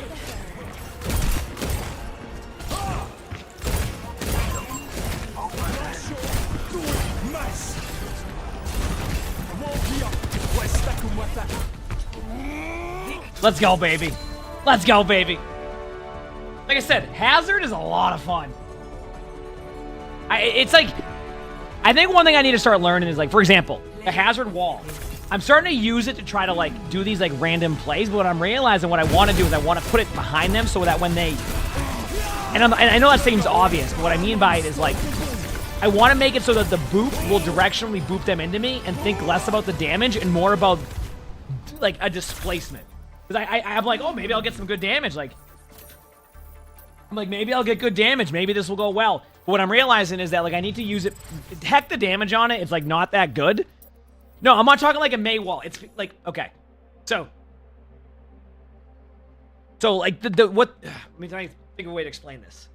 The spikes will put you in the direction of, like, where the spikes are. So, I want to make it, like, boop you towards a way I want you to go, rather than just use it as, like, oh, if you run into it for damage. That make sense?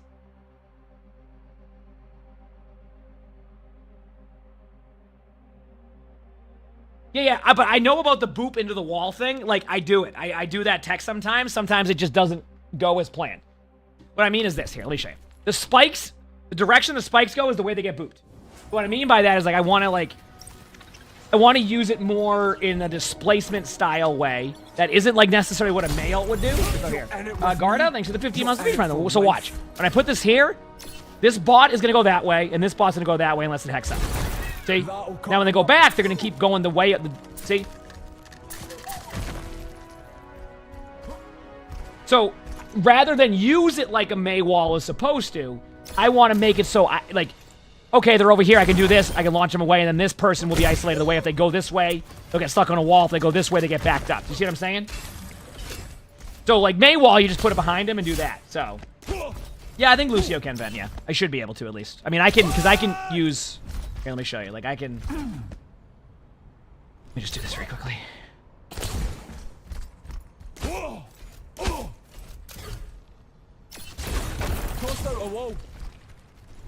Well, either way, you can wall. I can climb it, is what I'm saying. So, yeah, Lucio can wall. Actually, can a Lucio wall ride it if they're on the other team, though? That I don't know. I see what you're saying. You're asking if Lucio can wall ride it on the enemy team. Yeah, that's a good question. Probably not, right? So... Oh, we'll not be climbing that one. You can probably go on top of it. Yes, won that one. Is this where you're gonna tell us why, Monster? Come on, hit me again. Double kill. Better you than me.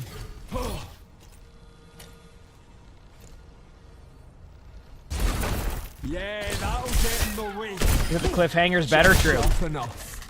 That's what I'm saying. The sides do that, so it's just like.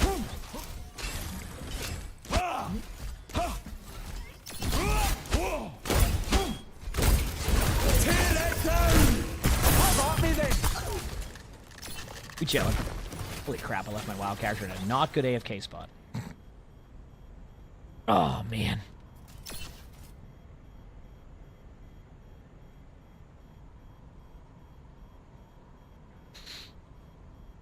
You said you don't like you.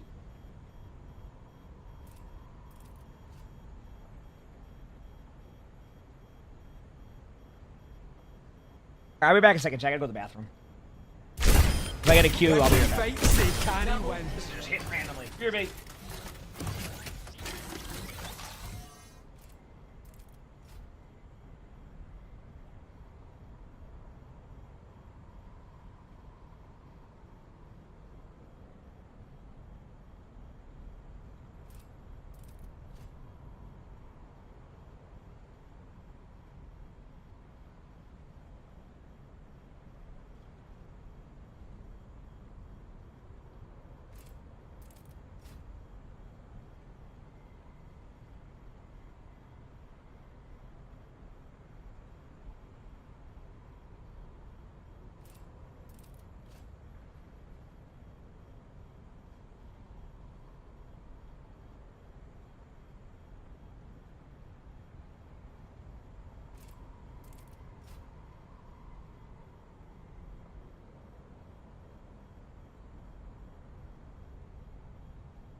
4, 3. Wait, I got back in just in time. 1. Holy crap, I'm here. Say hi back. Okay. Say hi back. Oh, no, what's going on here? I gotta leave the... Okay.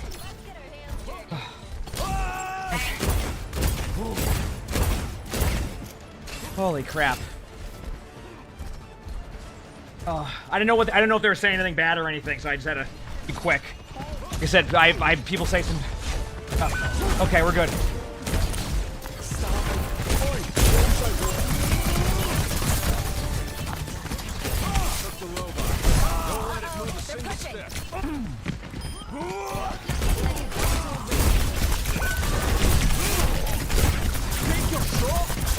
Sorry about that, chat, though.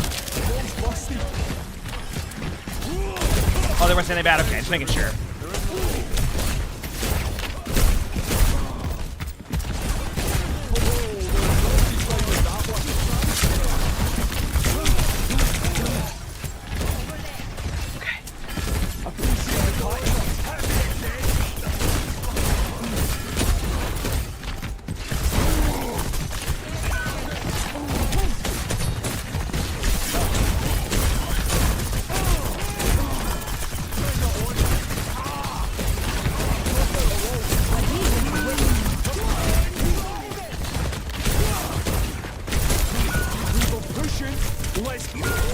Damn. That's okay. We're good. They think they can. Sorry, I had to go to the bathroom quickly. Sorry about that, chat. We're back. Yeah, Sully's one of my cats, yes. Come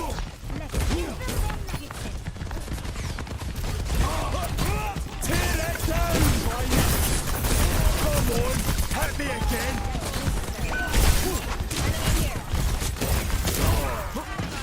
Got the robot. Let's move.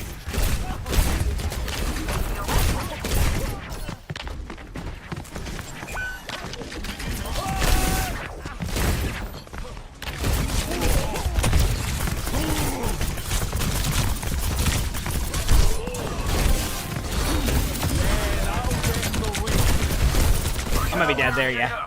My bad. I like playing aggro. That's on me.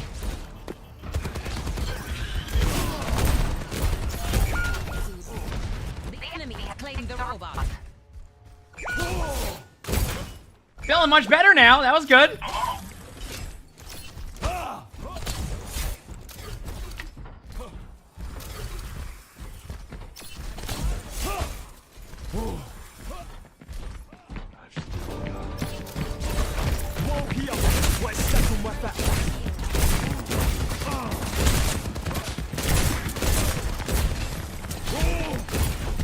Try me.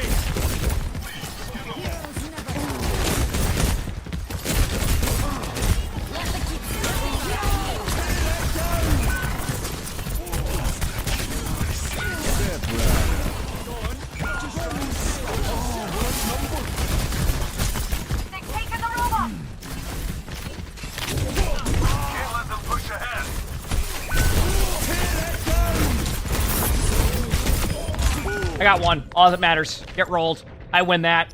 Easy 1v1 or whatever you want to go with or something like that. You know? I'll have scars and sting worse. Be back soon.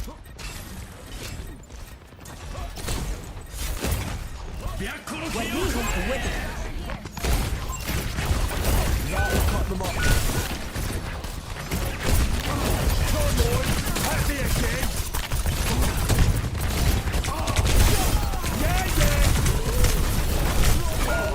It's okay. Get a little bit of ult charge maybe for my thing. I got a kill though. That was nice too. That was nice too.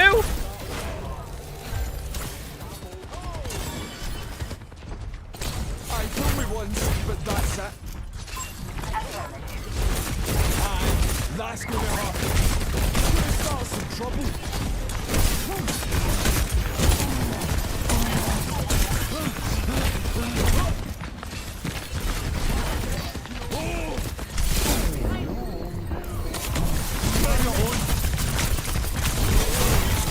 And this team peels like it's a scrim, but I gotta give them credit.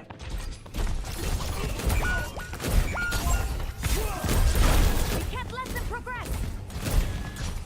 They're pushing the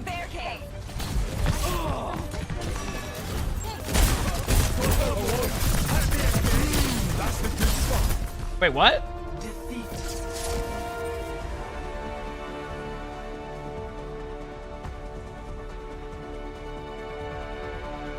I gotta go pee.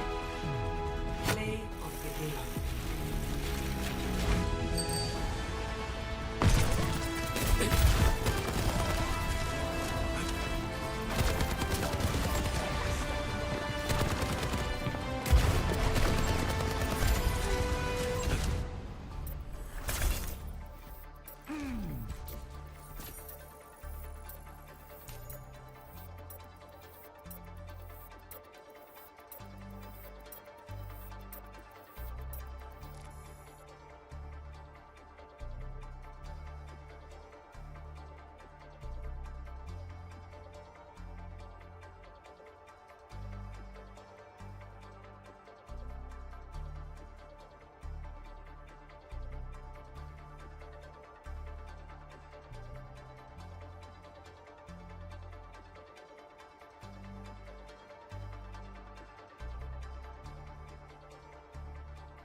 I'm back.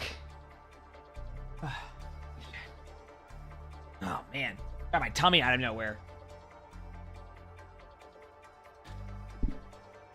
Oh. Now my tummy out of nowhere started not feeling as well, so.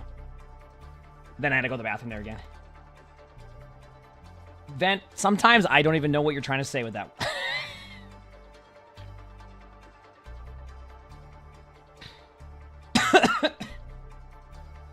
I just let it be, and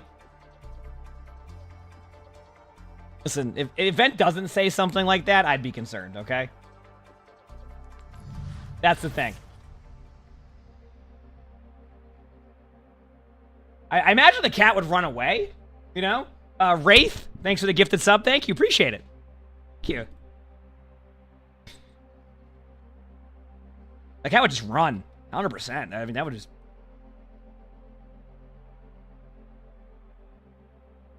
I 100%. You guessing the cat wouldn't appreciate it? Chat, you know what else is going to be cool, though? I'm about to hit level 10 on my hardcore character that I can't get into a guild yet because I don't know anybody in the streamer guild that has a lot of people in it. So, yeah, how does that make you feel? That Vent's asking the real questions? Vent's always asking the real questions.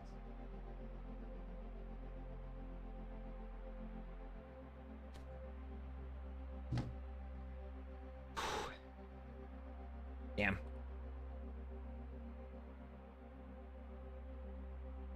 Talk to Tim. Tim hasn't been on.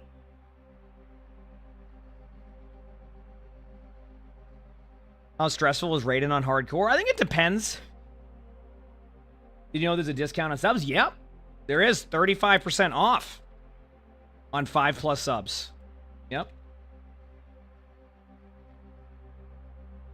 Yeah, I think they're doing it for Black Friday. Like, I think it goes to, like, the 29th or something. It was completely random. Like, they didn't even say anything. Just like, oh, here you go, by the way. They're like, okay. I'm not complaining. It was just random. I was like, okay. Am I just going to play Hazard today? Probably just play Hazard today. Because it gives me a lot of practice time on understanding the hero until I have my tournament. Which, hey, we have a pretty big prize pool for the tournament, too. So we win first place today with Flat, Seagull, and Shore 4, we get 20,000 for the team. So, chat, can we get some blankies in the chat for Vent with the 35 gifted with the 35% discount? Look at that. Thank you, Vent. I appreciate it. Always very kind. Always very kind, Vent. Thank you. Show some love, chat. Get some blankies. If you don't have the blankies emote, you can use the gift emote or follower emote. So, Day Little, thanks for the 44 months with the feature prime. So, thank you. Appreciate it. Thanks for the 44 months. Cool. Oh, thank you. Almost didn't kill that mob in time. Thank you, Vent. Get some blankies in the chat for Dulce with the 5 gift. Thank you, Vent. Thank you, Dulce. Appreciate it. DJ Mix, thank you for the 26 months with the tier 1. Thank you. And show some on the chat for Eva Mason. What the heck is going on now?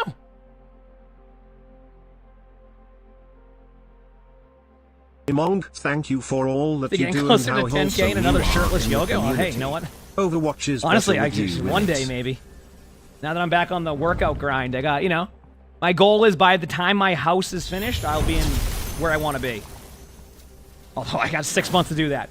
Chat, get some lane chat for Drog with the 10 gifted. But it's great. That is crazy though. Like, man, that's a lot. Real talk. And I know, and the thing is, Vent, it probably already is that because I, you know, I'm not saying, you know, anonymous sometimes, but thank you, Drog. I appreciate it. But I just know I always appreciate it. Seriously, you've been very, very, very kind over the years. Very kind. I appreciate it. Cringe, thank you for the gifted sub.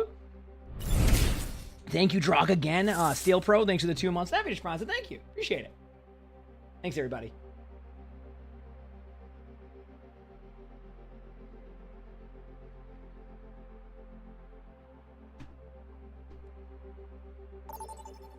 Ooh, that was a quick hazard one. The matches? Matches were good. They just finished. Now we're just playing some games. Having fun? I am having fun. I've been having a blast. It's been nice. It's been nice. Let's go. I actually haven't seen my house in like a week and a half. But last time I went, they like the roof was on it. Like, so I'm excited to see. I'll probably go tomorrow after stream. I'll probably go with Lottie to check it out before the football games. See how it looks. I'm excited. Anarchy, thanks for the Freedom Prize. Thank you. Appreciate it. Seriously, thanks everybody.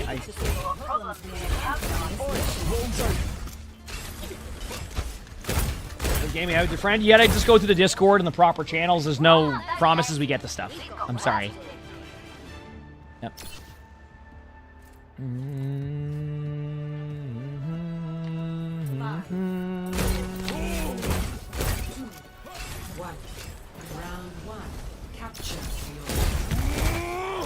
Who do I think is going to counter Hazard?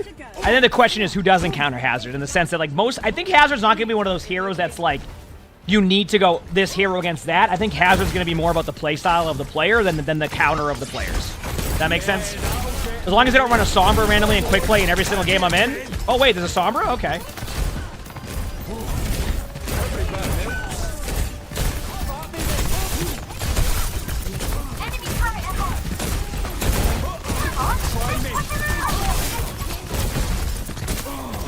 Chill Coffee Vibes, thanks for the 6 months for the previous round, so thank you, appreciate it.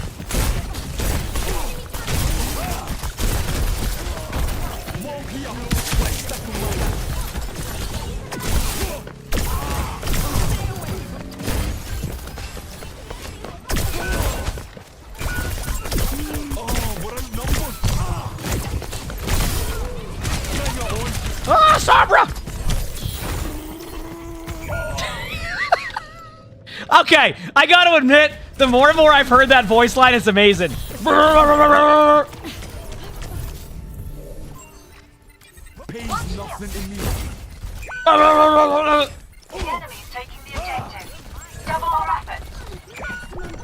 Right, gameplay will raise the roof. Ah, I get it. Yes, won that one.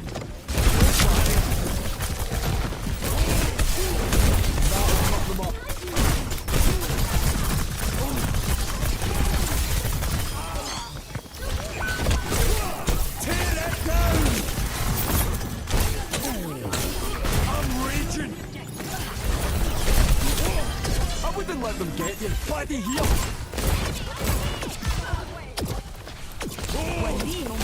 Try me.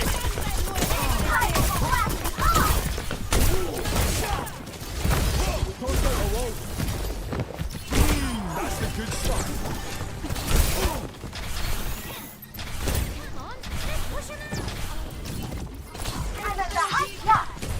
I know Liana's still up there, but I want to give him the point for free.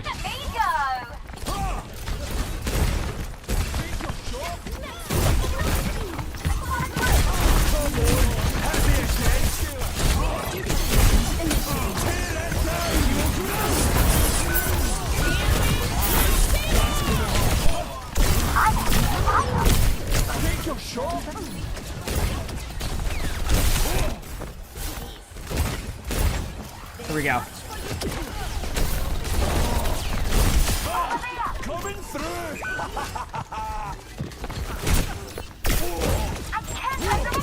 Try me. I got him to switch off to Doom. That's nice. Okay. Okay. Zerio, thanks for the 10 months of that tier one. Thank you. Appreciate it. I told me once, but that's it. Hello and good morning everyone. I hope your day is going well. Good morning there. Make sure to stay hydrated and eat good meals.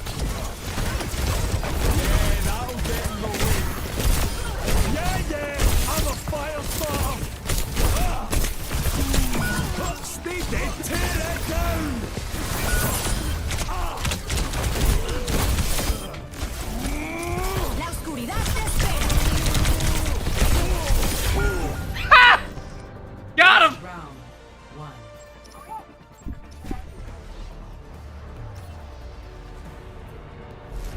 Score 1. Did the EMP not hit me? Oh, did I use the glitch on accident? Wait, that's the glitch! So Cactus Puppy found out that if you... Tore this place up. Oh no! That's why! So there's a glitch right now. You said I smell? Yeah, I probably do. Thank you for letting me know. Thank you. Or you're just quoting what everybody says to you. But anyway, so apparently when there's a Sombra on one of the teams, if you take damage from Hazard, you'll literally just spend the rest of the game like not being able to be EMP'd. Like there's a glitch where you won't be EMP'd the whole game. So I actually just had it accidentally. It's like when you interact with a hazard wall. Wonderful. This team is making sure I have zero fun with that comp. Yep.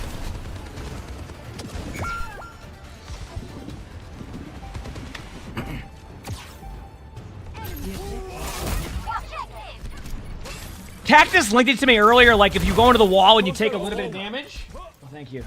So that will... Appreciate it. Come on, get it, Labby. What? Okay, thank you.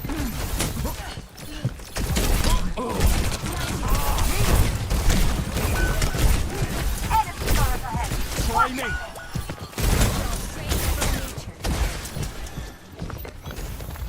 Good as new.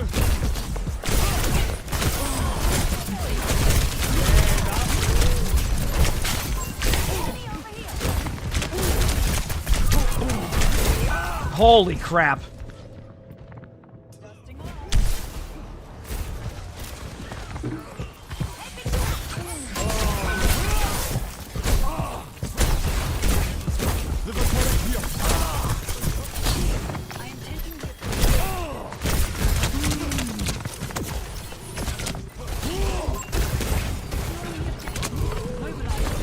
Wall here. Let's stick 'em with that.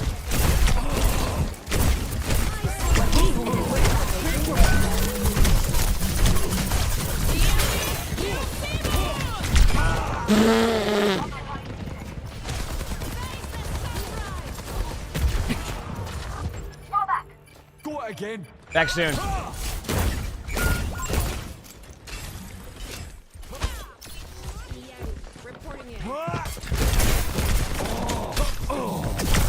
on, get it, Labby. Tear it down. That's him up.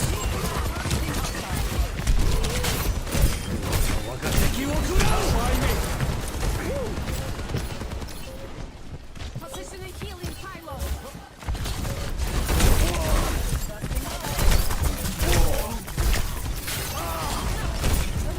Have at me then.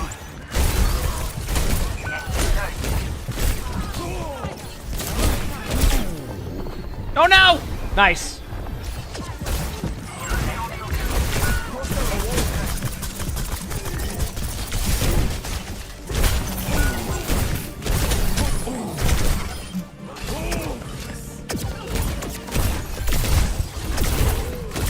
Come on, hit me again.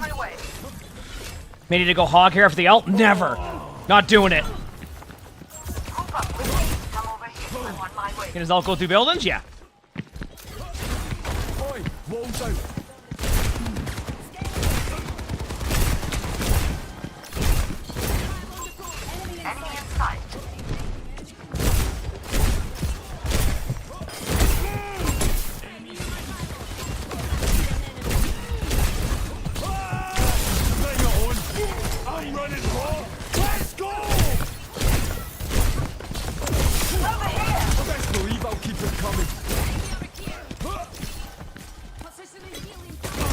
There we go. You're a bonny one. We can do this. Yeah, that'll get in the way.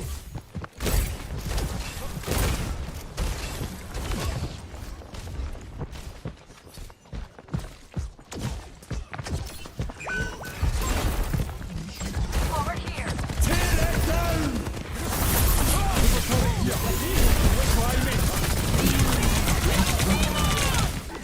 My spirit blazes. By the way, I don't know if I'm just misusing the ult consistently, but this ult does not feel like an ult sometimes. I don't know how to explain it.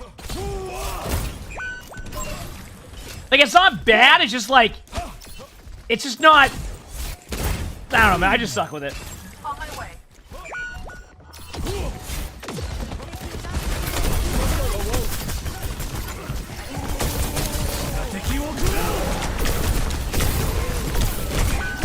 Damn. Take the objective.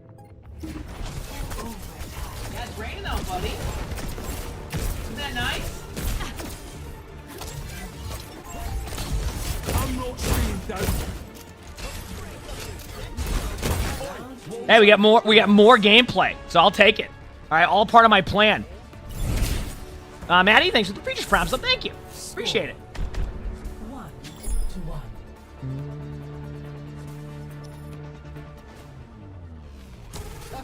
You want that louder?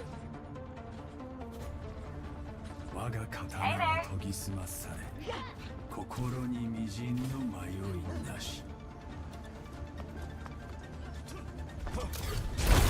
Yeah, that'll get in the way. And I'll keep you safe.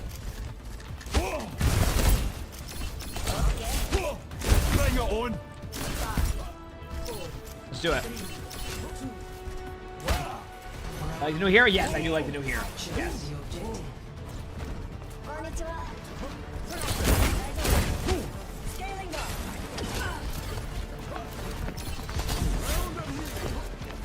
Oh, I hacked up my location.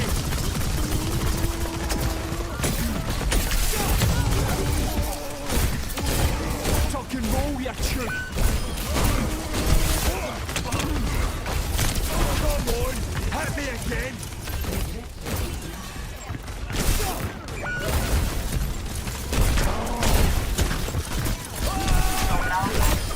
Getting the objective for you.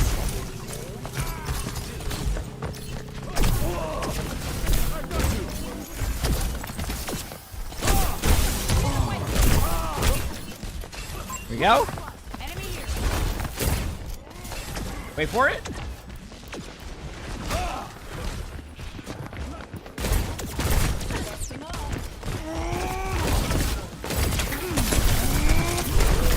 Good news, I got my thing, like the block thing.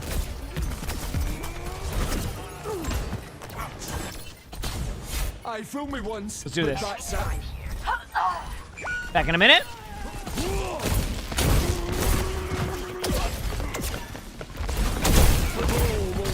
Claiming that one.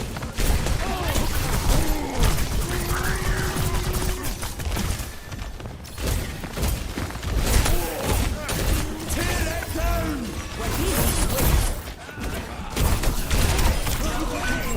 Got him. Aye, that's gonna hurt.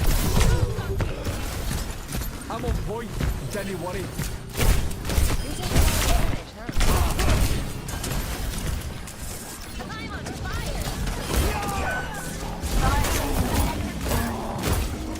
Germ, thanks for the 5 months Deputy Sponsor. Thank you, appreciate it. Thank you.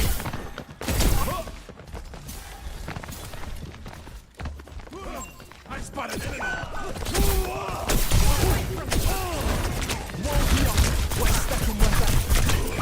Okay, my bad. I just try to be aggro and see what I can like limit test. So, not bad. Not bad at all. I'm on fire.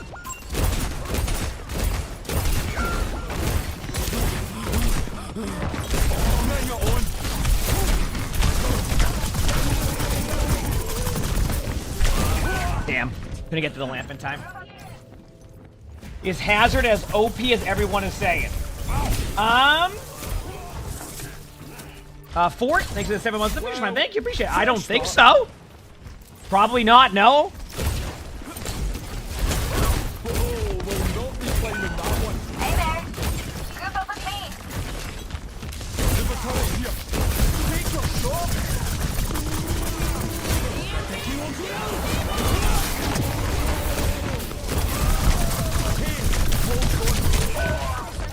Damn. I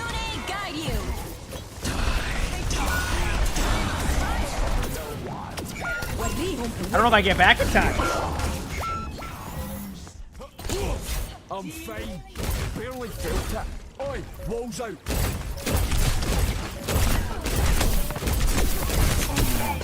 That was fun though. That was like a nice long quick play game where I got to play Hazard. I take that any day of the week. Any day of the week.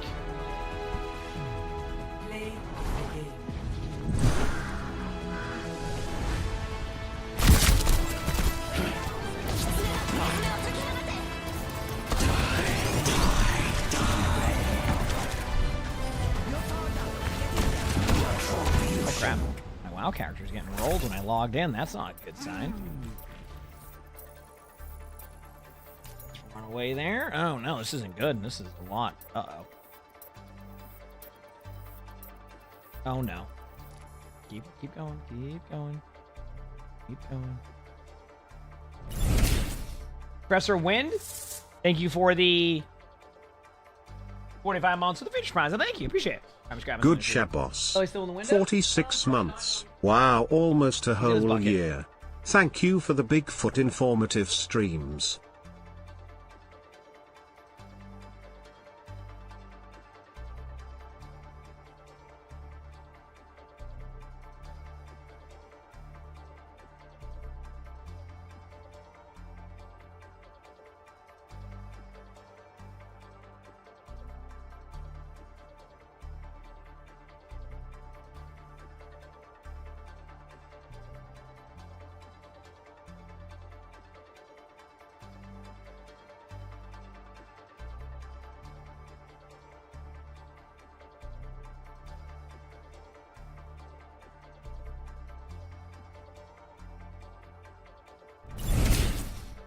And Drew, thanks for the 2 months with the feature prime. Thank you.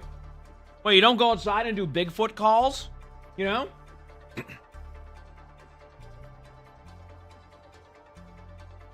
Yep.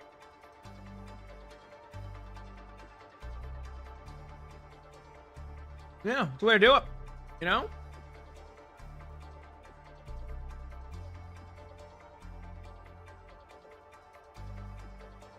We're chilling.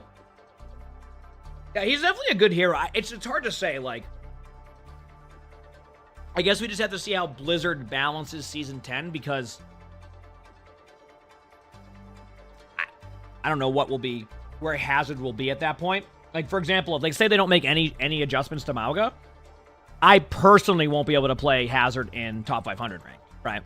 I think most ranks will probably be fine in that situation, but, like, personally... I won't be able to play Hazard because they're just going to be Mauga meta. And based off of how they worded it, Mauga underperforms. They want to make sure they can get that win rate up. So they're probably going to keep buffing Mauga. So, we'll see. We'll see.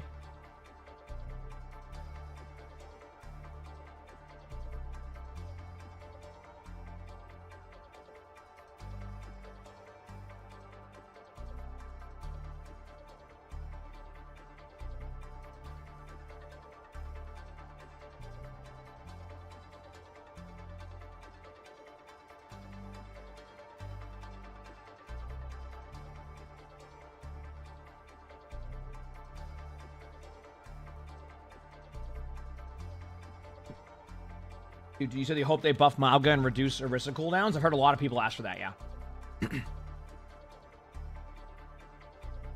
I mean, the truth is, the reason why those heroes do well is because they... Okay, okay. The reason why those heroes do well from, like, a pro point of view, or, like, a top 500 and how they do this stuff, right? Now, I'm not saying me pro, but, like, top 500, is... Kind of look at it this way. If you're a Orisa or a Doom. Okay, let's start with Orisa. As Orisa, can you have damage reduction? Like, as Orisa, can you have damage reduction?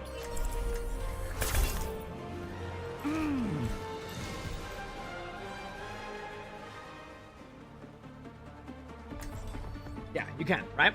So let me ask you this question: How do you have damage reduction as Orisa? Like, what do you do to get damage reduction? You're in it for life. Stay sharp. It's harder to keep you alive when you're distracted. You hit shift? Yeah. Yeah, her gold, right? Okay, next question. How do you stop Orisa from using the gold? As in, like... What's it going to cost so, me? the point I'm making here is, now let's go to Doomfist now, alright? Doomfist has damage reduction, but you can hack Doomfist, you can hinder the... You see what I'm saying? So what makes Mauga and Orisa so strong is that they have these abilities that you can't get rid of, essentially. Like, you can cardiac overdrive and you can't get rid of it. With Doom, you can hack Doom, there goes all the damage reduction, you die. Right? Things like that are what make those heroes so viable, so the more they buff those heroes, the more the pro players are gonna use those heroes because those heroes survive and sustain really. So.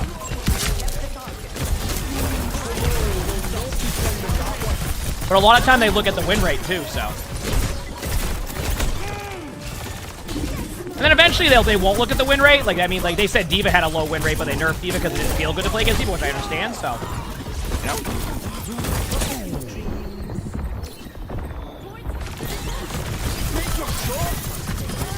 There we go. Yep. Cardiac Overdrive gives a little bit of damage reduction, and then also gives you lifesteal. It gives Mauga 100% lifesteal too. So you would purple him, yeah, but then you just run a Kiriko, etc.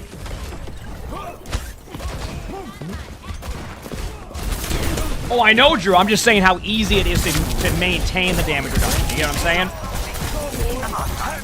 We're not saying that tanks don't have it. We're saying that it's easier to maintain it.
I love how, like, Kiriko can just, like, slide by the spikes.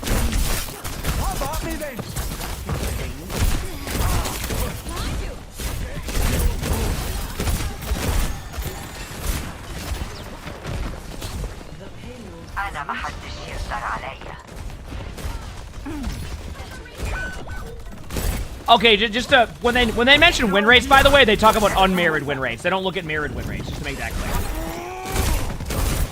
They don't look at it and go, oh, everybody's playing Orisa, they have a 50% win rate. We're good. They look at unmirrored win rates. So when you're not playing against the same tank.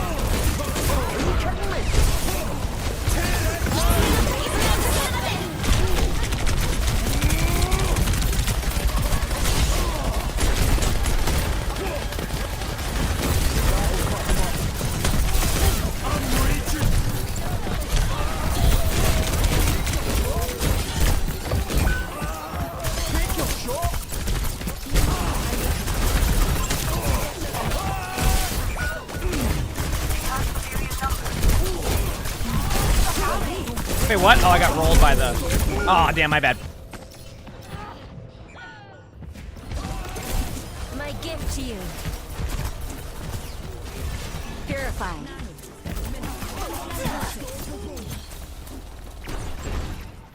I'm not staying down.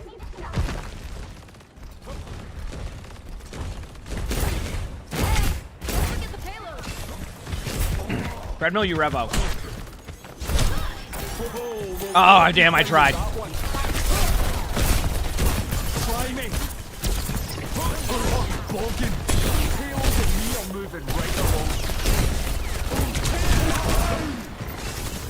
Queued up. Out.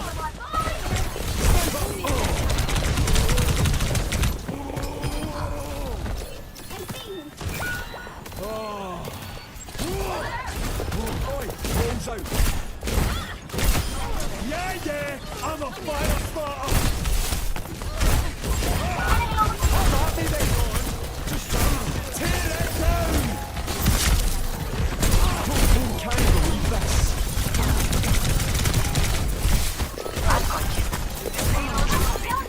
About time.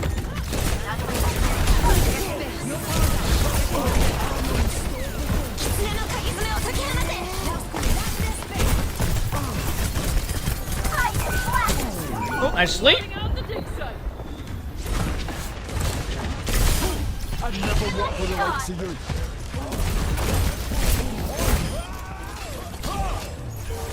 There we go. That was fun. Keep eating my food. Sorry, chat. I mute my mic when I eat, so if I don't say anything, I apologize. All right.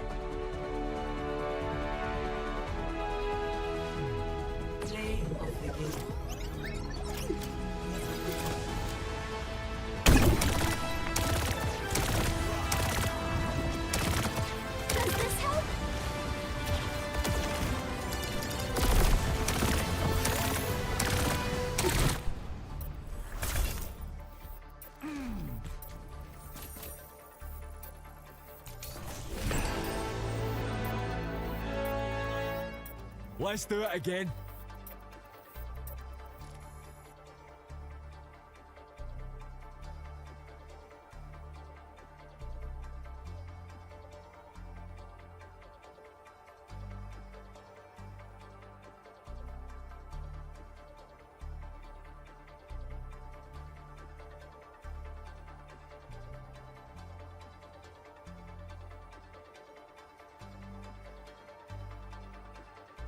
Is it just Doom a hard counter? I don't think so.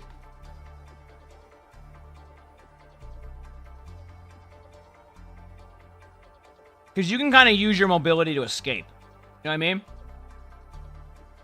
Also, chat, I got some good news. My WoW character died again because I left it AFK and forgot to log out. So I got to level 9 that time. Vol'jin. That's why you hear the random WoW noise, because I was making my new WoW character again for the 26th time. I should probably stop going AFK next to mobs. So. Yep. Got him, my bad. I have a whole new strategy now. I'm grinding on mobs the whole way. That's it. Yeah. I'm just gonna grind mobs the whole way through. That's it. I'm gonna over level everything and then that's it.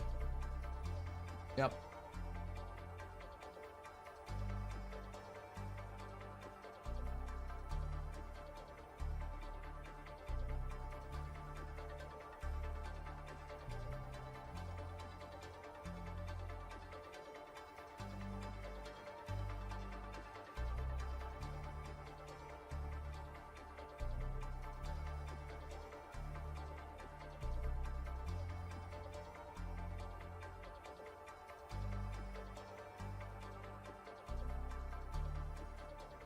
Why do so many streamers play WoW now? I mean, because Classic's always a really fun experience. So they're doing like a whole streamer guild thing. So Classic's always a really fun experience. It's like, at least in my opinion, Classic WoW has just a really good level and experience, which some people really like that in MMOs. And then when you add the addition of like making it hardcore to where if your character dies, your character's just dead and you can't play it again, it just adds a really good fun to it. You had to quit after MOP, you couldn't do it anymore? Oh, because you had so many hours, yeah. I quit around, I didn't really quit, but I stopped playing it a ton around, I forgot which expansion it was. Probably around Mob too. Yeah, because I played a lot of Cataclysm, and then I kind of like Cataclysm ended up in a content drought, which is what Blizzard's strategy used to be, was just content drought everything until it was ready. And so I just couldn't enjoy it as much anymore because you would just be waiting forever for patches. You could only make so many alts before, like, and run the same raid, and it just made it a little bit unenjoyable, so. Not sure if you like it or not. I think one of the good news about WoW is I think you can do like a level 20 free trial, and that should give you a decent idea of how it feels. So, and then you can like you'll get an idea if you like the feel of that type of thing, if you like MMOs, how it will feel, etc. And I think that's the first step. So, anyway.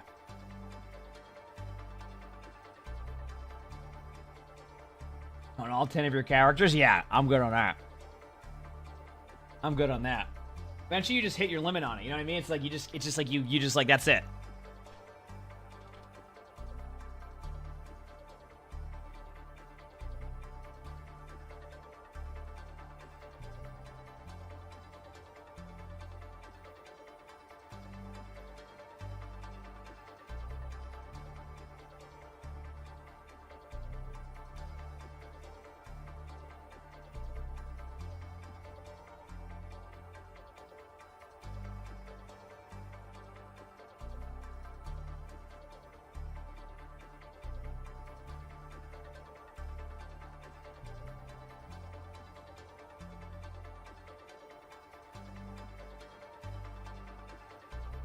Is it as retail WoW good? Well, I would say a War Within is a good start to bringing it back to what WoW is. Is it infinite chewing? What do you mean? Did you got sick of them finding new ways for you to farm up rep or mats? Yeah, I mean, well, the problem is that Mythic Plus kind of took over, so they had to find ways to make it fun for both sides. Even now, I haven't heard. I don't like stay too into WoW news, but aren't the Mythic Plus players really mad that like players can play solo now and get gear? And I'm just like, you want my take on that one? Why would you gatekeep people? You know what I mean? Like, why gatekeep people? Because like, there's no point to do that. Like, let people just have fun, play WoW the way they want to. You'll get better gear through Mythic Plus anyway after a while. Like. So let people enjoy the game. Like, who cares? Well, like you just enjoy the game the way you want to. You know?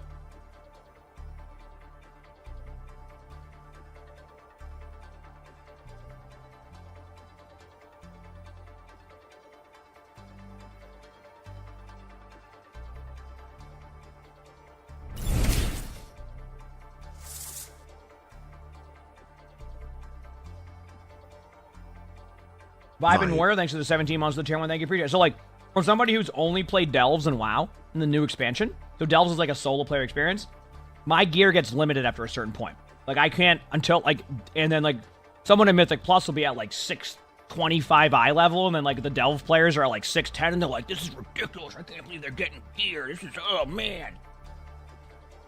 They should be doing Mythic Pluses like me, but then when they get into my Mythic Plus, I'm going to yell at all of them and tell them they're doing it wrong or something. You know what I mean?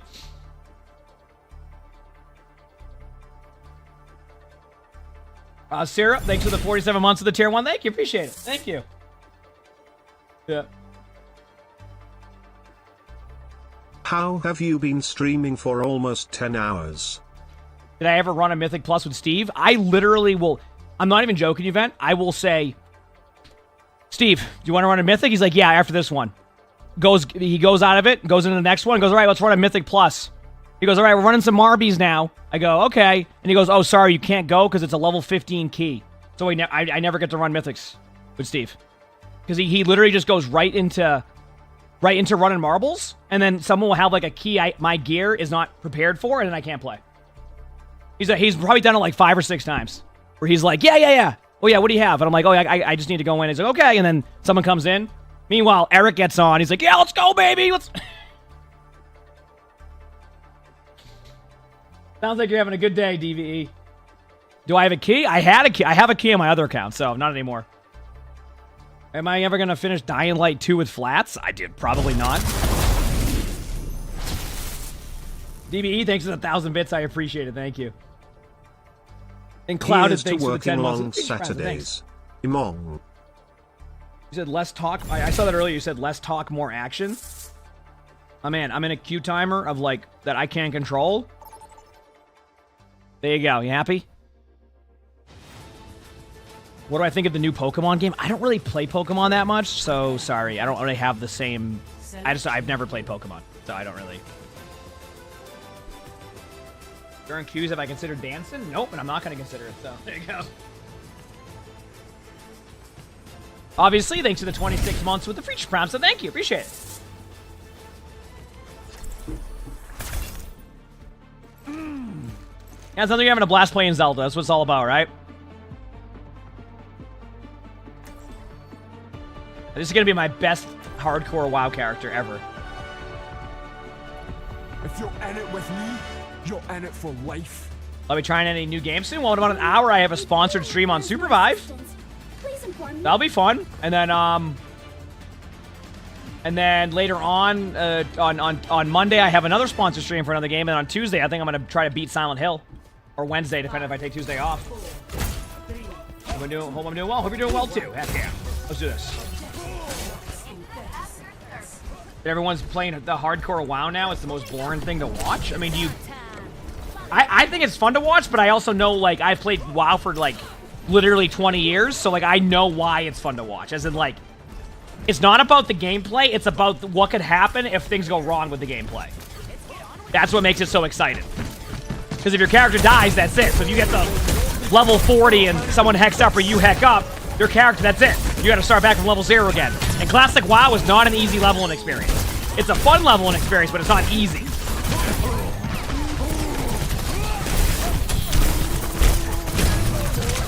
So.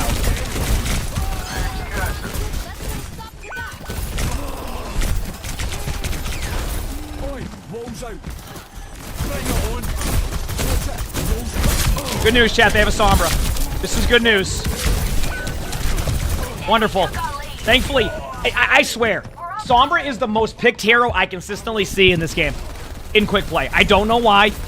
I can't figure it out, but it is every single time. You've been watching the OnlyFans streams? Yeah, I've been trying to.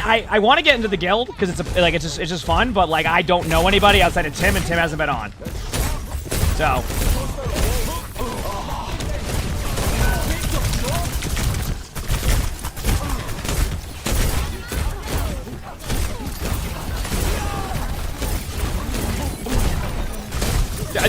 I'm playing against Sombra May as Hazard. Good luck to me.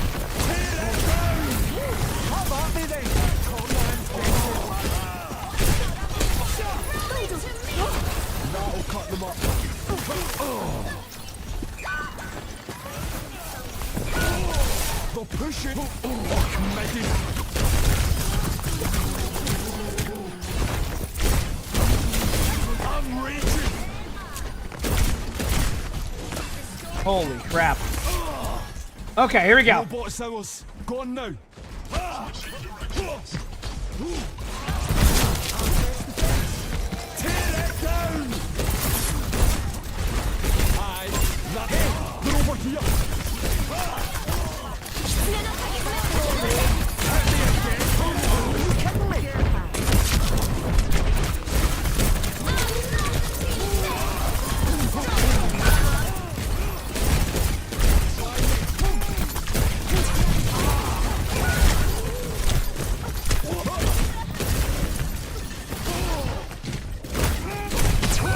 Holy crap, this is difficult to play against. But you know what? At least I get to learn how to play against this type of stuff, right? So that's nice. That's nice, you know? Shouldn't have come so close. I've been through once.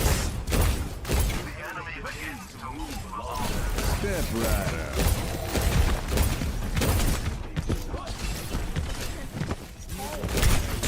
Oh, I missed that. It's gonna just go across the map.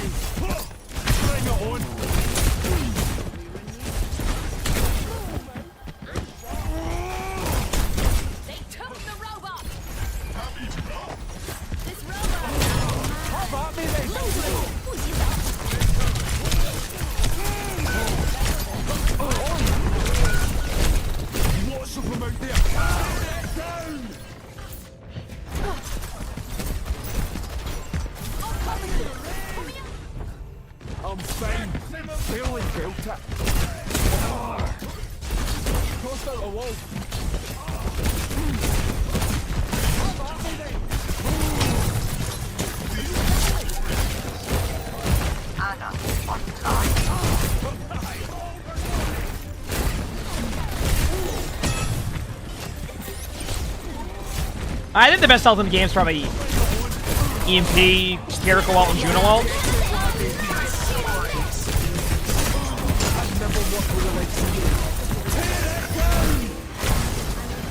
Wonderful.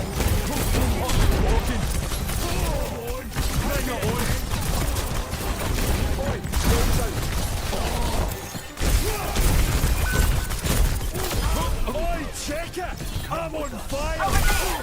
Sliced real nice. The robot's off within now.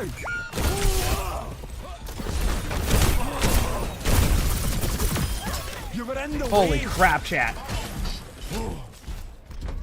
Can you climb the push bot? Probably. Yeah, well, that answers your question, see?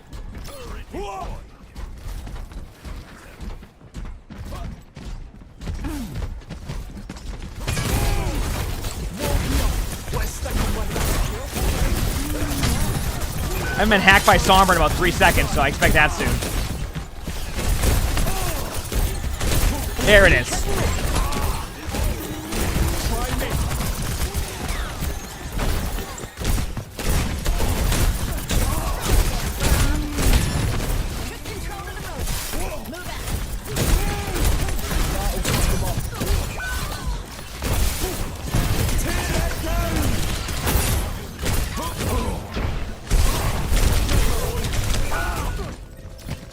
Oh, man. My bad.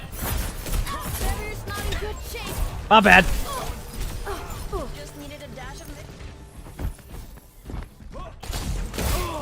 Oh, the hero's definitely fun.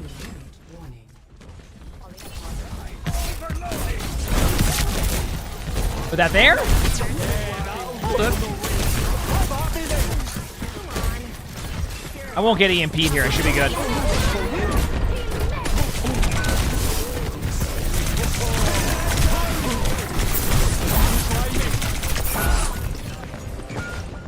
Well, that was fun.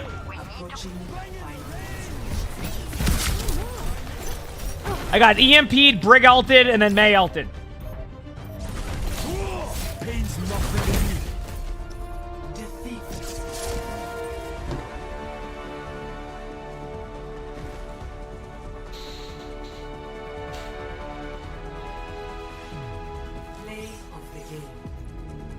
I hope y'all enjoyed that. I think I should buff Zeno? I don't know. What do you think? You said you've seen enough? This tank is actually really fun. It's just, I don't know what it is about quick play with that. It's just Sombra is just a go-to in quick play. So, I can't do anything about it. Let's keep trying to have some fun with it. Nothing I can do. I'm just trying to have a good time with it. I don't want to spend too much time complaining about it.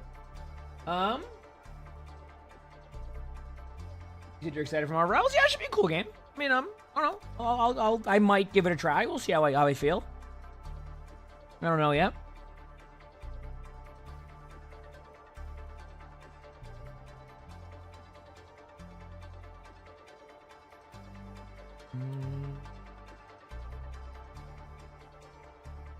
Flush, thanks for the 41 months of the feature promise. Thanks. Appreciate it.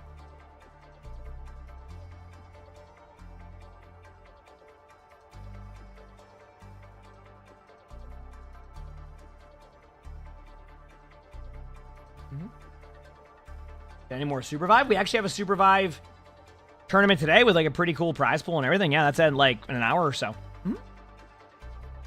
Do you see more Sombra and quick plays? Well, yeah, it's just it just happens a lot. I mean, it's on me trying to play tank and quick play. I think it just, you know, it is what it is. I just got to do my best, and that's the best I can do. I don't know. Doesn't mean that Sombra, it is what it is.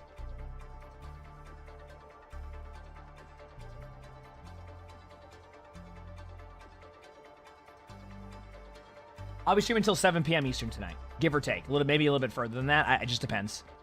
Then tomorrow, tonight, I'm in chat. I might be a bit of a rebel tonight, and don't get mad at me, but I might stay up past 9 p.m. I know what you're thinking. Holy crap, a root beer today and you're staying up past 9 p.m.? I know. I know. Yep. I know. I know what y'all are thinking. Because the match tomorrow starts at 6 a.m., right? So I have a little bit of wiggle room maybe to get like an extra, hour of sleep. I know, chat. I know. I listen, what can I say? Get a little bit wild. It's all good. All right?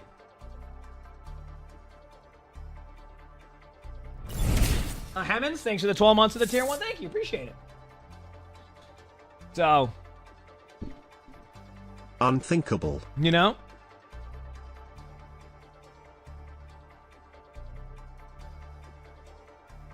Have you ever played Cernova? Good question.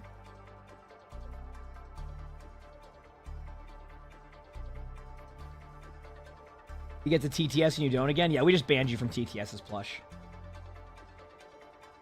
You just got absolutely rolled. I actually have no idea what was in there that made your TTS not play. I have no idea. I can't predict that. What time does the OWCS start today?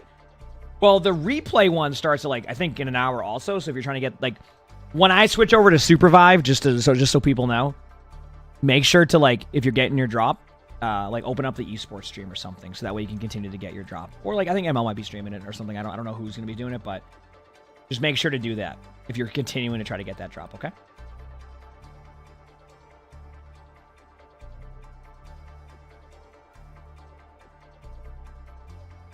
That will be at like when I switch over to Supervive, because then you won't be able to have access to them because I have the sponsored section. Right? Just making sure people know that. I don't want you to miss out on it or anything like that. All right.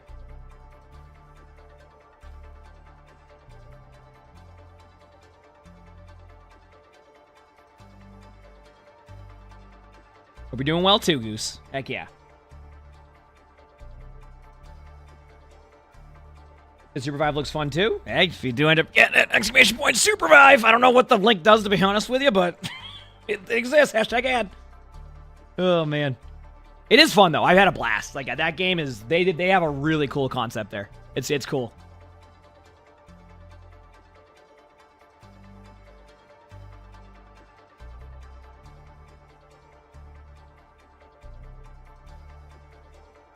It's a lot of stuff in it.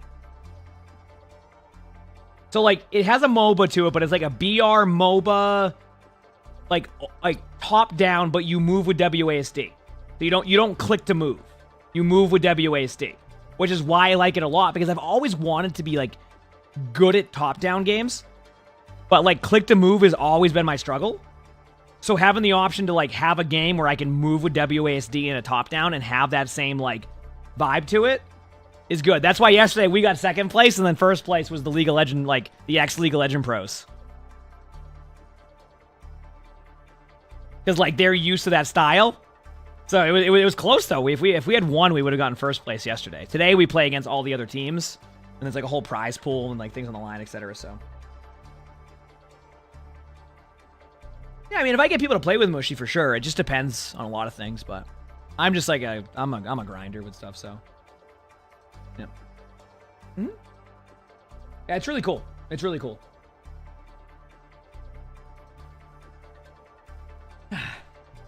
Now we wait on the queue timer for the games.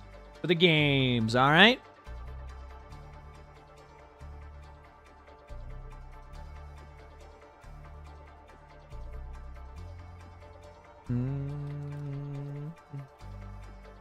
What's the average wait time right now? Anywhere from like 5 to 10 minutes, I'd say. Yeah.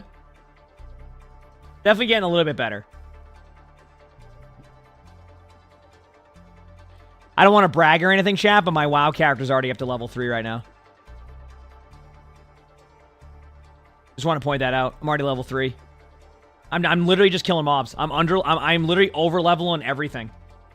That's my new trick. I'm over leveling every single thing, and I'm going to be like 5 levels ahead of all my quests. That's my new strategy. Yep. That's my new strategy. And I'm speedrunning, I know.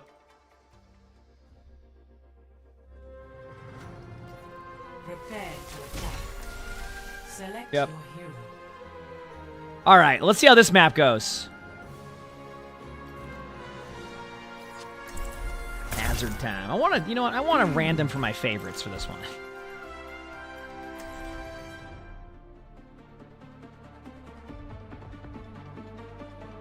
AFK next to mob time? Yeah, I can AFK next to the mobs early game because there's no, like, mobs that will attack. They're like, they don't aggro me. You're in it for life. But late game, later in the game. That was my bad. I just forget. It's my own fault.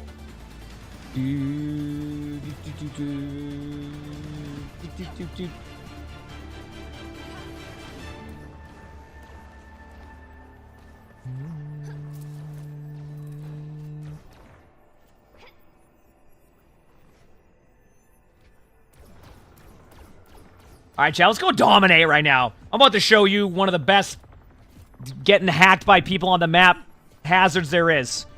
Zerlik, thanks for the 57 months with a tier 1. Thank you, appreciate it. Thanks, everybody.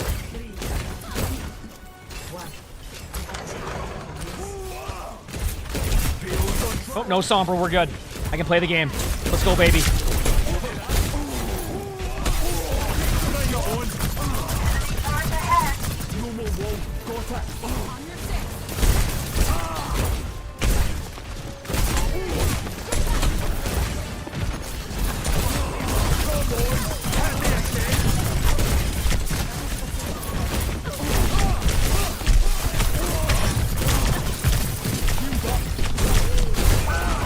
Okay, kind of my bad, but, you know, all about having fun. Let's do this. Yeah, that Crab Rangoon was really good I just had. I'm fine. Barely Forgot how good it is.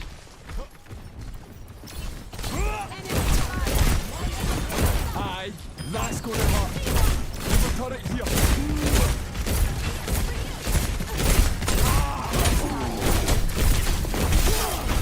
Try me.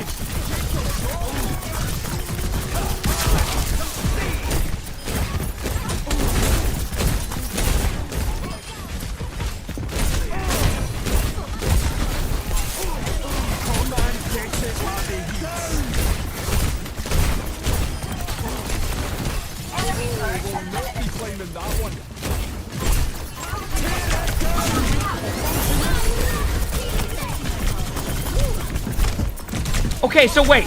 Does Life Weave Retreat cancel the whole ultimate? Why?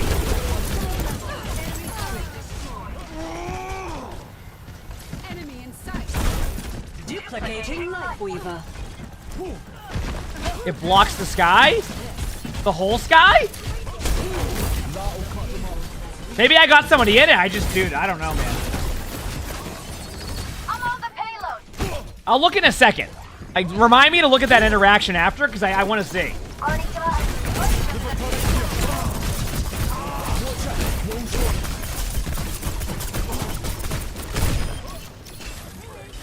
Turrets and pieces. I'm raging.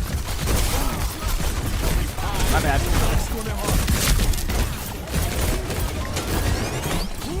It's showtime.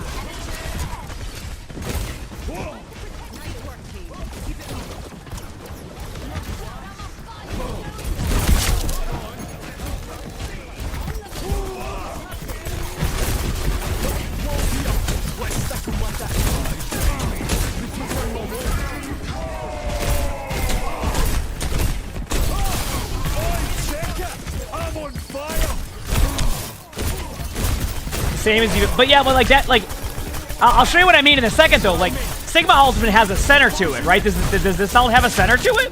Oh no, I'll just look at the interaction. I don't know. I'm getting stuck on things. I don't.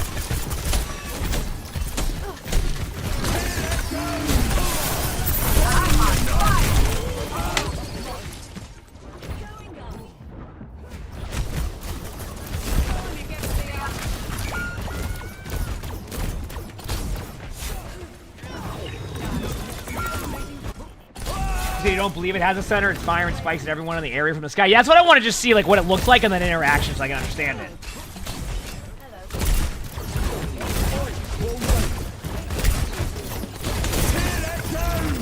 That's gonna get everybody.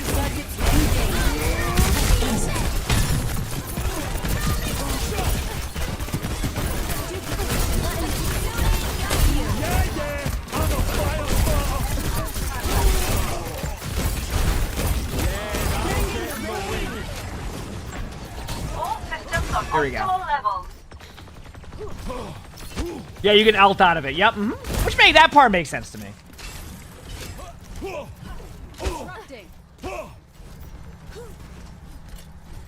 Checking this. Okay, we're good.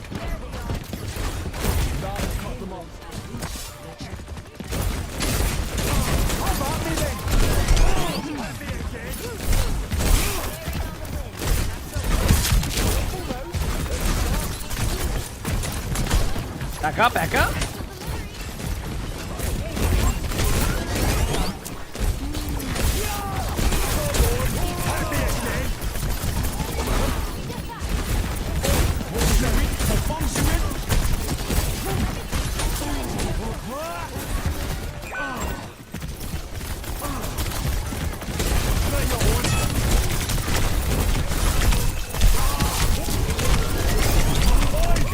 That looked cool. That's all I got for it. I don't even know what I was doing. I just looked cool.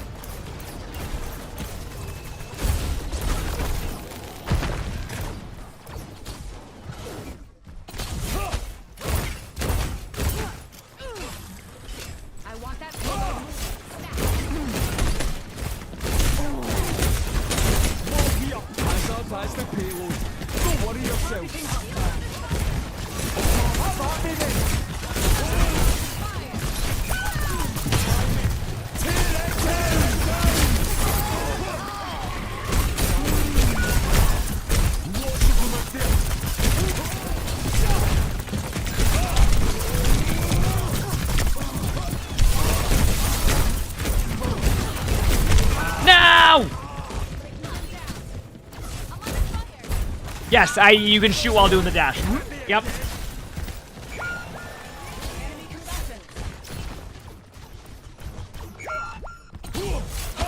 That's what I'm learning. They think they can hurt me?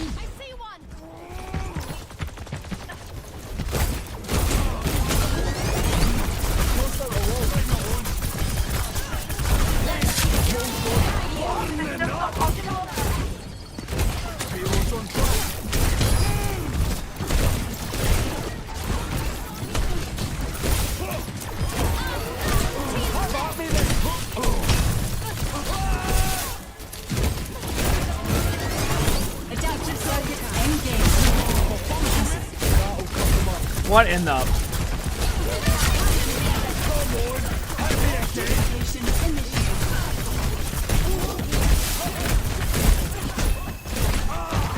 I'm going through like a forest here. What in the...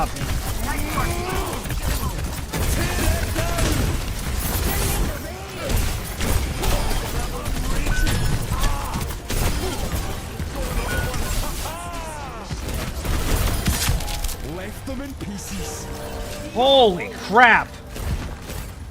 Well, I was able to battle through the forest of whatever that was and made it work, right? So that's good.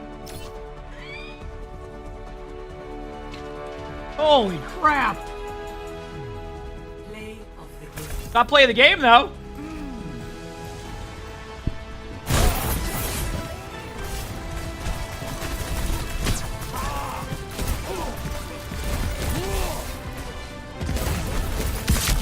Left them in pieces. Oh, okay. While this queue is going, I'm going to go look back at that interaction. I just want to see how it looks. I don't know all the interactions. I probably should do a Mythbuster this Monday or something. Maybe I'll spend some time Monday doing that.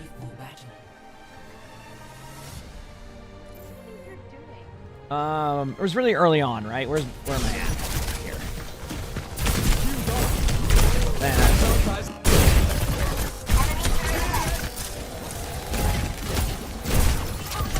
Okay, so I ult here.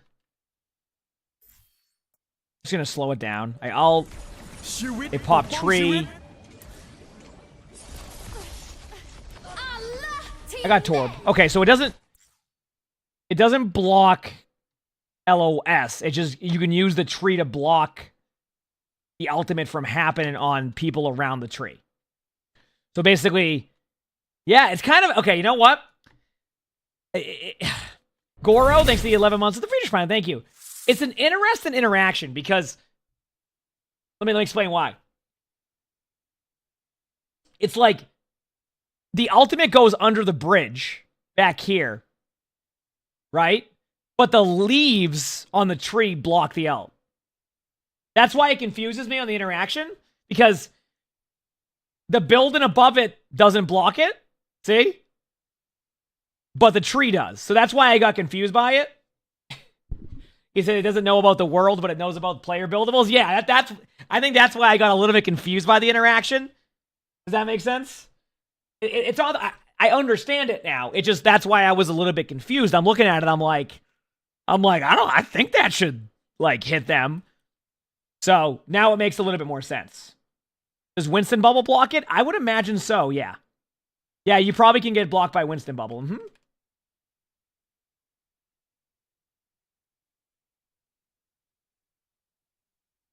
Would I tweak the interaction of the ult?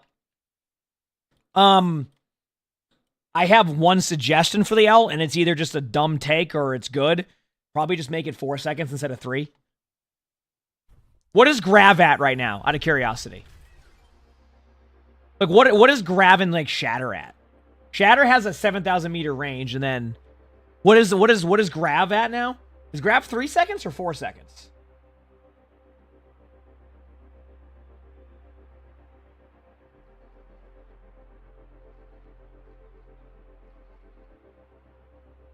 I forgot.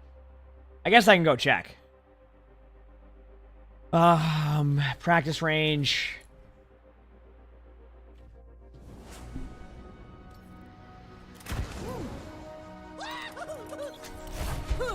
We will crush them. Do your worst. Огонь по 1, готовности. 2, 3, 4. Yeah, so... I feel like if Grav is going to be at 4 seconds, I think Hazard ult would be good at 4 seconds. I think the problem is because it gets harder to...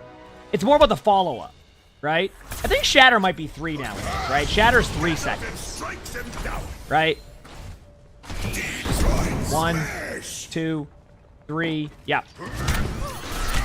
But then, like, the thing about Shatter being at 3 seconds is that when you Shatter, can Tracer shoot at me or do anything?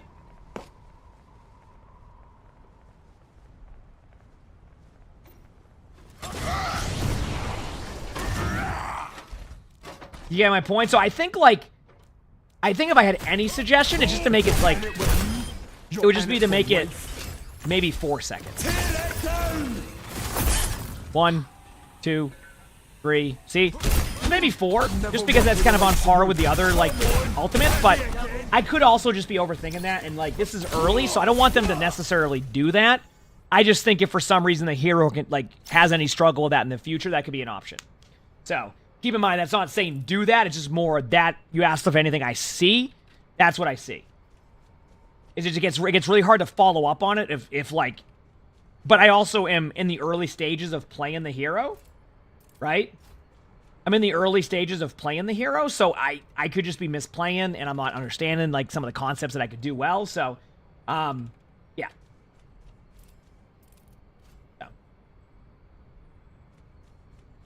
That's really it. I mean, the hero's fun. Outside of that, I don't really have as much on that, so yeah. Mm-hmm.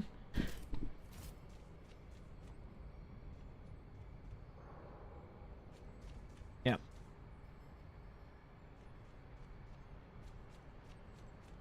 Wait, is Downpour only 2.5 seconds? Oh, if it's 2.5, then that's even worse.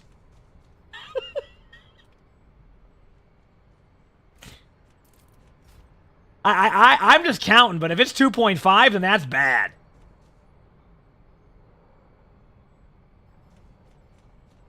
Maybe you can increase the speed of how it interacts. So you could keep it at 2.5, but then make it so it's a little bit harder to dodge. Yeah, if it's 2.5, that's rough. Dude, I was giving it 3 seconds. So maybe have it, like, interact a little bit quicker? And then keep it at 2.5, so you get, like, harder to dodge, but, like, you need the follow-up? Something like that, maybe? Or make it 3 seconds instead? Now that I know it's a 2.5, maybe try 3. So. But that's really it. That's all I really got for it. And even then, I could be saying that now, and in 2 weeks, I'm saying no, don't do that, because then maybe I play the character more and understand the character more, right? Whenever I try new characters out, I try not to massively overreact to it, if that makes sense. Like, whenever I try a new hero, I think it's good to give it time to figure out where the hero will actually be at. Rather than just be like, this, holy crap, this is overpowered, and this needs to be done, and this needs to be done, and they need to do this, and they need to go do that, and this and that, and like, I think one thing that people forget is that not only do people not know how to play the hero right away, people don't know how to play against the hero right away, right? So you need to give the hero time for players to understand how to play against it and how to play it. So that's why sometimes when people are like, oh, you gotta...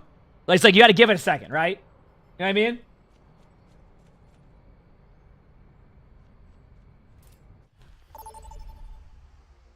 So, at least that's how I see it.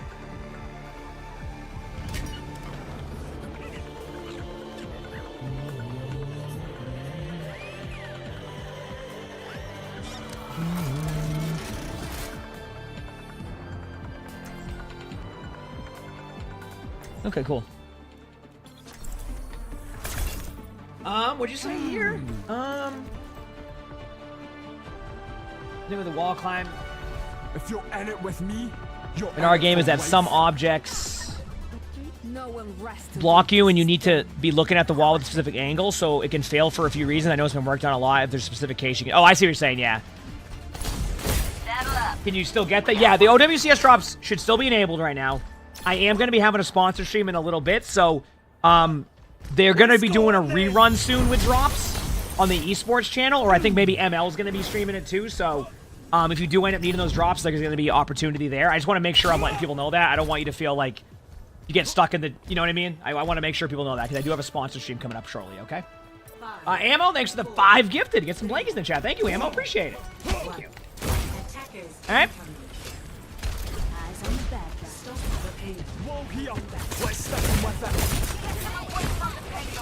That's the sponsor stream we're doing a bit longer. We have a pretty fun thing going on. And Sami, thanks for the 4 months. Thank you. Appreciate it, Sami.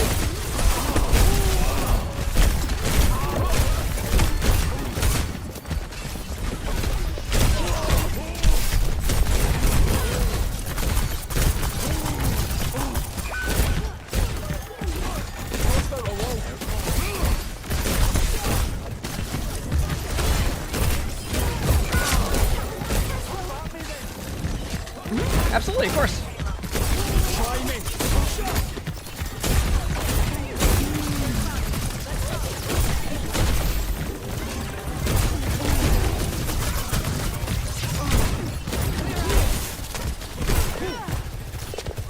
Watch the sniper.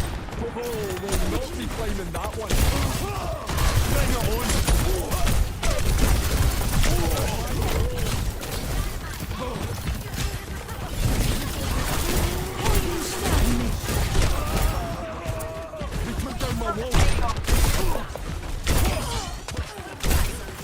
Okay, that was pretty cool.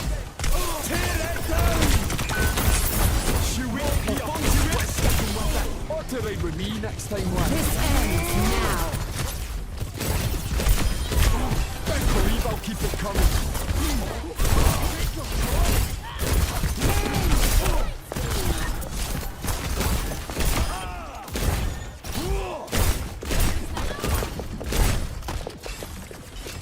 Nice job. You can climb walls with him, yeah. Username, thanks for the Phoenix Prize. Thank you. See.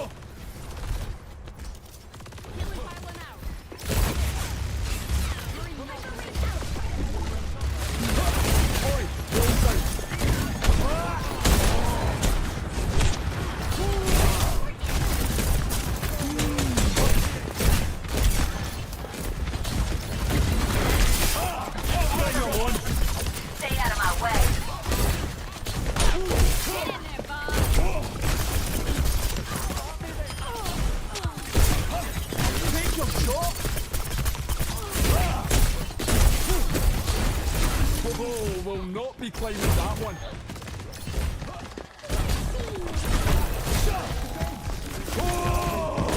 I'm starting to get a hang of the character a little bit.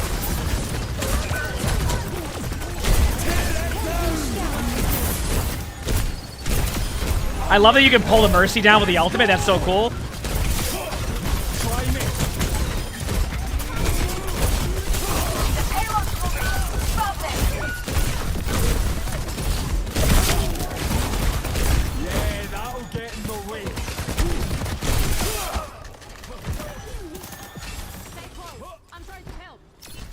Like, when this tank is like, when you're able to do things like that, this tank can be super fun. Yeah, I'm a fire starter. That'll cut them up.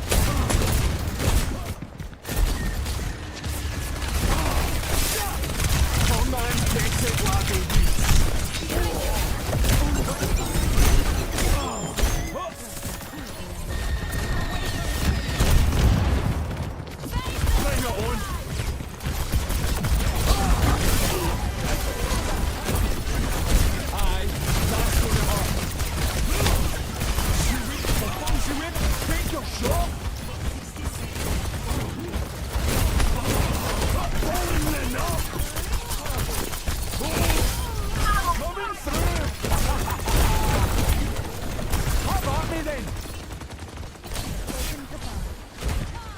Manual, thanks for the 20 months with the tier 1. Thank you, appreciate it. Thanks.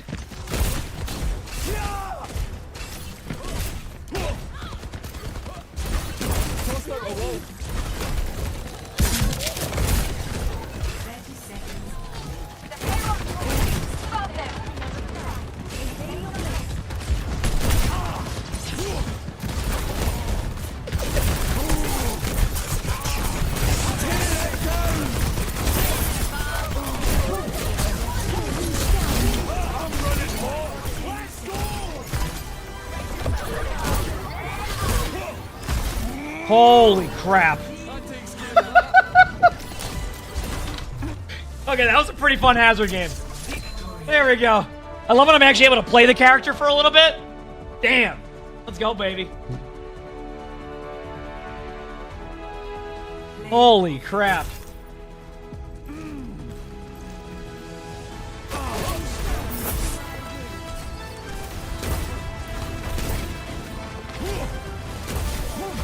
Try me.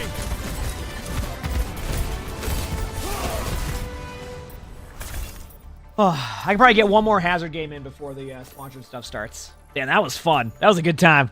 Holy crap. That was a good time, huh?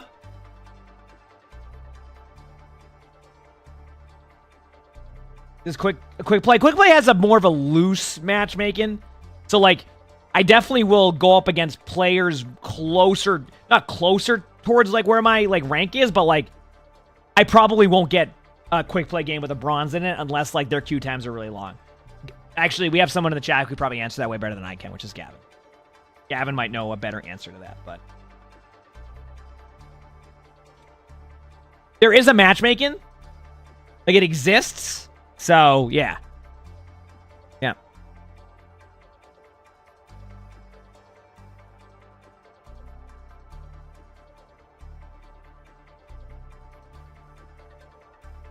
You were letting me take it. Was I pretty accurate on that one, Gavin? We good?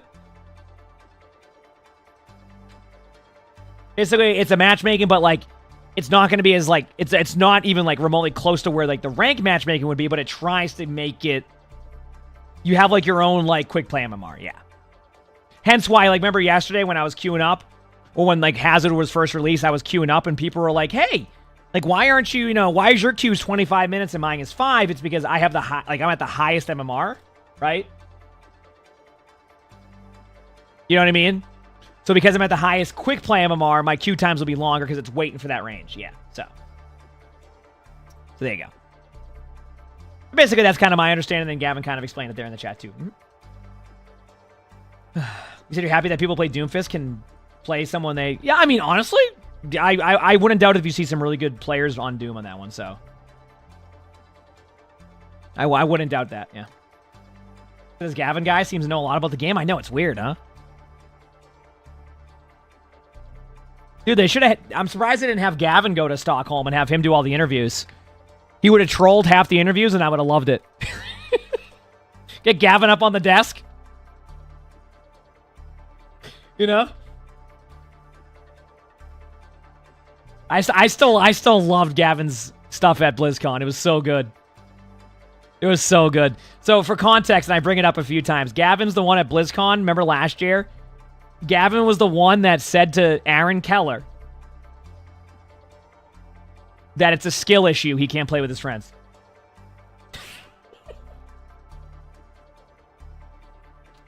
And I still love it to this day. I still love that to this day, that Gavin was the one. He's just straight up to Aaron. That sounds like a skill issue. In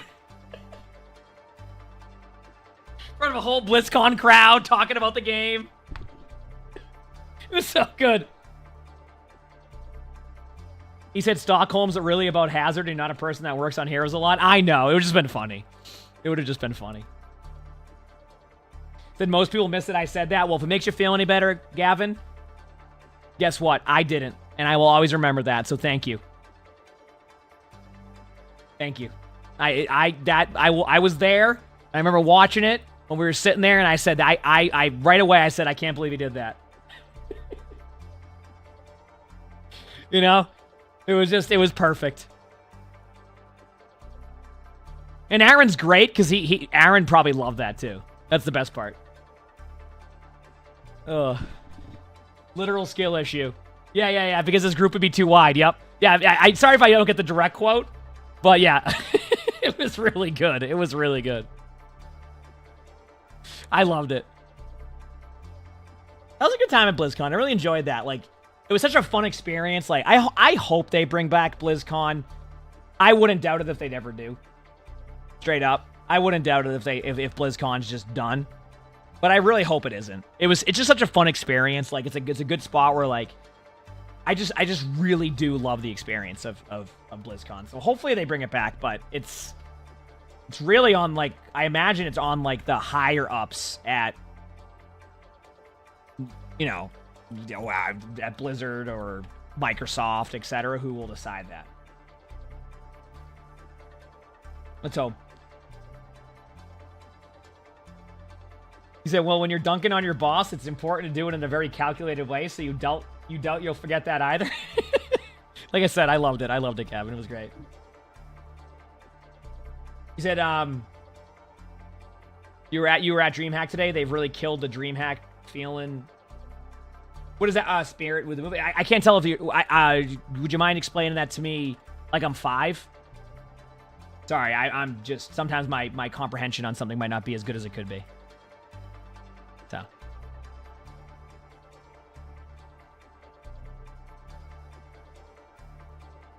Also, not to brag, chat, I'm level 4 now. I'm already level 4. I'm over-leveling everything. I'm just killing random boars right now. I'm barely touching the quest. I'm just over-leveling. Okay? This is my new strategy. But when is this Supervive stream? 25 minutes. So what's going to happen is we're going to get in there. We're going to go and, like, watch the pre-stream talking about, like, what's on the line for today. And then we're going to get put into a lobby with all of the players. So we're going to be in a lobby with all of the people, like the creators that are participating. And then we're going to be playing against them pretty much for 3-4 hours. And the winner, there's a prize pool. They'll talk about all that. First place gets 20,000. Second place is 16,000. And then there's a couple others. And then the top 3 teams will have their icon put into the game for like the gliders. So it's gonna be a good time. And it's me, Siegel. It's me, Siegel, Surefour, and Flats. Who won yesterday? The league team won by basically 1 game. If we had won our last game of the day, we would have won. Because we would have had enough points to surpass them. Which, no, I'm not surprised that the league team was in first place. Mm-hmm. No. Yep. So that's that. Yep. Today it like resets the stand-ins, so we have to go all the way, like it's just going back to basically how you perform, how you get kills, etc. So we had a pretty good comp yesterday for it, so it should be a good time today. It should be a good time. I'm excited for it. It's always fun. Yep.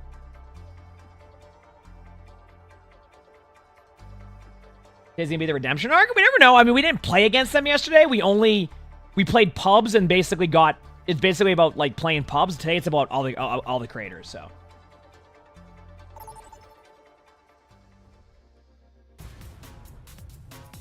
Yeah.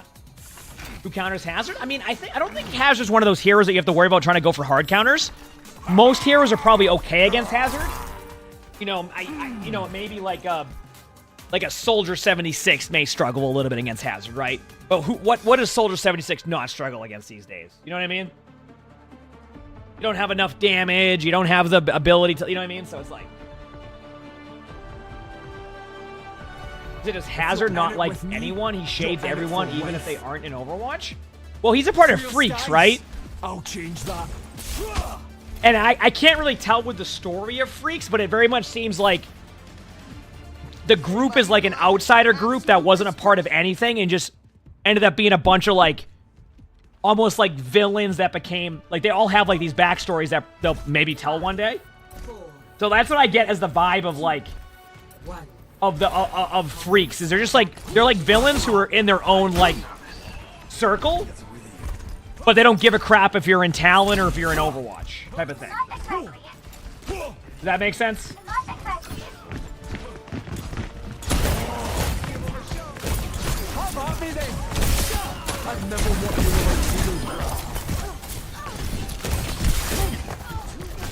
Yeah.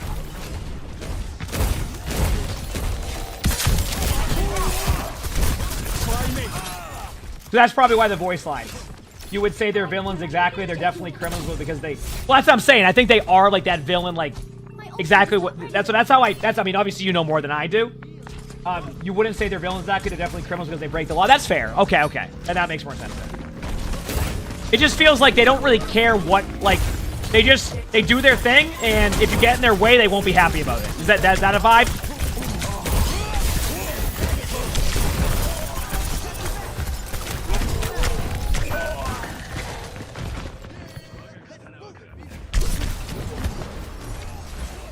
Yep.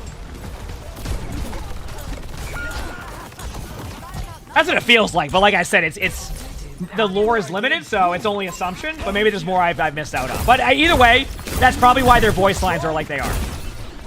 You know what would be great to really get some follow-up on there?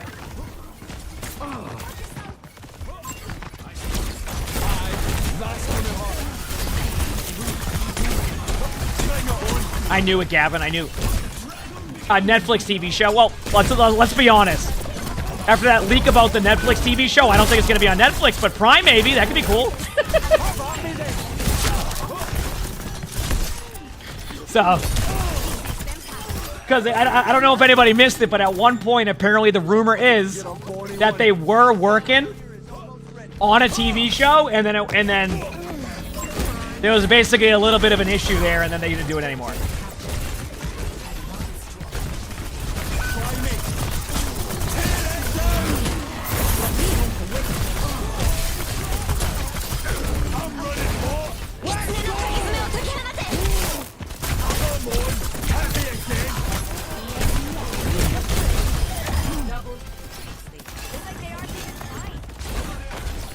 So.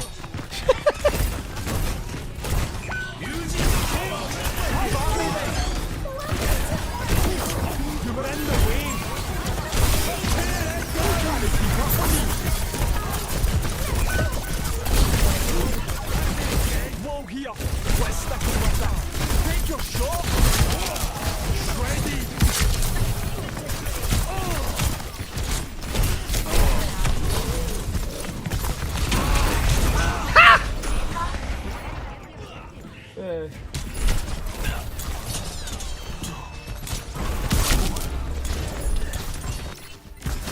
You say that's a bad excuse, though? They could have went to another company? Yeah, but I think you're forgetting about one major part about that, is at the time, the CEO of the company wouldn't be able to get the 5th yacht of that quarter. So it came down to go and try to reinvest into another company or get a 5th yacht of that quarter. And I think that became the more important aspect of that, you know? So. Here we go, Katie.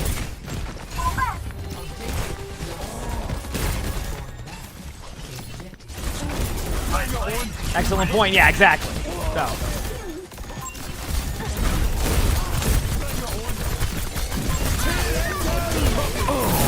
You said Overwatch fans are stupid?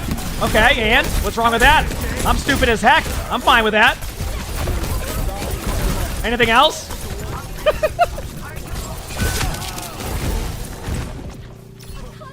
Oh no, you got us! Better watch out!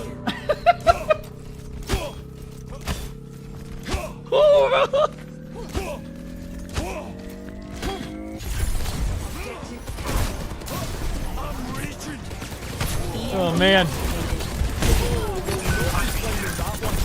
You said you're also one? Hey, welcome to the club. Listen, you know what?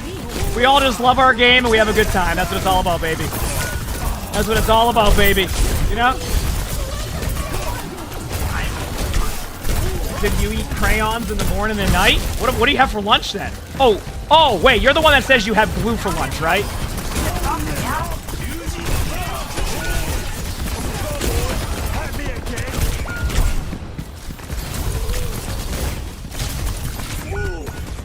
Oh, you said noon and night. See, I'm stupid. I misread that. See? You said morning, noon, and night, and I misread it.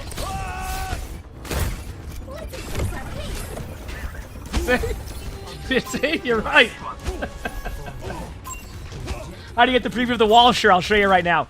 Go to Options, Controls, change Hero, Hazard, Hero and HUD, change Jagged Wall to On right here, the pre-placement controls. And then they will do this. I think this should be default. That's feedback I have for Blizzard. Make it default. Actually, I wonder why it's not default. It should be.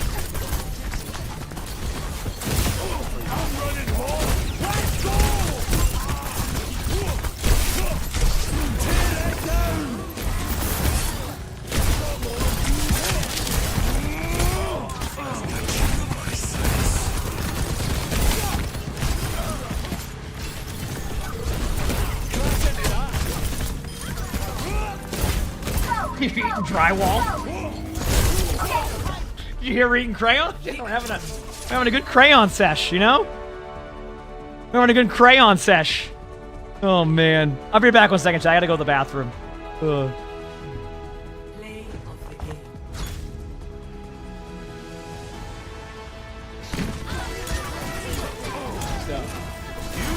Does this new tank give a lot of damage output?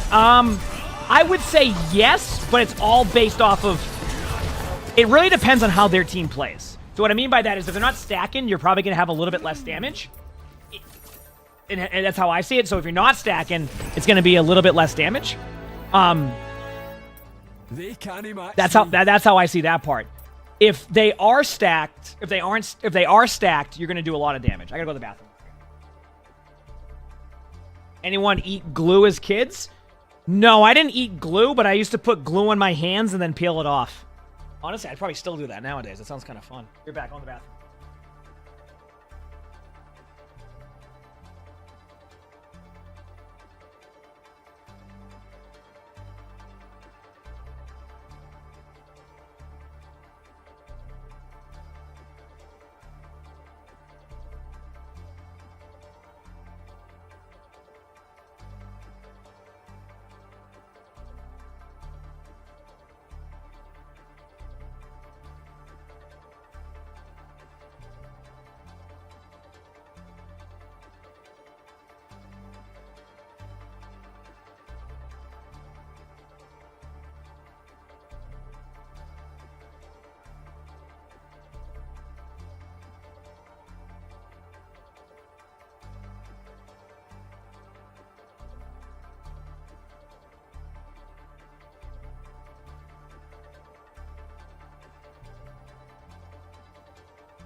Okay, just a pre-warning to everybody here again.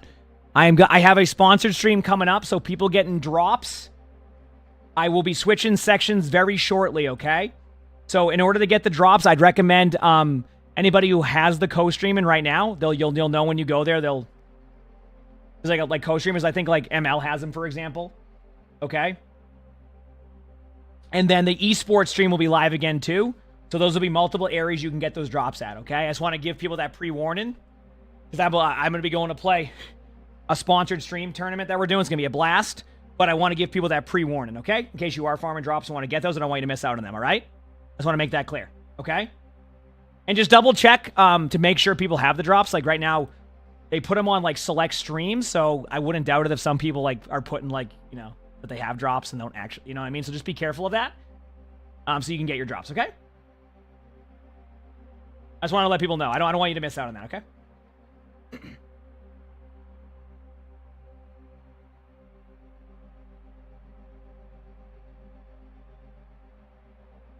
Said your wife ate glue sticks when she was 5, so when you go to the store now and you grab one and ask if she wants a snack.